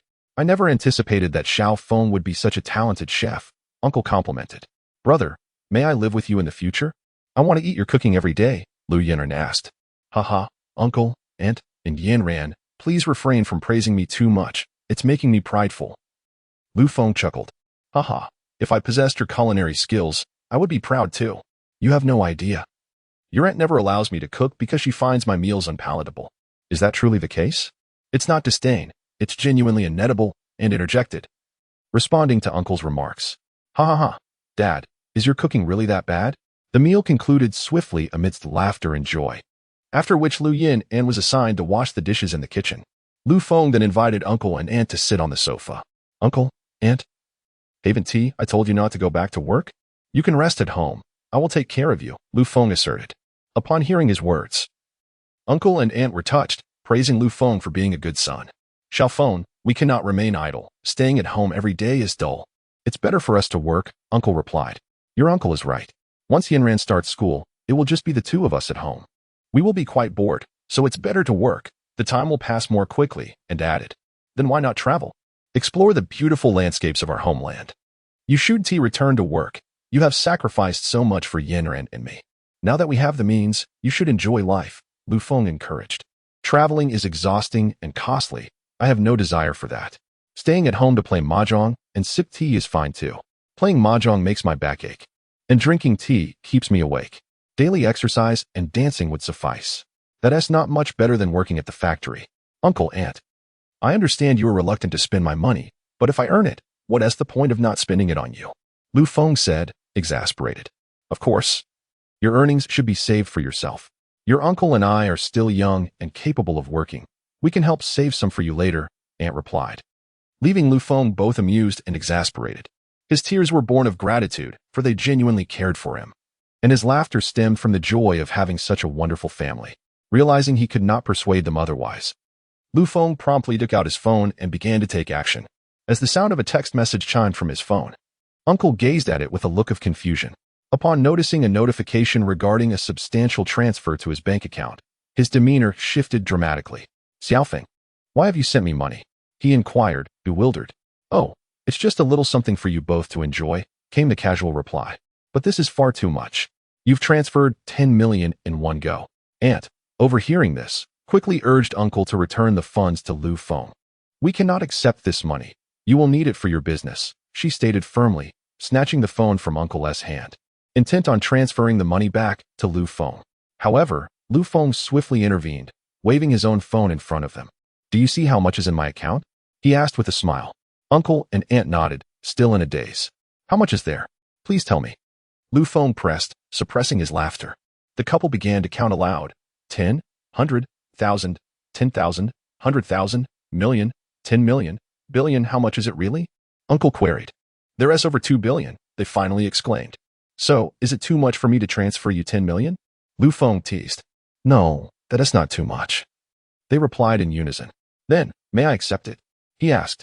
Yes, yes, Uncle and Aunt agreed, still processing the situation, caught in Lu Feng's playful trap. Haha, you've promised to accept it, so there is no backing out now. Lu Feng chuckled, clutching his stomach in laughter. Uncle and Aunt suddenly realized the implications of the money. Wait, they began, but Lu Feng interrupted. No, you agreed just now. Faced with Lu Feng's resolute stance, Uncle and Aunt had no choice but to acquiesce. Xiaofeng, where did you acquire such wealth? Uncle inquired, curiosity piqued. That is not for you to worry about, rest assured. This money is entirely legitimate, earned through proper channels, Lu Feng replied directly. Seeing his confidence, Uncle and Aunt refrained from further questioning. The family spent the evening conversing animatedly, ultimately retiring to their rooms late into the night. Chapter 55. The assassination approaches. Xiaofeng, take care of yourself. Brother, come back to visit more often. Under the watchful eyes of his family, Lu Feng departed from Xuanqing early in the morning, embarking on his journey to Feisher. His uncle and aunt, unable to dissuade him, ultimately conceded to his decision to forego work. After leaving his home, Lu Feng swiftly drove to Feisher, intending to park and relieve himself, having endured considerable discomfort during the drive. Big brother, there is someone over there calling for you, saying they need to speak with you.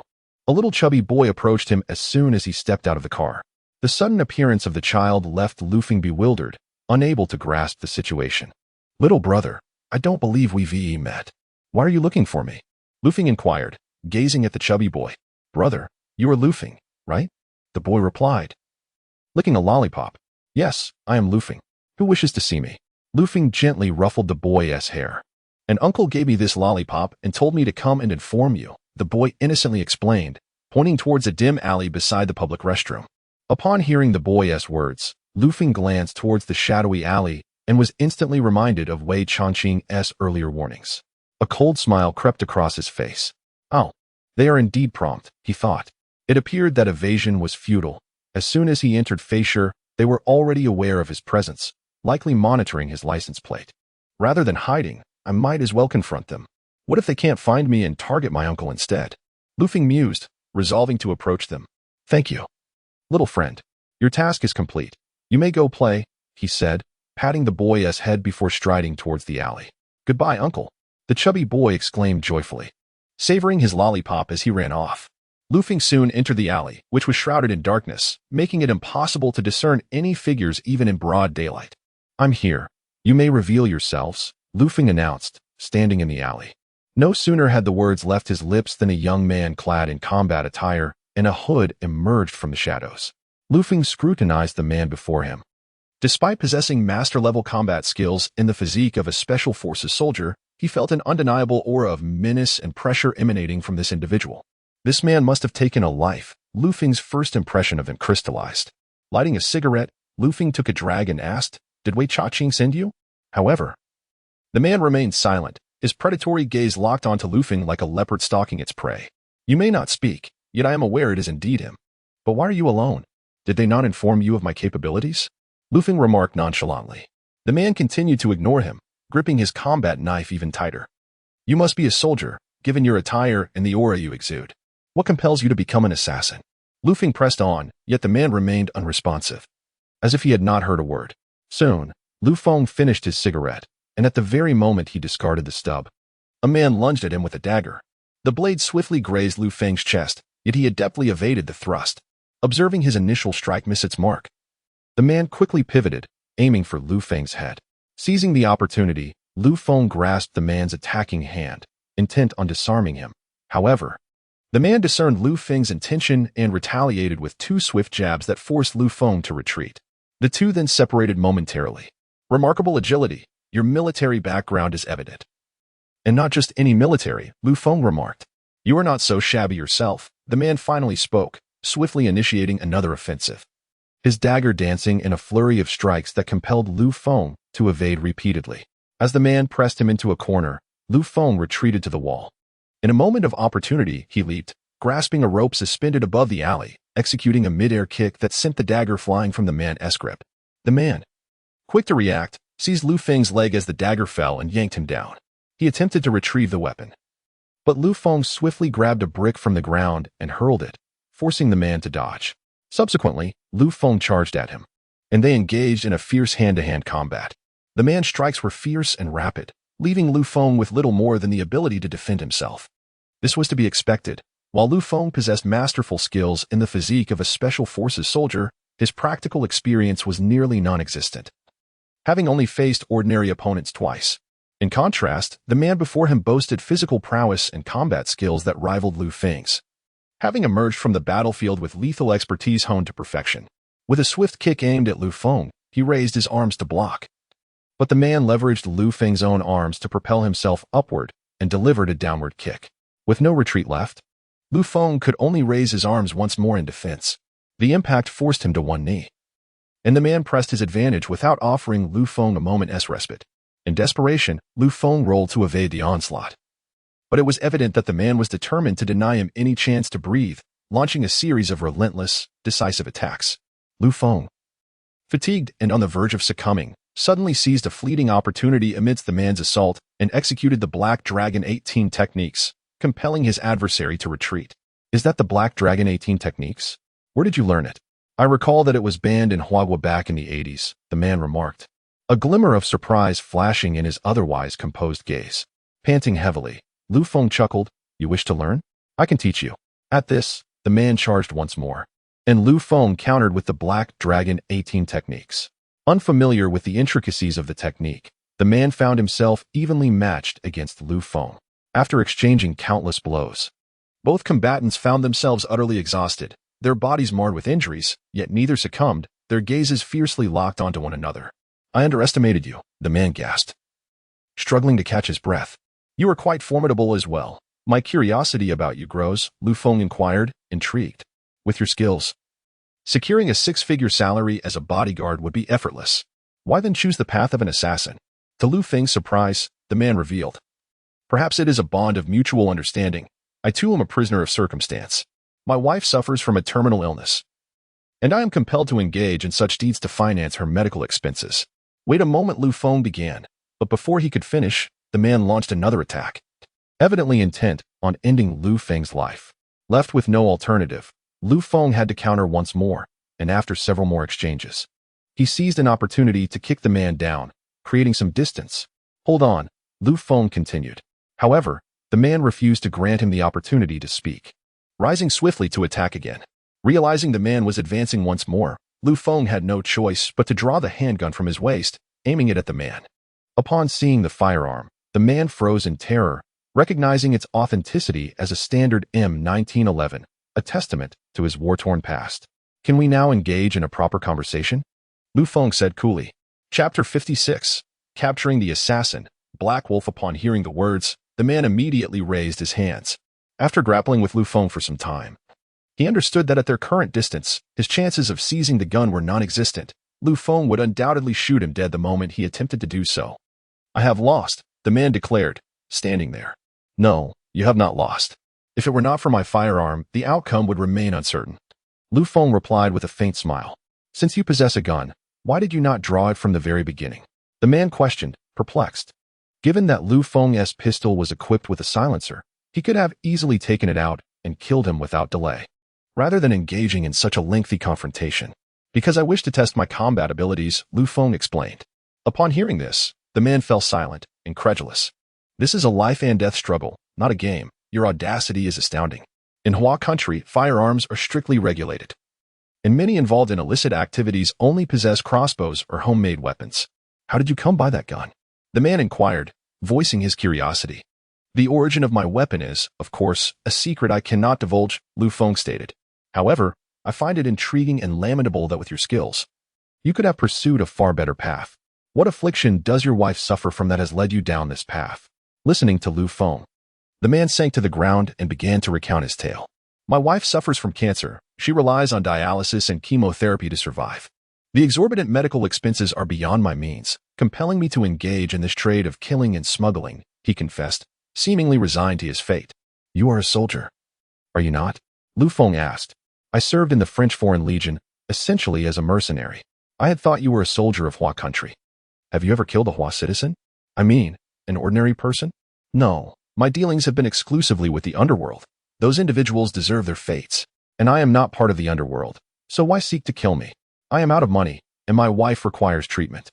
They have demanded too much of me. I had no choice but to comply, the man responded candidly, believing his demise was imminent and thus surrendering to despair. All right. I have finished my inquiries, Lu Feng announced, raising his gun. Wait, I beg you to spare my wife. In exchange, I will take my own life, thus relieving you of any trouble. Although I understand you are no ordinary person, I believe that even you would face complications should I die from a gunshot. The man suddenly proposed. Lu Feng gazed at the man, who had remained calm until now, and asked, Are you not afraid of death? Of course I am. But I have long anticipated this very situation. What will happen to your wife? All I can say is that I have done my best. This way, we can become ghostly companions together. And what if I told you I could cure your wife? What? The man abruptly stood, disbelief etched on his face. I said, if I can heal your wife, what would you do? Lu Feng stated, fixing his gaze upon him. Upon hearing Lu Feng's words once more, the man immediately knelt, overwhelmed. If you can cure my wife, I swear to be eternally loyal to you, to become the sharpest blade in your hand. The man declared with unwavering determination. However, why should I place my trust in you? After all, we have fought fiercely before, Lu Feng retorted. If you can heal my wife, I would willingly kill Cui Hao to prove my allegiance, the man exclaimed passionately. Cui Hao is the red-haired man by Wei Chongqing's side, who was sent to eliminate Lu Feng. Upon hearing that Lu Feng could restore his wife's health, the man became almost delirious with excitement. He would not hesitate to take 100 lives if necessary. To be honest, I admire your dedication. You truly care for your wife, Lu Feng chuckled. So, do you agree? The man pressed, struggling to contain his exhilaration. You should consider yourself fortunate that you have not harmed any ordinary person. Otherwise, you would have already met your end, Lu Feng stated before turning to leave. After a few steps, Lu Feng glanced back. What is the matter? Are you not coming? Take me to see your wife. The man's excitement was palpable. His teeth chattered uncontrollably, and his body trembled. Lu Feng approached to steady him. Are you truly willing to help me? The man asked incredulously. As I said, you should count yourself lucky for not having harmed an innocent. Otherwise, you would already be dead. Moreover, I genuinely require a bodyguard for my protection, and you are perfectly suited for the role. I will not let you down.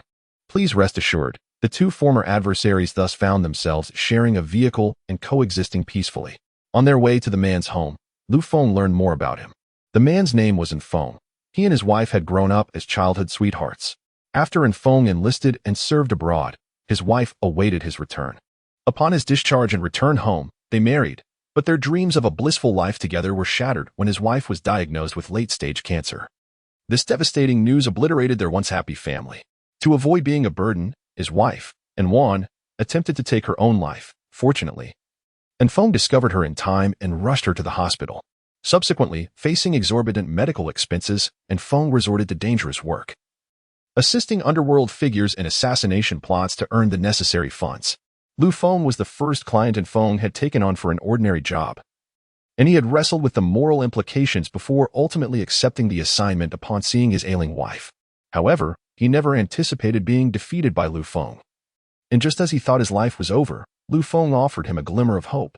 Soon, guided by Feng, they arrived at a rather antiquated building. Sir, this is my home, Feng said with a hint of trepidation. Lu Feng smiled, exited the vehicle, and followed Feng up to the third floor. As Feng opened the door, Lu Feng was immediately greeted by the pungent scent of medicinal concoctions filling the air. "Please do not take offense," Feng said with an awkward smile. "Allow me to introduce you to my wife." Lu Feng merely smiled faintly in response, prompted by his words. Feng hastily opened the bedroom door. Upon entering, Lu Feng beheld Wan lying on the bed, her complexion pale, surrounded by various medical apparatus. "Ah, Feng, you've returned. Who is this?" Wan managed to utter. Her breath labored. Lu Feng could distinctly sense the effort it took for her to speak. She was gravely ill. "Sir, I beseech you to save her," Feng implored, dropping to his knees. The suddenness of his action startled both Lu Feng and Wan. Lu Feng quickly helped Feng to his feet, while Wan struggled to rise from her bed. "Rest assured, as I promised, I shall save her," Lu Feng reassured him. Only upon hearing Lu Feng's vow did Feng rise. "I have a special medicine in my car. I shall fetch it now." "Please wait a moment," Lu Feng said, turning to leave. As soon as Lu Feng departed, Wan curiously inquired about his identity. "He is my employer," Feng replied, not entirely untruthfully, as he would soon be Lu Feng's bodyguard. "Did you truly mean what you said about him saving me? Is it really possible? This is a terminal illness. Do not be deceived," Wan spoke with difficulty. Seeing his wife in such a state, Feng's eyes reddened once more. He squatted beside her bed, grasping her hand, and explained that Lu Feng was not an ordinary person. He surely had a solution. "Fool, it is I who have burdened you. I no longer harbor hope. I only wish for you to live joyfully," Wan said, gently stroking Feng's head. Meanwhile, Lu Feng, having reached his car, focused intently and entered the system marketplace. The reason he had assured Feng that he could cure his wife's illness was that he had previously encountered a cancer treatment potion in the marketplace. Not only did it contain the elixir, but also the method for its creation. Regrettably, Lu Feng could only afford the potion at present, not the recipe. And he knew that if a cancer cure truly emerged, it would unleash a tempest worldwide. With Lu Feng's current stature, he could not withstand the backlash from powerful figures, and thus, even if he could afford it, he would refrain from purchasing. Unless one day, when Lu Feng's commercial empire was firmly established, and he felt confident enough to confront any challenges, would he consider acquiring such items. Before long, Lu Feng discovered the cancer treatment potion within the marketplace. Chapter 57. The potency of the elixir. Lu Feng spent 500 points of prestige in the marketplace to acquire a potion that could cure cancer, followed by an additional 100 points for a nutritional solution.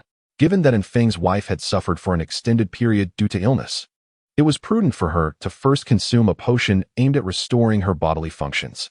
With both potions in hand, Lu Feng pushed open the door and entered the room.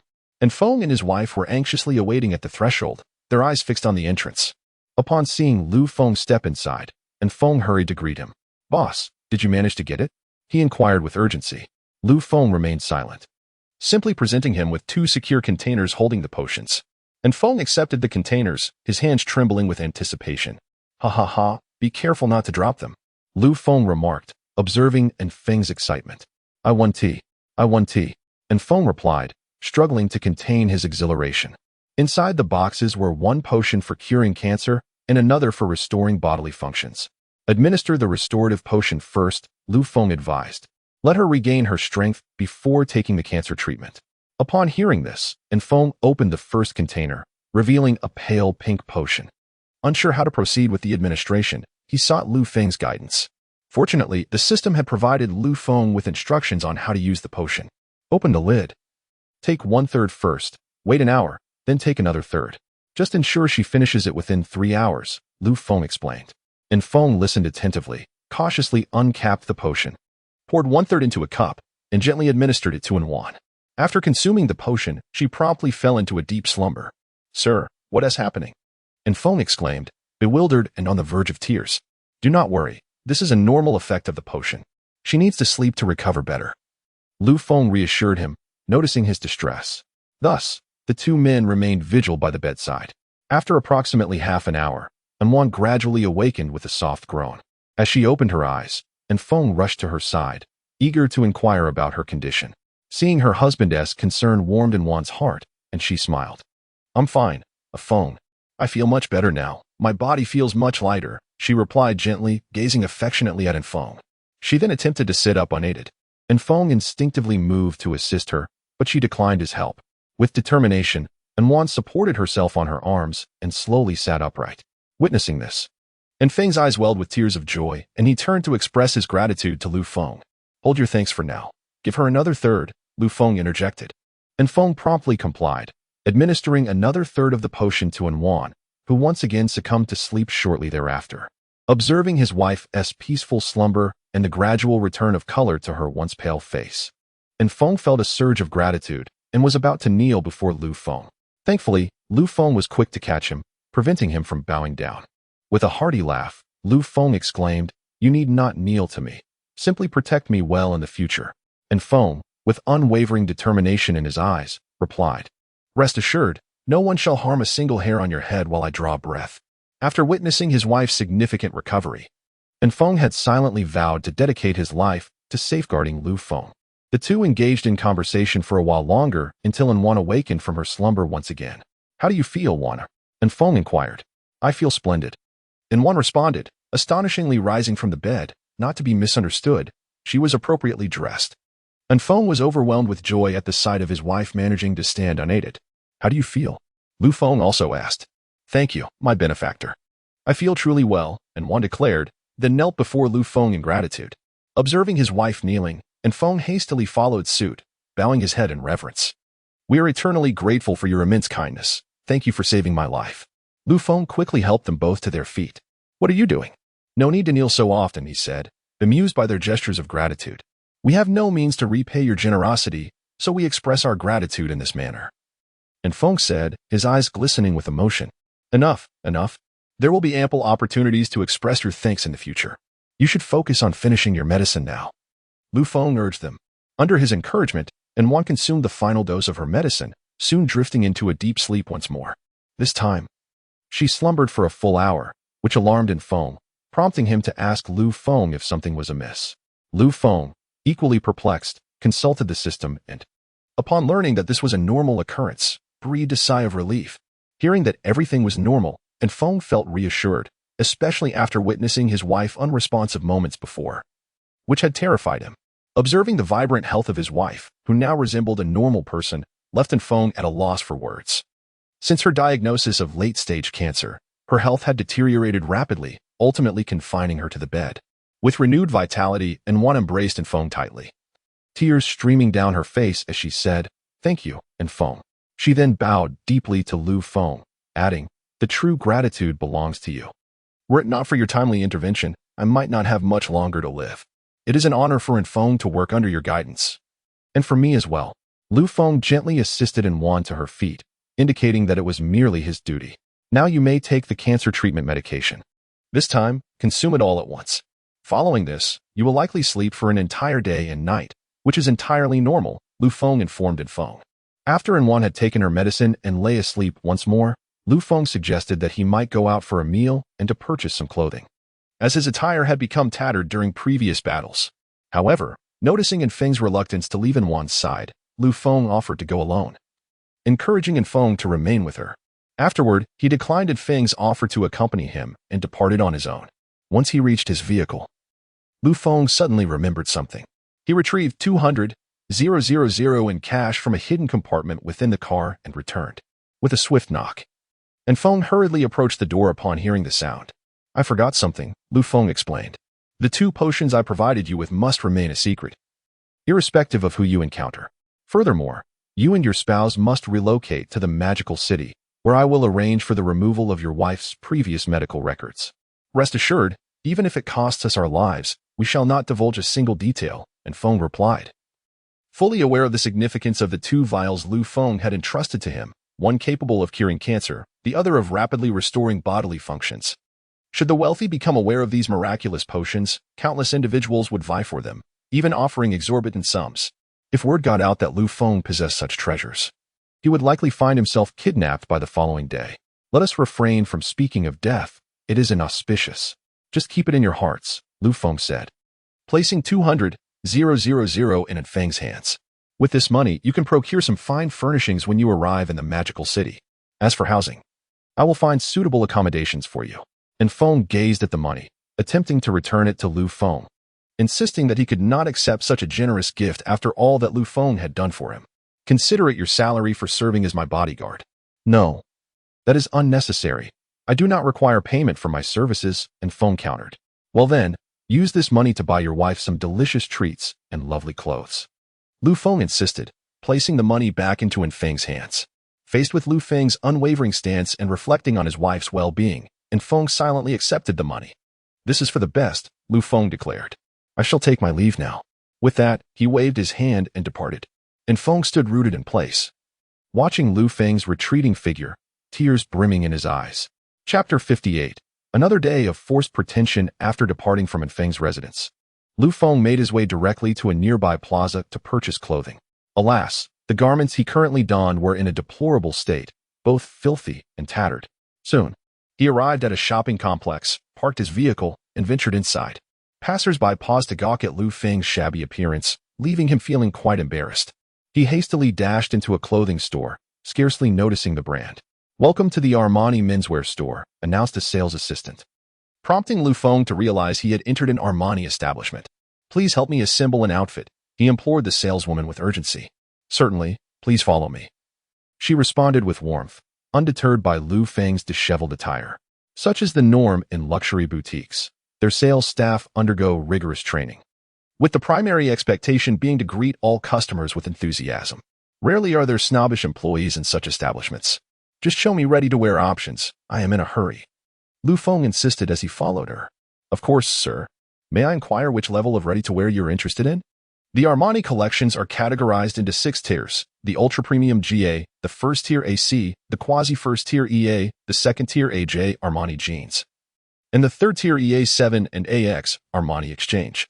Among these levels, the GA series represents the pinnacle of men's ready-to-wear fashion, while the AC series caters to business attire, exuding a professional aura. The EA series, while fashionable, is crafted from less luxurious fabrics than the AC line and tends to be more affordable. The other tiers are primarily aimed at mere profit extraction. For Lu Feng, however, finances were of no concern. He promptly declared, "Let us begin by exploring the GA-level garments." "Very well, sir. Please follow me," she said, guiding him toward the ultra-premium GA section. Upon entering, Lu Feng noticed a handful of customers selecting clothing. Their curiosity was piqued by his appearance. He seemed an unlikely candidate for affording Armani apparel. Yet, they refrained from commenting, as the store's staff exhibited no disdain. Nevertheless, exceptions exist. A man adorned with a gaudy gold chain around his neck and numerous rings on his fingers, accompanied by a flamboyantly dressed woman, cast a disdainful glance at Lu Feng. "What is going on here? Have you stooped so low as to bring beggars into the store? Shame on you, representing an international brand," the woman remarked scornfully. The ostentatious man nearby concurred, exclaiming, "Some individuals simply revel in pretense, clearly unable to afford Armani. Yet they insist on wandering about. If by chance they soil a garment, whether they can compensate or not is an entirely different matter. However, should you heed my counsel and ensure my enjoyment, I promise you shall want for nothing in terms of food and drink." "Ah, my dear husband, how could you say such a thing?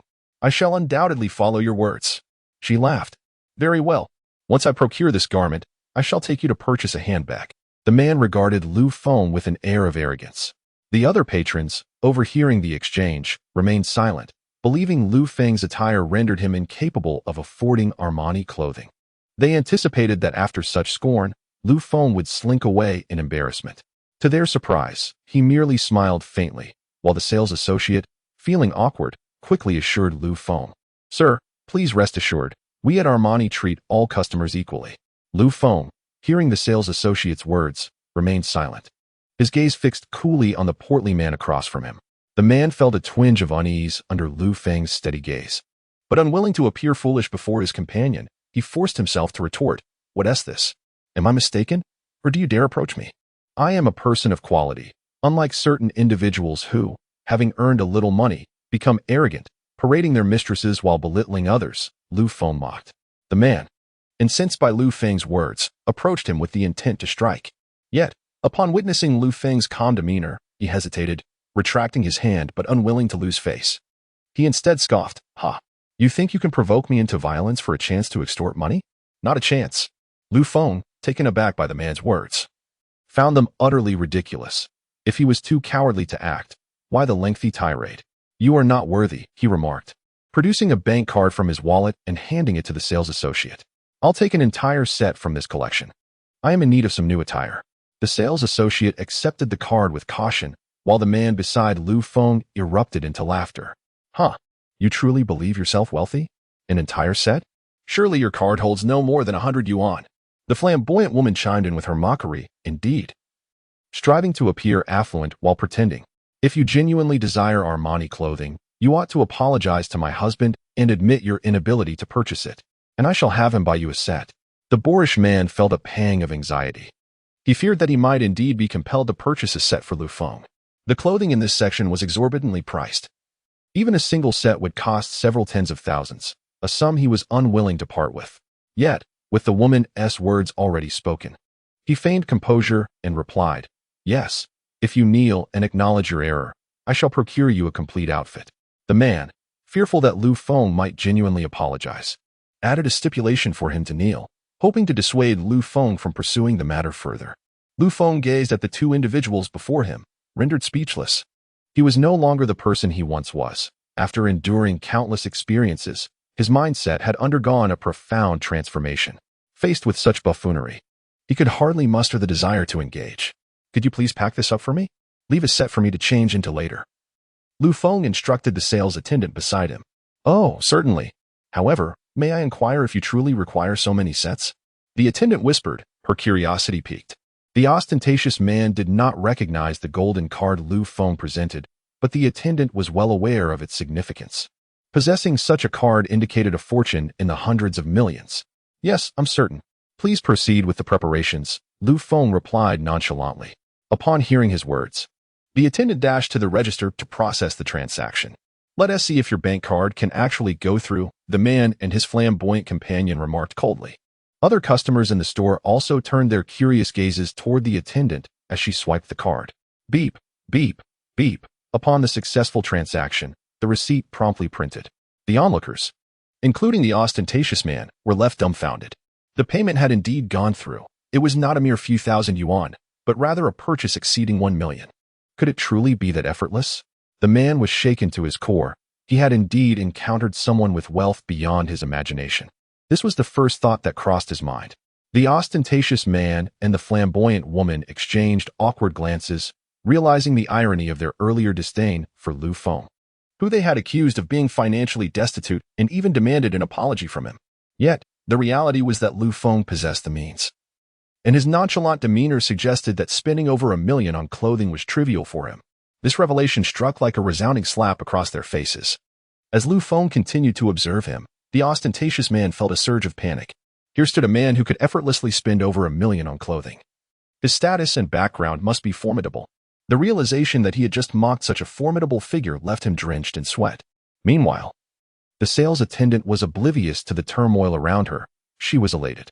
Selling over 1 million worth of clothing in one go meant she had exceeded her sales targets and would earn a substantial commission. How could she not be delighted? "Sir, your requested garments have been packed. Here is your bank card, and I've reserved a casual outfit that perfectly complements your aura," the attendant announced, casting a flirtatious glance at Lu Feng. Lu Feng chose to disregard her advances, placing the card back into his wallet. After securing his wallet, he turned his attention to the man, who was now visibly trembling with fear. "Sir, I was in the wrong," the man stammered, his expression more sorrowful than one could imagine.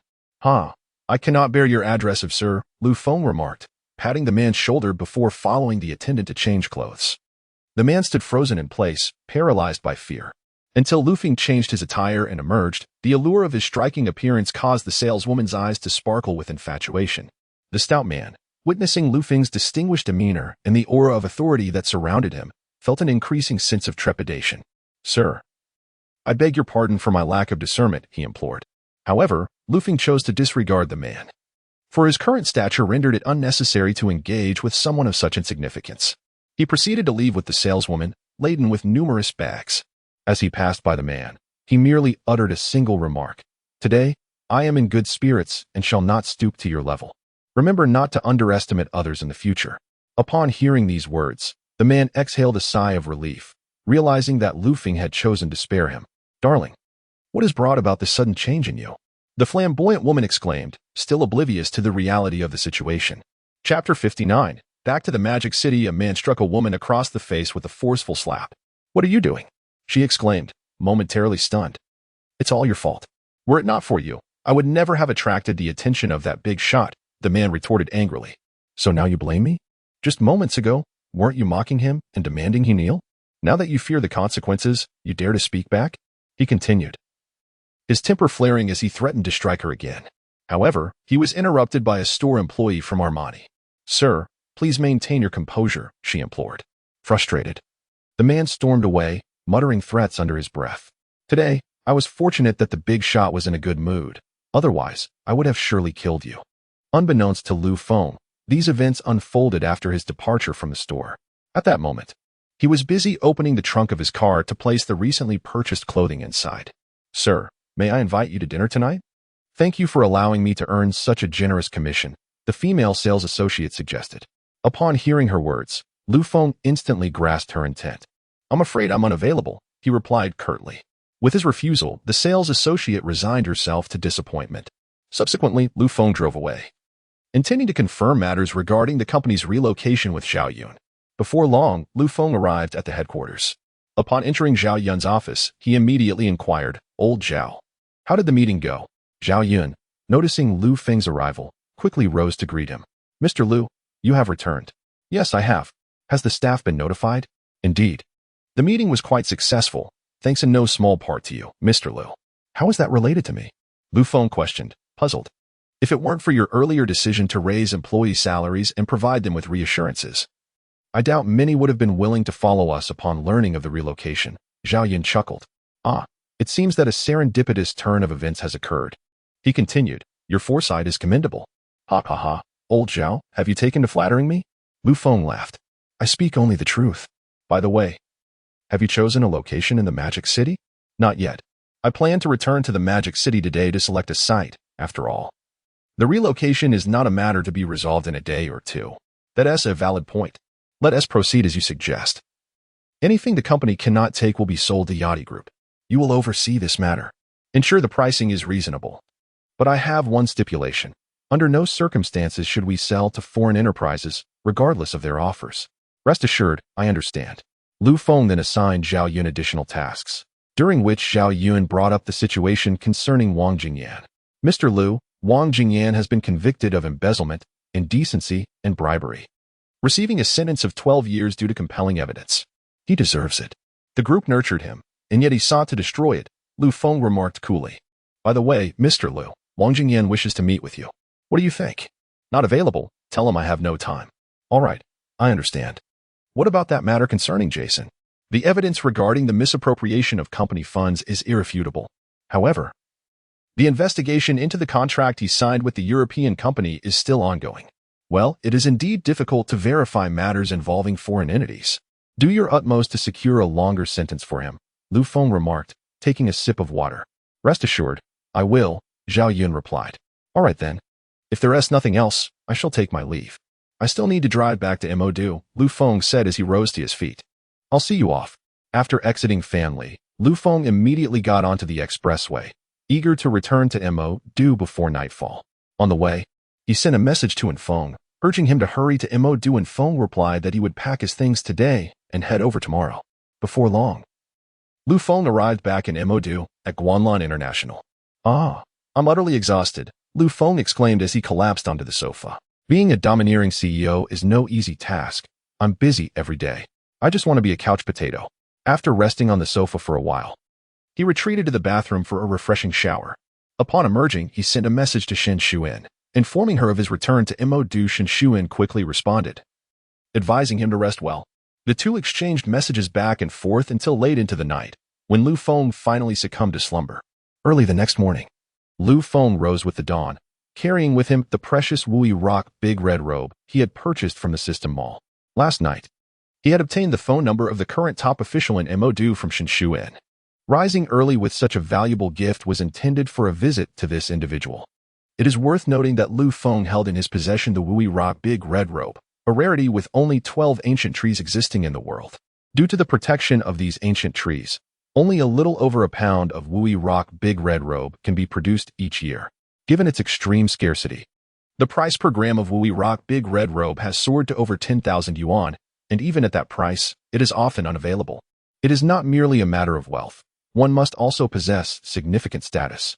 The Wui Rock Big Red Robe Lu Feng acquired from the mall weighed a remarkable 100 grams and was exquisitely packaged. Soon, following the address provided by Shen Xuan, Lu Feng arrived at a government compound. After informing the guard at the entrance of his appointment, he was granted access. Observing the compound's charming villas and well-tended flower beds, Lu Feng marveled, "I never imagined I would find myself here." It is known that this place houses many retired and current dignitaries from Mo Du and even the entirety of Huagua. Rumor has it that the former third-ranking official of Huagua also resides here. Lu Feng refrained from wandering aimlessly and, guided by the signs within the compound, soon arrived at a small building. Taking a deep breath, he rang the doorbell in the courtyard. Ding dong, ding dong, ding dong. With a click, the door swung open, revealing a woman in her 40s standing before Lu Feng. "May I ask who you are?" the middle-aged woman inquired. "My name is Lu Feng, and I am here to visit Mr. Li," Lu Feng hastily stated. Upon hearing his name, the middle-aged woman welcomed him inside, for the elder Mr. Li had previously informed her that a gentleman named Lu Feng would be arriving today. Lu Feng cautiously stepped into the courtyard, where he was immediately greeted by a scene brimming with vitality. Neatly arranged flower stands displayed a plethora of plants: bamboo, cascading palms, everlasting greens, variegated leaves, jasmine, hydrangeas, and more. A magnificent grape trellis, lush and verdant, dominated the area, beneath which sat a stone table engraved with a chessboard. On the opposite side of the trellis, several bird cages contained lively magpies, chirping merrily and adding further vibrance to the charming courtyard. "Please wait here, Mr. Lu. The gentleman will be with you shortly," the middle-aged maid announced. "Oh, certainly," Lu Feng replied. No sooner had he spoken than a robust, dark-haired middle-aged man emerged from within. Upon seeing the man, Lu Feng approached to greet him, saying, "Hello, I am Lu Feng." However, to his surprise, the man merely cast a fleeting glance in his direction, disregarding him entirely as he seated himself beneath the grape trellis. Lu Feng was instantly enveloped in a profound sense of awkwardness. "Why are you still standing there? Have a seat." Chapter 60. The supreme leader of the magic city, Li Zhenghua, spoke with a calm demeanor. Upon hearing this, Lu Feng hurriedly approached and took a seat. "I heard from Xiao Yuan that you intend to relocate the Ferrari Group to the magic city. Is that correct?" "Indeed," Lu Feng replied. "I am curious about the identity with which you approach me regarding this matter, and what your relationship with Xiao Yuan is." At these questions, Lu Feng felt a wave of anxiety wash over him. What identity did he possess? Although both he and Xiao Yuan harbored feelings for each other, their relationship remained unconfirmed due to various reasons. The man before him, an eminent figure, appeared to be quite acquainted with Shen Xuqian, leaving him momentarily at a loss for words. "What's the matter? Are you unable to respond?" The man smiled faintly. "Wu Ma, please bring over my tea set and some tea leaves." "Certainly, sir," Wu Ma replied. Before long, Wu Ma arranged an exquisite tea set on the table along with several varieties of tea leaves. Li Zhenghua took the tea leaves, preparing to brew the tea. Seizing this splendid opportunity, Lu Feng quickly produced the Wui Mountain de Hong Pao he had brought along. "Please, try this tea I've brought," he said, offering the leaves. With an enigmatic smile, Li Zhenghua accepted the tea. "Am I to consider this a bribe?" He chuckled. Upon hearing this, Lu Feng hastily replied, "This is a token of respect from me to an elder on behalf of Xuqian. How could it be construed as a bribe?" "Oh, on behalf of Xiao Yuan." "You say? What is your relationship with her?" Li Zhenghua inquired with a sly grin, reminiscent of a cunning fox. Lu Feng found himself at a loss for words. "What's the matter? If you have no connection, how can you represent her?" Realizing that Li Zhenghua was intent on extracting information, Lu Feng steeled himself and declared, "Xiao Yuan and I are in a romantic relationship. Although it remains undisclosed for now due to certain circumstances, I firmly believe that one day I will proudly stand before the Shen family." "Haha, young man, your aspirations are commendable. It is indeed related to the Li family matters. But as far as I know, the Shen and Li families appear to be on the path to a marriage alliance. And as fate would have it, my surname is Li." Li Zhenghua laughed heartily. Boom. His words struck Lu Feng like a thunderclap, awakening him to the reality that this eminent figure bore the surname Li and was closely associated with Shen Xuqian. What sort of predicament was he in? To confront the family directly while vying for the affections of one of their own? Was he courting disaster? "Xiao Yuan, I may be in serious trouble?" Lu Feng thought to himself. "Young man, why the silence? Have you been rendered speechless? Li Zhenghua asked, amused. Upon hearing the question, Lu Feng finally regained his composure. So, you are. Noticing Lu Feng's bewilderment, Li Zhenghua decided it was time to cease his teasing and spoke plainly. Indeed, I am a member of the Li family. However, I do not involve myself in the family's affairs. As leaders, we must not be preoccupied with our own interests. Our focus should be on the greater good of the nation. Therefore, young man, the competition between you and my nephew is of no concern to me. Nor will I suppress you simply because you are his rival. Fair competition is all that matters. Lu Feng could scarcely believe his ears. It was utterly astonishing to hear such words from this esteemed figure. However, upon reflection, it made sense. Occupying their esteemed positions, they had long since relinquished personal concerns. Their minds filled solely with the well-being of the populace. It is precisely because of such selfless individuals that our nation thrives. Moved by this thought, Lu Feng rose and bowed deeply to Li Zhenghua. Ha, young man, are you expressing gratitude towards me? No, my bow is not in regard to the matter concerning your nephew. Rather, it is an acknowledgement of your magnanimity. It is under your guidance that the lives of ordinary citizens continue to improve, Lu Feng replied earnestly. Upon hearing this, a glimmer of appreciation flickered in Li Zhenghua's eyes. Ha. Well then, I accept it. You may return to your seat. Only then did Lu Feng slowly sit back down.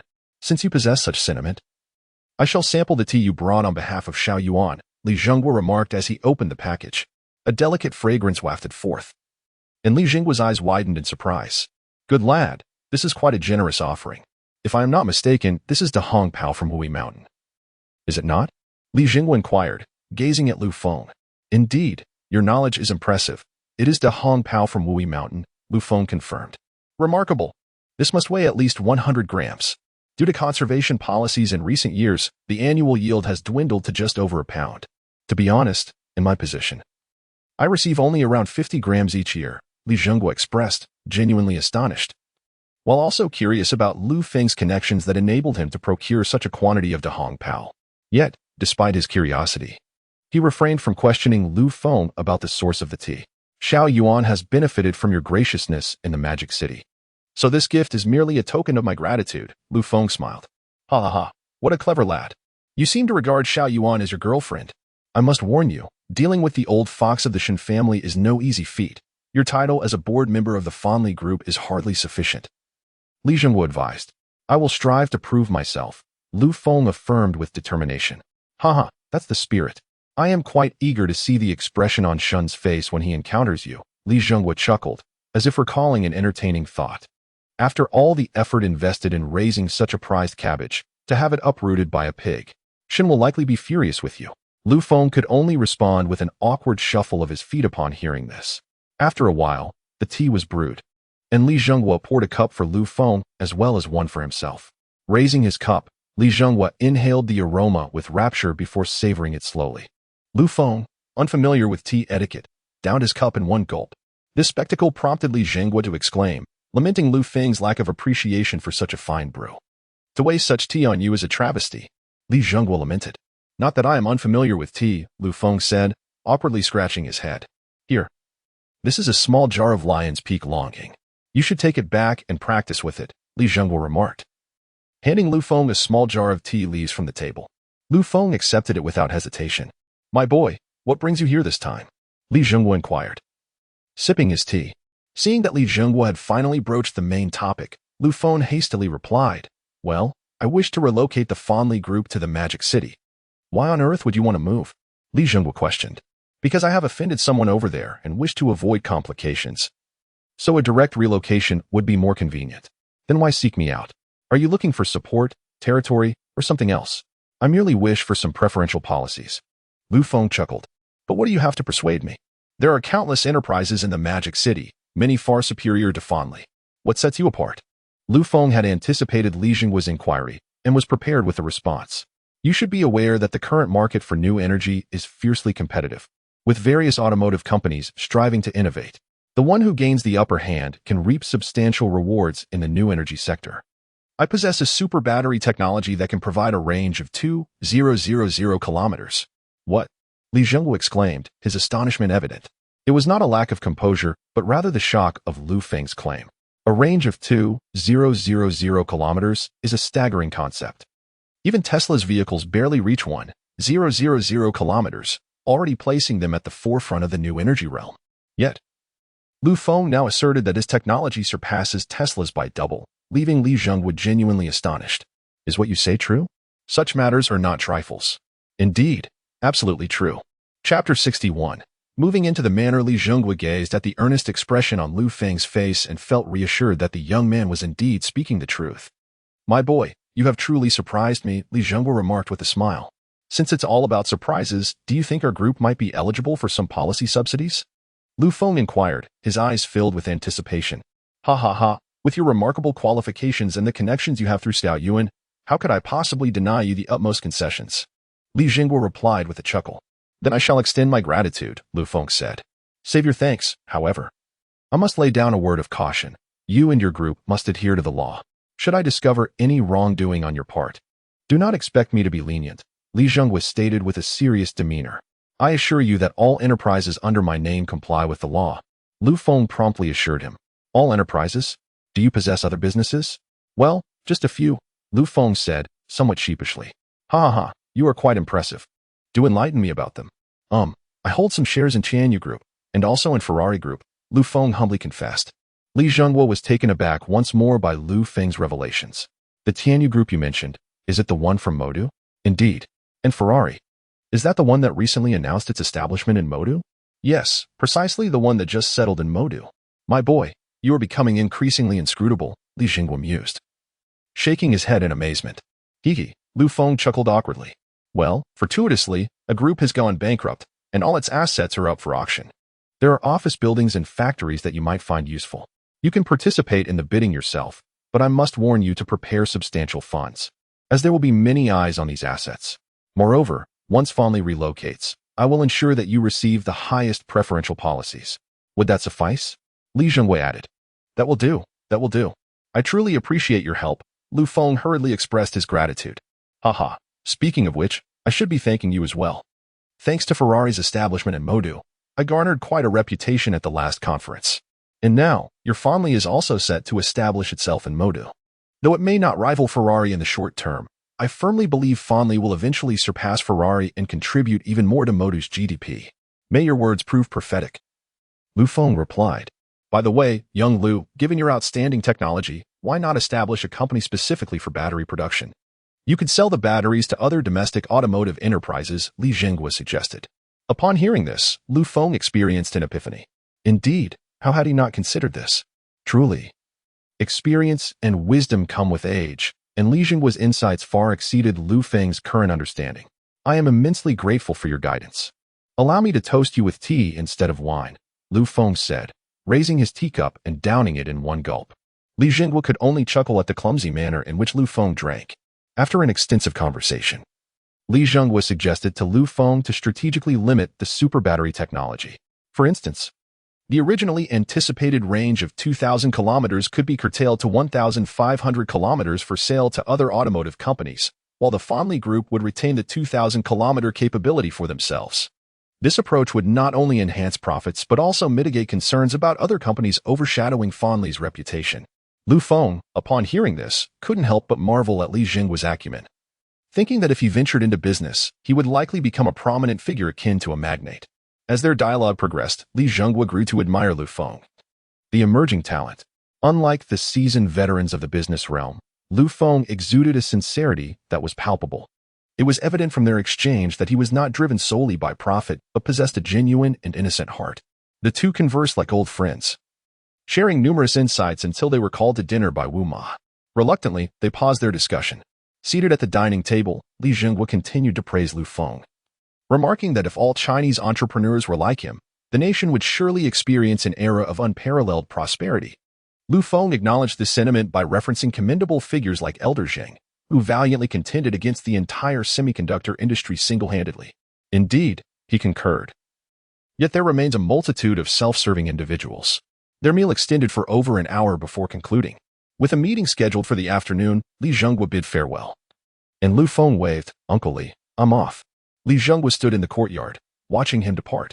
In just one morning, Lu Feng had successfully forged a connection with Li Zhengwu, now addressing him as uncle.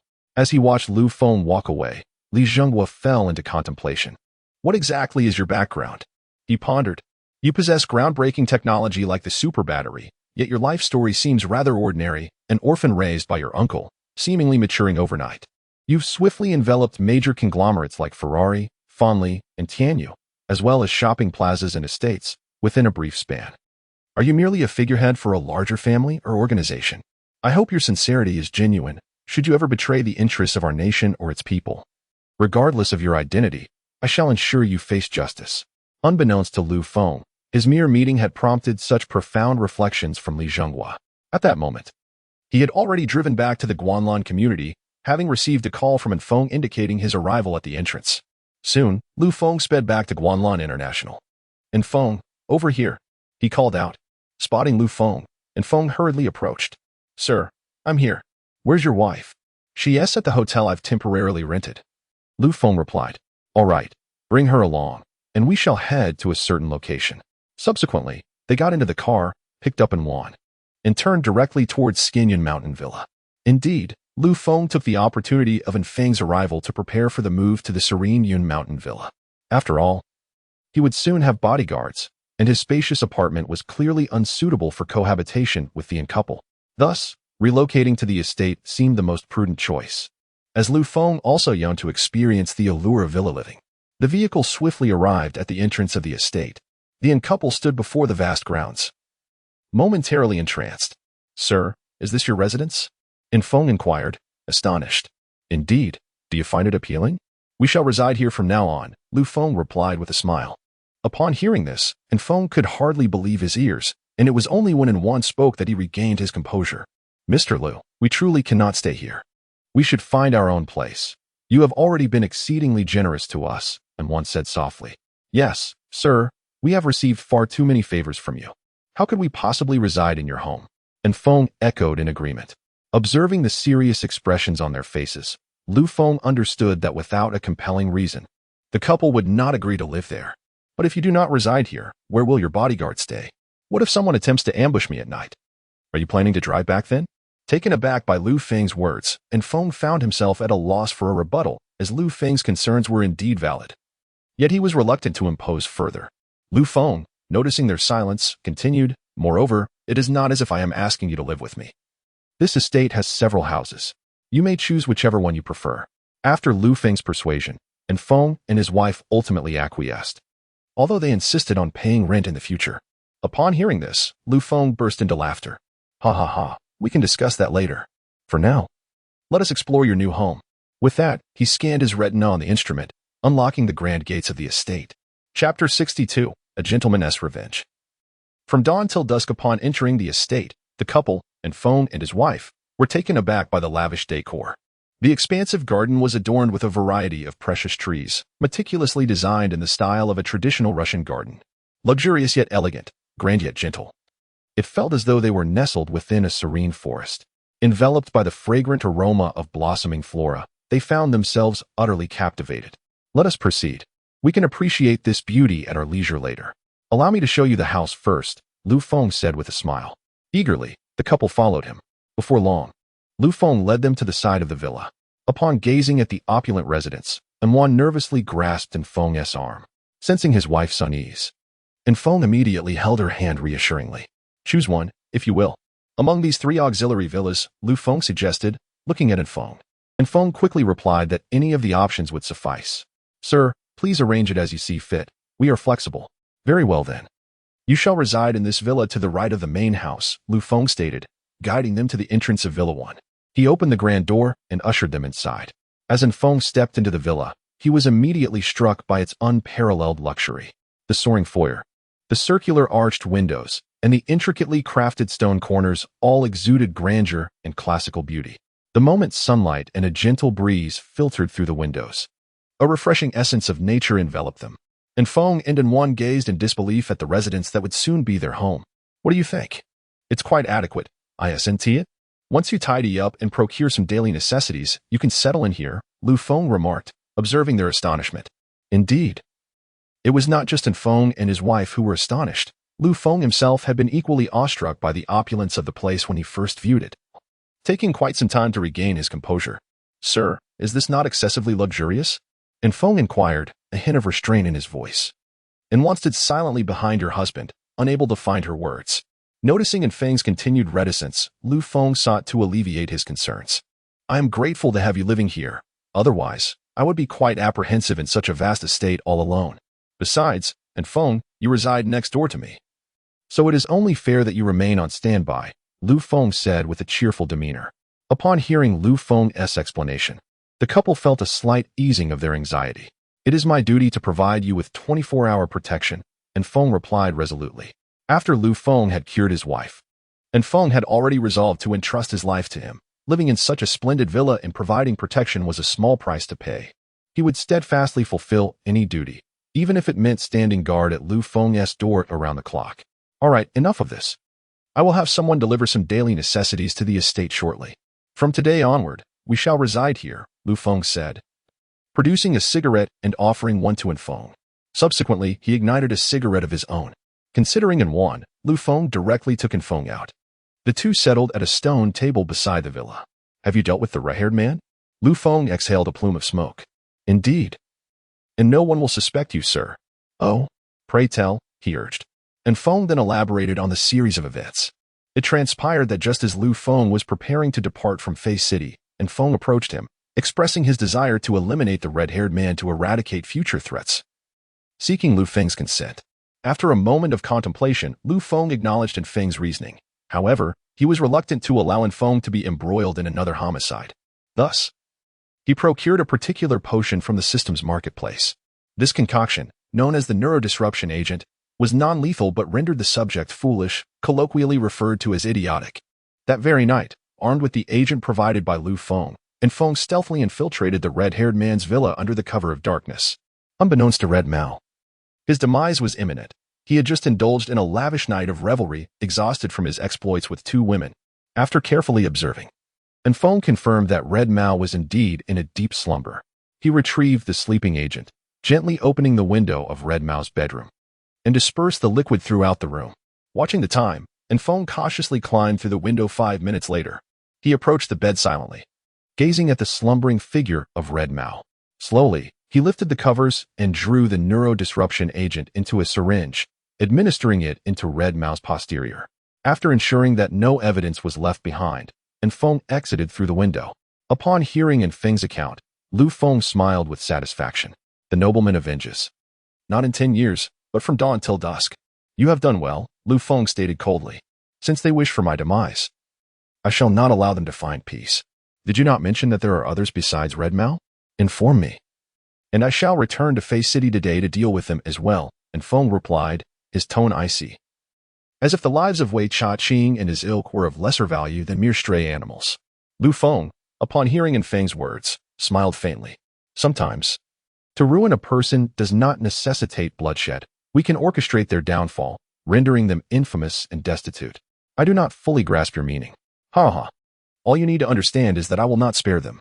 The corporation remains in Fei City for now, to prevent them from acting out of desperation. Let them enjoy a few more days of peace." Feng refrained from further comment, simply acknowledging that he would follow Lu Feng's directives without question. "Very well, Feng. Today marks our first day in our new home. I have arranged for the hotel to deliver some food and drink. Let us celebrate in style," Lu Feng said with a smile, rising from his seat. "Sir, there's no need to have the hotel deliver. Wanner's culinary skills rival those of top chefs." Feng remarked. "Oh, is that so? Then I shall be in for a delightful treat this evening," came the response. "I'll take Wanner to the market to procure some ingredients. Please take a moment to rest. I shall call you when the dishes are ready." With that, Feng turned to summon Wan. Upon hearing her husband mention that Mr. Lu desired her home-cooked meal, Wan eagerly grasped Feng's hand and hurried outside. "Hurry up. Mr. Lu is going to taste my cooking. I must quickly gather fresh ingredients," she exclaimed as they dashed out of the villa. Spotting Lu Feng, who had yet to depart, she called out, "Mr. Lu." Seeing the couple rush out, Lu Feng retrieved his car keys from his pocket. "The market is quite a distance from here. You should drive," he suggested, handing the keys to Feng. After receiving the keys, Feng was whisked away by Wan. "Just wait and savor my culinary creations, Mr. Lu," she called back as they ran. "Ha ha ha. I await your dishes with great anticipation, Lu Feng chuckled in return. Watching the pair fade into the distance, Lu Feng returned to his own villa. Settling onto the sofa, he pulled out his phone and opened a same-city delivery app, requesting assistance in selecting and delivering a variety of daily necessities from the mall. Although the villa was fully furnished and elegantly decorated, some essential items were still lacking.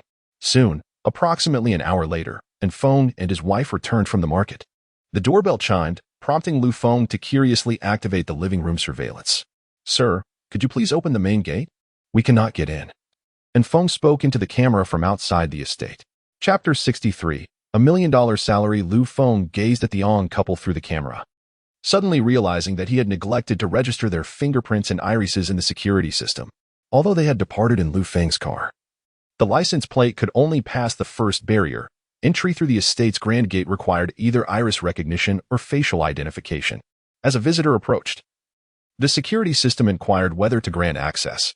Upon hearing the prompt, Lu Feng opted to allow their entry, and the Ong couple subsequently arrived. Upon their arrival, Lu Feng stepped out of the villa. Sir, your car keys, Ong Feng said, returning the keys after parking the vehicle. Meanwhile, Wan had already taken her bags of ingredients back to prepare dinner for Lu Feng. Thank you for your efforts. Tomorrow, accompany me to Guanlan International and drive the cars from the garage to the estate.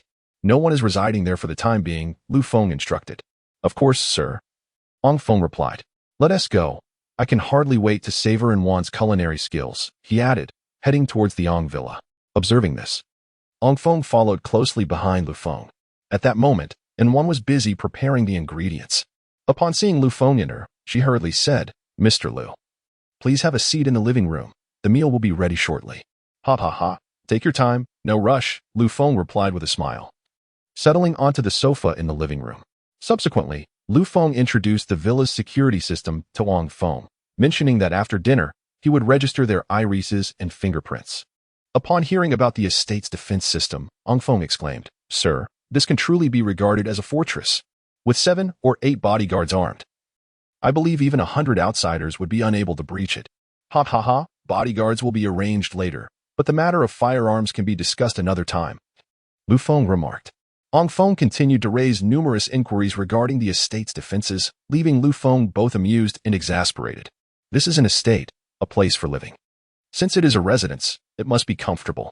If we were to follow your suggestions, the estate would indeed become a fortress.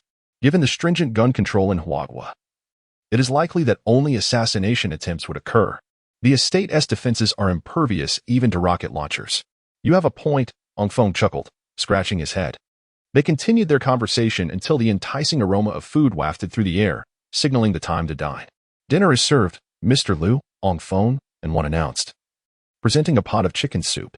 At Wan's invitation, Lu Feng and Ong Feng took their seats at the dining table. As Lu Feng surveyed the abundant spread of authentic Huizhou cuisine before him, his appetite was piqued. You've prepared so much, Lu Feng exclaimed. If only I had more time. I could have made even more, Wan said with a cheerful smile.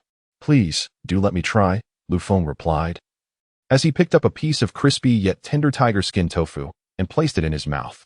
The delightful texture and flavor left him utterly enchanted. Delicious. Truly exquisite, he declared, reaching for another piece. Eat as much as you like, and I will prepare meals for you every day, Wan remarked. Upon hearing her words, Lu Feng hurriedly replied, How can that be? You would become a housekeeper. Unexpectedly, Wan chuckled and said, Isn't that perfect? My Feng will be your bodyguard, and I shall be your housekeeper. No, Lu Feng continued to refuse. It's all right, sir. You are alone now and have no one to cook for you. Let Xiaowan prepare your meals. It's merely a matter of using 2 sets of chopsticks, Feng interjected from the side. After some contemplation, Lu Feng ceased his objections. The meal was quickly finished, and when Lu Feng offered to wash the dishes, Wan and Feng adamantly refused. Reluctantly, Lu Feng pulled Feng outside. Is there something on your mind, sir? Feng inquired curiously. It's nothing significant, just a discussion regarding your salary, Lu Feng replied. How could we accept your salary? You have gone to such great lengths to save my wife, even forgiving me, the one who attempted to take your life, and provided us with this wonderful home. There is no way we can accept your money, Feng hastily declined. Seeing Feng's resolute refusal, Lu Feng found himself in a dilemma. Suddenly, he seemed to have an epiphany and said, If you do not want my salary, then how will you manage while you guard me every day? Do you have any funds? You must cook for me daily and purchase groceries. Where will you acquire the money? I will find a way. You need not worry about that. Regardless, we cannot accept your money, and Feng insisted firmly. But how can you protect me every day without time to earn money? Your wife has just recovered from a serious illness. How will she manage to earn? Lu Feng's words left Feng in silence. Noticing Feng's quietness, Lu Feng continued. Here is the deal. I will pay you a salary equivalent to that of a top-tier bodyguard, 1 million a year. Do not refuse. You are worth that amount. As for your wife, her culinary skills are exceptional. She would undoubtedly be a chef in a hotel, so I will offer her 50,000 a month. Is that acceptable? No, we cannot accept such a sum. And Feng exclaimed. Why not? You are available 24 hours a day. It sounds like I am getting the better end of the deal. But 50,000 for my wife is too much. She is simply cooking for you. That amount is excessive. Are you implying that my private chef does not deserve a salary of 50,000? Lu Feng asked, slightly amused. No, Mr. Lu. That is not what I meant, and Feng quickly replied, panic evident in his tone. As long as that is not your intention, then it is settled. Moreover, the 50,000 includes the grocery expenses, Lu Feng added. Seeing Lu Feng's insistence, Feng ultimately agreed. After finalizing their salaries, Lu Feng promptly transferred 1,500,000 to Feng, then took his leave. Feng, astonished by the staggering sum displayed on his phone, hurried back to discuss the matter with his wife. What? You actually accepted money from Mr. Lu? Feng? How could you be so unreasonable? One exclaimed upon hearing Feng's words. How dare you take Mr. Lu's money? If it weren't for him, I might have already perished. Now he has rescued us and provided such a splendid place for us to stay, and yet you still wish to take his money? Come with me at once to return the funds to Mr. Lu. With that, Wan grasped Feng's arm and led him out. Ding dong, ding dong. Just as Lu Feng was about to indulge in a few short videos on the sofa, he heard the doorbell ring. Glancing at the monitor in the living room, which displayed Feng and his wife, he opened the door with a puzzled expression. What brings you two here? Lu Feng inquired, his brow furrowed in confusion. Mr. Lu. We cannot accept your money, Wan declared resolutely, attempting to return the funds to Lu Feng. Lu Feng looked at Feng, then back at Wan. Utterly bewildered by the situation, realizing the need for clarification, Feng explained the matter. After hearing the explanation, Lu Feng was both amused and exasperated. Resorting to his usual approach to deal with Feng, but it proved futile with Wan. Unexpectedly, Wan remained steadfast, asserting that while Feng would be occupied with providing 24-hour protection for Lu Feng, she could easily take on extra work at a hotel to earn money for groceries and meals. Lu Feng was deeply touched by their sincerity. This couple truly cared for him, and he felt compelled to reciprocate. However, he stated, I have high standards for my meals, and groceries can be quite costly. Unfazed, Wan responded that she was willing to work even more shifts to ensure there was ample money for groceries and cooking. Seeing Wan's unwavering stance, Lu Feng knew he had to employ his trump card. Regardless, you must adhere to my terms. If you cannot accept this, then you may leave. Lu Feng said with a stern demeanor. Upon witnessing Lu Feng's irritation, the couple became flustered and hastily agreed to follow his wishes. Lu Feng chuckled and said, Then let us proceed with the salary I propose. You may either accept it or depart. With no other choice, the pair acquiesced. After bidding them farewell, Lu Feng retreated to the bathroom to freshen up. Chapter 64. The ribbon-cutting ceremony. After his shower, Lu Feng returned to his room and lay down on his bed, preparing to drift into slumber when suddenly, the phone rang. The darkness bestowed upon me a pair of eyes. Lu Feng picked up the phone and glanced at the screen. It was Qin Qian calling. Hello, Secretary Qin. What can I do for you? Mr. Lu. We have nearly completed the recruitment for the branch office, so I wanted to inquire when you plan to relocate to the new factory. Qin Qian spoke softly. Upon hearing her words, Lu Feng realized that he had forgotten about the Ferrari amidst the busyness of recent days. Apparently, the recruitment was almost finished. Let us do it tomorrow, as I need to see Enzo regarding some matters, Lu Feng replied. All right, then tomorrow it is. By the way, Mr. Enzo's gift for you has arrived, Qin Qian mentioned. Oh, there really is a gift? I thought Enzo was merely being courteous, Lu Feng chuckled. You should see the gift from Mr. Enzo in person tomorrow. I am certain you will appreciate it, Qin Qian said mysteriously, intrigued by her words. Lu Feng engaged in a few more exchanges before ending the call. He then lay back on his bed and fell asleep. The following morning, Lu Feng had just completed his morning routine and dressed himself, ready to head out. As he opened the door, he was greeted by Feng, who was standing at his doorstep. Good morning, And Lu Feng yawned. Good morning, sir. I have come to invite you for breakfast, and Feng replied respectfully. Hearing that breakfast awaited him, Lu Feng followed Feng to the adjacent room. Good morning, Mr. Lu, and Wan greeted upon seeing Lu Feng. Good morning, Mr. Lu. Please come and eat, she urged as Lu Feng made his way to the dining table, sitting down with ease. He picked up chopsticks and began to eat a slice of fried egg. Delicious, cooked to perfection, Lu Feng praised. Before long, Lu Feng finished his breakfast and left with Feng. Today marked the official arrival of Ferrari in the bustling metropolis. Thanks to Chen Xian's prior notice, Lu Feng intended to head straight to the new factory. He decided to switch cars at Guanlan International, now that he had a bodyguard who also served as a driver. The car soon arrived at Guanlan International, where the security guard on duty was still the same, 9527. Welcome back, Mr. Lu. 9527 stood at attention, saluting. Lu Feng produced a pack of the finest cigarettes and handed it to the guard. The guard was momentarily taken aback by the gesture. Take it, Lu Feng urged again. Still in disbelief, the guard accepted the cigarettes. Mr. Lu, this is quite unnecessary, he stammered. Consider it a gift for you to enjoy. No worries. I'm off, Lu Feng replied, heading toward the underground parking. The guard murmured to himself as he watched the car leave. Mr. Lu is truly a good person. Wealthy residents seldom even glance our way. And Feng drove swiftly to Lu Feng's residence, and the two disembarked. Lu Feng instructed Feng to wait there while he went up to fetch the keys. Before long, Lu Feng returned carrying a large bundle of keys. Sir, what is all this?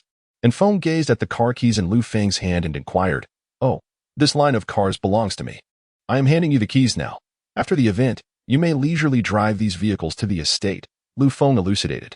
And Feng, observing the array of luxury cars, silently marveled at Mr. Lu's immense wealth. So, can you drive a Rolls-Royce? Lu Feng asked. Indeed, I not only drive cars, but I also pilot helicopters and tanks. And Feng replied astonishingly. Ah, it seems I have stumbled upon a true polymath. I shall entrust helicopter duties to you in the future, Lu Feng chuckled. Subsequently, and Feng opened the rear door for Lu Feng, allowing him to take a seat before swiftly driving off in the Rolls-Royce. Safe travels, Mr. Lu. 9527 remarked as the Rolls-Royce zoomed past. The vehicle sped along the road, causing other cars to steer clear, wary of colliding with such an opulent automobile. Sir, this Rolls-Royce must be no ordinary vehicle, and Feng remarked while driving. Oh, what makes you say that? Lu Feng inquired. Just look at your car. The windows are made of standard German bulletproof glass. Such glass can withstand armor-piercing rounds, let alone smaller calibers. Moreover, when I opened the door, I could distinctly feel its weight. If I am not mistaken, it has been reinforced with ballistic steel, and Feng expertly articulated the vehicle's exceptional features.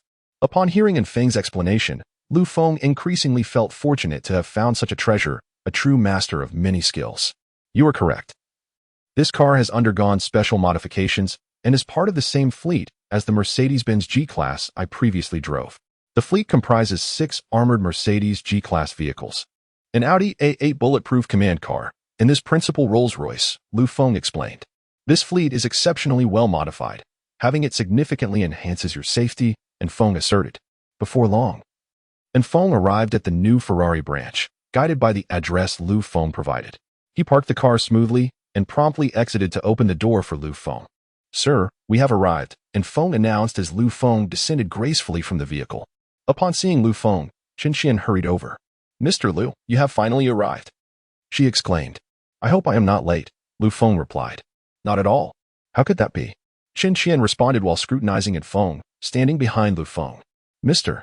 Lu has changed bodyguards again. This one seems exceptionally formidable, she mused inwardly. Lu Feng chuckled at the sight of the word Ferrari emblazoned above the entrance. At long last, I can genuinely claim the title of Ferrari's president, he said with a grin. Let us proceed, Secretary Chen. Let us explore, he declared, stepping through the factory's entrance. Observing the multitude of employees gathered below the office building, along with several automotive engineers who had traveled from Italy and some of the management assisting Lu Feng, the atmosphere was bustling with anticipation. Accompanied by Chen Xian, Lu Feng ascended the podium amidst the crowd, while Feng remained below, vigilant. Ahem. Good day, everyone. I am your president, Lu Feng. It brings me great joy to see you all. Here, I warmly welcome each of you to the Ferrari family. After delivering an extensive speech, Lu Feng was about to pause for a sip of water when he heard a voice interject. What's the matter, Feng? Such a significant decision regarding company layoffs, and you didn't inform me. The old man? An elderly gentleman with graying hair approached with a jovial demeanor. Upon recognizing the elder, Feng hurried down the steps. How did you come here, sir? You are one of our shareholders. How could I not come for such a momentous occasion? It was none other than Feng, the esteemed elder who, upon hearing of Ferrari's impending layoffs, had come to congratulate Feng. Thank you for your concern. Feng replied with a smile. Quickly, bring over the gift I prepared for Feng, the elder commanded his attendant. Upon hearing the request, the attendant relayed instructions via a walkie-talkie. Soon, a cargo cart entered through the factory gates. Curiously, Feng observed the object concealed beneath a red cloth atop the cart. Sir, what have you prepared? Why not walk over and see for yourself? The elder replied. Following the elder's suggestion, Feng approached the cart and lifted the red cloth. Instantly, the attention of the onlookers was captivated by the sight, a magnificent golden bull, with a gold ingot resting on its back. Feng gazed at the bull, then turned to the elder, inquiring, This golden bull you gifted me, it can't possibly be made of pure gold, can it? Ha ha ha. You mischievous rascal, what are you thinking? This is merely brass. Do you think I could afford to give you something so valuable? The elder laughed heartily. Just a jest, of course, Feng chuckled in response. Thank you for this splendid golden bull. I truly appreciate it. I'm glad you like it. I would have notified you earlier, but time was too short. So I could only manage this gift. Nonetheless, it holds great value, and I appreciate your thoughtfulness. As the two engaged in conversation beside the cart, the attendant directed others to unload the golden bull. Chapter 65, The Arrival of Fan in a demonstration of his fondness for the golden bull. Feng instructed his mentor to place it centrally in the office building's plaza. Is that elder gentleman the former director of Tianyu Group? A young girl whispered to Chen Qian as Feng engaged in conversation with the old man. Indeed, that is old Masterly, Chen Qian replied. Our director shares a rapport with old Masterly. He is a true self-made magnate, the young girl continued, drawing the attention of other employees nearby. It is not merely a rapport. Our director Lu is actually a shareholder of Tianyu Group, Chen Qian said with pride evident on her face. A chorus of astonished gasps erupted from the gathered crowd. Is that true? The president is also a director of Tianyu? A bespectacled girl exclaimed. Absolutely. And at such a young age, the president is already this accomplished. Another staff member chimed in. All right, everyone, let's quiet down, Chen Qian gently urged. Upon hearing her, the crowd fell silent.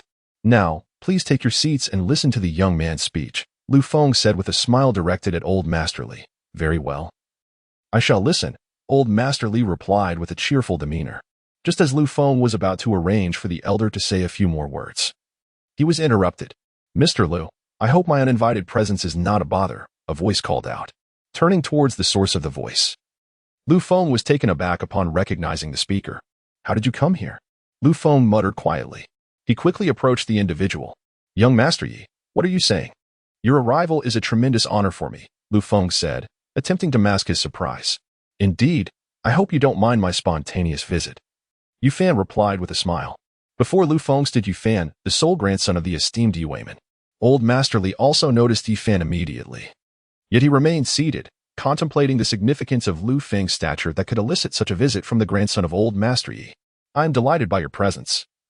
It brings me joy, Feng expressed. I owe you an apology as well. My unfortunate cousin and his girlfriend inadvertently offended you and Sister Sua Yuan at the banquet. I had intended for them to apologize after the birthday celebration, but I became quite busy and inadvertently forgot, Fan admitted. Though he would never concede that he had neglected the matter himself. Rest assured, upon learning of this incident, my grandfather promptly grounded my cousin for 3 months. And I have also sent his girlfriend away, Fan added. Hearing this, Feng recalled the incident, though it had slipped his mind until now. It is all in the past. Let us not dwell on such matters today, Feng replied. Indeed, today is a splendid occasion. Let us not speak of unpleasantness. Please. Young Master Yi, take a seat. After the ribbon-cutting ceremony, I shall treat you to a meal. Wait, I have yet to present my gift, Fan interjected, signaling for the item he had prepared for Feng to be brought forth. Sister Chen, who is this person? He seems to possess a greater influence than Mr. Li. Indeed, it appears that Chairman Lu refers to him as young Master Yi. Is he the son of some prominent figure? Chen Qian was uncertain about this young Master Yi's identity. However, suddenly a male employee nearby whispered, I know who this young Master Yi is. Upon hearing this, everyone urged him to speak swiftly. The male employee, with an air of mystery, remarked, "If I am not mistaken, this young Master Yi must be the grandson of Yi Weiman, the esteemed leader of Modu." What? A group of young ladies, including Qian, were left astounded. The one delivering congratulatory gifts to Chairman Liu is the grandson of the venerable Yi. This is quite significant. What does this imply about Chairman Liu's background? He is indeed the grandson of Yi Weiman, exclaimed another young lady, covering her mouth in astonishment. Qian was equally taken aback upon receiving this information. She had underestimated Lu Feng's connections. Anyone who could prompt Yi Fan to personally present a gift must be at least on par with him, if not of a higher status. While the employees remained in shock, Lu Feng unveiled the gift presented by Yi Fan, a statue of the god of wealth, intricately carved from Wali wood. "How do you like this gift? I wish you prosperity and flourishing business," Yi Fan said with a smile, cupping his fists together. Lu Feng was also astonished by Yi Fan's generosity. The sheer amount of Wali wood required for a statue of such height was staggering. Not to mention, the craftsmanship was evidently that of a master sculptor. "Young Master Yi, this gift is truly invaluable," Lu Feng remarked in admiration. "Ha ha, what value is there in it? As long as you like it, that's what matters. Someone, please move this statue to the hall of the office building to bless Mr. Liu with wealth." Yi Fan instructed the artisans to carry the statue inside. "I won't say much in the way of pleasantries. I am immensely grateful," Lu Feng replied. "We are all friends. No need for formality. I will take a seat and wait for you to finish so we can have a proper chat," Yi Fan said, finding a seat beside Mr. Li, naturally engaging in some polite conversation. "Old master, you are here too," Yi Fan said, extending a courteous greeting. He held a deep respect for this self-made elder. "Haha. Can I miss the inauguration of our group shareholders? Your arrival, young Master Yi, took me by surprise," the elder replied with a chuckle. "What do you mean by that?" "Old master?" Yi Fan inquired. "It's nothing. It's just that young Liu is also a shareholder in my Tianyu group," the elder explained. Upon hearing this, Yi Fan was equally astonished. One Ferrari was not sufficient, as he was also a shareholder in Tianyu. While the two conversed, Lu Feng noticed the statue being carried inside and, once everything was in order, he approached the podium to swiftly conclude the inauguration ceremony. As soon as he stepped up, before he could utter a word, an unexpected voice interrupted him. Lu Feng was rendered speechless and hurriedly glanced in the direction from which the voice emanated. However, he did not recognize the individual who had arrived. Yet, despite Lu Feng's unfamiliarity, both elderly Yu Feng and Yi Fan stood up instantly upon seeing the newcomer. They exchanged incredulous glances, each reflecting a profound disbelief. What brought this person here? Could it be that Lu Feng had some connection with him? Although unfamiliar, Lu Feng rose to greet the visitor. "Greetings, may I inquire who you are? It seems we have not met before," Lu Feng addressed the bespectacled, refined middle-aged man before him. "Of course, Mr. Liu, you do not know me. I am here as a representative for my esteemed husband," the gentleman replied. "And who might your husband be?" Lu Feng inquired. "My husband's surname is Li." Chapter 66, The Gift from Li Zhengguoli? Lu Feng pondered inwardly, questioning whether he truly knew anyone by that surname, save for the venerable Li Yunfeng. Suddenly, a thought struck him. Could it be that individual? If so, it would be rather astonishing. An image of a prominent figure with the surname Li surfaced in his mind, an exceedingly significant figure. "Greetings, welcome," he said, extending his hand in a handshake with the bespectacled man. "My master has instructed me to deliver a congratulatory gift to you," the man declared, signaling for the gift to be brought forth. Lu Feng gazed at the present being presented, speculating on its contents. As the bespectacled gentleman gently lifted the crimson cloth draped over it, a polished brass mirror came into view. The craftsmanship of the brass mirror was exquisite, capable of reflecting one's visage with remarkable clarity. The stand of the mirror was adorned with an ancient couplet: "If one embodies virtue, one must be loyal and upright. If one practices integrity, one must be principled and just. Throughout one's life, this is the hallmark of a gentleman." Just as Lu Feng contemplated the meaning of the couplet, the bespectacled man spoke again. "My master hopes you will remain true to your original intentions, steadfast from beginning to end." Upon hearing the man's words, Lu Feng fell into deep reflection. After a considerable pause, he replied, "Please convey to Uncle Li that I shall certainly remember his teachings and maintain my." The bespectacled man registered a flicker of surprise at Lu Feng's address but assured him he would relay his message. With that, the bespectacled man prepared to take his leave. "Mr. Liu, I beg your pardon. I have pressing matters that require my attention, so I cannot stay longer." Lu Feng understood the implications of the man's presence and did not insist on prolonging the conversation. Once the man departed, Lu Feng successfully completed his speech and the ribbon-cutting ceremony. He then proceeded to coordinate with engineers and management personnel arriving from Italy. Just as he was about to take Yi Fan and the elderly out for a meal, Chen Qian halted him. "Mr. Lu, you haven't unwrapped your gift yet," she remarked. What gift?" Lu Feng inquired. "The gift from Mr. Enzo," Chen Qian replied. "Oh, I was so busy I completely forgot. Let me take you to see it," he said. "Yi Xiao and the elderly should come along as well. After we take a look, we can head to dinner." Both men agreed without hesitation. Thus, the trio followed Chen Qian to the company square. "What gift? I haven't seen anything," Lu Feng remarked, puzzled. "It will be here shortly. Please hold on," Chen Qian assured him. Just as she finished speaking, a delivery truck entered through the company gates.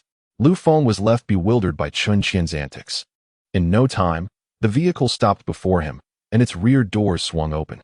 As the doors slowly revealed their contents, Lu Feng's eyes widened in astonishment.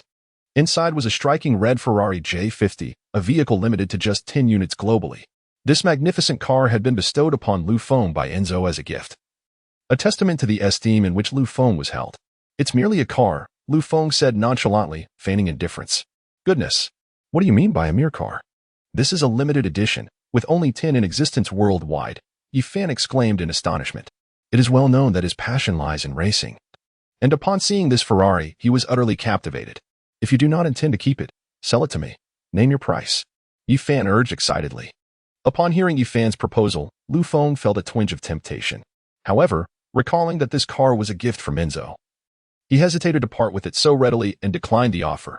At that moment, Chen Qian took the opportunity to enlighten Lu Feng about the car's provenance. Through her explanation, Lu Feng realized that this was no ordinary Ferrari J50, it was a bespoke creation tailored specifically for him by Enzo. Although it bore the design of the Ferrari J50, numerous elements were custom-made. For instance, while the exterior was red, it was not just any red. It was a unique hue crafted from a special pigment, found exclusively on Lu Feng's vehicle.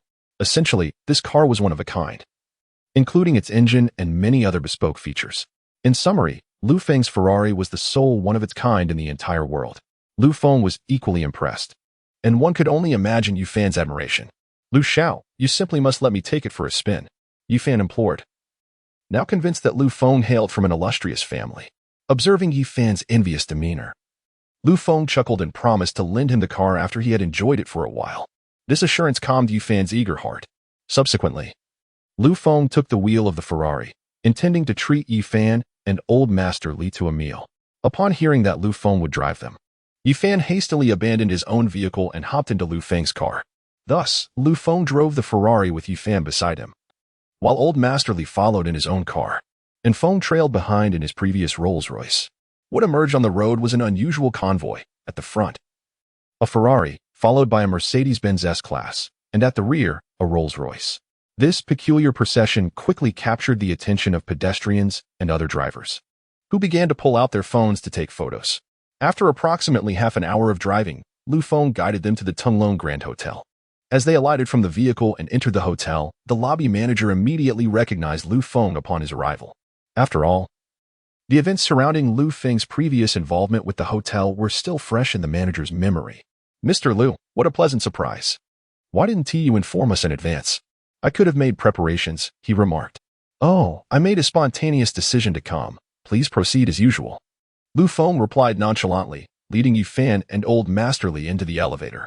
The elevator ascended through the floors, first, second, third, until it finally stopped at the 9th floor.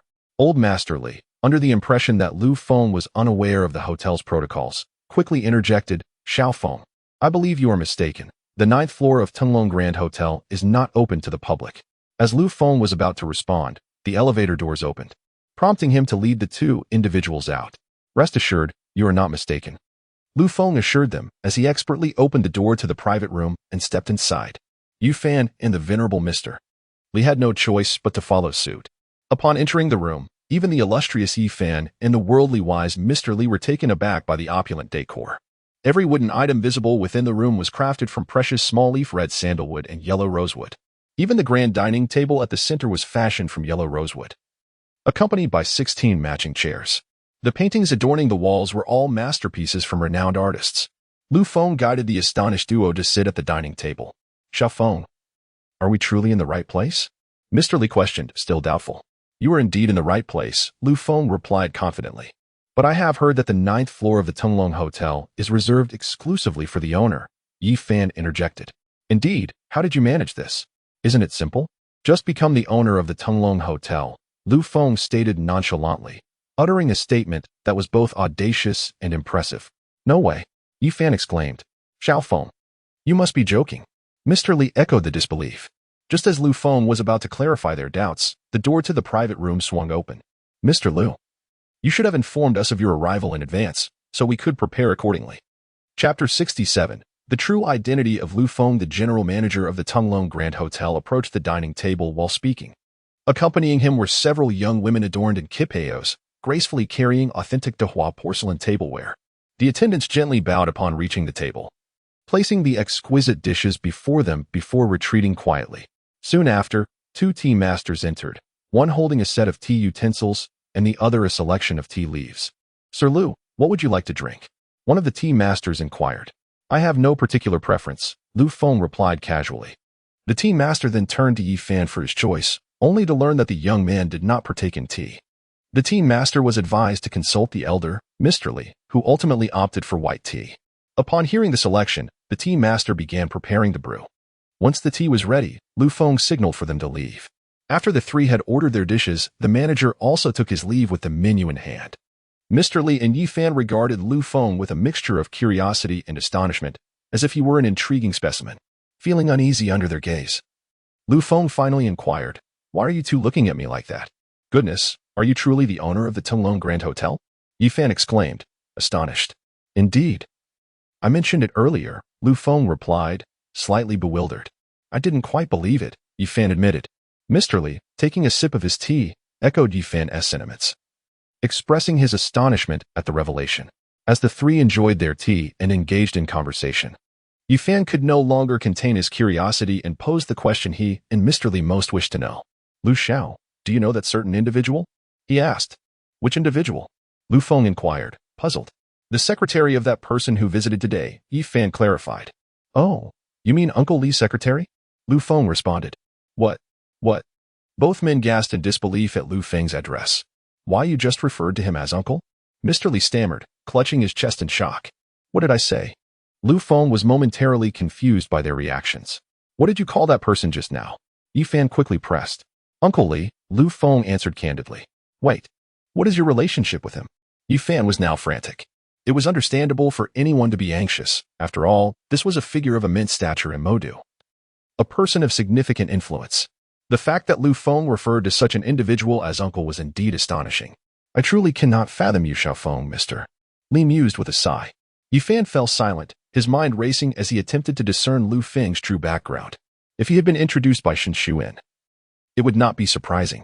Yet, Lu Feng's familiarity in addressing Li Dinghua as uncle suggested a deeper connection. Given Lu Feng's puzzled expression upon seeing the secretary at the ribbon-cutting ceremony, it was evident that he had not invited Li Dinghua personally. This implied that Li Dinghua had come uninvited, and the implications of a figure of such caliber voluntarily offering gifts were daunting. As these thoughts consumed Yu Fan, he lost his appetite, eager to return home and inform his grandfather for further analysis of Lu Feng's identity. Just as the atmosphere grew tense and quiet, the door to the private room swung open once more. A young lady clad in a chi pao gracefully entered, bearing a platter of delicacies, while the general manager followed closely behind, cradling a fine bottle of wine. Mr. Lu, gentlemen, allow me to pour you a drink, the general manager offered as he prepared to uncork the bottle. Oh, no need for that. At my age, I shall refrain from drinking. Please serve them instead, Mr. Li waved his hand in refusal. I shall also abstain, as I have matters to attend to post-meal, Yi Fan echoed, his mind preoccupied with the urgency of returning home to share vital information with his grandfather. Observing both men's rejections, Lu Feng remarked that drinking alone would be rather dull and instructed the general manager to take the wine away.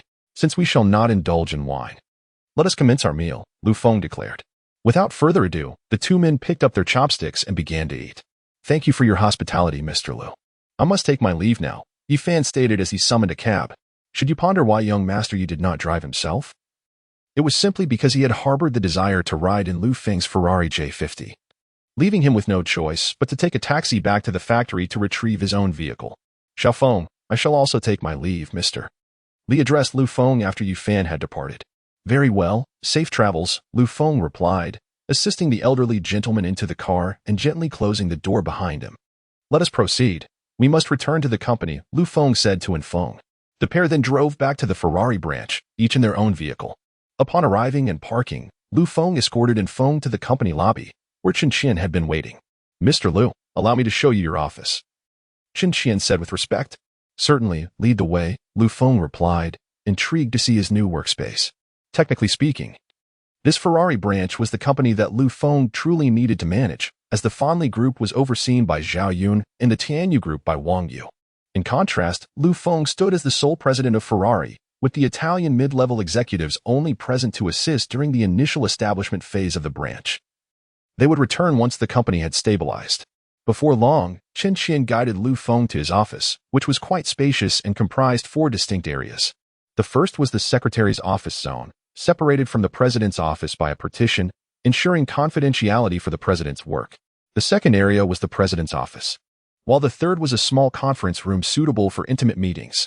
The fourth area was a dedicated rest zone for the president, complete with a private restroom, changing room, and a bedroom. Under Chen Qian's guidance, Lu Feng toured his new office. I can now say I possess my own office, Lu Feng mused as he settled into his chair. Are you satisfied with this office? Chen Qian inquired with a smile. Indeed, I am very pleased. Particularly with the rest area, Lu Feng remarked, recalling a particularly apt saying. Matters are to be handled by the secretary, when there is nothing to attend to, as long as you are satisfied. By the way, Mr. Lu, those middle management personnel from Italy require you to assign them positions, Chen Qian remarked. Very well. Since I am still at the company, have them come over, Lu Feng replied with a calm demeanor. Chen Qian acknowledged and exited to notify the Italians. And Feng, select a spot in the secretary's office area. Whenever I am here, you shall wait for me there, Lu Feng instructed. Upon hearing Lu Feng's words, and Feng proceeded to choose his position in the secretary area. There were 4 workstations in total, and Feng opted for one closest to Lu Feng's presidential office, ensuring he could rush in at a moment's notice if required. Knock, knock, knock. Mr. Lu, they have arrived, Chen Qian announced from outside the door. Come in. Lu Feng permitted, and Chen Qian entered with a large group of foreigners.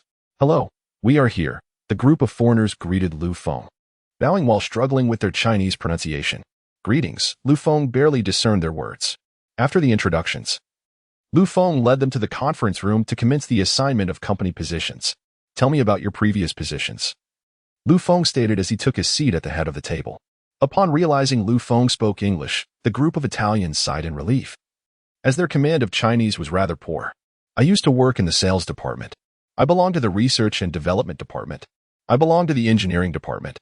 A multitude of foreigners began to introduce themselves, resulting in a rather chaotic scene. Keep quiet, Lu Feng exclaimed, raising his voice to regain order. Chapter 68. The tapping of Chen Qian. Upon hearing Lu Feng's words, the crowd fell into an immediate silence. Very well, allow me to assign your positions, Lu Feng declared. Subsequently, he arranged their roles based on their previous positions, which essentially meant they would continue their former duties. The meeting swiftly concluded, and Lu Feng dismissed the others, keeping Chen Qian behind. Is there something you wish to discuss, Mr. Lu? Chen Qian inquired, her curiosity piqued. Given that most of the employees were personally interviewed by you, I have been quite impressed with your capabilities during this time. If it weren't for you, this branch of Ferrari would not have been able to operate so smoothly. I am entrusting you with a task, and if you can accomplish it, the position of vice president of the branch will be yours, Lu Feng stated, pulling a cigarette from his pack. With keen perception, Chen Qian promptly lit the cigarette for him. What do you need? I will certainly comply, she replied, suppressing her excitement. Transitioning from the role of presidential secretary to vice president is thrilling for anyone. However, as Lu Feng noted, Chen Qian truly possesses the talent. You are well acquainted with the employees in this company, so I expect you to select a group of capable individuals. Have them work one-on-one with the Italians to swiftly grasp Ferrari's management system. I hope that in 6 months, this group of foreigners will be able to return. Lu Feng exhaled a plume of smoke. Upon hearing his words, Chen Qian instantly grasped Lu Feng's intent. It seemed that he did not wish for any outsiders to be placed around him, even if they were not truly outsiders, she mused. Understood, Mr. Lu. I will begin arrangements in the coming days, Chen Qian replied respectfully. Yes, this 6-month period will serve as your evaluation period. Make sure to perform well, my vice president. Lu Feng continued. Yes, I shall proceed with the arrangements, Chen Qian said, already eager to showcase her abilities. Go ahead, Lu Feng affirmed. As she turned to leave, his voice echoed behind her, Secretary Chen, ensure you understand your position. Do not disappoint me. Chen Qian shivered at his words, comprehending their implication. She quickly nodded and exited. Once outside, she leaned against the wall, taking deep breaths. Mr. Lu is truly formidable. The pressure of being around him is immense. Mr. Lu. I will prove myself through action, she resolved. After Chen Qian left, Lu Feng finished his cigarette and fell into contemplation. His earlier statement bore two meanings. The first was the one Chen Qian understood, urging her to align her loyalties with him, as she was initially recruited by Ferrari, leading Lu Feng to worry about her allegiance to the headquarters. The second implication is for Chen Qian to clarify her position. As the majority of the personnel in the Ferrari division have been recruited by her, Lu Feng fears that she might form factions akin to Wang Jingyan from Fengli. Moreover, with the promise of the vice president position from Lu Feng, Chen Qian could eventually find herself in a position of significant authority within the division. It is prudent to take preventive measures in advance. As for entrusting the management of the company to Lu Feng, he scoffed at the notion. With his current enterprises, it is impractical for him to oversee every detail personally. Therefore, he needs to gather a group of sincere individuals dedicated to his cause. This also aligns with the strategic direction Lu Feng has set for himself. Thus, Lu Feng spent the afternoon in his office meticulously planning for his future objectives. During this time, Chen Qian visited multiple times, as she remains Lu Feng's secretary, attending to tasks such as serving tea and delivering documents. Finally, after a long day, Lu Feng stretched, rose from his seat, and descended the stairs within Feng. Good evening, Mr. Lu. Goodbye, Mr. Lu. Throughout the journey, employees greeted Lu Feng, who responded to each with courtesy. Upon reaching the garage, Lu Feng drove his Ferrari while Feng took the wheel of a Rolls-Royce, and they swiftly returned to the estate. Just as he parked the car, One approached them. Mr. Lu, dinner is ready, she announced. Ha Feng. You are indeed fortunate. Coming home to a steaming meal right after work, Lu Feng chuckled. And Feng could only smile in response to Lu Feng's remark. The group soon gathered at the dining table, and without hesitation, Lu Feng began to enjoy the delectable dishes before him. By the way, Wan, how did you manage to go grocery shopping? Lu Feng suddenly inquired, recalling that there was no vehicle at the estate today. I walked there. It was no trouble. Just a pleasant stroll, Wan replied candidly. That won't do. Carrying back such a large bag of vegetables must be exhausting. Tomorrow, I shall buy you a small cart. Lu Feng insisted. Oh no, Mr. Lu, you really don't need to, Wan quickly declined. Feng also rushed to reject the offer. They felt indebted to Lu Feng and believed they should not allow him to spend more on them. Come now. It's not as if I'm buying a luxury car. Just a simple little cart will suffice. With the current heat and frequent rain. How can you go out like this? Lu Feng stated earnestly. That is unnecessary. We have money now, and we can buy one ourselves later, Feng continued. Yes. We cannot burden you with our expenses any longer, Wan added seriously. Seeing their resolute demeanor, Lu Feng relented. After dinner, he returned to his villa. I'll play a couple of rounds of games. It's been a while, Lu Feng said as he lay down on his bed and began gaming. You guys are truly infuriating. Don't touch my wild monsters. Marksman, is your bowstring broken? Shoot. Tank, come protect me. Why are you hiding behind me? With the sound of failure echoing, Lu Feng concluded his torturous gaming session. A bunch of useless players. I shall never play again. He muttered indignantly as he uninstalled the game and made his way to the bathroom. After all, he had to work the next day and needed to rest early. The following morning, as Lu Feng pushed open the door, he was greeted by Feng, who waited patiently at the threshold. Good morning, sir. Breakfast is ready. Feng said respectfully. You needn't wait for me every morning. Feng, I know how to find my way to breakfast, Lu Feng replied with a hint of exasperation. Feng insisted that this was part of his duties as a bodyguard. Unable to argue further, Lu Feng walked on. After finishing breakfast, Lu Feng hurried to work. I'm already so wealthy. Why must I still go to work? He silently lamented as he drove his Ferrari. Today, he chose to go alone, leaving Feng with the task of driving all the vehicles from the Guandian International to the estate, and then taking his wife shopping for clothes and cars. Good morning. Mr. Lu greeted his colleagues as he entered his office. Chen Qian had been waiting in the secretary's area since early morning. Good morning, Mr. Lu, she said. Chapter 69. The battle of three women. Upon seeing Lu Feng's arrival, Chen Qian promptly rose to greet him. "Good morning," Lu Feng said. "There are 2 documents that require your signature today," Chen Qian remarked as she opened the door to his office area for him. "Very well. Bring them over for my review," Lu Feng replied as he entered the office and took a seat. Chen Qian handed the documents to Lu Feng, who examined them meticulously. After a brief moment, he signed at the designated spot. "Mr. Lu, regarding the matters you instructed me about yesterday, I have found 2 suitable employees. Would you like to assess them?" Chen Qian inquired respectfully. "No need. If you deem them capable, then they are sufficient. I have always believed in trusting those I employ." Lu Feng stated nonchalantly. "Understood. I shall arrange for them to learn from the Italians. I will be outside. Please call me if you need anything," Chen Qian said before stepping out. Once Chen Qian departed, Lu Feng found himself quite bored and resorted to playing on his computer. Truly, it was a specially configured machine, and gaming was a delight. After a while, Lu Feng engaged in his games. Given that the branch office had just been established, Lu Feng had been punctual in both his arrival and departure for several consecutive days. That afternoon, unable to contain his appetite, he invited Chen Qian out for lunch. They arrived at a small restaurant and, after ordering a few dishes, settled down. "So, the branch office has begun to stabilize under your leadership, hasn't it?" Lu Feng remarked while sipping his beverage. "Indeed, under your guidance, the company has stabilized," Chen Qian flattered. "Ha ha ha, there is no need for flattery. I recognize your capabilities." Lu Feng chuckled. "I am merely a soldier in your command. You are the general, orchestrating everything," Chen Qian humbly responded. Soon, their meal was served, and they began to eat. After finishing, Lu Feng declined Chen Qian's offer to pay, insisting on settling the bill himself. "How could I allow an employee to pay when I invite them to dine? That would certainly invite ridicule," Lu Feng asserted. Chen Qian stifled a laugh behind her hand.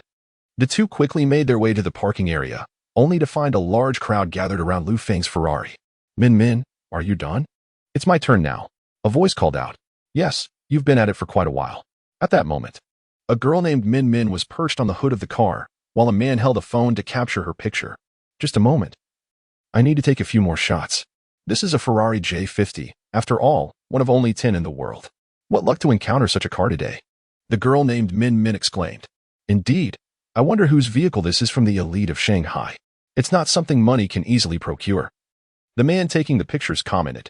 Lu Feng and Chen Qian stood off to the side, observing the girl posing for pictures. She wore a cropped tank top that revealed her midriff, paired with an exceedingly short skirt. Her legs were flawlessly fair and devoid of any excess flesh, rivaling even Chen Qian's own.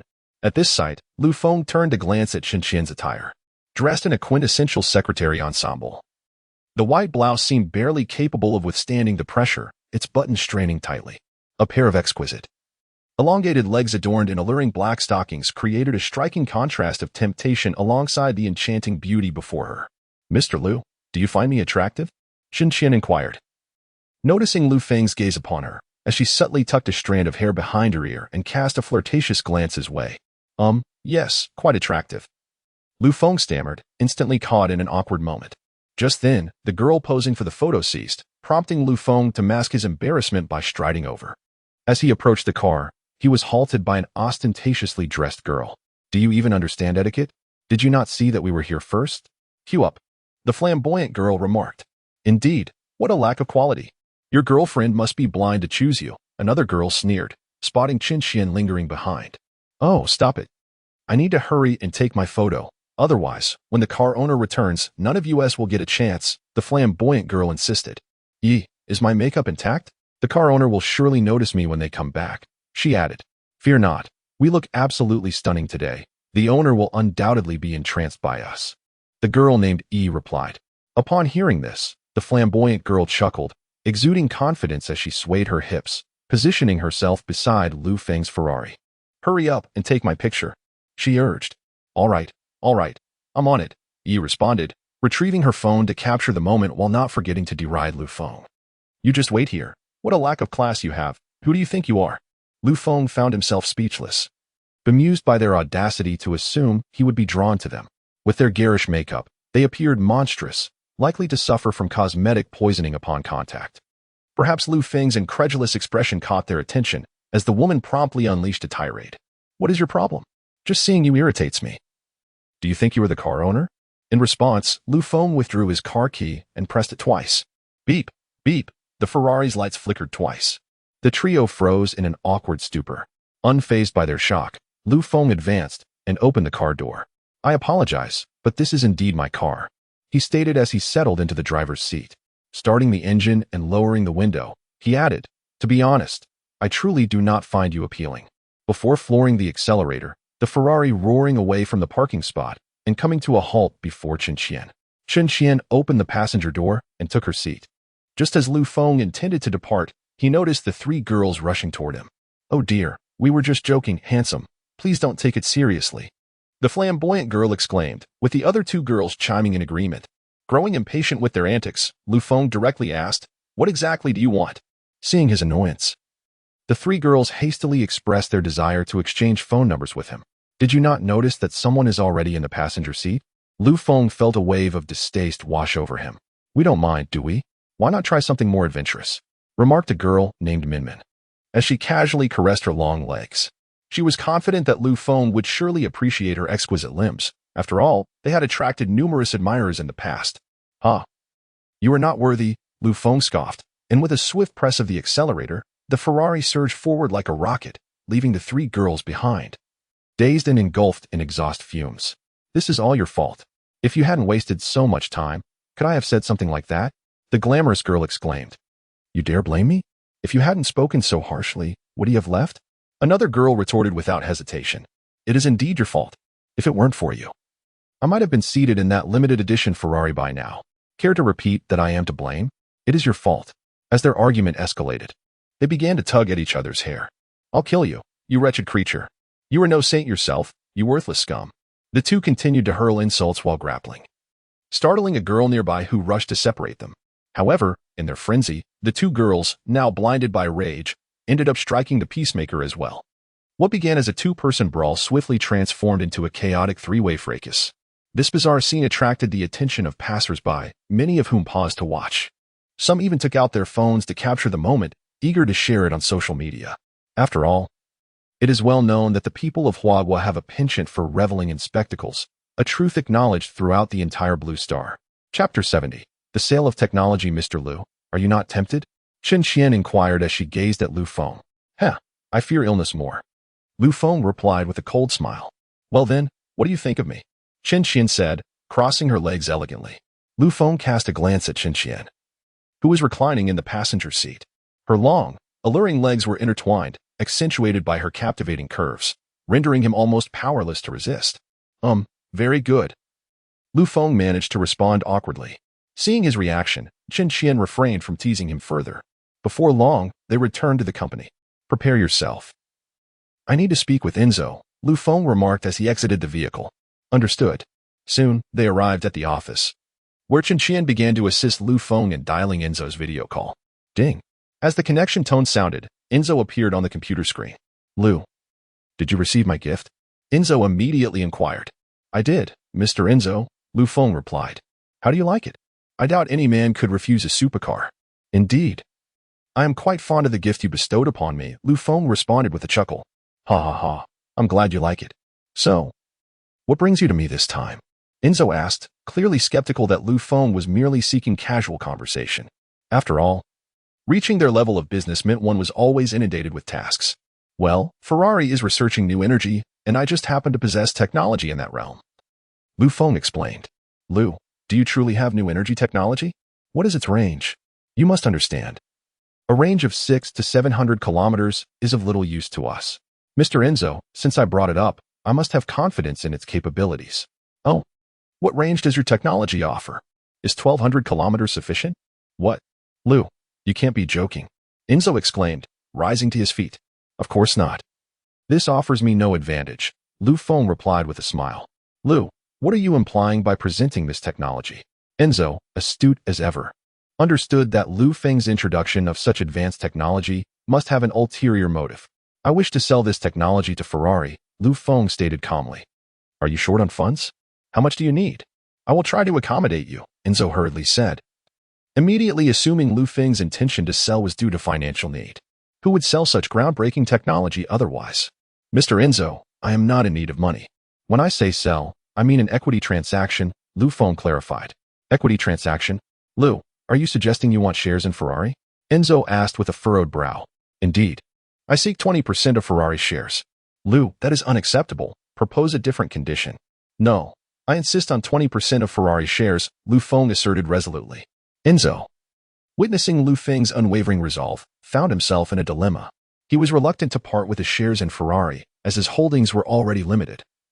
Yet the technology in Lu Feng's possession was of paramount importance, making it difficult for him to relinquish it. Thus, the two men found themselves at an impasse. While Chen Qian stood silently by, hardly daring to breathe. She had never anticipated that Lu Feng's visit to Enzo would revolve around such a monumental matter. If the new energy technology that Lu Feng spoke of were indeed authentic, and if Ferrari were to secure it, the company could undoubtedly surpass Tesla, emerging as the leader in the realm of renewable energy, thereby reaping substantial profits. Additionally, they could conduct research based on the technology Lu Feng held, further advancing their position. After a prolonged silence, Enzo finally spoke. Lu, I can offer you a maximum of 5 of the shares, along with an additional investment of $5 billion. Considering that 20 of Ferrari's shares are currently valued at $6 billion, my offer of 5 worth $5 billion plus the $5 billion exceeds $6 billion. This is the best condition I can provide. Upon hearing Enzo's words, Lu Feng did not respond immediately. Instead, he took out a cigarette, lit it, and began to smoke. It was only after finishing one cigarette that he finally spoke. Mr. Enzo, I understand your concerns. You fear that the loss of your shares may lead to a loss of control over Ferrari. Take my own one of shares as an example. If I am not mistaken, that should be part of your holdings. If you were to sell one of your shares, you would now possess only 50, while the remaining 49 would likely belong to the Idle Group. This has been slightly altered to allow for narrative progression. Please do not correlate this with reality. You are correct, Lu. I do indeed worry about this issue. Then, Mr. Enzo, how about you consider my suggestion? Of course. Please share your thoughts. Since you are concerned about losing control over Ferrari, why not notify the Idle Group and have them sell their shares? While control over Ferrari is crucial for you, it may not hold the same significance for Idle, which has several other holdings besides Ferrari. What Idle needs is a Ferrari that can generate profit. Beyond that, they are likely indifferent. Furthermore, Idle should recognize the substantial profits that my technology could yield for them. I believe they prioritize profit over shares. Upon hearing Lu Feng's proposal, Enzo took a deep breath and replied, Lu, your suggestion intrigues me. Please allow me some time to contact Idle. With that, he ended the video call and began discussions with Idle. Lu Feng, meanwhile, retrieved another cigarette, preparing to light it.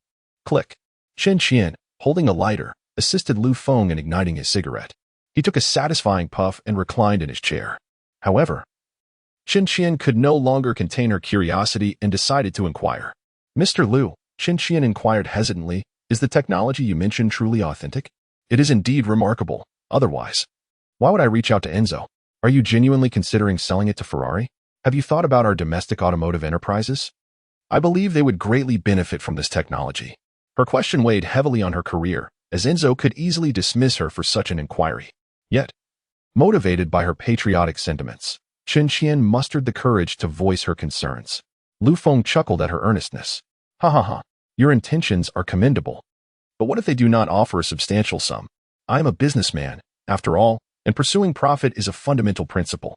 I am confident that Chinese automotive companies would present you with a satisfactory price. They are in dire need of the technology you possess, Chen Qian softly insisted. Chen Qian, do not forget that you are currently employed by Ferrari. If I were to disclose this matter to Enzo, you would undoubtedly face termination and potentially be blacklisted from the entire industry. Lu Feng's tone turned icy. Chen Qian trembled at his words, yet she bravely replied, I have no regrets. I have witnessed too many instances of foreign entities constraining our nation's progress. If you were to hand over this technology to Ferrari, it would signify a complete defeat for our domestic automotive industry in the realm of new energy. Therefore, even if you were to dismiss me, I must voice my opinion. Ha ha ha. Yet you are risking your career to advocate for Chinese enterprises, unaware of the consequences. If you become unemployed because of this, no one will come to your aid, Lu Feng observed with a smile. I have no regrets. This is what a conscientious Chinese citizen ought to do, Chen Qian continued, her trembling shoulders betraying her fear. Ha ha ha ha ha. Lu Feng erupted into laughter, leaving Chen Qian bewildered by his reaction. Once his laughter subsided, he turned to her and said, I am thoroughly impressed by you. To speak so boldly, knowing the potential repercussions for your job, is commendable. You flatter me. I merely acted as a responsible citizen, she replied. Yet some individuals would not take such a stand. Feng thought of Feng Ning from Mercedes-Benz. Some would align with foreign companies, undermining our own enterprises. Such people are indeed a minority, Chen asserted.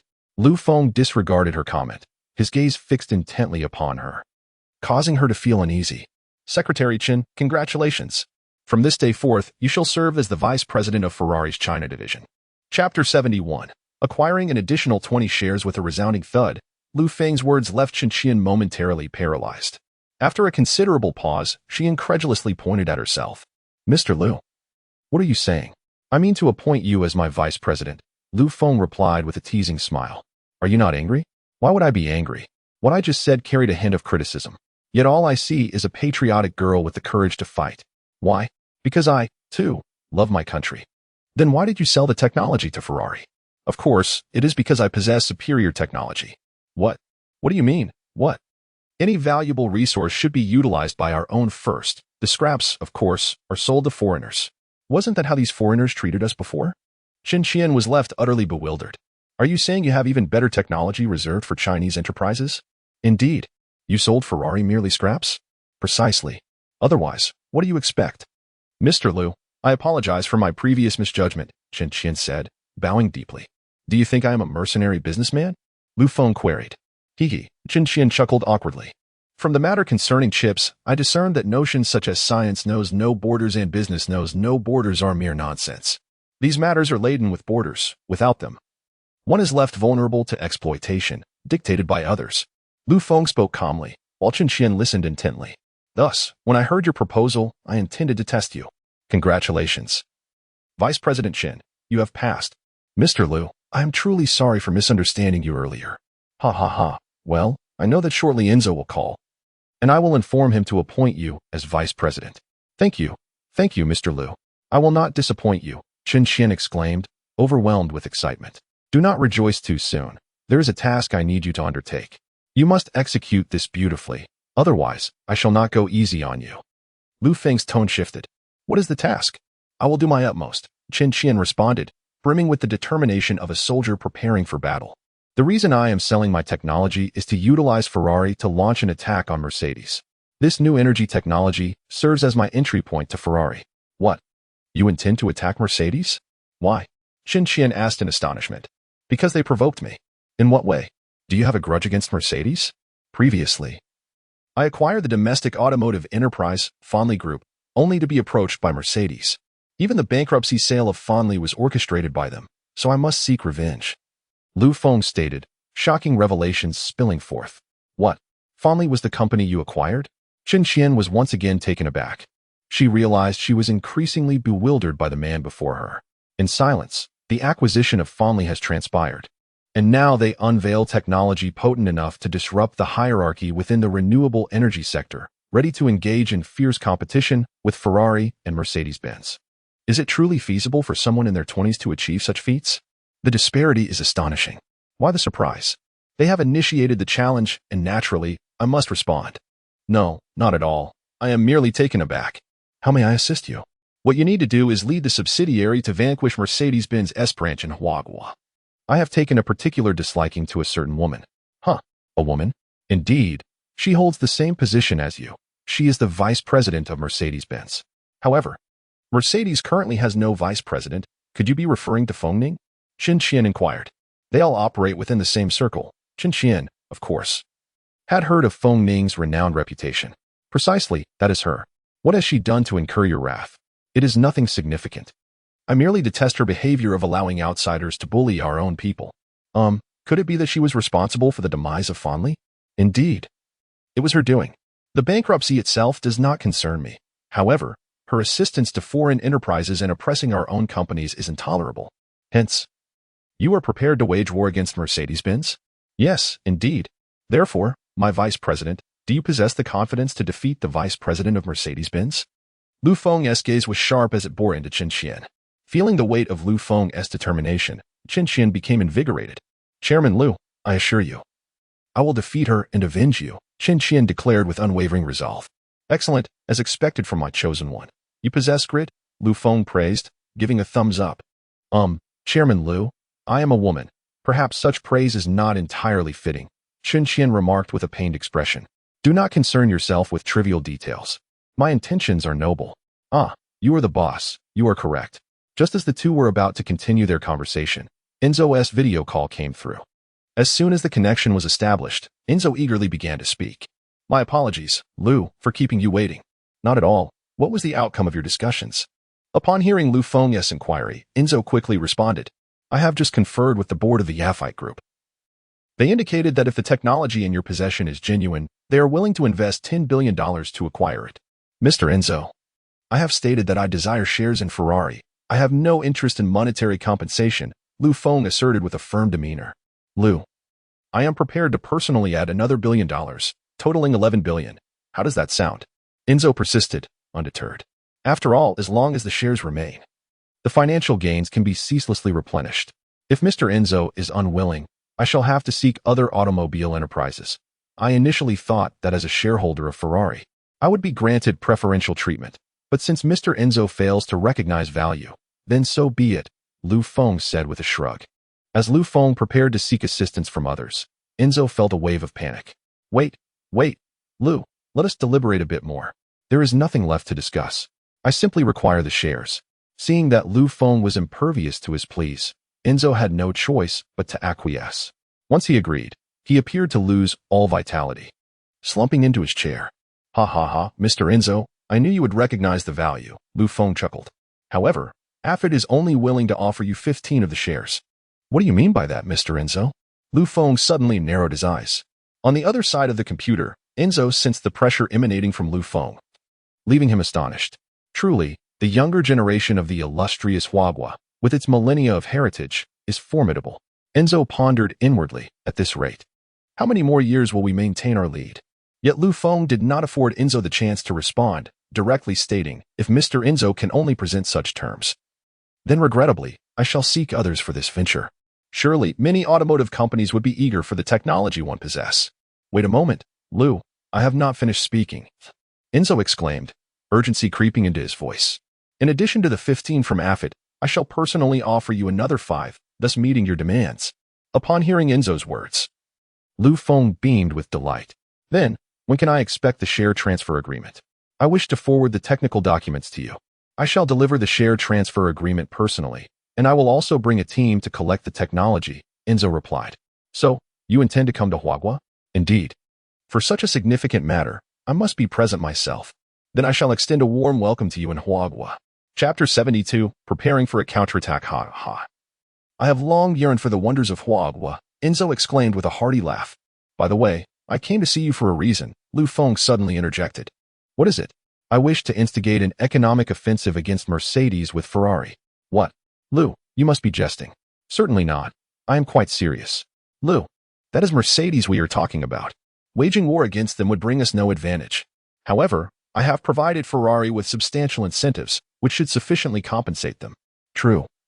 While Ferrari is not intimidated by Mercedes, they do have the formidable Volkswagen backing them, a daunting commercial giant. But Ferrari is equally supported by the Yafite Group. What? Are you afraid, Mr. Enzo? Not at all. It merely seems unworthy. I do not require you to confront Volkswagen. All I ask is that you sever some of Mercedes' partnerships. Lu Feng replied calmly. I am quite curious. What has Mercedes done to provoke your ire, Lu? Nothing much. I simply find them rather displeasing. Very well. In light of your request, I shall launch a tentative assault on Mercedes. Thank you, Mr. Enzo. I too shall exert pressure on Mercedes within Huayra, Lu Feng remarked.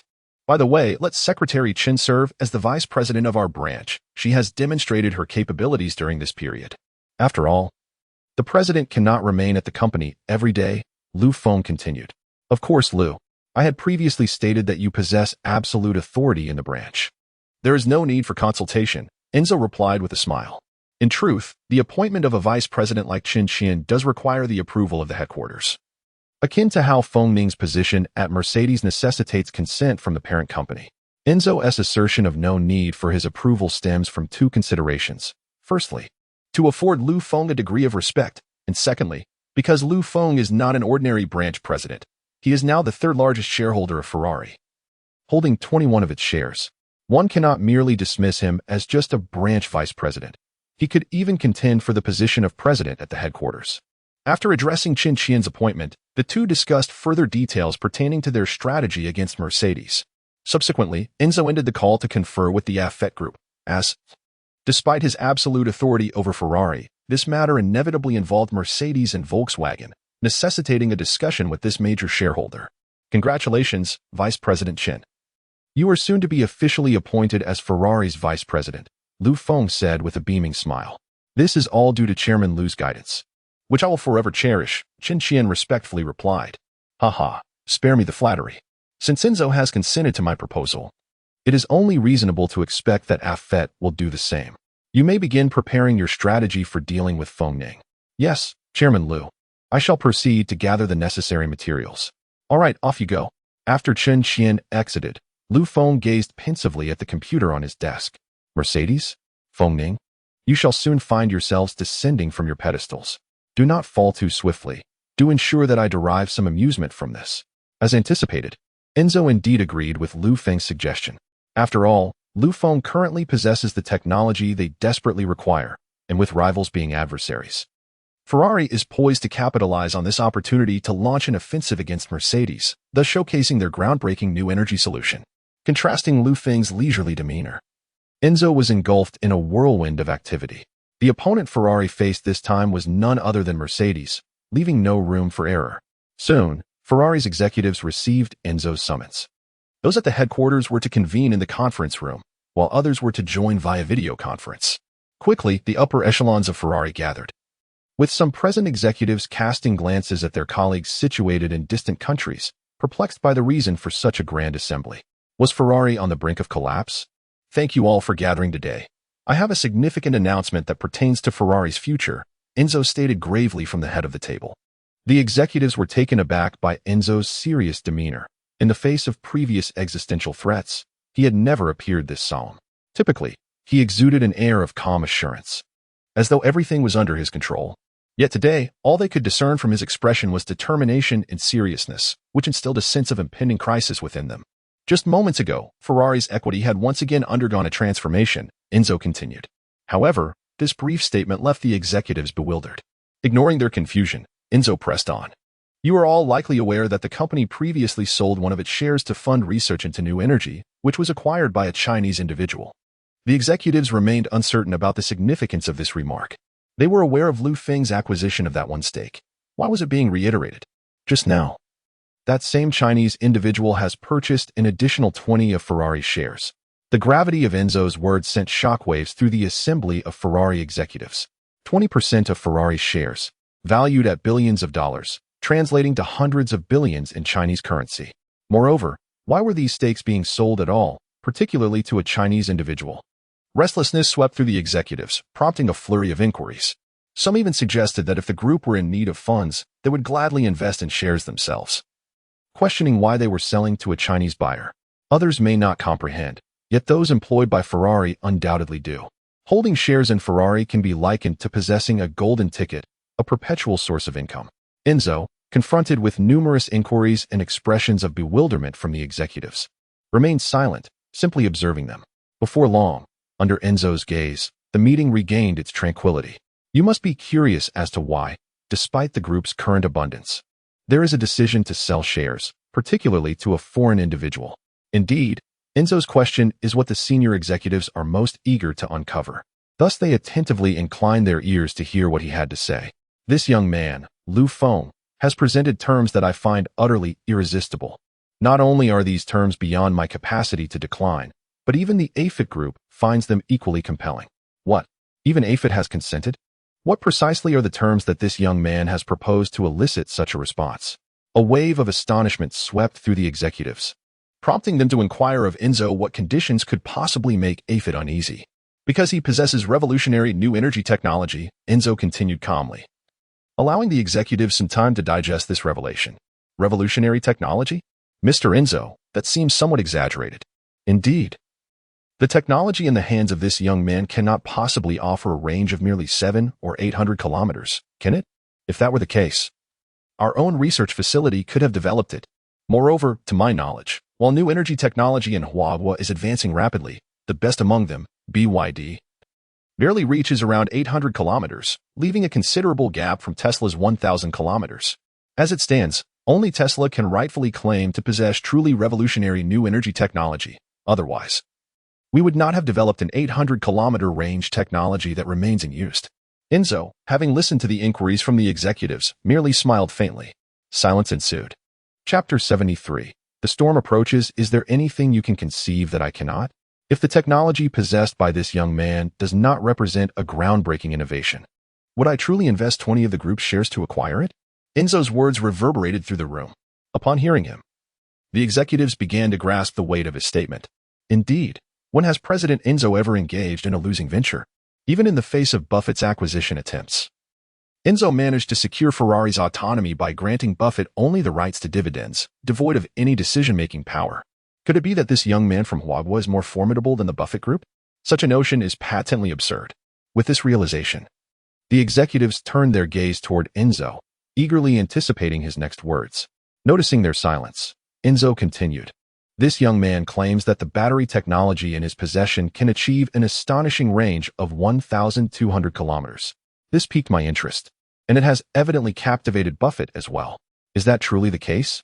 Are you speaking in earnest? Indeed, it is quite unbelievable. Does he truly possess such technology? Is he not deceiving us? The executives began to murmur among themselves once more. Silence, Enzo commanded. Therefore, I have resolved to personally lead a research team to Huayra to ascertain the veracity of his claims. The executives felt a wave of relief wash over them. Today, I have summoned you not only for this matter, but for another, Enzo continued.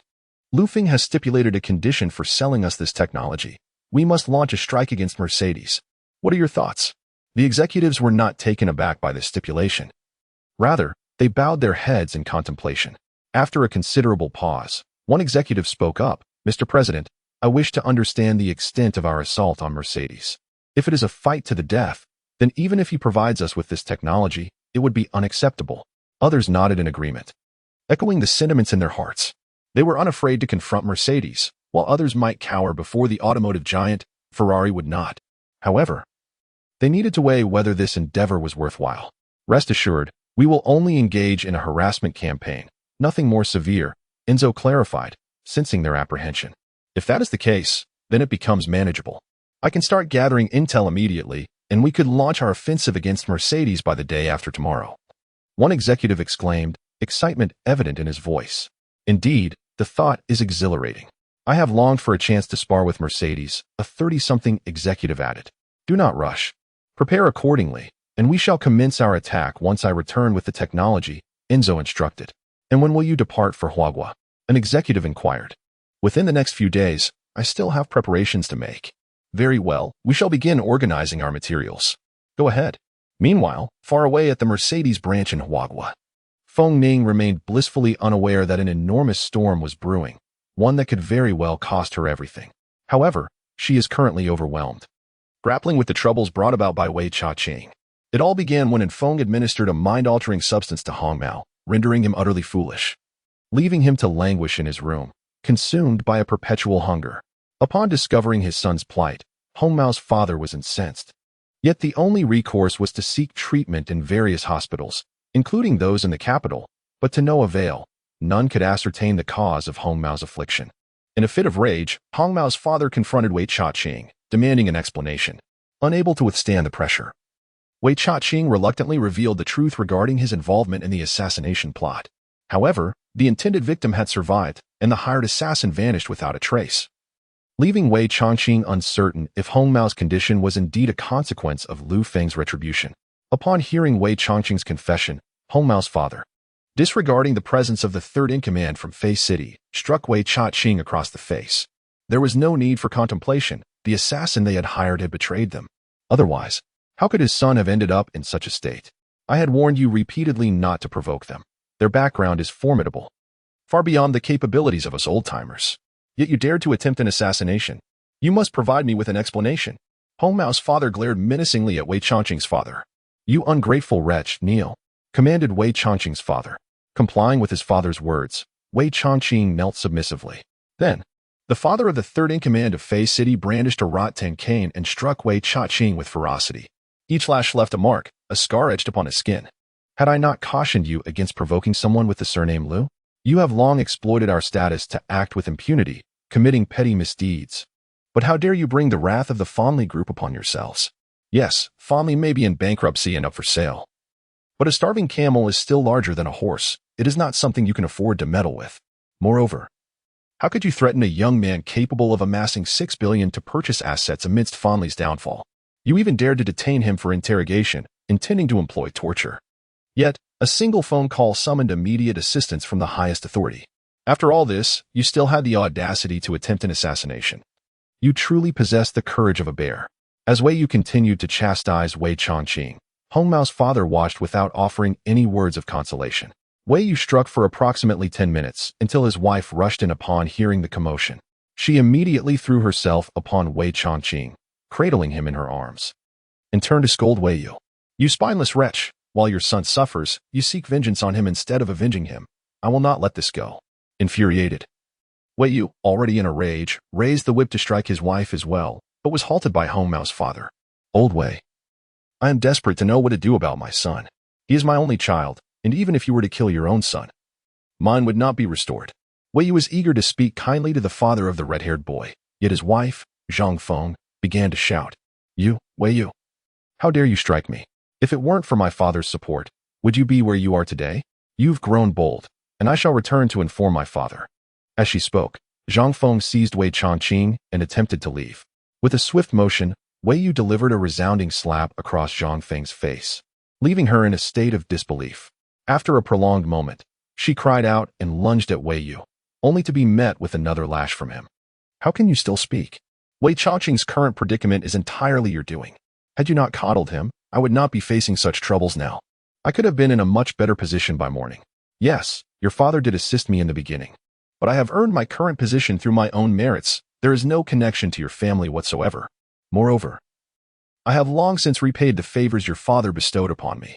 Just consider, all those projects of yours, were they not granted by me? Each time your family stirred trouble, was it not I who cleaned up the mess? As Wei Yu prepared to strike again, he was shielded by Wei Cha-ching. If you must hit someone, strike me instead. Do not harm my mother. In an instant, Wei Yu lashed out at Wei Cha-ching, leaving his face severely injured, shocking the father of the red-haired boy. Old Wei, you have crossed a line. The father hastily snatched the whip from Wei Yu's hand. Seeing her son's face so grievously harmed, Zhang Feng rushed forward to confront Wei Yu, but was pulled away by the pale-faced Wei Cha-ching. As the mother and son retreated, Wei Yu sank into a chair, as though all his strength had been sapped from him. Chapter 74, The Ruthless Wei Cha-ching. Old Wei, you've gone too far this time, Red Mao's father remarked as he handed a cigarette to Wei Yu. Wei Yu accepted the cigarette, produced a lighter, and took a deep drag. I've long wanted to teach her a lesson. If it weren't for her spoiling Cha-ching, your son wouldn't be like this, he lamented. Ah, this is also my fault for indulging the child for too long. One cannot blame Cha-ching entirely, Red Mao's father added, also smoking. What should we do now? This Lu Feng is not someone we can afford to provoke, Wei Yu stated. But if we don't seek revenge, what will happen to my son? Red Mao's father questioned. Visibly distressed at the sight of his daft son, his heart aching to the point of tears, perhaps due to the misdeeds of his youth. He had been granted a son late in life, and hence, he had spoiled him excessively, resulting in Red Mao's unruly nature. Although Red Mao was at fault initially, seeing his son in such a state rendered life meaningless for him, and all he could think of was avenging Lu Feng. However, judging by Wei Yu's demeanor, it seemed he had no intention of siding with him. Wei Yu had no desire to ally with him. After all, it was not his own son who was foolish. How about this? I will fund your trip abroad with your son. The medical facilities overseas are more advanced than those here, Wei Yu proposed. But what if they can't cure him abroad? Red Mao's father fixed an intense gaze on Wei Yu. Then I shall join you in seeking revenge. Wei Yu felt a chill run down his spine under Red Mao's father's scrutiny. Good, that's all I need to hear.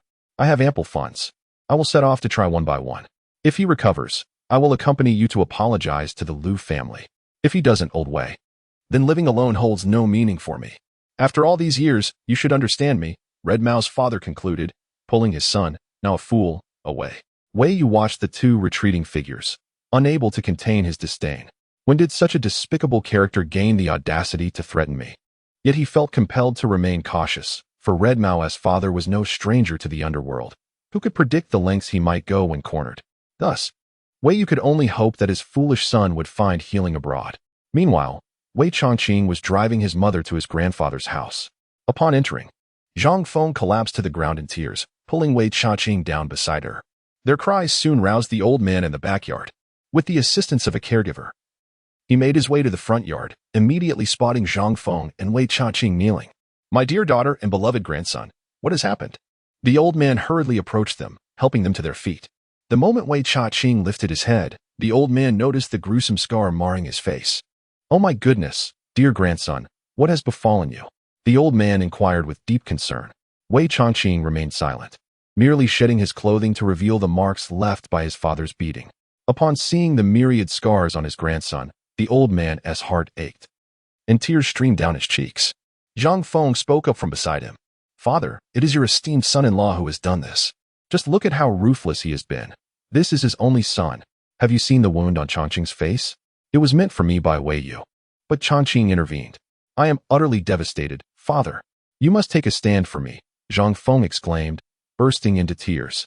This sight deeply pained the elderly gentleman, who had lost his wife in her prime and had only this one daughter and grandson. Now, witnessing his grandson in such a state and his only daughter weeping inconsolably, how could he not feel anguish? "Both of you come inside. Quickly fetch a doctor to tend to Chongqing's wounds," he instructed the maid, ushering them into the house. What on earth happened? How could Xiaoyu be so vicious? "Tell me everything, or I shall ensure he pays dearly for this," the old man declared with a fierce demeanor. In response, Wei Chongqing, ignoring his mother's continuous sobs, recounted the entire ordeal to his grandfather. After all, he had come to his grandfather's house under the pretense of seeking sympathy, waiting for this very moment. Indeed, he was determined to leverage his grandfather's influence to exact revenge on Lu Feng. His resentment was profound. Had it not been for Lu Feng, he would not have endured such beatings. With his father clearly not on his side, he had to rely on his mother and his own injuries to elicit his grandfather's aid. Soon, fueled by Wei Chongqing's embellishments, the elderly gentleman was enraged enough to rise from his seat. "Xiaoyu, you have truly disappointed me. Your own son is being bullied, yet you do not seek retribution. Instead, you lay such a harsh hand on Chongqing. My dear grandson, do not worry. I shall avenge you. Just rest here and recuperate. When your father comes to fetch you, do not return. Stay here and witness your grandfather seek justice," he proclaimed before storming out.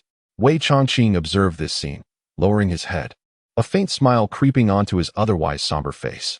The old man made his way to the backyard and promptly made a phone call.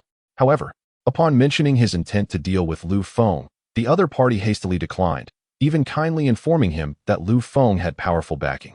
Thus, the old gentleman made several calls, reaching out to those from the underworld, the business sector, and political circles, yet all uniformly expressed their inability to assist. "When you sought my help, each of you came to me with the eagerness of a grandson. Now, when I seek to address a young man, you all refuse me. How utterly unreliable," he muttered as he dialed another number. "I refuse to believe that no one dares to take action against you." The phone was quickly answered. "I will offer you 10 million. Assist me in eliminating someone," the old man stated directly. "Provide me with his background information." The voice on the other end seemed unfazed. "Hold on. I will retrieve the information," the old man replied before hanging up and heading to find Wei Chongqing.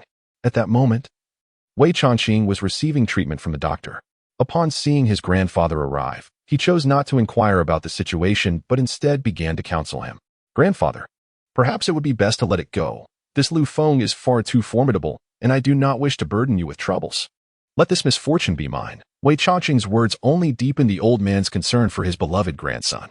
"Do not involve yourself in this matter. Simply provide me with the information on Lu Feng, and I shall resolve everything. Grandfather, perhaps it is better not to seek vengeance, should you become entangled in this. It would be a great disservice to you. My dear grandson, your words suffice. Fret not, I will ensure your retribution.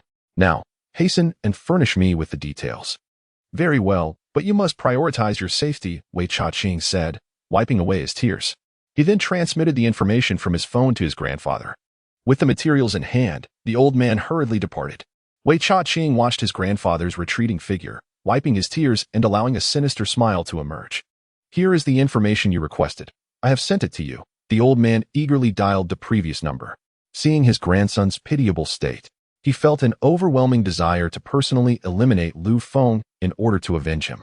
On the other end of the line, after a moment of silence upon receiving the information, a grim voice spoke. This individual possesses remarkable skills and an extraordinary background. What do you propose we do? The old man asked impatiently. We need to increase the payment. How much more? 50 million. Agreed, but I require you to record a video of his torment. That is not feasible. It may expose us. I shall add 20 million, and I assure you the video will not be disseminated indiscriminately. Very well, it is a deal.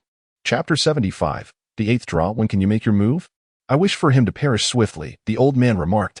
3 days, at the very least. We need to assess the target's patterns of movement and devise a plan, a somber voice responded over the phone. Very well, I shall await your good news. The old man concluded before hanging up. Chongqing, rest assured, your grandfather has made arrangements for you. Before long, in 3 days at the earliest, you shall witness the demise of that Lu Feng, the elder announced as he returned to the living room. Grandfather, will this cause you any trouble? Wei Chaqing inquired with concern. Do not fret. I have engaged professional assassins. Even in the event of failure, they shall not betray me, the old man assured. That is a relief. I fear my matters might implicate you, Chongqing replied. My dear grandson, do not speak of such things. I am your grandfather. Your affairs are my own, the old man said with a comforting smile. Now, you should rest. For the next few days. You and your mother can stay here with me, he added. Indeed, it is a perfect opportunity to spend quality time with you, Wei Chaqing responded. Hearing his grandson's words, the old man left the room with a joyful heart.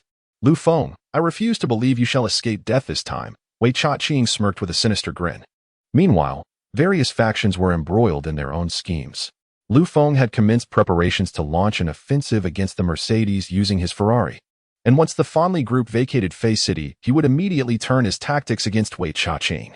On the other hand, Feng Ning, who had orchestrated the actions against Lu Feng through Chaqing, now faced the repercussions of Lu Feng's retaliation, rendering her accomplice, Hong Mao, a fool. Daily, she grappled with the pressures imposed by Hong Mao's father, who incited chaos at the Mercedes factory, sending a troop to create disturbances at the entrance. Employing every means to instigate, Feng Ning's vehicle was constantly vandalized, with paint splashed and tires removed, leaving her too fearful to drive herself and reliant on her bodyguards for transportation. Yet, Hong Mao's father's tactics did not cease there. He procured Feng Ning's private number and inscribed it in public restrooms, resulting in her being inundated with harassing phone calls that nearly drove her to madness. Moreover, he initiated further assaults on her home, splattering paint and tampering with locks. These actions intensified Feng Ning's animosity towards Lu Feng, propelling her to seek opportunities for vengeance not only against him, but also against Hong Mao's father. Meanwhile, Wei Chaqing had successfully orchestrated his revenge against Lu Feng with the aid of his grandfather.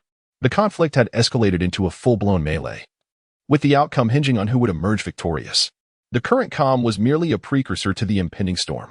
Once Lu Feng had dealt with the affairs concerning Ferrari, he returned home, for he had just recalled that he had not engaged in any system lottery draws for nearly a week. Thus, he hurried back to find a tranquil spot for a series of draws, hoping to procure something of value. What was typically a 30-minute journey was completed in a mere 20 minutes this time. Upon arriving at the estate, Lu Feng promptly made his way to his villa.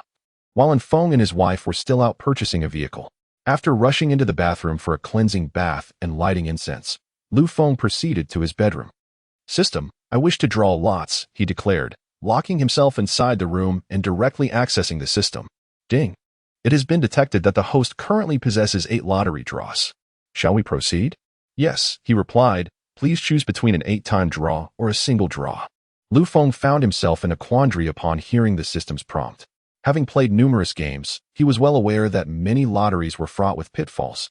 For instance, in a game he had played called Glory, he had expended 361 attempts just to secure a prize from a diamond lottery.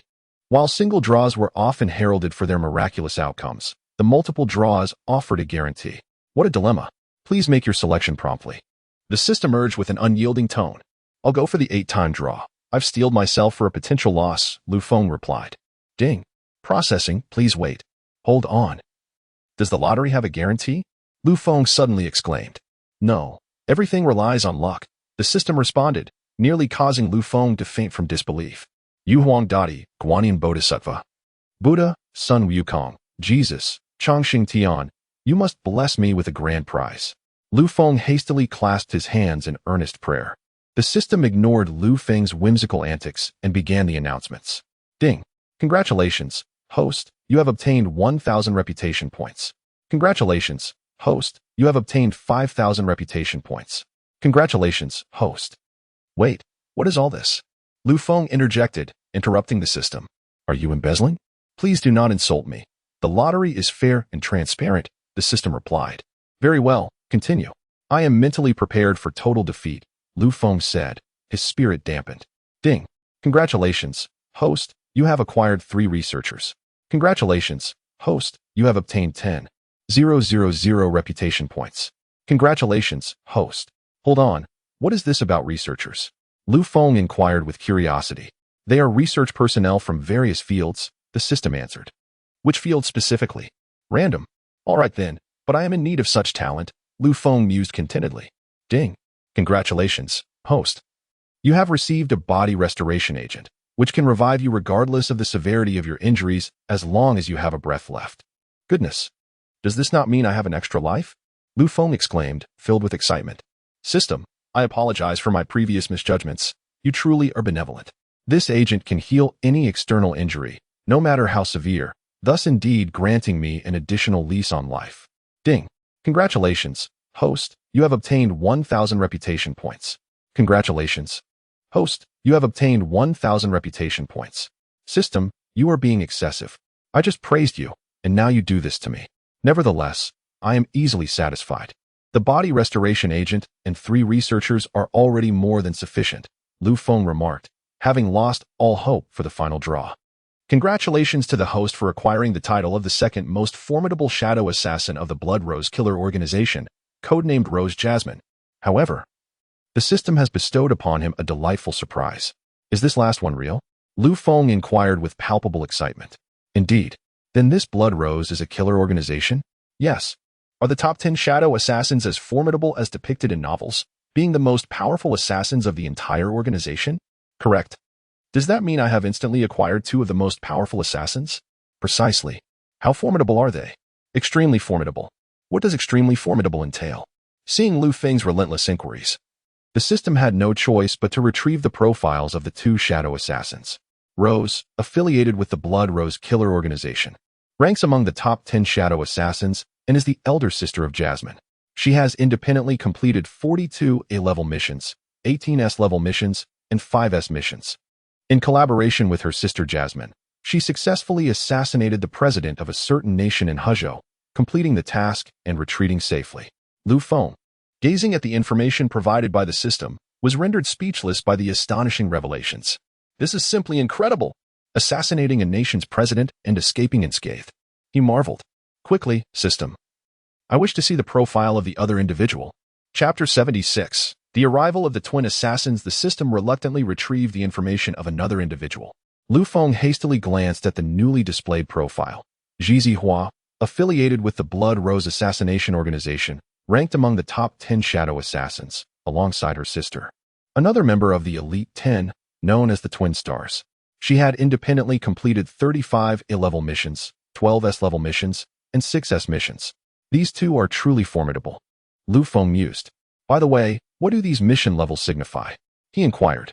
I do not know, the system replied coldly. Wait, weren't they created by you? How can you not know? The Blood Rose organization genuinely exists in this world. I did not conjure it from thin air, the system responded indifferently. And those 3 researchers? Are they real? Lu Feng pressed further. Not at all, they were my creation. Ah, well, you've thoroughly muddled my mind, Lu Feng said, cradling his head in confusion. When will these individuals you conjured appear? Tomorrow. All right then, I shall await their arrival until tomorrow, Lu Feng remarked. Realizing he could no longer extract any further information and promptly exited the system. I am indeed looking forward to the arrival of these individuals. I hope there is a talent among the researchers in the field of new energy. I could use assistance in refining the super battery technology. Otherwise, when Enzo arrives in a few days, I will be unable to provide him with any technical solutions.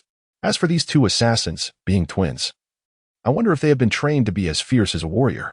Yet, given their impressive track record, capable of assassinating even a nation's president, They surely cannot be delicate little girls. Lu Feng lay on his bed, lost in such thoughts of ennui until the surveillance system in the living room alerted him to a visitor. Rising from his bed, he made his way to the living room, where he discovered that it was the young couple who had returned, driving a rather adorable little car. It was this very vehicle that triggered the estate's security system. Otherwise, they would have entered much earlier, as Lu Feng had already registered their fingerprints in the security system. Lu Feng opened the door for them and stepped outside to greet them. "Sir, I sincerely apologize for the delay. The car purchase took longer than expected." And Feng said hurriedly as he parked. "Not at all. How did the shopping go?" Lu Feng inquired with a smile. "Yes, everything has been purchased. Warner even specially bought a sea base to prepare for your dinner tonight," and Feng replied cheerfully. At that moment, and one also emerged from the car, laden with bags. "I truly apologize, Mr. Lu. And Feng did not accompany you today," and one said with an air of embarrassment. "It would be best for him to accompany you for your protection. That way, I can rest easy." "Haha, I merely granted him a day off," Lu Feng chuckled. "You need not give him a day off. Let him work every day instead," and Juan responded with a smile. "Ha ha ha. Hasn't this turned into the exploitation of employees? How can it be called exploitation when we are willingly serving you?" And Juan continued. "All right, Warner, go prepare dinner. Our guest will need to eat soon," and Feng urged from the side. Upon hearing her husband say this, and Juan bid farewell to Lu Feng and went to prepare the evening meal. And Feng, meanwhile, stood dutifully behind Lu Feng. "And Feng, don't be so serious at home. I consider you a friend," Lu Feng remarked, observing in Feng's stern demeanor. "However, my duty is to protect you, and I must take it seriously," and Feng replied earnestly. All right, as you wish," Lu Feng conceded, realizing he could not sway him. Thus, Lu Feng began to meander through the estate, with Feng faithfully trailing behind him. Before long, Juan had prepared the meal and called out to Lu Feng to join them. The two men made their way to the dining table. "Mr. Lu, please try the fish and let me know how it is," and Juan said, gesturing towards the dish on the table. Lu Feng, unceremoniously, picked up his chopsticks and sampled a piece of fish. Delicious. The base has few bones, and your preparation has made it even more delightful," he exclaimed, relishing a mouthful of rice. "Then please eat more," and Juan said, her heart brimming with joy at the sight of Lu Feng enjoying his meal. Unlike Feng, who could physically protect Lu Feng, she could only devote herself to preparing each meal with care, solely to see him pleased. Soon, after a hearty meal, Lu Feng declined the offer of Feng and didn't want to see him off, returning to the villa alone. After freshening up, he lay down on his bed and began scrolling through his phone. "Oh, aren't those the three girls?" he thought, noticing the trio he had seen taking pictures by his car, now embroiled in a quarrel. "Well done," Lu Feng commented, as his initial negative impression of them resurfaced. Their malicious demeanor was rather distasteful. Had they not been girls, he might have intervened. Now, witnessing their self-destructive conflict brought him unexpected delight. He gave the video a thumbs up and generously donated 1,000 yuan to boost its visibility. After completing these actions, Lu Feng continued browsing for a while before drifting off to sleep. The next morning, he was awakened by the sound of Feng ringing the doorbell. Dressed in his pajamas and still groggy, Lu Feng shuffled to the door to answer. "What's the matter, Feng? It's barely morning." "It's too early for a meal," he remarked. "Sir, you must prepare quickly. 2 assassins are at the door, and I might not be able to handle them." Feng replied urgently. Upon hearing the word assassins, Lu Feng instantly perked up. Could it be the Blood Rose assassins? "How do you know they are assassins?" Lu Feng inquired, intrigued. "Are they that obvious?" "They were well hidden, and I almost didn't notice them, but the boxes they were carrying revealed their true intent." Feng explained. "Boxes? What boxes?" Lu Feng asked, intrigued. Both of the young ladies held a box over a meter in length. Although I was uncertain of its contents, I could distinctly sense its considerable weight, at least 80 pounds. They effortlessly lifted it with ease, which is remarkable considering that even a fully grown man would struggle with such a load. Thus, I confidently concluded that they were not ordinary individuals. The box likely contained weapons. "Sir, you must swiftly activate the security system and call the authorities. If they are indeed armed, I might be unable to confront them." Feng urged anxiously. Lu Feng, observing Feng's distress, chuckled lightly. "Ha ha ha.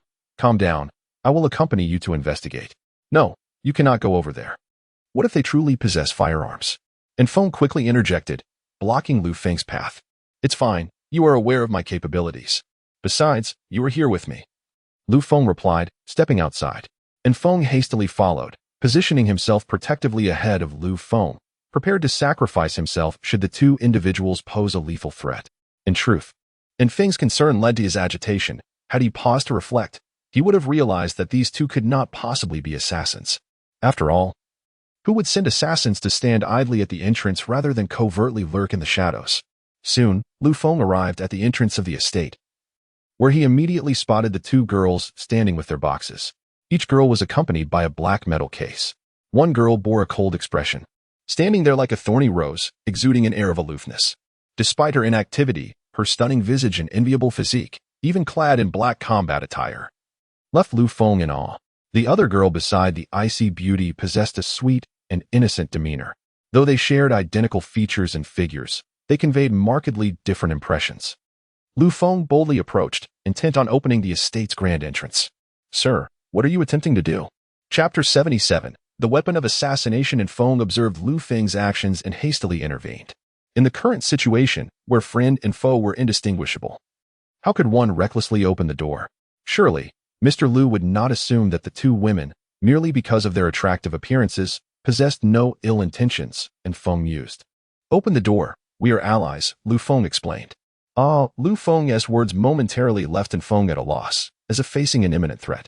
What did you say?" Feng inquired, incredulously. "I said, these two individuals are our allies. They are my new bodyguards," Lu Feng clarified. The two individuals outside the door promptly knelt on one knee and performed a respectful gesture. "Greetings, master," they proclaimed. The sight of their actions left Feng not only astonished, but even Lu Feng was taken aback. After a significant pause, Lu Feng finally regained his composure and quickly opened the door, pulling the two women up. The moment their bodies made contact, Lu Feng was struck by their softness. What was I thinking? How could I have imagined them to be like fierce warriors? Lu Feng inwardly criticized himself. They were clearly delicate maidens. "Why are you kneeling?" "Quickly rise," Lu Feng urged as he helped them to their feet. "We are greeting you," the gentle-looking girl replied. "There is no need for kneeling. What era is this?" Lu Feng retorted. "Yet, we kneel before our leader. You are now our master, so it is only proper to show respect," the girl explained. The other, more aloof woman remained silent. Feng, however, was on high alert, watching the two girls closely in fear that they might pose a threat to Lu Feng. "Do you kneel before everyone you meet?" Lu Feng inquired. "Certainly not. We only kneel before our leader. As for other assassins, they must kneel before us unless they are of the same rank as shadow assassins," they clarified. It turned out that the Blood Rose organization trained their assassins in accordance with ancient customs. No kneeling was necessary between assassins of equal rank, but lower-ranking assassins were required to kneel before higher-ranking leaders to report matters. "From now on, you are not to kneel in my presence. What era are we in? If others see, they might think we are engaged in some peculiar practices," Lu Feng stated. "Understood," the two girls replied in unison. "Now, please introduce yourselves." "I still do not know your names," Lu Feng prompted. "In response to our master, my name is Leng Yu," one of them stated. "I am Leng Shui," the other added. "Leng Shui, you must be the elder sister," Lu Feng remarked, directing his gaze at her. "Indeed, I am," Leng Shui responded succinctly. "Master, my sister's nature is such. Please do not hold it against her," Leng Yu quickly interjected, concerned that Lu Feng might be displeased. "It is all right, I understand.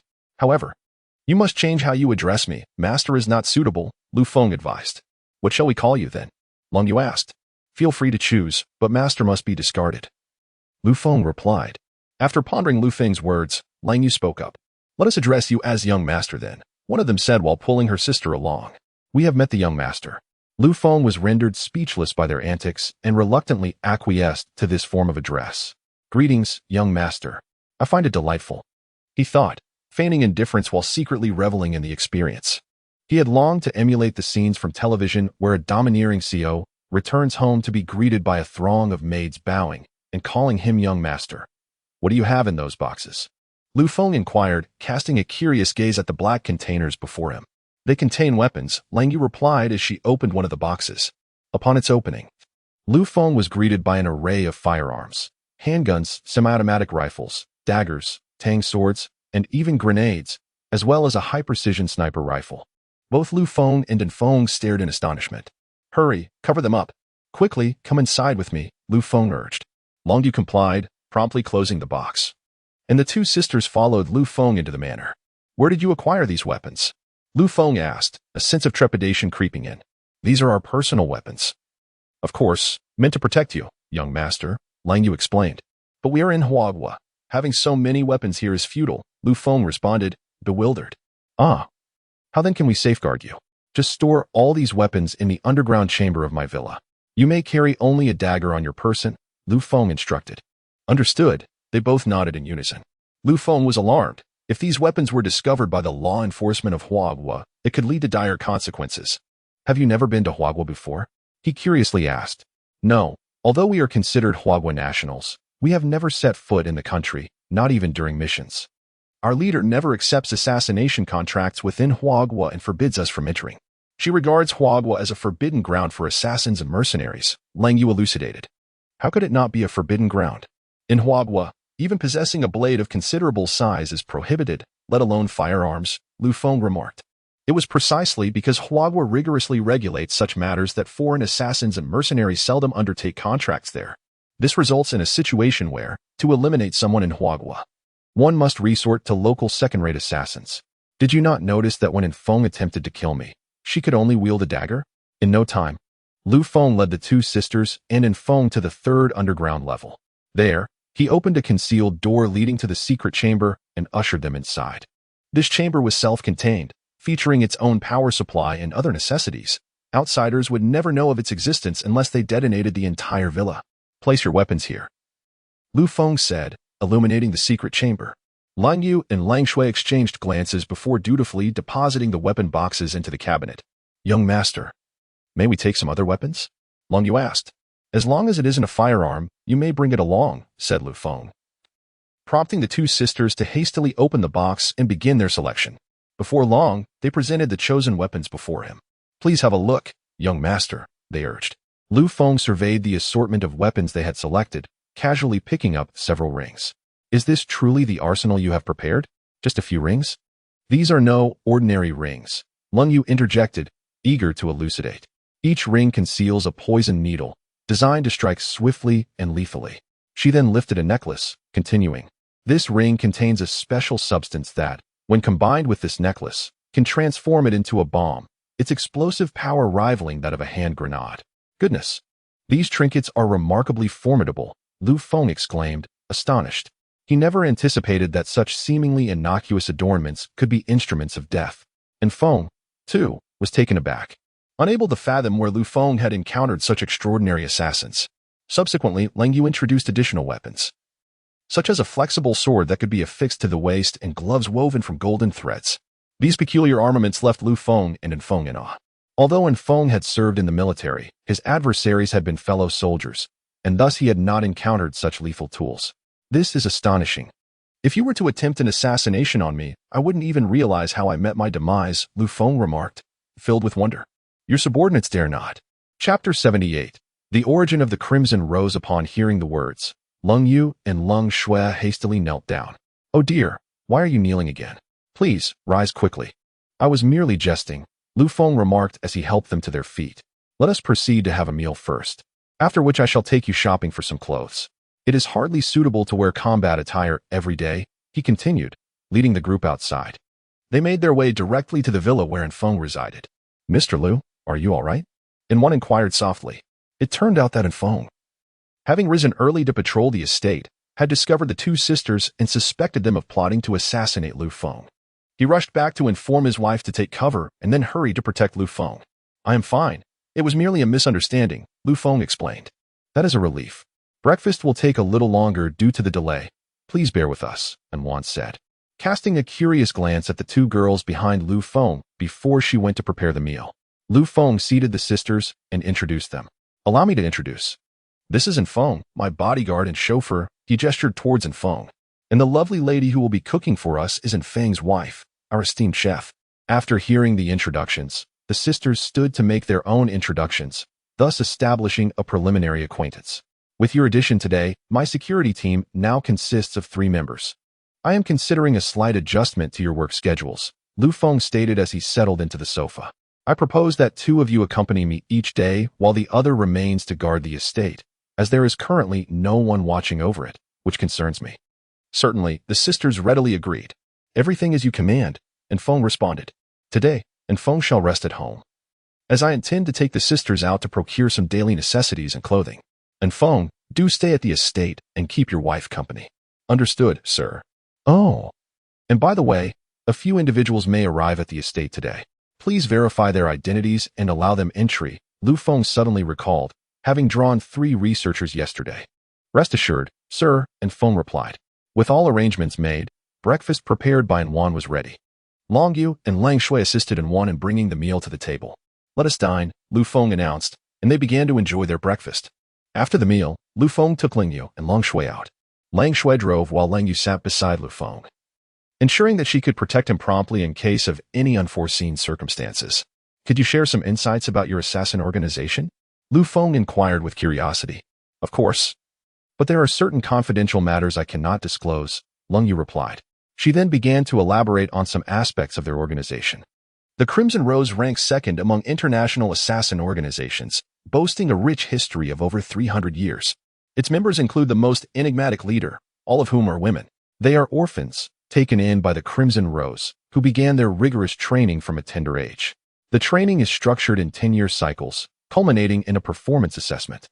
Each individual must complete an independent Grade A mission to be deemed competent. Failure to do so results in a grim fate, death awaits. Upon successfully completing the assessment, one ascends to the rank of a yellow-level assassin, with further advancements contingent upon the continual fulfillment of missions. The assassins of the Crimson Rose are classified into 4 tiers: Heaven, Earth, Mysterious, and Yellow.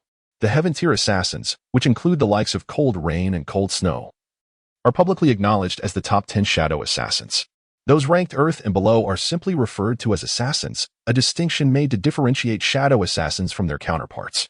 Once one becomes a yellow-level assassin, a 3-year period of promotion begins, during which they must consistently complete missions to ascend until they ultimately reach the Heaven tier. However, the slots for Heaven tier assassins are limited, with only 10 positions available each cycle. When the new generation of 10 shadow assassins achieves their promotions, the elder generation retires and is granted a generous pension for their twilight years. Although termed retirement, many shadow assassins are merely around 30 years old upon departure. Yet they are compelled to step down. Retired shadow assassins are prohibited from accepting assassination contracts and are expected to enjoy their retirement in peace. Should anyone attempt to take on assassination orders post-retirement, they would be hunted down by the Crimson Rose until their demise. The newly appointed top 10 shadow assassins will engage in a fresh competition until a new leader emerges. Among the 10, one may ascend to the leadership position, while the vacancy left by the leader will be filled by the assassin ranked 11th, granting her the title of the new shadow assassin. After listening to Cold Rain, Lu Feng was left speechless in shock. Is it true that failure to complete the graduation assessment leads to death? He inquired. Indeed, the organization does not harbor failures. Cold Rain replied with a tranquil demeanor. So, your leader is also a woman? Yes. Is she the strongest among you? Indeed. Can you defeat Feng? Lu Feng asked curiously. In a direct confrontation, it would be 50-50. However, if I were to assassinate him, I would have a 90% certainty of success. Cold Rain answered. My goodness, you are all quite extraordinary, Lu Feng remarked. It is worth noting that Feng had once pushed Lu Feng, who possessed master-level combat skills and the physique of a special forces operative, to the brink of doubt in his own abilities. The fact that Cold Rain could stand a 50-50 chance in direct combat was truly astonishing. What defines an assassin is their relentless pursuit of their targets, employing any means necessary to achieve their ends. Thus, direct confrontation is often unnecessary, as they can orchestrate a demise without the victim ever being aware. Assassination is their forte, while physical prowess becomes secondary. We are not the extraordinary ones. The leader is the true anomaly, Cold Rain said, a flicker of fear crossing her visage as if a thought had crossed her mind. Oh, could you share the tale of your leader? Lu Feng inquired, intrigued by the figure that Cold Rain spoke of, a person capable of vanquishing the shadow assassins and achieving greatness. It is only natural to be curious. Young master, I am afraid that is not permissible. We cannot disclose any information regarding our leader, Cold Rain replied, her expression filled with regret. Please do not misconstrue our loyalty. We are entirely devoted to you.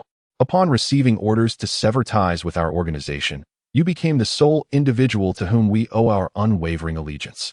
The reason we cannot divulge any details about our leader is due to the strict regulations of the Blood Rose.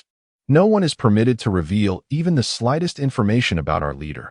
Failure to comply would result in the organization pursuing you relentlessly, and regardless of your status. Death would be the inevitable consequence, explained Cold Snow, who was driving. Very well, I shall refrain from inquiring further, Feng conceded. So, does that mean you have completely severed ties with the organization? Indeed, they affirmed. You have our absolute loyalty? Yes, we shall execute your commands without hesitation. Even if it means sacrificing your lives for me? Indeed, Cold Rain replied, twisting the ring on her finger, revealing a concealed poison needle. She then placed the ring against her alabaster neck. Should you desire my demise, I would comply without hesitation, Cold Rain declared resolutely. Chapter 79. Shopping with the sisters. This sudden scene startled Feng. Please put that down. I was merely inquiring, he hurriedly remarked. Upon hearing his words, Yu obediently sheathed the poison needle. From now on, no more of this. You both must live well. Do you understand? Feng said with a serious tone. Yes. Yes, the two sisters replied in unison.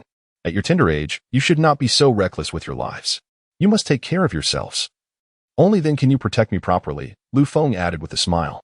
Upon hearing him, the once cold hearts of Yu and Shui momentarily flickered with an unusual warmth. The car soon arrived at the shopping mall. This time, Feng had brought them to his own establishment, Times Square. After directing Shui to park the car, he led the two sisters into the plaza. He had not informed Shui from the property management. His purpose for this visit was simply to buy some clothing and daily necessities for the sisters. Walking ahead, he was followed by two extraordinarily beautiful twin sisters, which caused quite a stir among the men wandering through the mall. Many couples, who had come to shop together, were captivated by the stunning girls trailing behind Feng, their gazes fixated. Even when their girlfriends pinched them in the side, they remained oblivious. Only after Feng had moved on did they snap back to reality, attempting to explain themselves, but their girlfriends were already walking away, leaving the men no choice but to pursue them with an embarrassed demeanor. Feng led Yu and Shui directly to a women's clothing store. Upon entering, he addressed the sales assistant, please prepare several outfits for these two lovely ladies, both casual wear and office attire. The sales assistant, upon seeing Feng, immediately recognized him as a man of means and hurried over. Certainly, please follow me, ladies, she said with a bow. The sisters exchanged glances, then looked at Feng before following the sales assistant. The other sales assistants in the store felt a pang of envy at having lost the opportunity to attend to such a lucrative customer. It was evident to any discerning eye that Feng was not short on cash, and buying clothes for these two beauties would surely be a generous affair. Whoever managed to serve Feng would undoubtedly earn a substantial commission. Sir, may I offer you some tea? While Feng sat idly in the waiting area, another sales assistant approached with a cup of water. Thank you, Feng replied, accepting the cup gratefully. At that moment, another ostentatiously dressed young man entered the store, accompanied by two provocatively dressed girls. He arrogantly proclaimed, feel free to buy whatever you fancy, we are not short on funds. My father owns several stores in this plaza. Feng glanced up but chose to ignore them. After all, the entire plaza belonged to him, making him, in essence, their landlord. Thank you, big brother. The two girls chimed, their faces lighting up as they planted a kiss on the young man's cheek before they began to select their clothes. The young master gracefully seated himself beside Feng, awaiting his two young female companions. At that moment, the elegantly attired Yu emerged first, walking confidently towards Feng. Instantly, the attention of everyone in the establishment was captivated by the stunning Yu. Clad in a quintessential secretary outfit, her long legs accentuated by sheer black stockings, she appeared irresistibly alluring. With her already commendable figure further enhanced by the attire, she radiated seduction. Do you find it appealing, young master? Yu asked softly, a hint of shyness in her voice. After all, it was her first time donning such an outfit, and feeling bashful was quite natural. It looks magnificent. Even more so than a supermodel, Feng praised. Upon hearing his compliment, a smile flickered across Yu's lips. Have you bought any casual clothes? You can't keep purchasing work attire, Feng inquired, undeterred by the envious glances from those around them. I have prepared some. But since today is my first day accompanying you to work, I wanted to dress more formally, Yu replied. Just as she finished speaking, Shui stepped out in a tailored suit. Under the suit's refinement, Feng felt that Shui resembled a CEO even more than he did. Other customers in the shop, Witnessing yet another beauty emerge, one who bore an uncanny resemblance to the first, felt a pang of envy towards Lu Feng. What do you think, young master? Lang Shui asked. It's fantastic. Ha ha ha. You look even more like a CEO than I do, Lu Feng laughed. Then I shall change back, Lang Shui responded. No need to change. This outfit is perfect, Lu Feng gestured, pulling out his bank card and handing it to the two sisters for payment. As the two beauties departed for the cash register, the young master beside Lu Feng could no longer contain his curiosity and inquired about their relationship.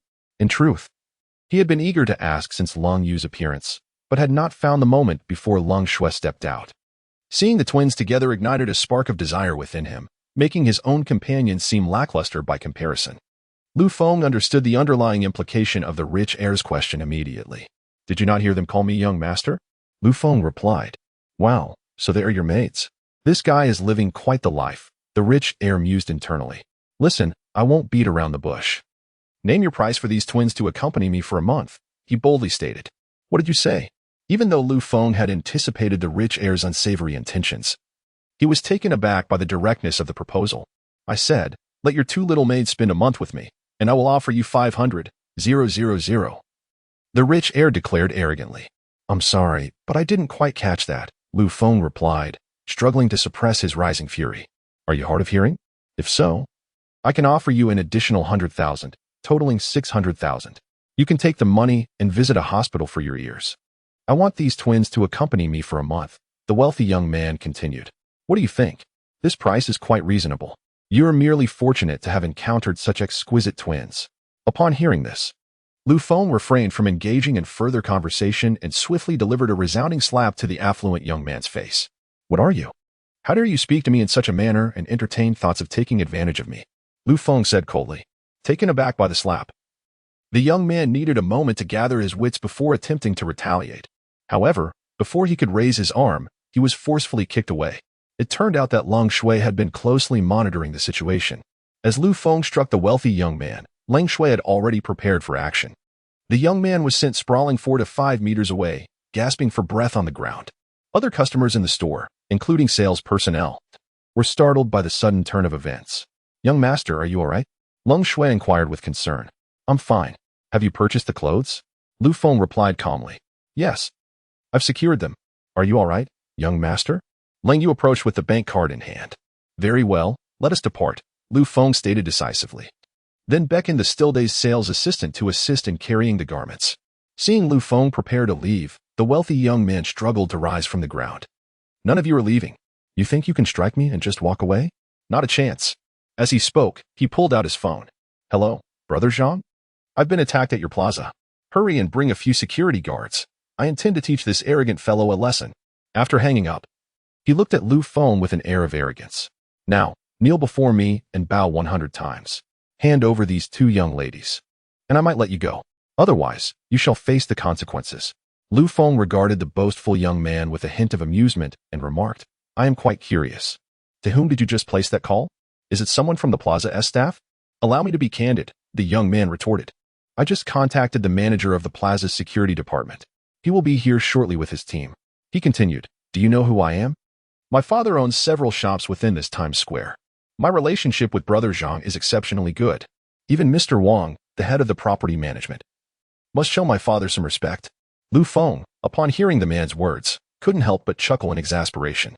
Why do such individuals always seem to appear? But do you know who I am? Lu Feng replied nonchalantly. Chapter 80. The startled security manager regardless of who you are. Beg for mercy and deliver those two young ladies to me, and I shall spare you this time, proclaimed the wealthy heir with bravado. Young master, shall we take action? Let us eliminate this scoundrel who dares to insult you, Cold Snow replied icily. Indeed, young master, perhaps we should first give him a beating, and then, unbeknownst to him, I shall finish him off after he departs, Cold Rain added. Haha, do not dwell on violence. I have my own methods to make him kneel before us and apologize. Lu Feng responded mysteriously. Well, have you made up your mind? If you agree, have those two young ladies come over quickly. Or you shall have a reckoning when you enter the darkroom, the wealthy heir urged. Ignoring him, Lu Feng took out a cigarette and placed it between his lips. While Cold Rain hurried to light it for him, Lu Feng then settled back into his seat. Massage my shoulders, Lu Feng exhaled a plume of smoke. Upon hearing this, Cold snow and cold rain each began to knead his shoulders. "Young master, is this pressure suitable?" Cold rain inquired softly. "Yes, just right, quite comfortable." Lu Feng replied with satisfaction. This infuriated the wealthy heir across from them, who was poised to strike Lu Feng. However, he was suddenly interrupted. "Stop!" With a commanding shout. The security manager approached, accompanied by several guards. Upon seeing his reinforcements arrive, the wealthy heir rushed over. "Brother Zhang, it's him. He has been fighting in the square and is now smoking in violation of the ban," he exclaimed, as Lu Feng had just exhaled a cloud of smoke. The security manager did not immediately recognize him. "Rest assured, Brother Zhang will take care of this for you." "Thank you. I shall treat you to a foot massage this evening," the security manager replied with a smile before addressing Lu Feng. "Sir, you have assaulted someone and are openly smoking in the square. Please accompany us for a moment." Upon hearing this, Lu Feng smirked, deliberately lowering his head to obscure his face from the security manager. "It seems you lack the authority to enforce the law," Lu Feng stated, head bowed. "While we may not have enforcement powers, you are currently disturbing public order, so please accompany us to the security office, where we will notify the police." The security manager insisted. Lu Feng chuckled derisively at the security manager's words. "Have you considered asking me why I struck him? That is irrelevant to us. We are only responsible for removing those who disrupt order," the security manager replied impatiently. "Heh, I doubt you would maintain that stance once we are in the security office." Lu Feng countered. "Sir, my patience is limited. If you refuse to come with me, I shall have to escort you by force," the security manager declared, gesturing for several guards to advance on Lu Feng. In an instant, cold rain and cold snow stepped in front of Lu Feng, shielding him protectively. As events escalated, Lu Feng rose from the sofa, pulling the two sisters behind him, and coldly remarked, "Now, tell me who I am." The security manager, upon a closer glance, immediately sank to the ground. Louis stammered, unable to articulate a coherent sentence. Lu Feng strode directly towards the security manager and the other guards. Witnessing the scene, chose not to intervene. It was evident to any discerning observer that Lu Feng held significant influence. Otherwise, the manager would not have been reduced to sitting on the floor in fear. "What is the matter? Why do you hesitate to apprehend me now?" Lu Feng inquired, gazing down at the seated security manager. "Mr. Lu, I had no idea it was you. Had I known, even tenfold my courage would not have permitted such audacity." The manager trembled. "Are you implying that had this individual not been me but an ordinary customer, you would have acted with impunity?" Lu Feng pressed. "No, that is not my meaning at all," the manager protested weakly. "But your words imply just that. Don't assume I'm unaware of your methods, merely escorting individuals to the security room to intimidate them into submission." "Mr. Lu, I truly did not mean it that way." The security manager continued to defend himself. Yet, Lu Feng provided no opportunity for further excuses and swiftly dialed Wang Shui's number. "I'm currently at the women's clothing store on the second floor of the plaza. Hurry over. You have 5 minutes. Should you fail to arrive within that time, prepare to pack your things and leave." Lu Feng's tone was frigid, and he hung up before Wang Shui could respond. Meanwhile, the women's clothing store was besieged by curious onlookers. Upon hearing Lu Feng's words, Wang Shui momentarily processed the information, only to be interrupted by a frantic knock at her office door. "This is bad, Sister Wang." A young girl rushed in. "Mr. Lu has arrived at the plaza and, for some reason, has assaulted others. You must go see." Wang Shui, alarmed by this news, dashed outside, with the young girl trailing closely behind. "How did you find out?" Wang Shui inquired as they ran. "I just passed by and noticed a crowd gathered at the entrance of the women's clothing store. Out of curiosity, I glanced over and saw Mr. Lu strike someone, who seemed to recognize Manager Zhang from the security department and called him," the girl explained breathlessly. "Realizing the situation was dire, I hurried to inform you." Wang Shui gasped, sensing the gravity of the situation. From the girl's description and Lu Feng's earlier call, she instinctively felt that trouble was imminent. She summoned her utmost speed and raced to the second floor of the plaza. Upon arrival, she found the women's clothing store surrounded by a tightly packed throng of spectators. "Excuse me, please make way, let me pass." After considerable effort, Wang Shui finally broke through the crowd to reach the scene. As Wang Shui squeezed into the room, she immediately spotted the security manager collapsed on the floor and Lu Feng sitting expressionlessly on the sofa. "Mr. Lu," she addressed him, disregarding the fallen manager. "Is this the square you oversee?" Lu Feng replied with a nonchalant gaze directed at Wang Shui. Upon hearing his words, she shivered in fright and hastily explained. "What on earth happened?" "Rest assured, I shall provide you with a satisfactory explanation. Why not inquire with the two individuals across from you? Lu Feng gestured toward the prostrate security manager and the bewildered young heir standing nearby. Wang Shui hurried over to them. What transpired? How did you provoke Mr. Lu? The security manager, sensing her fury, dared not conceal the truth and recounted the events in detail. However, he remained oblivious to the root cause of the incident. After listening, Wang Shui turned her attention to the young heir. Yu Qian, I expect you to confess the truth, she stated directly. She recognized this young heir. As his father was also a prominent figure in Times Square, they had dined together on several occasions, thus she was familiar with him. Miss Wang, I realize my mistake. The young heir admitted, now aware that Lu Feng was not someone he could provoke. Apologizing to you is futile. I need you to explain how you offended Mr. Lu. Wang Shui insisted. Realizing that an apology would not suffice, the young heir recounted the entire sequence of events. What? You dared to utter such words? Wang Shui exclaimed in shock upon hearing his account. I must call your father and have him come teach you a lesson, she declared. Pulling out her phone to make the call. Miss Wang, please don't call my father. I beg you, he will surely punish me severely if he finds out. Chapter 81. The astute man, the affluent heir, pleaded earnestly, yet Wang Shui remained unfazed. Given the gravity of this situation, do you truly believe your father remains oblivious? She asserted, promptly dialing the young man's father. After recounting the unfolding events, the man on the other end, upon learning of his son's significant transgression, expressed his ire and declared that he would arrive within 15 minutes, urging Wang Shui to keep Lu Feng calm as he intended to apologize in person. Once the call concluded, Wang Shui turned to the affluent heir and remarked, prepare yourself for your father's impending reprimand. She then led the utterly terrified security manager before Lu Feng. Do not delay in offering your apologies to Mr. Lu, Wang Shui commanded. I am deeply sorry, Mr. Lu. I acknowledge my mistakes and humbly request your forgiveness, the security manager stammered. However, Lu Feng's gaze was fixed not on the manager, but rather on Wang Shui. Manager Wang, this incident has severely undermined my trust in your management. You must provide me with a satisfactory explanation. Otherwise, I shall have no choice but to terminate our collaboration. Lu Feng stated coldly. Hearing his words, Wang Shui was alarmed and quickly began to explain. Mr. Lu, this was my oversight, and I do not shy away from this responsibility. I am genuinely dedicated to this establishment. Please grant me your trust once more. I assure you I will deliver a satisfactory response. Yet, Lu Feng continued, not everyone is afforded the chance to rectify their mistakes. I implore you to give me an opportunity.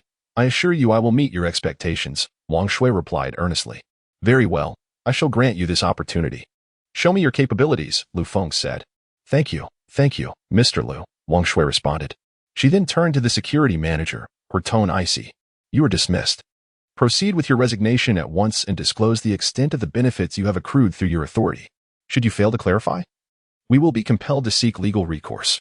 The security manager, sensing the gravity of the situation, attempted to speak, but was cut off by Wang Shui. I no longer wish to see you, and I believe Mr. Lu feels the same. Resign on your own accord, and I can offer you a dignified departure. Should you choose not to preserve your dignity, I shall ensure it for you. Upon hearing this, the security manager bowed to Lu Feng. Mr. Lu, I sincerely apologize. I have disappointed you, Wang Zong. I am truly sorry, he said before turning to leave. After addressing the security manager, Wang Shui then shifted her focus to the other security personnel who had accompanied him to confront Lu Feng. Though you followed your manager, you failed to discern right from wrong and instead aided his wrongdoing. Like your manager, you are all to resign immediately. The security guards, upon hearing Wang Shui's words, could only depart in shame. Just as she resolved matters with her internal personnel, the affluent heir's father hastily arrived. Mr. Wang, I have arrived. Where is that useless son of mine? Just wait until I deal with him. A portly middle-aged man rushed over, panting heavily. Dad, the wealthy heir, upon seeing his father, called out softly. With a resounding slap, the stout man struck his son across the face. How dare you call me dad? I have no son like you. Not yet satisfied, he delivered another kick. Mr. Wang, please just tell me what to do. I will comply, the man addressed Wang Shui. My opinion holds no weight. You have offended the master of the square, Mr. Lu. That is a matter you must discuss with Mr. Lu, Wang Shui replied coldly, standing to the side. Are you Mr. Lu? A pleasure to meet you, the man said, looking at the young Lu Feng seated on the sofa. Sir, this encounter cannot be deemed a pleasure. Lu Feng responded, his tone frigid. Indeed, you are correct. It is I who have failed to discipline my son, allowing him to offend you, the man said. dragging the wealthy heir before Lu Feng. With a harsh thud, he struck his son on the head once more. Apologized to Mr. Lu at once. Upon hearing his father's words, the heir hurriedly bowed to Lu Feng. I am truly sorry, Mr. Lu. I failed to recognize your stature. Please forgive me this once. No sooner had he finished speaking than his father delivered another kick, sending the heir down on his knees before Lu Feng. The stout man understood that the young man seated on the sofa had the power to determine his fate with a mere word. All of his fortunes were tied to Times Square. A single command could lead him to bankruptcy. The prospect of relocating his stores was unthinkable. There was no other place as advantageous as Times Square, and even if he found another location, he would lose all of his loyal customers he had painstakingly cultivated. Thus, upon learning that his son had offended the owner of Times Square, he abandoned all other matters and rushed over. As the heir knelt before his father in confusion, the man struck him again. What are you looking at? Hurry and apologize to Mr. Lu. You had better plead for Mr. Lu's forgiveness, or I shall flay your skin off, he said menacingly, terrified by his father's wrath. The heir quickly turned to Lu Feng. I am sorry. I am truly sorry. I recognize my mistakes. If you are still unsatisfied, feel free to strike me. Lu Feng watched the heir apologize in silence, not uttering a word. Seeing this, the man kicked his son aside. Get out of my sight. Do not tarnish Mr. Lu's eyes. Then, with a forced smile, he addressed Lu Feng. Mr. Lu, I am willing to offer 2 million as compensation for the 2 ladies accompanying you. The man, being astute, knew that Lu Feng's family was substantial and that 2 million would not impress him. Hence he explicitly stated it was for the compensation of Lung Yu and Lung Shui. After speaking, he discreetly cast a glance at Wang Shui, hoping she would intercede with some kind words on his behalf. However, upon noticing the man's gesture, Wang Shui chose to feign ignorance. After all, she was currently in a precarious situation herself, akin to a clay idol crossing a river, unable to advocate for anyone else. A soft chuckle escaped Lu Feng's lips upon hearing the man's remarks. It must be said, your methods of handling matters are indeed quite exquisite, Lu Feng applauded. The man, feeling awkward, managed a forced smile and refrained from further commentary. Well, given that you've brought your son to this state, if I were to withhold forgiveness, it would appear as though I am being unreasonable, Lu Feng declared as he rose to his feet. Let us allow this matter to pass. Upon hearing Lu Feng's words, the man was visibly exhilarated and hastily expressed his gratitude. Thank you. Thank you for your magnanimity, sir, he said, while simultaneously delivering a few kicks to his spoiled son. Hurry up and apologize to Mr. Lu. Enduring the intense pain from his father's kicks, the rich heir could only muster the strength to apologize to Lu Feng. Thank you. I promise to change my ways. Remember, just because your family possesses wealth, do not let it lead you astray. There are always greater forces beyond oneself. Lu Feng replied with a calm demeanor. Indeed, you are absolutely correct. I shall ensure he receives proper guidance, the man responded, taking the cue. Now, regarding this 200,000, how shall I present it to you? Perhaps I could leave you my phone number for a future delivery. The man attempted to employ a clever ruse, hoping to acquire Lu Feng's contact information for future favors. Understanding the underlying intention behind the man's words, Lu Feng smiled knowingly. Manager Wang, what is the annual sanitation cost for the plaza? He inquired, turning to Wang Shui. Approximately 500,000 a year, Wang Shui promptly replied. Then, for the next 4 years, you shall be responsible for the sanitation fees. Is that agreeable? Lu Feng directed his gaze back at the man. Absolutely, absolutely. I will cover 5 years. The man eagerly added another 500,000. Lu Feng remained silent, merely smiling, before departing with his companions.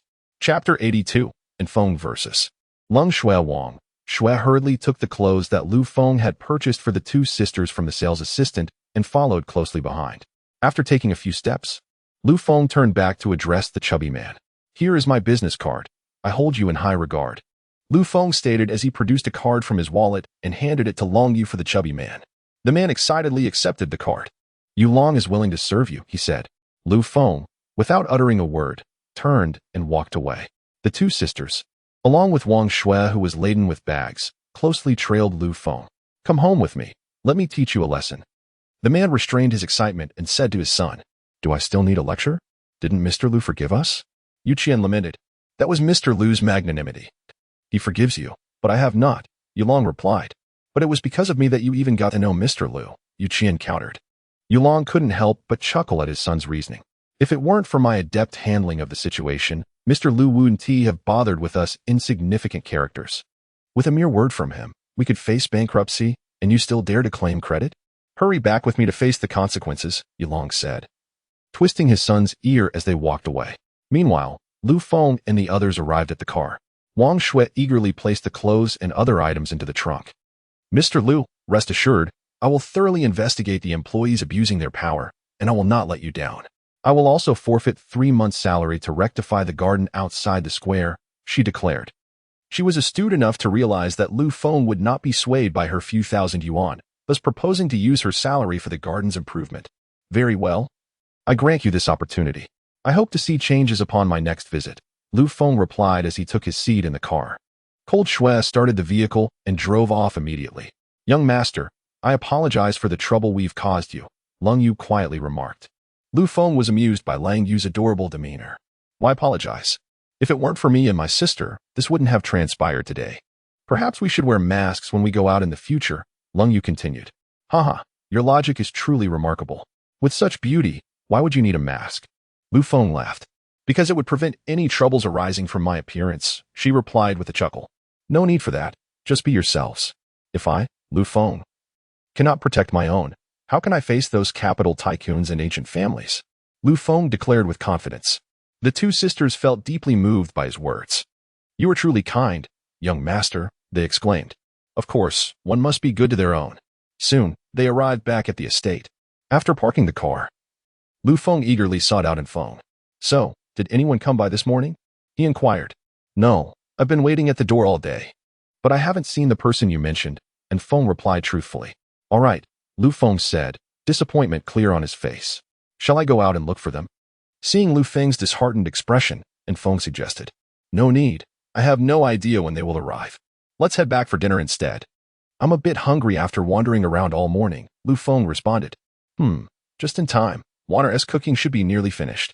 Let us go, he added. At the dining table, the group sat together. You two sisters look stunning in those outfits, and one continually praised. Hee, thank you for the compliment, sister. You are also very beautiful, Lang Yu responded with admiration. Ha ha ha. You two should stop flattering each other and eat before the food gets cold, Lu Feng interjected. Under Lu Feng's encouragement, the group quickly finished their meal. Since he had already informed Chen Qian earlier that morning, Lu Feng did not go to the Ferrari office in the afternoon. Instead, he brought Lung Shui, Lung Yu, and Feng to a lawn in the estate, intending for them to spar with one another. Upon hearing that a fight would occur, Wan eagerly joined them. In the open space, Lung Shui and Feng took their stances, poised for action. Wan stood with Lung Yu, chattering excitedly about who might win. Do you really think your sister can defeat Feng? Wan asked, looking skeptically at Lang Shui. I'm not sure. Gu gives me a lot of pressure. Besides, we aren't skilled in direct confrontations, so I can't say who is stronger, Lung Yu explained. Well, let us find out. It's my first time seeing Feng fight, Wan said excitedly. Just as the two were whispering to each other, Lang Shui launched the first attack. With an oddly deceptive maneuver, she charged directly at Feng. Sensing the imminent threat, Feng could only passively block. Upon seeing her attack thwarted, Lang Shui swiftly altered her strategy, targeting Feng's lower body. In the blink of an eye, they had exchanged numerous blows. While Lu Feng and Lang Yu closely observed their offensive and defensive techniques, mentally simulating the moves. Only Wan, who had no martial skills, stood aside. Captivated by the spectacle. Feng, you're a big man. Let Lang Shui have a chance, Wan exclaimed loudly. Feng, hearing his beloved's words, found it both amusing and exasperating. Did she not see that he was currently being pressured by Lang Shui? With a military background, Feng had never encountered an assassin nor witnessed Lang Shui's peculiar and fierce techniques, leaving him to defend himself. However, he soon grasped her attack pattern and began to counterattack. Feigning vulnerability, Feng allowed Lang Shui to land a punch on his chest. Utilizing his formidable physical strength, he absorbed the blow and swiftly retaliated with a powerful roundhouse kick. Due to her recent offensive, Lang Shui had only one hand available to defend, and as a result, she was forcefully pushed back by Feng's vigorous kick. Yet, in that fleeting moment, she managed to deliver a kick back at him. The two separated, each having gained a momentary advantage. As Lu Feng observed the thrilling duel between the two, he erupted into applause. It was truly magnificent. Far more captivating than any martial arts film, he remarked, clapping his hands in delight. Upon hearing Lu Feng's words, the two combatants ceased their sparring and approached him. How do you feel? Lu Feng inquired, gazing at them. Miss Lung's attacks were swift and fierce. I could only defend myself, and Feng humbly replied, not at all. Brother In's formidable physique and powerful strikes were equally overwhelming, Lang Shui interjected. Haha, you two are really flattering each other, Lu Feng chuckled upon hearing their exchange. And Feng, you ought to be careful. Sister Lung is a lady. How could you truly kick her? And Wan approached, admonishing him, feeling somewhat embarrassed by his wife's words. And Feng scratched his head awkwardly. It's all right, sister. You don't practice martial arts, so you wouldn't know. Even in sparring, such reactions are instinctive. Long Yu explained. Upon hearing Lang Yu's clarification, Wan realized her misunderstanding and promptly apologized to Feng. How about we give it a try? Lu Feng suggested. Turning to Long Yu. Us? Lang Yu pointed to herself in disbelief. What is the matter? Do you doubt my abilities? Ask Feng if I'm not quite capable, Lu Feng responded, noticing her skepticism. The rest of the attendees, except for Feng, were taken aback. Feng, have you actually sparred with Mr. Lu? Wan inquired straightforwardly. Realizing the potential for revelation, Lu Feng hastily clarified that they had merely engaged in friendly sparring, not mentioning that Feng had previously come to confront him. Feng quickly echoed, yes, we've only sparred before. Mr. Lu, you truly know martial arts? Wan still seemed incredulous. The two sisters beside her shared her disbelief. Why not try and find out? Lu Feng grinned. All right, let us give it a go. But don't you dare cry if I defeat you, young master. Lang Yu exclaimed with excitement. Who cries will remain to be seen, Lu Feng retorted with a smirk. Chapter 83. Lu Feng and Lung Yu. As they conversed, Lu Feng and Lung Yu arrived at the lawn. Lu Feng naturally assumed a stance reminiscent of ancient martial arts, prompting Lang Yu to instantly adopt a serious demeanor, for she discerned from his posture that he was indeed skilled in martial arts. Mr. Lu's stance is quite impressive. Wan remarked from the side. No, the young master truly possesses martial prowess, Lung Shui also noted. His stance and aura clearly indicate that he must have exceptional skills. Indeed, when I sparred with him before, had it not been for my extensive combat experience, I doubt I would have been a match for him. Feng recounted his encounter with Lu Feng. Mr. Lu is remarkably formidable, adept in martial arts, handsome, and wealthy. Lung Shui, aren't you captivated? Wan teased Lang Shui with a playful glint in her eye. Upon hearing this, Lang Shui's face flushed slightly, and she chose not to respond. At that moment, the two combatants on the lawn commenced their duel. Lu Feng swiftly approached Lang Yu and executed a strike known as the Black Tiger Pounces on Heart. However, Lang Yu evaded it with an unexpectedly agile maneuver. Seeing his attack thwarted, Lu Feng quickly transformed his fist into a claw and lunged at Lang Yu once more. She reciprocated with a palm strike, and the two exchanged several rapid moves before momentarily separating. Young master, you are truly impressive, Lang Yu remarked, gazing at Lu Feng. Haha. My prowess has yet to be fully displayed, Lu Feng replied, eager to seize this opportunity to hone his skills. After exchanging over a dozen moves, Lu Feng's extensive knowledge of martial arts began to coalesce during his duel with Lung Yu. One moment he employed Bagua Zhang, the next Hong Quan, followed by military-style combat, leaving Lang Yu with little more than a defensive stance. I concede, young master, Lang Yu called out urgently after pushing Lu Feng back. Why concede? I haven't had my fill of fighting yet, Lu Feng responded. It's just that your repertoire is too vast. I can hardly discern your attacking style, Lang Yu lamented. The rapidity and variety of Lu Feng's attacks left her struggling to find her rhythm. Very well, we can battle again another time, Lu Feng acquiesced. He then led Lung Yu to join the three spectators. Mr. Lu, you are truly remarkable. With your skills, there is no need for bodyguards, Wan observed, gazing at him as though he were a marvel. Ha ha ha, your compliments leave me quite bashful, Lu Feng chuckled heartily.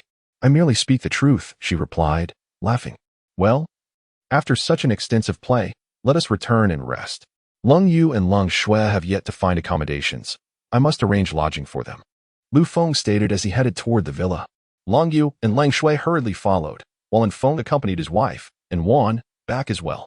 As for why Feng did not follow Lu Feng, it was because Lu Feng had previously informed him that while at the estate, he need not accompany him, allowing Feng to spend quality time with his wife.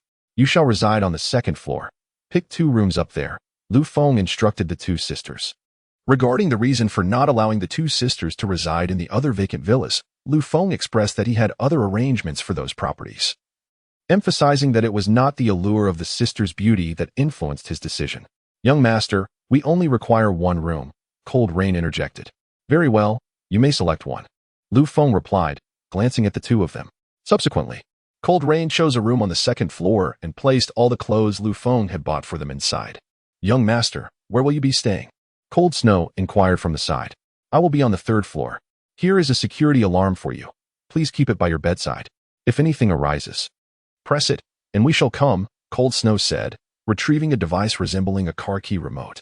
Lu Feng accepted the alarm, examined it, and pressed one of the buttons. Instantly, a soft alarm sound resonated from Cold Snow's pocket. She retrieved the beeping device and explained, once you press the alarm in your hand, this one will sound, and we will arrive at your room at the earliest opportunity. This little gadget is remarkably convenient. I shall keep it. Lu Feng remarked as he placed it into his pocket. He then handed Cold Snow a car key before ascending the stairs. Cold Snow and Cold Rain began to organize their room. Upon returning to his bedroom, Lu Feng inquired with the system about the absence of the researchers. The system informed him that they would certainly arrive within 3 days. Hearing this, Lu Feng could only exercise patience as he awaited their arrival. While Lu Feng lay on his bed engrossed in his phone, he remained oblivious to the fact that he had already caught someone's attention. It was, in fact, a hitman summoned by Wei Chongqing's grandfather, who had come to the bustling city, conducting surveillance on Lu Feng. Through internal communications within their assassination group, the team of killers swiftly located the villa where Lu Feng resided. Although Lu Feng's estate was situated in an area inhabited by the elite and even former high-ranking officials, the security detail consisted solely of retired military personnel. Consequently, they failed to detect any anomalies in the presence of professional assassins. Moreover, the prominent figures in the neighboring estates had their own specialized security teams, rendering the ordinary security personnel less significant.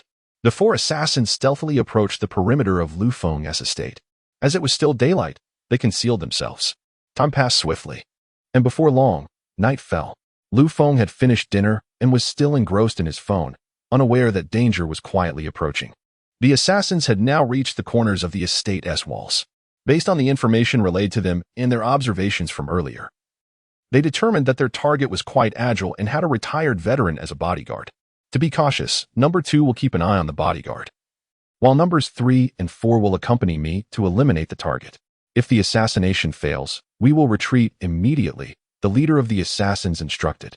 Boss, what about the retired veteran's wife and the target's 2 young lovers? One of the assassins inquired. We shall eliminate only the designated target. Any others who do not pose a threat must not be disturbed, the leader of the assassins continued. Is that understood? Understood. Let us proceed. As the final words echoed in the air, the masked assassins, clad in tight-fitting attire, sprang into action. Due to the stringent gun control in Hua country, the assassins were armed solely with cold weapons, save for 2 crossbows. One assassin swiftly pressed himself against the wall, while another prepared to vault over by stepping onto his shoulder. With a graceful leap, the second assassin landed deftly on the other side. Chief, there is an electric fence 2 meters high atop the surrounding wall. It is impassable, one of the cloaked assassins reported. Is it possible to disable the electric fence? The leader inquired. I fear not. There are sensors in place. Not only would attempting to breach it trigger an alarm, but even a small bird alighting upon it would do so, replied the nocturnal assassin. Damn, do these wealthy individuals value their lives so highly? The leader muttered under his breath. What shall we do now? Another assassin asked. We must retreat for the time being. Since we cannot infiltrate the estate, we shall devise a plan to eliminate him once he exits, the leader declared. Thus, under the cover of night, the 4 assassins concealed themselves once more. Chapter 84. Taking the maid to work that night, Lu Feng slept soundly, unaware that he had narrowly escaped an assassination attempt. As the first rays of morning sunlight graced Lu Feng's handsome face, he awoke. After sitting on the edge of his bed in a moment of contemplation, he rose to freshen up. Upon opening his bedroom door and descending to the living room, he was greeted by Lang Yu and Lang Shues, who were already waiting for him. Good morning, young master, they both chimed upon seeing Lu Feng. Good morning, Lu Feng replied, his expression calm. Yet his heart was filled with joy, relishing the delightful presence of the two. After exchanging pleasantries, Lu Feng led the 2 ladies out to enjoy breakfast with Feng. Following their meal, Lu Feng, accompanied by Lang Yu and Feng, left to commence their day, while Lang Shui adhered to their prior arrangement and remained behind to guard the estate. Feng took on the role of chauffeur, with Lang Yu seated beside Lu Feng in the back seat.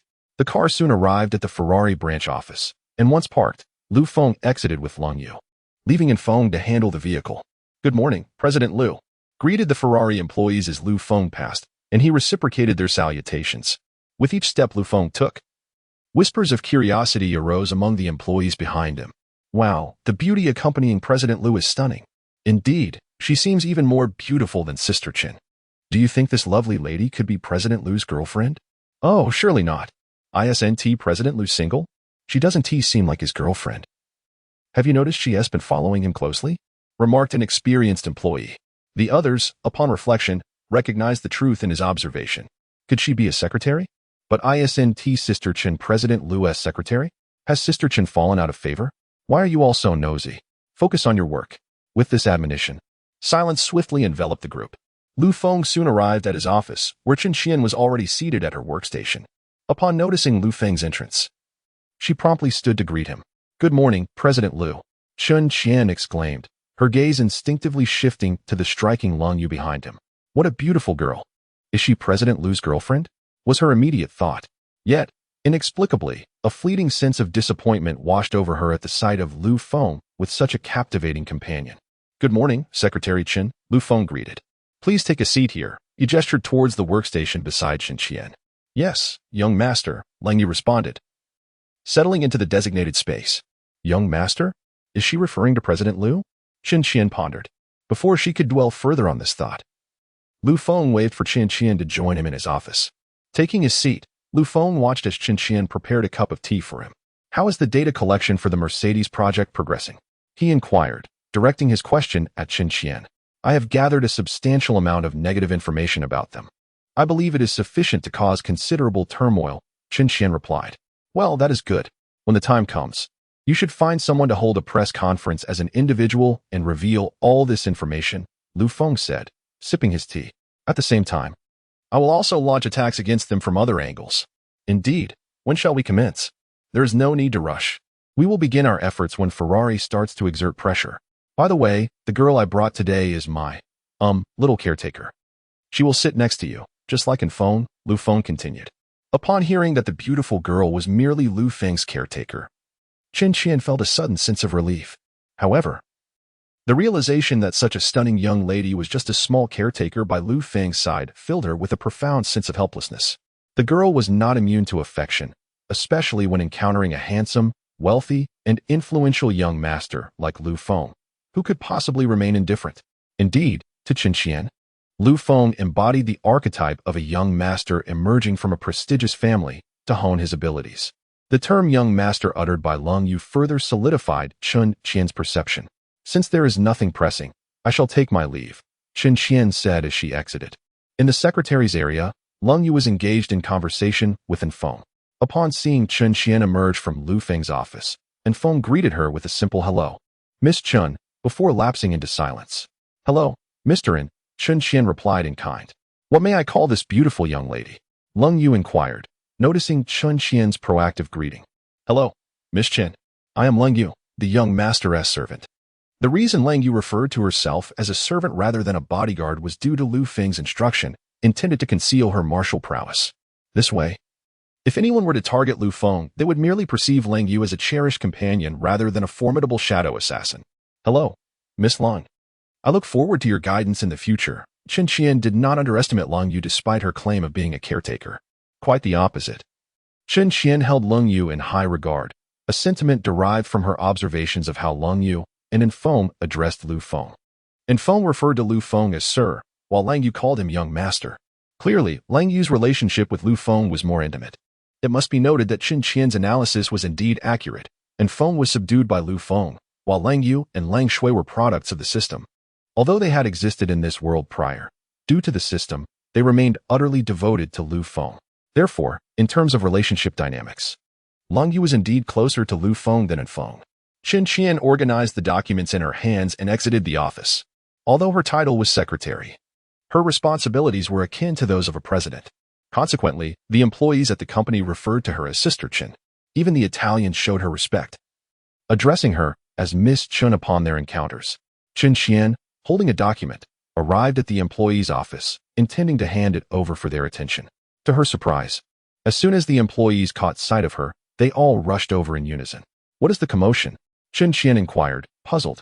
Chenjia, who is the girl that General Manager Lu brought today? Is she his girlfriend? The employees eagerly posed their questions, their curiosity palpable.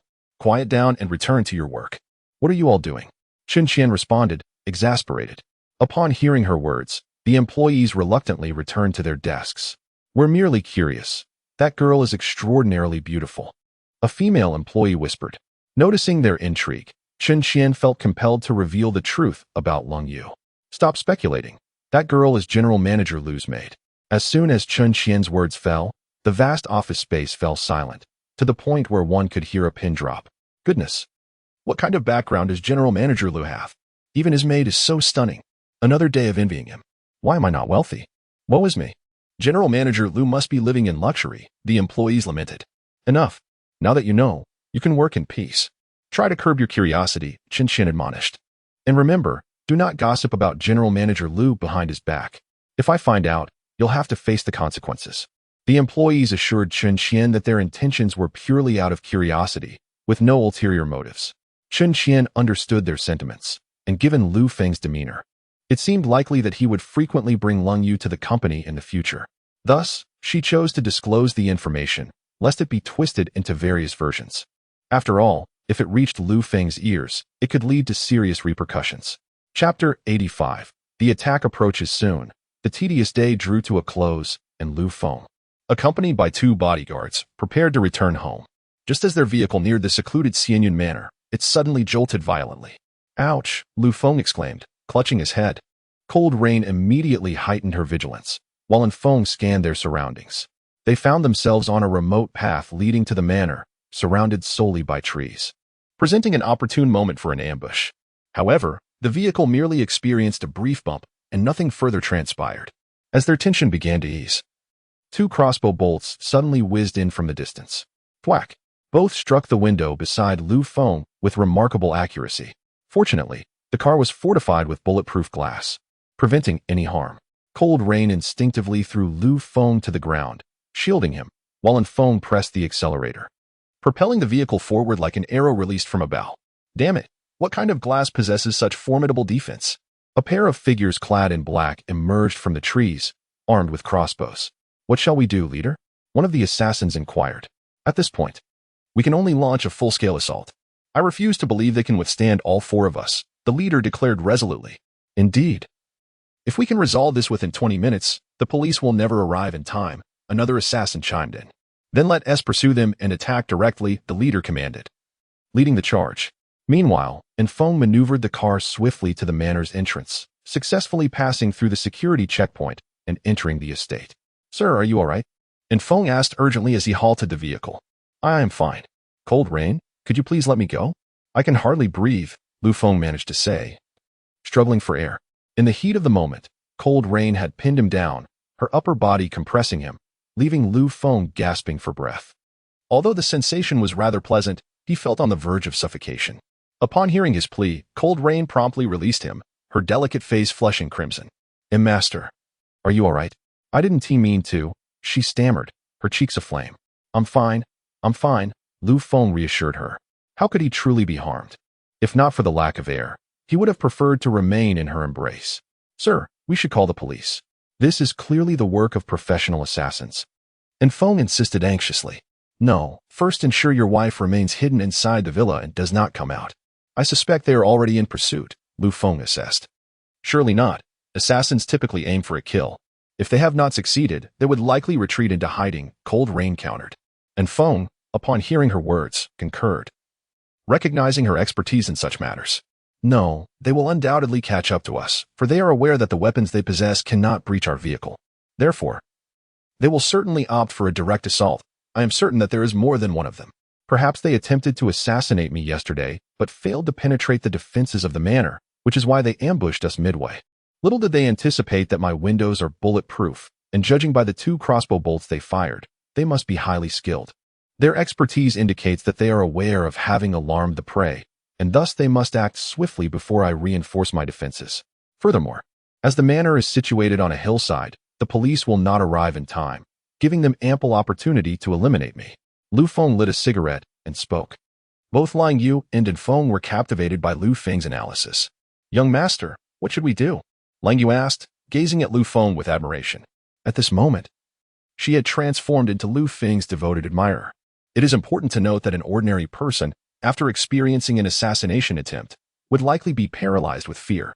How could one remain as composed as Lu Feng, even analyzing the assassin's next moves? Notify your sister to bring cold weapons, and in Feng, instruct your wife to hide in the basement and not to emerge.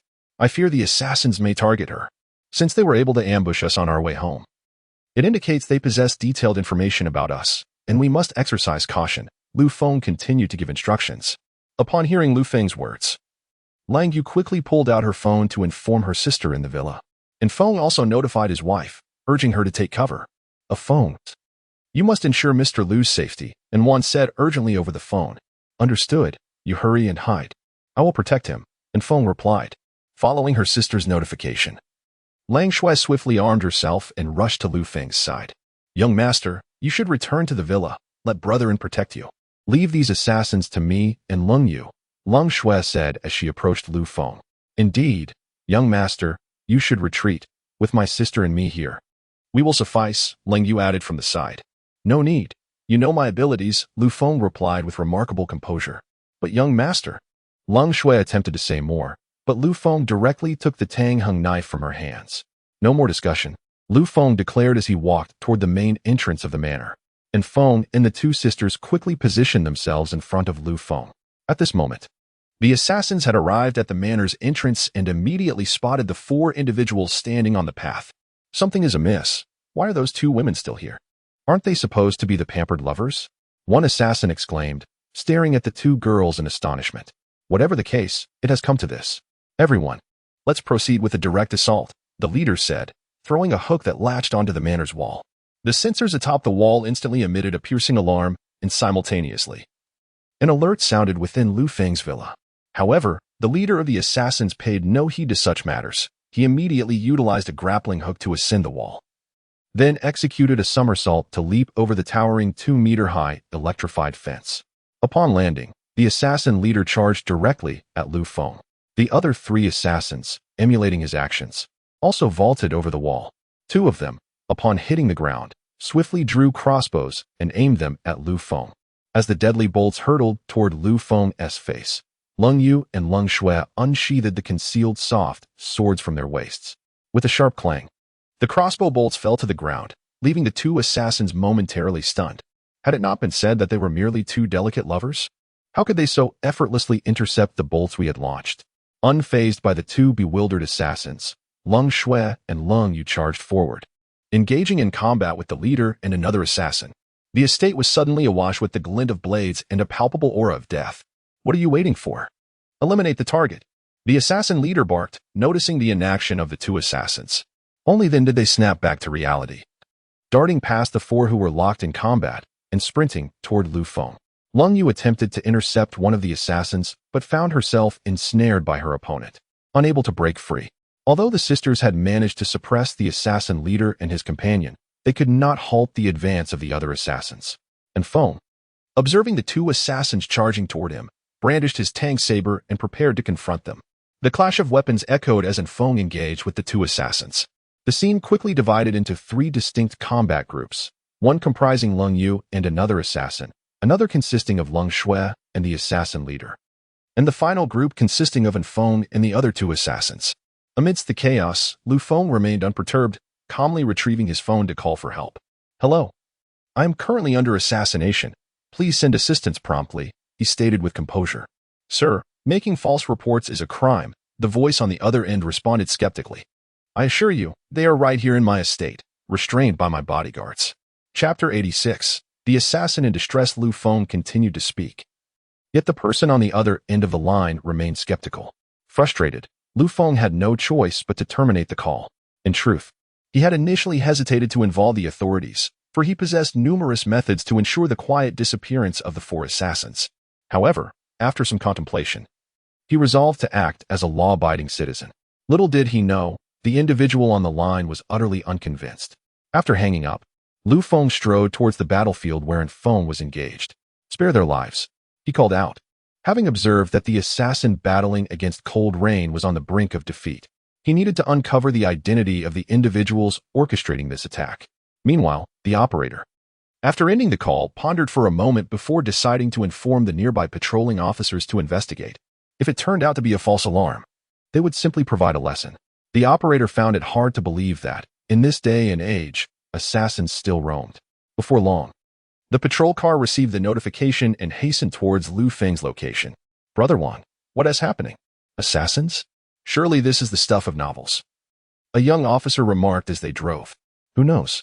When we arrive, we'll have to give a stern talk to whoever filed a false report, another officer chimed in. As they conversed, they received the address for their destination. Upon seeing the location, the older officer's demeanor shifted dramatically. Hurry, call for backup. He urged urgently. What's the matter? Why the panic? The younger officer inquired, bewildered by the older officer's distress. Look at this address. This is the Manor District of the Magic City. The residents here are influential figures. They wouldn't frivolously report a false alarm. There must be a genuine threat against someone's life. Speed up, the older officer insisted. Responding to the urgency, the younger officer quickly accelerated their pace, while the older officer initiated a call for reinforcements. Calling headquarters, this is Unit 4537. We are encountering a potential terrorist attack, requesting immediate backup. At that moment, Lu Feng remained oblivious to the approaching police. He was preparing to confront the assassins. Just as he was about to join in Feng against the two attackers, Cold Rain intervened. Young master, allow me to handle this. You may observe from the sidelines, she declared, launching herself at one of Feng's adversaries. It turned out that Cold Rain had already severely incapacitated her opponent. Lu Feng glanced at the assassin lying on the ground, a smile escaping him. Shortly thereafter, Cold Snow also subdued the leader of the assassins. Though instead of knocking him unconscious, she brought him before Lu Feng. Down on your knees, she commanded, delivering a forceful kick to the leader's leg. In pain, he was compelled to kneel. Who sent you? How dare you attempt to assassinate the young master? Cold Snow's delicate hands firmly gripped the man's wrists. Humph. I underestimated you.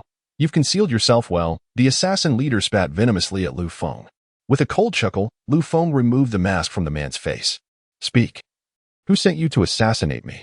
He demanded, fixing his gaze upon the assassin before him. Humph. Do you believe I would divulge such information? We are trained professionals. The leader of the assassins retorted with a scoff. Oh, if you are so resolute, why not simply bite your tongue and commit suicide? Or conceal a poison capsule within your mouth and take your own life upon failure? Isn't that how it's depicted on television? Lu Feng taunted. The man fell silent, for he had never contemplated such options. In his past successful missions, law enforcement had never uncovered any clues. Thus, he maintained the faade of a normal individual, confident that even in the event of capture, he could face the authorities without fear. The thought of suicide had never crossed his mind. Young master, allow me to handle the interrogation, Lang Shui offered, noticing his steadfastness. Do you even know how to interrogate? Lu Feng inquired with curiosity. It is part of our essential training, Lang Shui replied. Haha, I knew you were an assassin. No wonder during our earlier confrontation, you were able to predict my attacks, the assassin leader remarked. One more word, and I will cut out your tongue, Lang Shui threatened, drawing her dagger. While Lu Feng questioned the assassin leader, Lung Yu and Feng had also resolved their skirmishes. Young master, all the assassins have been dealt with. Lung Yu reported as he approached Lu Feng. Feng gathered the three nearly lifeless assassins together. Your companions have all been defeated. Do you still wish to resist? Lu Feng stated. TCH, if you have any skills, show them. The assassin leader scoffed, utterly unconvinced of Lu Feng's capability to harm him. Take all four of them to the basement. Lung Shui, you handle the interrogation, Lu Feng instructed coldly. Sir, the police. Feng hesitated, recalling that Lu Feng had called for assistance during the battle. It's nothing. They won't come. I just called, but they did not believe me. Lu Feng discerned Feng's concern. Relieved, Feng exhaled. What do you intend to do? Are you planning to administer vigilante justice? The assassin leader questioned nervously. Shouldn't you turn us over to the police? Do you dare to take the law into your own hands? He shouted, with a chilling smile. Lu Feng leaned closer to the assassin leader's ear and whispered, I not only dare to take the law into my hands, but I can also make you vanish from this world without a trace. The assassin leader was taken aback by Lu Feng's words. He had thought Lu Feng would hand them over to the authorities, offering a glimmer of hope for escape. Little did he know, Lu Feng was far from predictable, intent on capturing them privately. Illegal? You intruded upon my home and attempted to assassinate me. Isn't that a crime? Lu Feng laughed, relishing the irony of the situation. Then you can hand us over to the police. You cannot do this. The leader of the assassins exclaimed uneasily, seeing his incessant prattle. Cold Snow swiftly produced a silver needle and plunged it into the man's fingernail. Ah, ah, ah. The assassin leader cried out in agony. You are abusing your power. I will report this. He screamed. What you just said is the most ludicrous thing I have ever heard, Lu Feng mocked. Continue the torture. I wish to see how much longer he can endure, Lu Feng said coldly. Upon hearing their young master's command, Cold Snow and Cold Rain prepared to inflict further torment upon the assassin leader. I will talk. I will talk. The assassin leader broke down. He had never anticipated that this group would deviate so drastically from traditional methods. Someone has offered 70 million for your life. Who is it? Lu Feng inquired. It's someone from Fei City, named Zhang Tiantian, the assassin leader replied. Zhang Tiantian? Why does he want me dead? I do not know. We are only responsible for the assassinations. As for the reasons behind them, we are unaware. 70 million is quite a sum indeed. However, since it is someone from Fei City, I believe I have an inkling of who it might be, Lu Feng mused. Take them to the basement for processing. Lu Feng commanded with a wave of his hand. And Feng, upon hearing this, began to drag the two assassins towards the basement. At that moment, the distant wail of police sirens pierced the air. Sir. Chapter 87. The arrival of the police anxiously.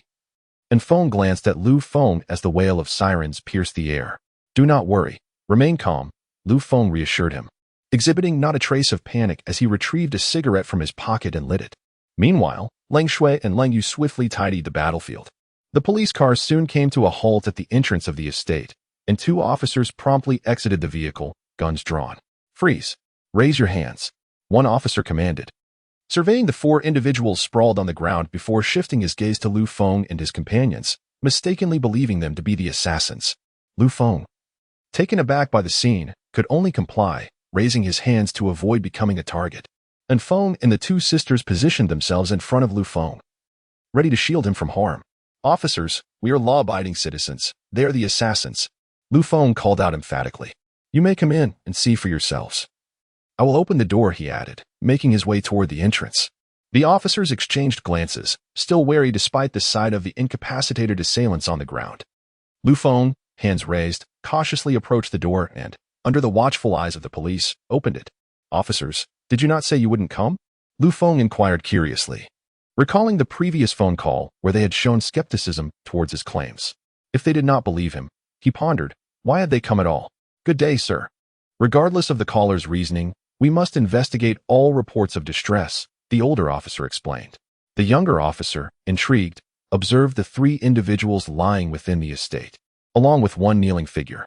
The older officer, too, took note of this unusual tableau. Sir, could you elucidate the situation? Oh, you mean those four? It is quite evident they are my would-be assassins. Unfortunately for them, they were no match for my bodyguards. Lu Feng shrugged nonchalantly. The two officers, upon hearing this, rushed over, only to be momentarily stunned. Having maintained a distance earlier, they had not fully grasped the dire state of the assailants. Now, witnessing the grim scene up close, they were taken aback. Quick, call for an ambulance. We must ensure they survive, the older officer instructed his partner without hesitation. Sir, did your bodyguards perhaps go a bit too far? The older officer inquired, aware that anyone residing in the estate was likely a person of considerable influence. Not someone a mere officer could afford to offend. Thus, his demeanor was exceedingly respectful. Officer, they were here to kill me. They are highly trained assassins. Were it not for my formidable bodyguards, I might very well be the one lying on the ground today. If I were the one down there, do you believe they would have spared me? Lu Feng remarked, prompting the officers to nod in agreement, recognizing the validity of his statement. My apologies, sir. It seems I have momentarily succumbed to my professional habits. No matter, I comprehend your sentiments. Just as the officer contemplated further inquiries, a sudden cacophony of helicopter blades filled the air. Lu Feng glanced upwards to see an armed helicopter from the SWAT team arriving on the scene.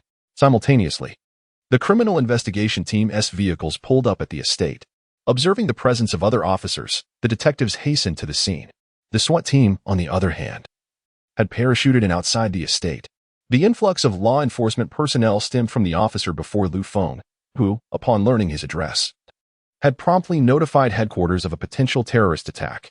Thus, The rapid deployment of such a significant number of officers, including SWAT, ensued.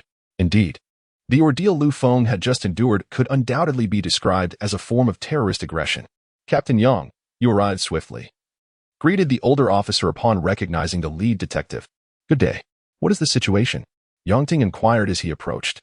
I have just arrived and am still trying to piece things together. Perhaps you could ask this gentleman, the older officer suggested, gesturing toward Lu Feng. Sir, could you elucidate the circumstances here? Yang Ting addressed Lu Feng directly. Officer, you must advocate for me. They have resorted to vigilante justice and sought to take my life. The leader of the assailants exclaimed urgently. Oh, is that so? Sir, I require an explanation, Yang Ting reiterated. It is evident that the four of them came to assassinate me, yet they failed to harm my bodyguards, which is why they have been apprehended. However, what do you mean by vigilante justice? Please clarify, the assailant insisted. I have not engaged in any such actions. My sole inquiry pertains to who orchestrated this assassination attempt against me. Such matters are the purview of the police. Are you not overstepping your boundaries? Yang Ting remarked coldly. Am I overstepping? I must ask, where were you when I was being targeted? Where were you when my life hung in the balance? Lu Feng retorted, his anger palpable. We responded immediately upon receiving your distress call and did not delay, Yang Ting replied. But if I had been murdered before your arrival, would that not render my death meaningless? Lu Feng seethed, feeling frustrated that the officer was treating him as if he were the perpetrator when he was, in truth, the victim. Rest assured, we have exerted our utmost efforts to reach this location, even deploying SWAT, Yang Ting continued. Officer, I must report that his two female bodyguards are surely assassins as well. You must apprehend them without delay, the leader insisted. Yang Ting turned his gaze toward Lu Feng upon hearing this accusation. Meanwhile, the other members of the criminal investigation team quickly aimed their weapons at Leng Shui and Leng Yu. Sir, I require an explanation from you, Yang Ting stated with grave seriousness. Seeing this unfolding scene, Lu Feng could hardly contain his laughter. Excuse me, officer. How absurd is it that you choose to believe the words of a murderer over the testimony of a victim like me? Apologies, sir. But we require you to present the identification of the two ladies for verification, the officer replied. And what if I refuse? Then we shall be compelled to take appropriate measures, came the response. How amusing. Instead of interrogating the perpetrator first, you choose to question the aggrieved party. Do you not find their plight pitiful? Sir, we cannot rely solely on your account. Please cooperate with our investigation, Yang Ting insisted. Very well, I shall comply, replied Lu Feng coldly. Cold snow, cold rain. Please retrieve your identification for the officers to review. Upon hearing this, the two women handed the assassin leader over to Feng and went to fetch their IDs. Shortly thereafter, they returned, identification in hand. Young master, please let the officer examine this, Lu Feng said with an impassive expression. Yang Ting took the IDs and instructed his subordinates to verify them. Meanwhile, he approached the assassin leader to begin his questioning, but the leader remained unresponsive. Captain, your inquiries are futile with someone like me. They are of no use against these killers, Lu Feng remarked. Yang Ting disregarded Lu Feng's sarcasm and continued to ask questions. Lu Feng then pulled Cold Rain aside. This is a special potion. Apply it to the poison needle in your ring to eliminate these assassins. Lu Feng discreetly handed Cold Rain a vial of the substance. But, young master, the police are present. If they were to die suddenly, it would create complications for us, Cold Rain cautiously replied. Rest assured. This potion takes 3 days to manifest its lethal effects, by which time it will be entirely disconnected from us, Lu Feng reassured. Upon hearing his words, Cold Rain hurried to the side to poison her ring. At that moment, the officer who had gone to verify the sister's identification returned. Report, Officer Yang, verification is complete. Both individuals are confirmed as ordinary citizens. Chapter 88, Preparing for Retribution very well. Return the identification cards to the two ladies, Yang Ting said with an air of indifference. Now, you find yourself charged with the additional crime of falsely accusing others, he remarked, directing his gaze at the leader of the assassins. How can this be? How can this be? Officers, they are indeed assassins. They cannot possibly be ordinary individuals, the leader of the assassins protested loudly. Yet the outcome is as such. You might as well confess who commissioned you to carry out this assassination, Yang Ting urged. However, the leader remained obstinate, refusing to divulge any information. Convinced that the police could do nothing to him, left with no alternative, Yang Ting instructed his men to escort him away. Meanwhile, the three assassins lying on the ground were similarly lifted and placed into the police vehicle. At that moment, Lung Yu dashed to the leader's side, snapping a photograph with her phone, and discreetly administered poison before retreating unnoticed. She employed the same method to poison the other 3 assassins as well. Humph. These villains dare to bully the young master. I shall take their photographs to vent my anger, Lang Yu declared, noticing Yang Ting's unwavering gaze upon her. Yang Ting, observing her actions, refrained from further comment. Sir, I have yet to inquire your name, he said to Lu Feng. My name is Lu Feng, he replied. You must accompany us to provide a statement. I shall not go. If you wish to inquire about anything, do so here. Moreover, I have surveillance footage that can relay the details of the assassination. By protocol, you must come with us. I have just returned from the brink of death, and the pressure weighs heavily upon me. If you insist on taking me back, I fear I may collapse. Recognizing Lu Feng's stature as a significant figure, Yang Ting chose not to press him too hard. Very well, I shall conduct the questioning here instead, he conceded, prompting his team to activate the law enforcement recording device. Mr. Lu, can you tell me who attempted to assassinate you? Yang Ting inquired. Apologies, but I do not know. May I ask what your profession entails? We suspect that it could be a competitor from your business dealings. I am involved in numerous ventures, and I have many competitors. We hope you might provide us with some insight, so we can direct our investigation accordingly. I am a shareholder in Ferrari and the president of the Huagua branch. I am also a shareholder in Tianyu Group, the chairman of Ferrari Group, and the owner of the Tunglong Grand Hotel. As Lu Feng enumerated his enterprises, Yang Ting and his associates were taken aback by the magnitude of his affiliations. Each title was more imposing than the last, signifying a true titan of industry. Yang Ting felt a shiver run down his spine, astounded by Lu Feng's formidable connections. The mere mention of any one of these titles would be enough to instill fear, yet they all belong to a single individual. Understood, Mr. Lu. One final question. Have you ever offended anyone? Yang Ting inquired, suppressing his own trepidation. No, I abide by the law and have never offended anyone, Lu Feng replied. He refrained from revealing to Yang Ting that he was already aware of the mastermind behind the assassination and intended to seek vengeance on his own. Very well. I apologize for the disturbance. We shall take these individuals back for interrogation to provide you with results promptly, Yang Ting commanded as he directed his team to retreat. A group of officers swiftly cleared the scene and departed. Is it settled? Lu Feng inquired, observing the vanishing officers. Indeed, young master, Cold Rain affirmed. Then let us return and rest, Lu Feng said, turning towards the villa. And Feng hurried back as well, eager to comfort his wife. In stark contrast to the tranquility surrounding Lu Feng, chaos ensued on Yang Ting's side. Upon entering his vehicle, Yang Ting promptly reported the incident and Lu Feng's identity to his superiors. What? Captain Yang, are you certain of this? Absolutely, Director. This is grave news. Such a prominent figure was involved in a shocking assassination within my jurisdiction. If this were to become public, who knows what turmoil it might incite. Director, it seems Mr. Lu has no intention of informing others, Yang Ting remarked. Who can fathom the thoughts of such a significant person? Captain Yang. Expedite the interrogation to ascertain the origins of these assassins. We must provide Mr. Lu with a satisfactory explanation. Otherwise, our future may not bode well. Yes, Director. I shall commence the interrogation immediately, Yang Ting replied, unaware that in 3 days, the 4 assassins would meet their demise, and he would be implicated as well. Meanwhile, Lu Feng convened a meeting within the villa. I have identified the individuals who attempted to assassinate me. I plan to exact revenge. Please share your thoughts on how we might retaliate, Lu Feng said as he settled into a chair. Young master, tell me who they are. And I shall eliminate them all, Cold Snow eagerly offered. Indeed, young master, we will assist you in avenging this affront, Cold Rain added. And Feng expressed his willingness to follow any orders Lu Feng might give. Lu Feng observed the trio's enthusiasm with satisfaction. There is no need for haste. Let us wait a few days. If we were to retaliate immediately after their attempt on our lives, it would arouse suspicion. However, we can strike back at the organization responsible for this assassination. Here are the details I have gathered. Please take a look. Lu Feng placed the documents on the table, and each of the 3 picked up a copy to review. It turned out that the 4 assassins belonged to an organization known as Shadows. Shadows is a small domestic assassin group in Huagua, comprising fewer than 30 members. Its headquarters is situated along the border in He Province. Young master, allow me to handle this. I am confident I can eliminate them all, Cold Snow implored after reading the information. No need for this act of retribution. None of you shall engage.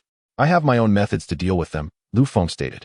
Just now, I have dispatched the materials to the Public Security Bureau of He Province, and I trust that they will swiftly take action upon receiving them.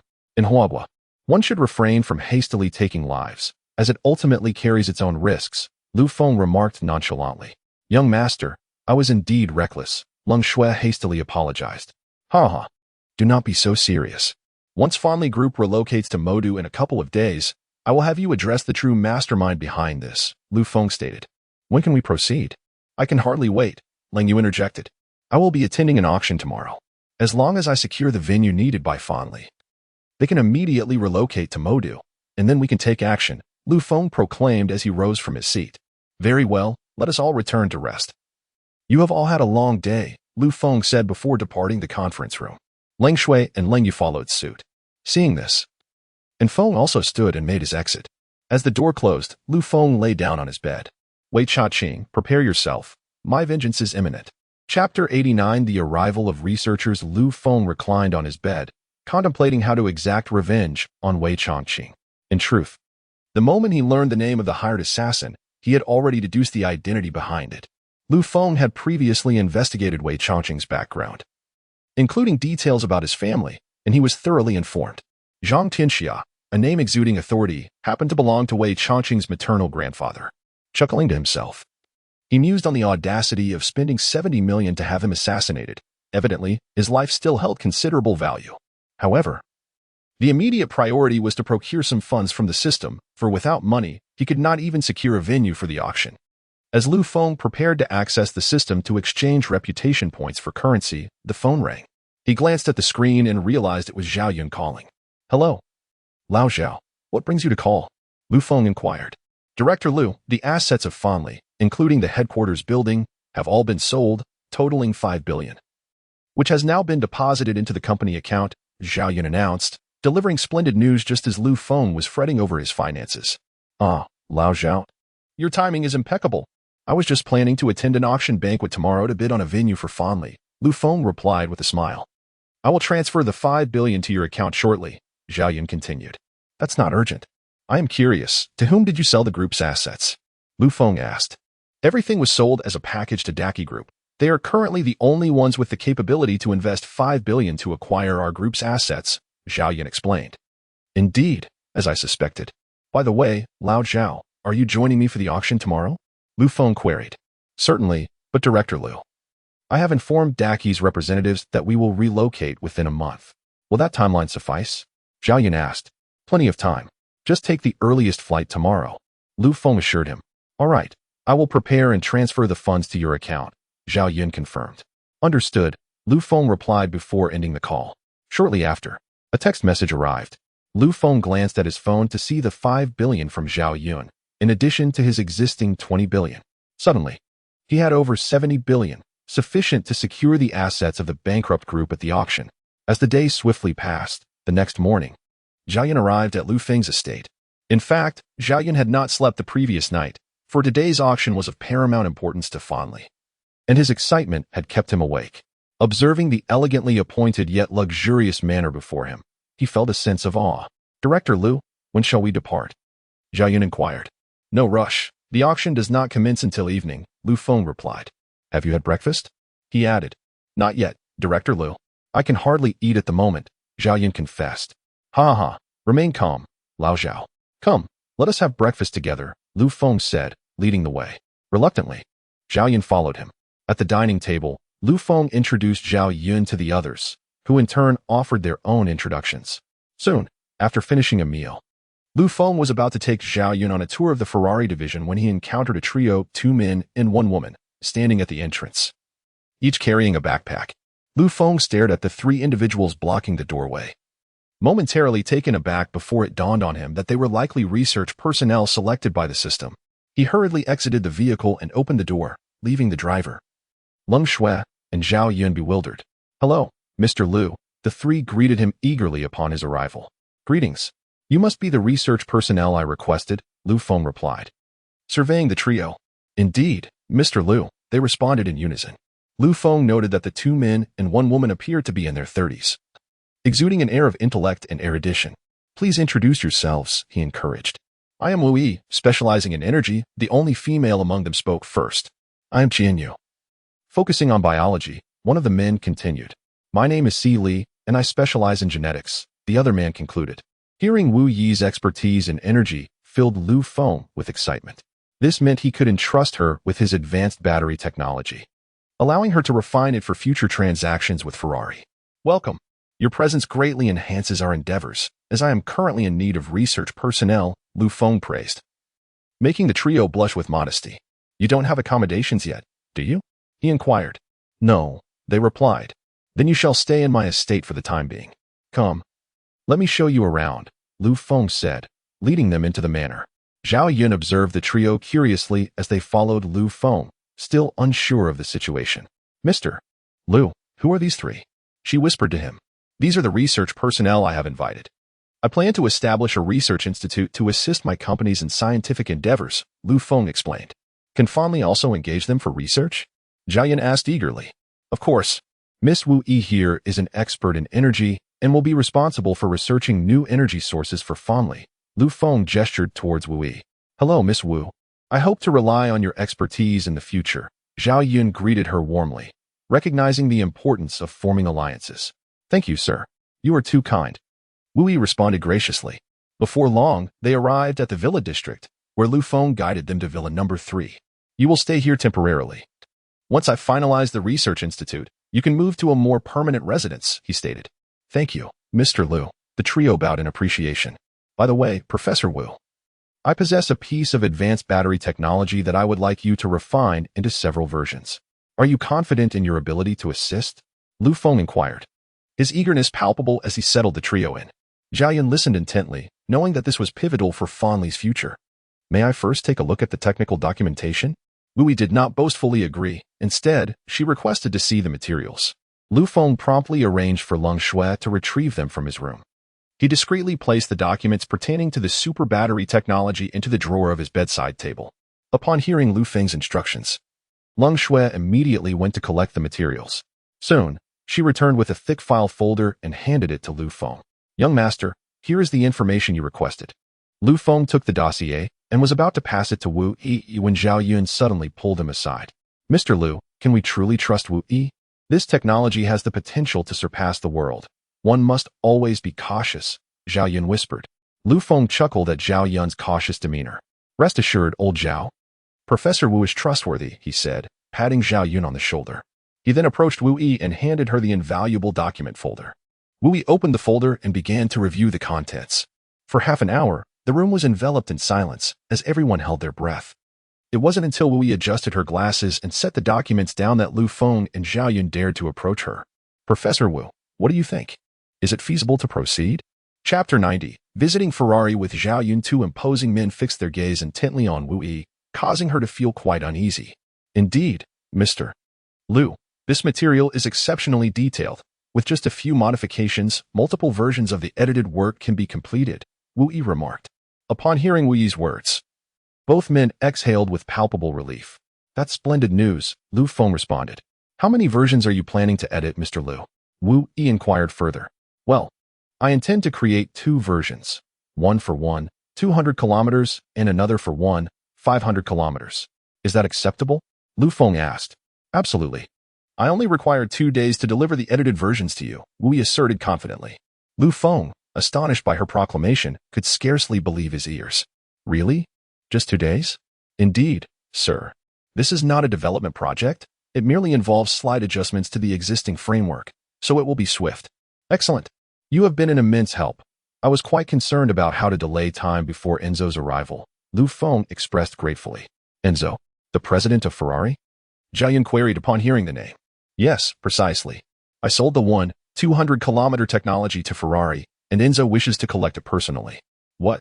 Mr. Lu, you've already sold the technology? Why did you not prioritize domestic automobile manufacturers? Zhao Yun exclaimed in alarm. Old Zhao, your reaction mirrors that of my little secretary. Ha ha ha. Lu Feng chuckled. What do you mean by that, Mr. Lu? I'm a bit perplexed. It seems that upon hearing about my sale to Ferrari, you're questioning why I didn't offer it first to domestic manufacturers. Has your secretary voiced similar sentiments? Indeed, she works for Ferrari. Then your secretary is truly a patriot. Willing to forego her job to advocate for domestic manufacturers, Lu Feng laughed. I said the same thing. How have you handled this situation? I promoted her to vice president and tasked her with leading the offensive against Mercedes. You're launching an attack on Mercedes? Zhao Yun stood up immediately upon hearing this. Indeed. Everything is prepared. We just await the transfer of technology to Ferrari. Are you genuinely planning to use Ferrari to confront Mercedes? Of course. Otherwise, why would I sell this 200-kilometer battery technology to Ferrari? You're not trading this technology for Ferrari to launch an assault on Mercedes, are you? That would be a tremendous loss. Not at all. Do you perceive me as such a fool? Additionally, I demanded 20 equity in Ferrari, Lu Feng stated nonchalantly. What? Zhao Yun was once again stunned by Lu Feng's audacity. This leader of the Ferrari Group had quietly acquired 20 ownership of Ferrari. This was no trivial matter. 20 of Ferrari's shares were worth billions of dollars. Yet Lu Feng spoke of it as if it were an inconsequential affair. Chairman Lu, please accept my humility. You are my deity, Zhao Yun jested. Ha ha ha, old Zhao, you've also adopted the ways of the youth. Lu Feng laughed heartily at Zhao Yun's words. So, you traded this 1,200-kilometer technology for Ferrari's assault on Mercedes, along with a 20 stake? Zhao Yun inquired once more. Indeed. And how much range technology do you plan to provide to domestic manufacturers? 1,500 kilometers, but I shall not grant them the technology. Instead, I intend to produce batteries and sell the finished products to them, Lu Feng elucidated. Are you planning to establish your own new energy battery company? Yes. Compared to a one-time venture, I prefer a continuous stream of business. Chairman Lu is astute, Zhao Yun promptly flattered.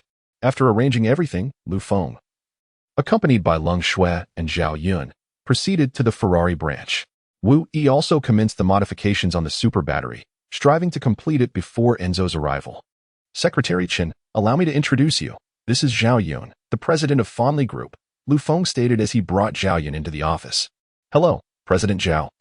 Chen Qian quickly extended her hand upon realizing she was in the presence of the Ferrari Group president.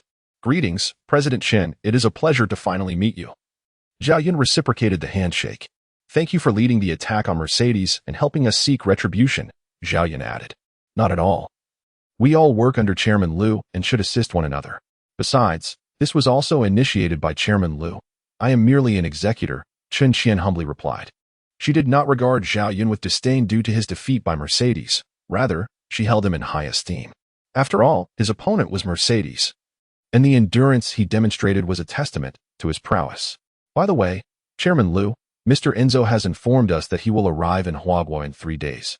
Chen Qing suddenly announced.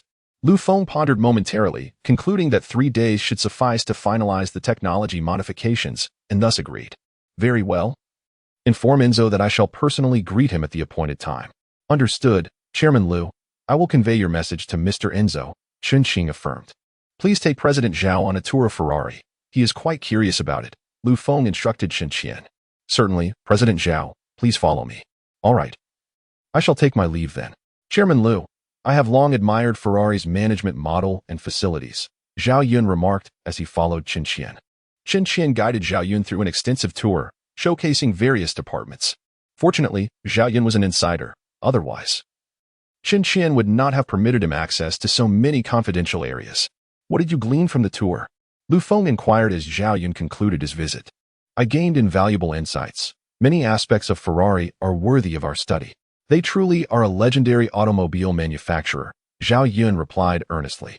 Indeed, you are correct. The automotive industry is most fearful of insular development and complacency. Your awareness of this matter is commendable. With the group's relocation, I hope to present a transformed Ferrari Group. Lu Feng remarked, gazing at Zhao Yun. Rest assured, Chairman Lu, I will certainly provide you with a satisfactory outcome. Zhao Yun replied with unwavering determination. Very well. Let us proceed. I shall treat you to some local delicacies from the enchanting metropolis. As a gesture of hospitality, Lu Feng said, rising from his chair. He stepped out first, subsequently calling upon the diligent Chen Qian, who was still at work. Chairman Lu, would you like me to make arrangements beforehand? We can head over later, Chen Qian inquired. No need. We shall dine at our own hotel, Lu Feng replied, squinting as he settled into the car.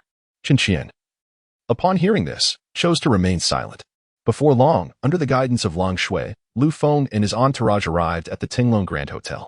Chen Qian glanced at the establishment and then at Lu Feng, her expression one of disbelief.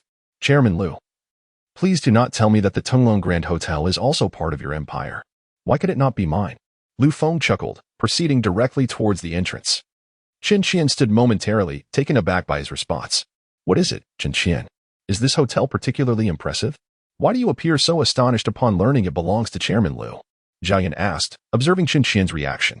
Impressive is an understatement, Qin Qian replied, as she proceeded to enlighten Zhao Yun about the illustrious history of the hotel. Chapter 91. Attending the auction, Zhao Yun was taken aback upon learning that the Tunglong Grand Hotel ranked among the top 10, or even the top 5.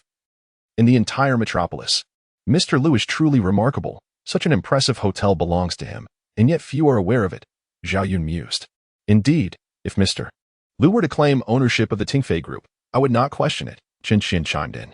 Zhao Yun chuckled at her words. After all, the Ferrari Group was a colossal commercial empire valued at trillions, encompassing various sectors including telecommunications, gaming, transportation, and navigation. Notably, the two largest communication applications in the country were products of Tungfei, and most of the nation's most popular games also fell under its banner, including one that achieved a staggering 100 billion in revenue from a single skin. It could be said that every individual in the country relied on Tungfei. Even with immense influence, Lu Feng could not possibly acquire Tungfei, for it represented not merely a corporation but an expansive commercial dominion. As they conversed, they hurried to catch up with Lu Feng. Upon entering the lobby, the manager approached them. Boss, what preparations are needed? Upon hearing the manager's inquiry, Lu Feng replied, just see to the arrangements, before leading Qin Qian, Zhao Yun, and Leng Shui into the elevator. The manager promptly informed the hotel's general manager of their arrival. The elevator swiftly ascended to the top floor. Mr. Liu, is this the fabled private room, not open to the public? Qin Qian asked, curiously surveying the space before her. Haha, what fable? That's an exaggeration, Lu Feng laughed as he opened the door to the suite. Once inside, Qin Qian and Zhao Yun were captivated by the opulent decor. This room is truly luxurious, Zhao Yun marveled at the lavish furnishings. The rare yellow pearwood, typically a rarity, served as the basic decoration here. Enough of your admiration. Please take a seat, Lu Feng urged them. Upon hearing his words, they finally settled down, while Leng Shui remained standing behind him. Leng Shui, you should sit as well. Why are you standing? Lu Feng said, glancing at her. Young master, I can stand. Leng Shui replied. Sit down. You shouldn't distance yourself, Lu Feng insisted firmly. Young master. Leng Shui began to protest, but he interrupted her. I consider you as my sister. Please, take a seat. Leng Shui felt a warmth in her heart and obediently sat beside Lu Feng. His words left Qin Qian envious, wishing that Mr. Liu would treat her with such kindness. Knock, knock, knock. As the sound of knocking echoed, the hotel's general manager arrived with the menu. Mr. Liu, please have a look at the menu, he said respectfully, offering it to Lu Feng. After perusing the menu, Lu Feng ordered several dishes and then handed it to Leng Shui, encouraging her to select a few items as well. This gesture moved Leng Shui to the brink of tears. The young master has been exceedingly kind to us, thought Leng Shui, as she quickly selected a dish and handed the menu to Zhao Yun. Thus, the menu circulated among the 4 individuals before the general manager took it away. Soon, an array of dishes was served, and at Lu Feng's invitation, they began to eat. After the meal, Lu Feng instructed Leng Shui to escort Qin Qian back to the company alone, as he intended to take Zhao Yun to the evening auction gala. Thank you. Miss Leng Yu, Qin Qian said from the front passenger seat, facing Leng Shui. You're welcome. My name is Leng Shui. Leng Yu is my younger sister. Leng Shui replied coolly. Upon hearing this, Qin Qian's face flushed instantly. I apologize. I didn't realize you resembled each other so closely. She quickly expressed her regret. She had sensed Lu Feng's regard for them from the way he treated Leng Shui. It's nothing. We are twins, so it's normal to mix us up. Leng Shui responded with her characteristic icy demeanor, which starkly contrasted with her sister's warmth. Hello, Miss Leng Shui. I look forward to your guidance in the future, Qin Qian said with a smile. You're welcome, was all Leng Shui replied, her response succinct. The atmosphere in the car grew noticeably colder. Recognizing Leng Shui's temperament, Qin Qian found herself at a loss for words. Meanwhile, due to Leng Shui driving away with their vehicle, Lu Feng had to summon and Feng from the estate to pick them up. As they sat in the car, Zhao Yun inquired about the auction Lu Feng was attending. Mr. Liu, where are we going for the auction? To a winery. The auction will be held there, Lu Feng replied, reclining against the seat. Do we have sufficient funds to secure the factories and office buildings we require? Zhao Yun asked, his concern evident. It was well known that Feng was currently destitute, having sold off all its assets. They were relying on this auction to procure ready-made factories and office spaces. If they had to rebuild, it would take too long and deviate from their original plan. Rest assured, we have more than enough funds, Lu Feng assured Zhao Yun with a reassuring glance. With that, Zhao Yun felt his worries dissipate. He had immense confidence in Lu Feng. Before long, the vehicle arrived at their destination, and Feng parked the car under the direction of the attendants. Lu Feng and Zhao Yun stepped out. Sir, may I see your invitation? One of the attendants requested. Lu Feng produced the invitation that Li Jinghua had given him and handed it over. The attendant inspected it briefly before granting them entry. After Feng parked the car, he prepared to follow them, but the attendant stopped him. Sir, you cannot enter. Upon hearing this, Lu Feng glanced at the attendant, sensing the pressure Lu Feng exuded. The attendant hurriedly explained, You see, sir, bodyguards are not permitted in the main venue. We will provide a resting area for your bodyguard. He gestured towards a nearby spot where a group of bodyguards were chatting and relaxing. And Feng, you may go over there, Lu Feng instructed. Indeed, sir. Please feel free to inform me of any matters, and Feng stated. After addressing this issue, Lu Feng escorted Zhao Yun into the main venue. At that moment, the venue had already begun to fill, albeit with a modest number of attendees. Lu Feng led Zhao Yun to a secluded area where they settled down. No sooner had they taken their seats than a servant arrived, presenting them with champagne and delicacies. Sir, please enjoy, the servant said before departing. Mr. Lu. It seems that the initiator of this auction is quite an extraordinary individual, Zhao Yun remarked, gazing at the champagne before him. Haha, how could it be otherwise? The principal organizer of this auction can be said to be the government of the Magic City. What we see now is merely a FAAD orchestrated by their representatives. Lu Feng replied with a smile. Lu Feng's words startled Zhao Yun.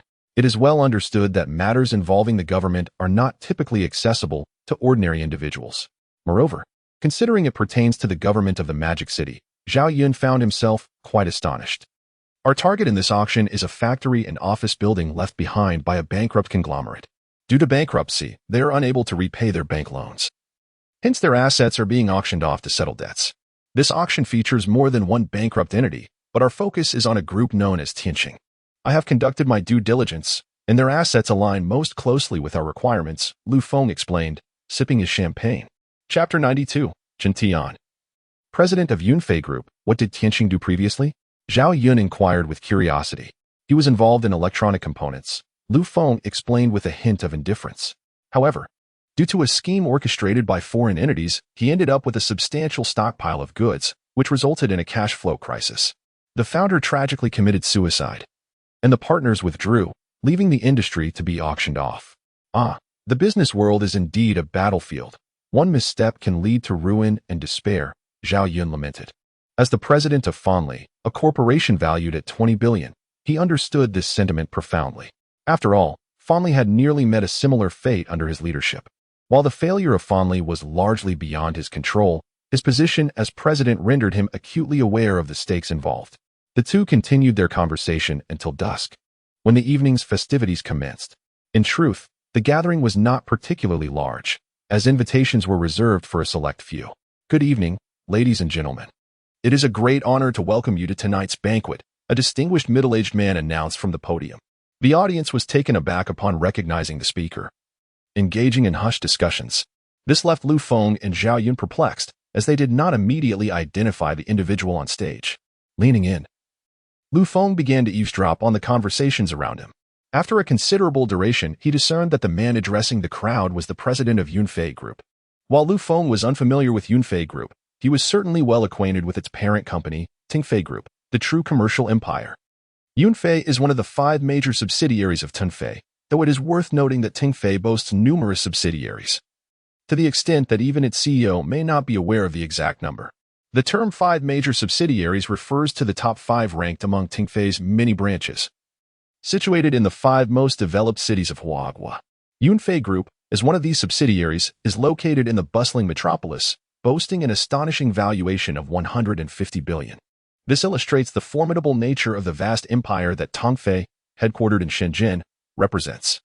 No wonder the audience reacted with such astonishment upon learning that the representative for this meeting was the president of Ferrari Group. My goodness, he truly is a significant figure. Jiayan remarked, surprised by the remarks of those nearby. Indeed, Tigfei is an imposing giant. Even a single subsidiary surpasses my entire fortune. Lu Feng reflected with a sense of awe. Meanwhile, Qin Tian, the president of Ferrari Group, paid no heed to the murmurs from the crowd and commenced the first auction. Quiet, please. Let us welcome our auctioneer for the first round, Qin Tian announced, handing the microphone to the auctioneer beside him before taking a seat. It is a privilege to preside over this auction, and I shall refrain from unnecessary chatter. Let us commence the first auction. Featuring 12 commercial properties located on Victory Road in Pubei District, encompassing a total area of 720 square meters. The starting bid is set at 70 million. As the auctioneer's voice resonates, the crowd below begins to engage in spirited bidding. Although the attendees may not be particularly interested in these properties, who among them would consider their assets excessive? After all, it is widely acknowledged that the people of Huag will have a penchant for real estate. 72 million. A man adorned with a Rolex confidently declares. 75 million. Another voices his bid. 80 million, 85 million, 100 million. Suddenly, an individual raises the stakes by an astonishing 15 million, bringing the total to 100 million. The crowd turns their gaze toward the bidder, revealing him to be the owner of a media company. Lu Feng also glances at the man, choosing not to engage further. Unbeknownst to him, this media mogul is an acquaintance. He is a partner of Chu Fan's father, who holds a mere 10 stake, while this man commands a hefty 90. 110 million. Another bid emerges. 120 million. The media company owner continues to assert his dominance in the bidding. Others recognize his determination to secure these properties and refrain from further bids, understanding that this is merely the first auction. Thus, the media mogul successfully acquires the first auction for 120 million. Congratulations to this gentleman on securing 12 commercial properties. We shall now proceed to the second auction, the auctioneer announces. Next up for bid is a luxurious flat at Thompson Riviera, boasting a total area of 420 square meters. With a starting price of 150 million, I bid 170 million, 180 million, 190 million, 200 million. Ultimately, this opulent flat is sold for an astonishing 300 million.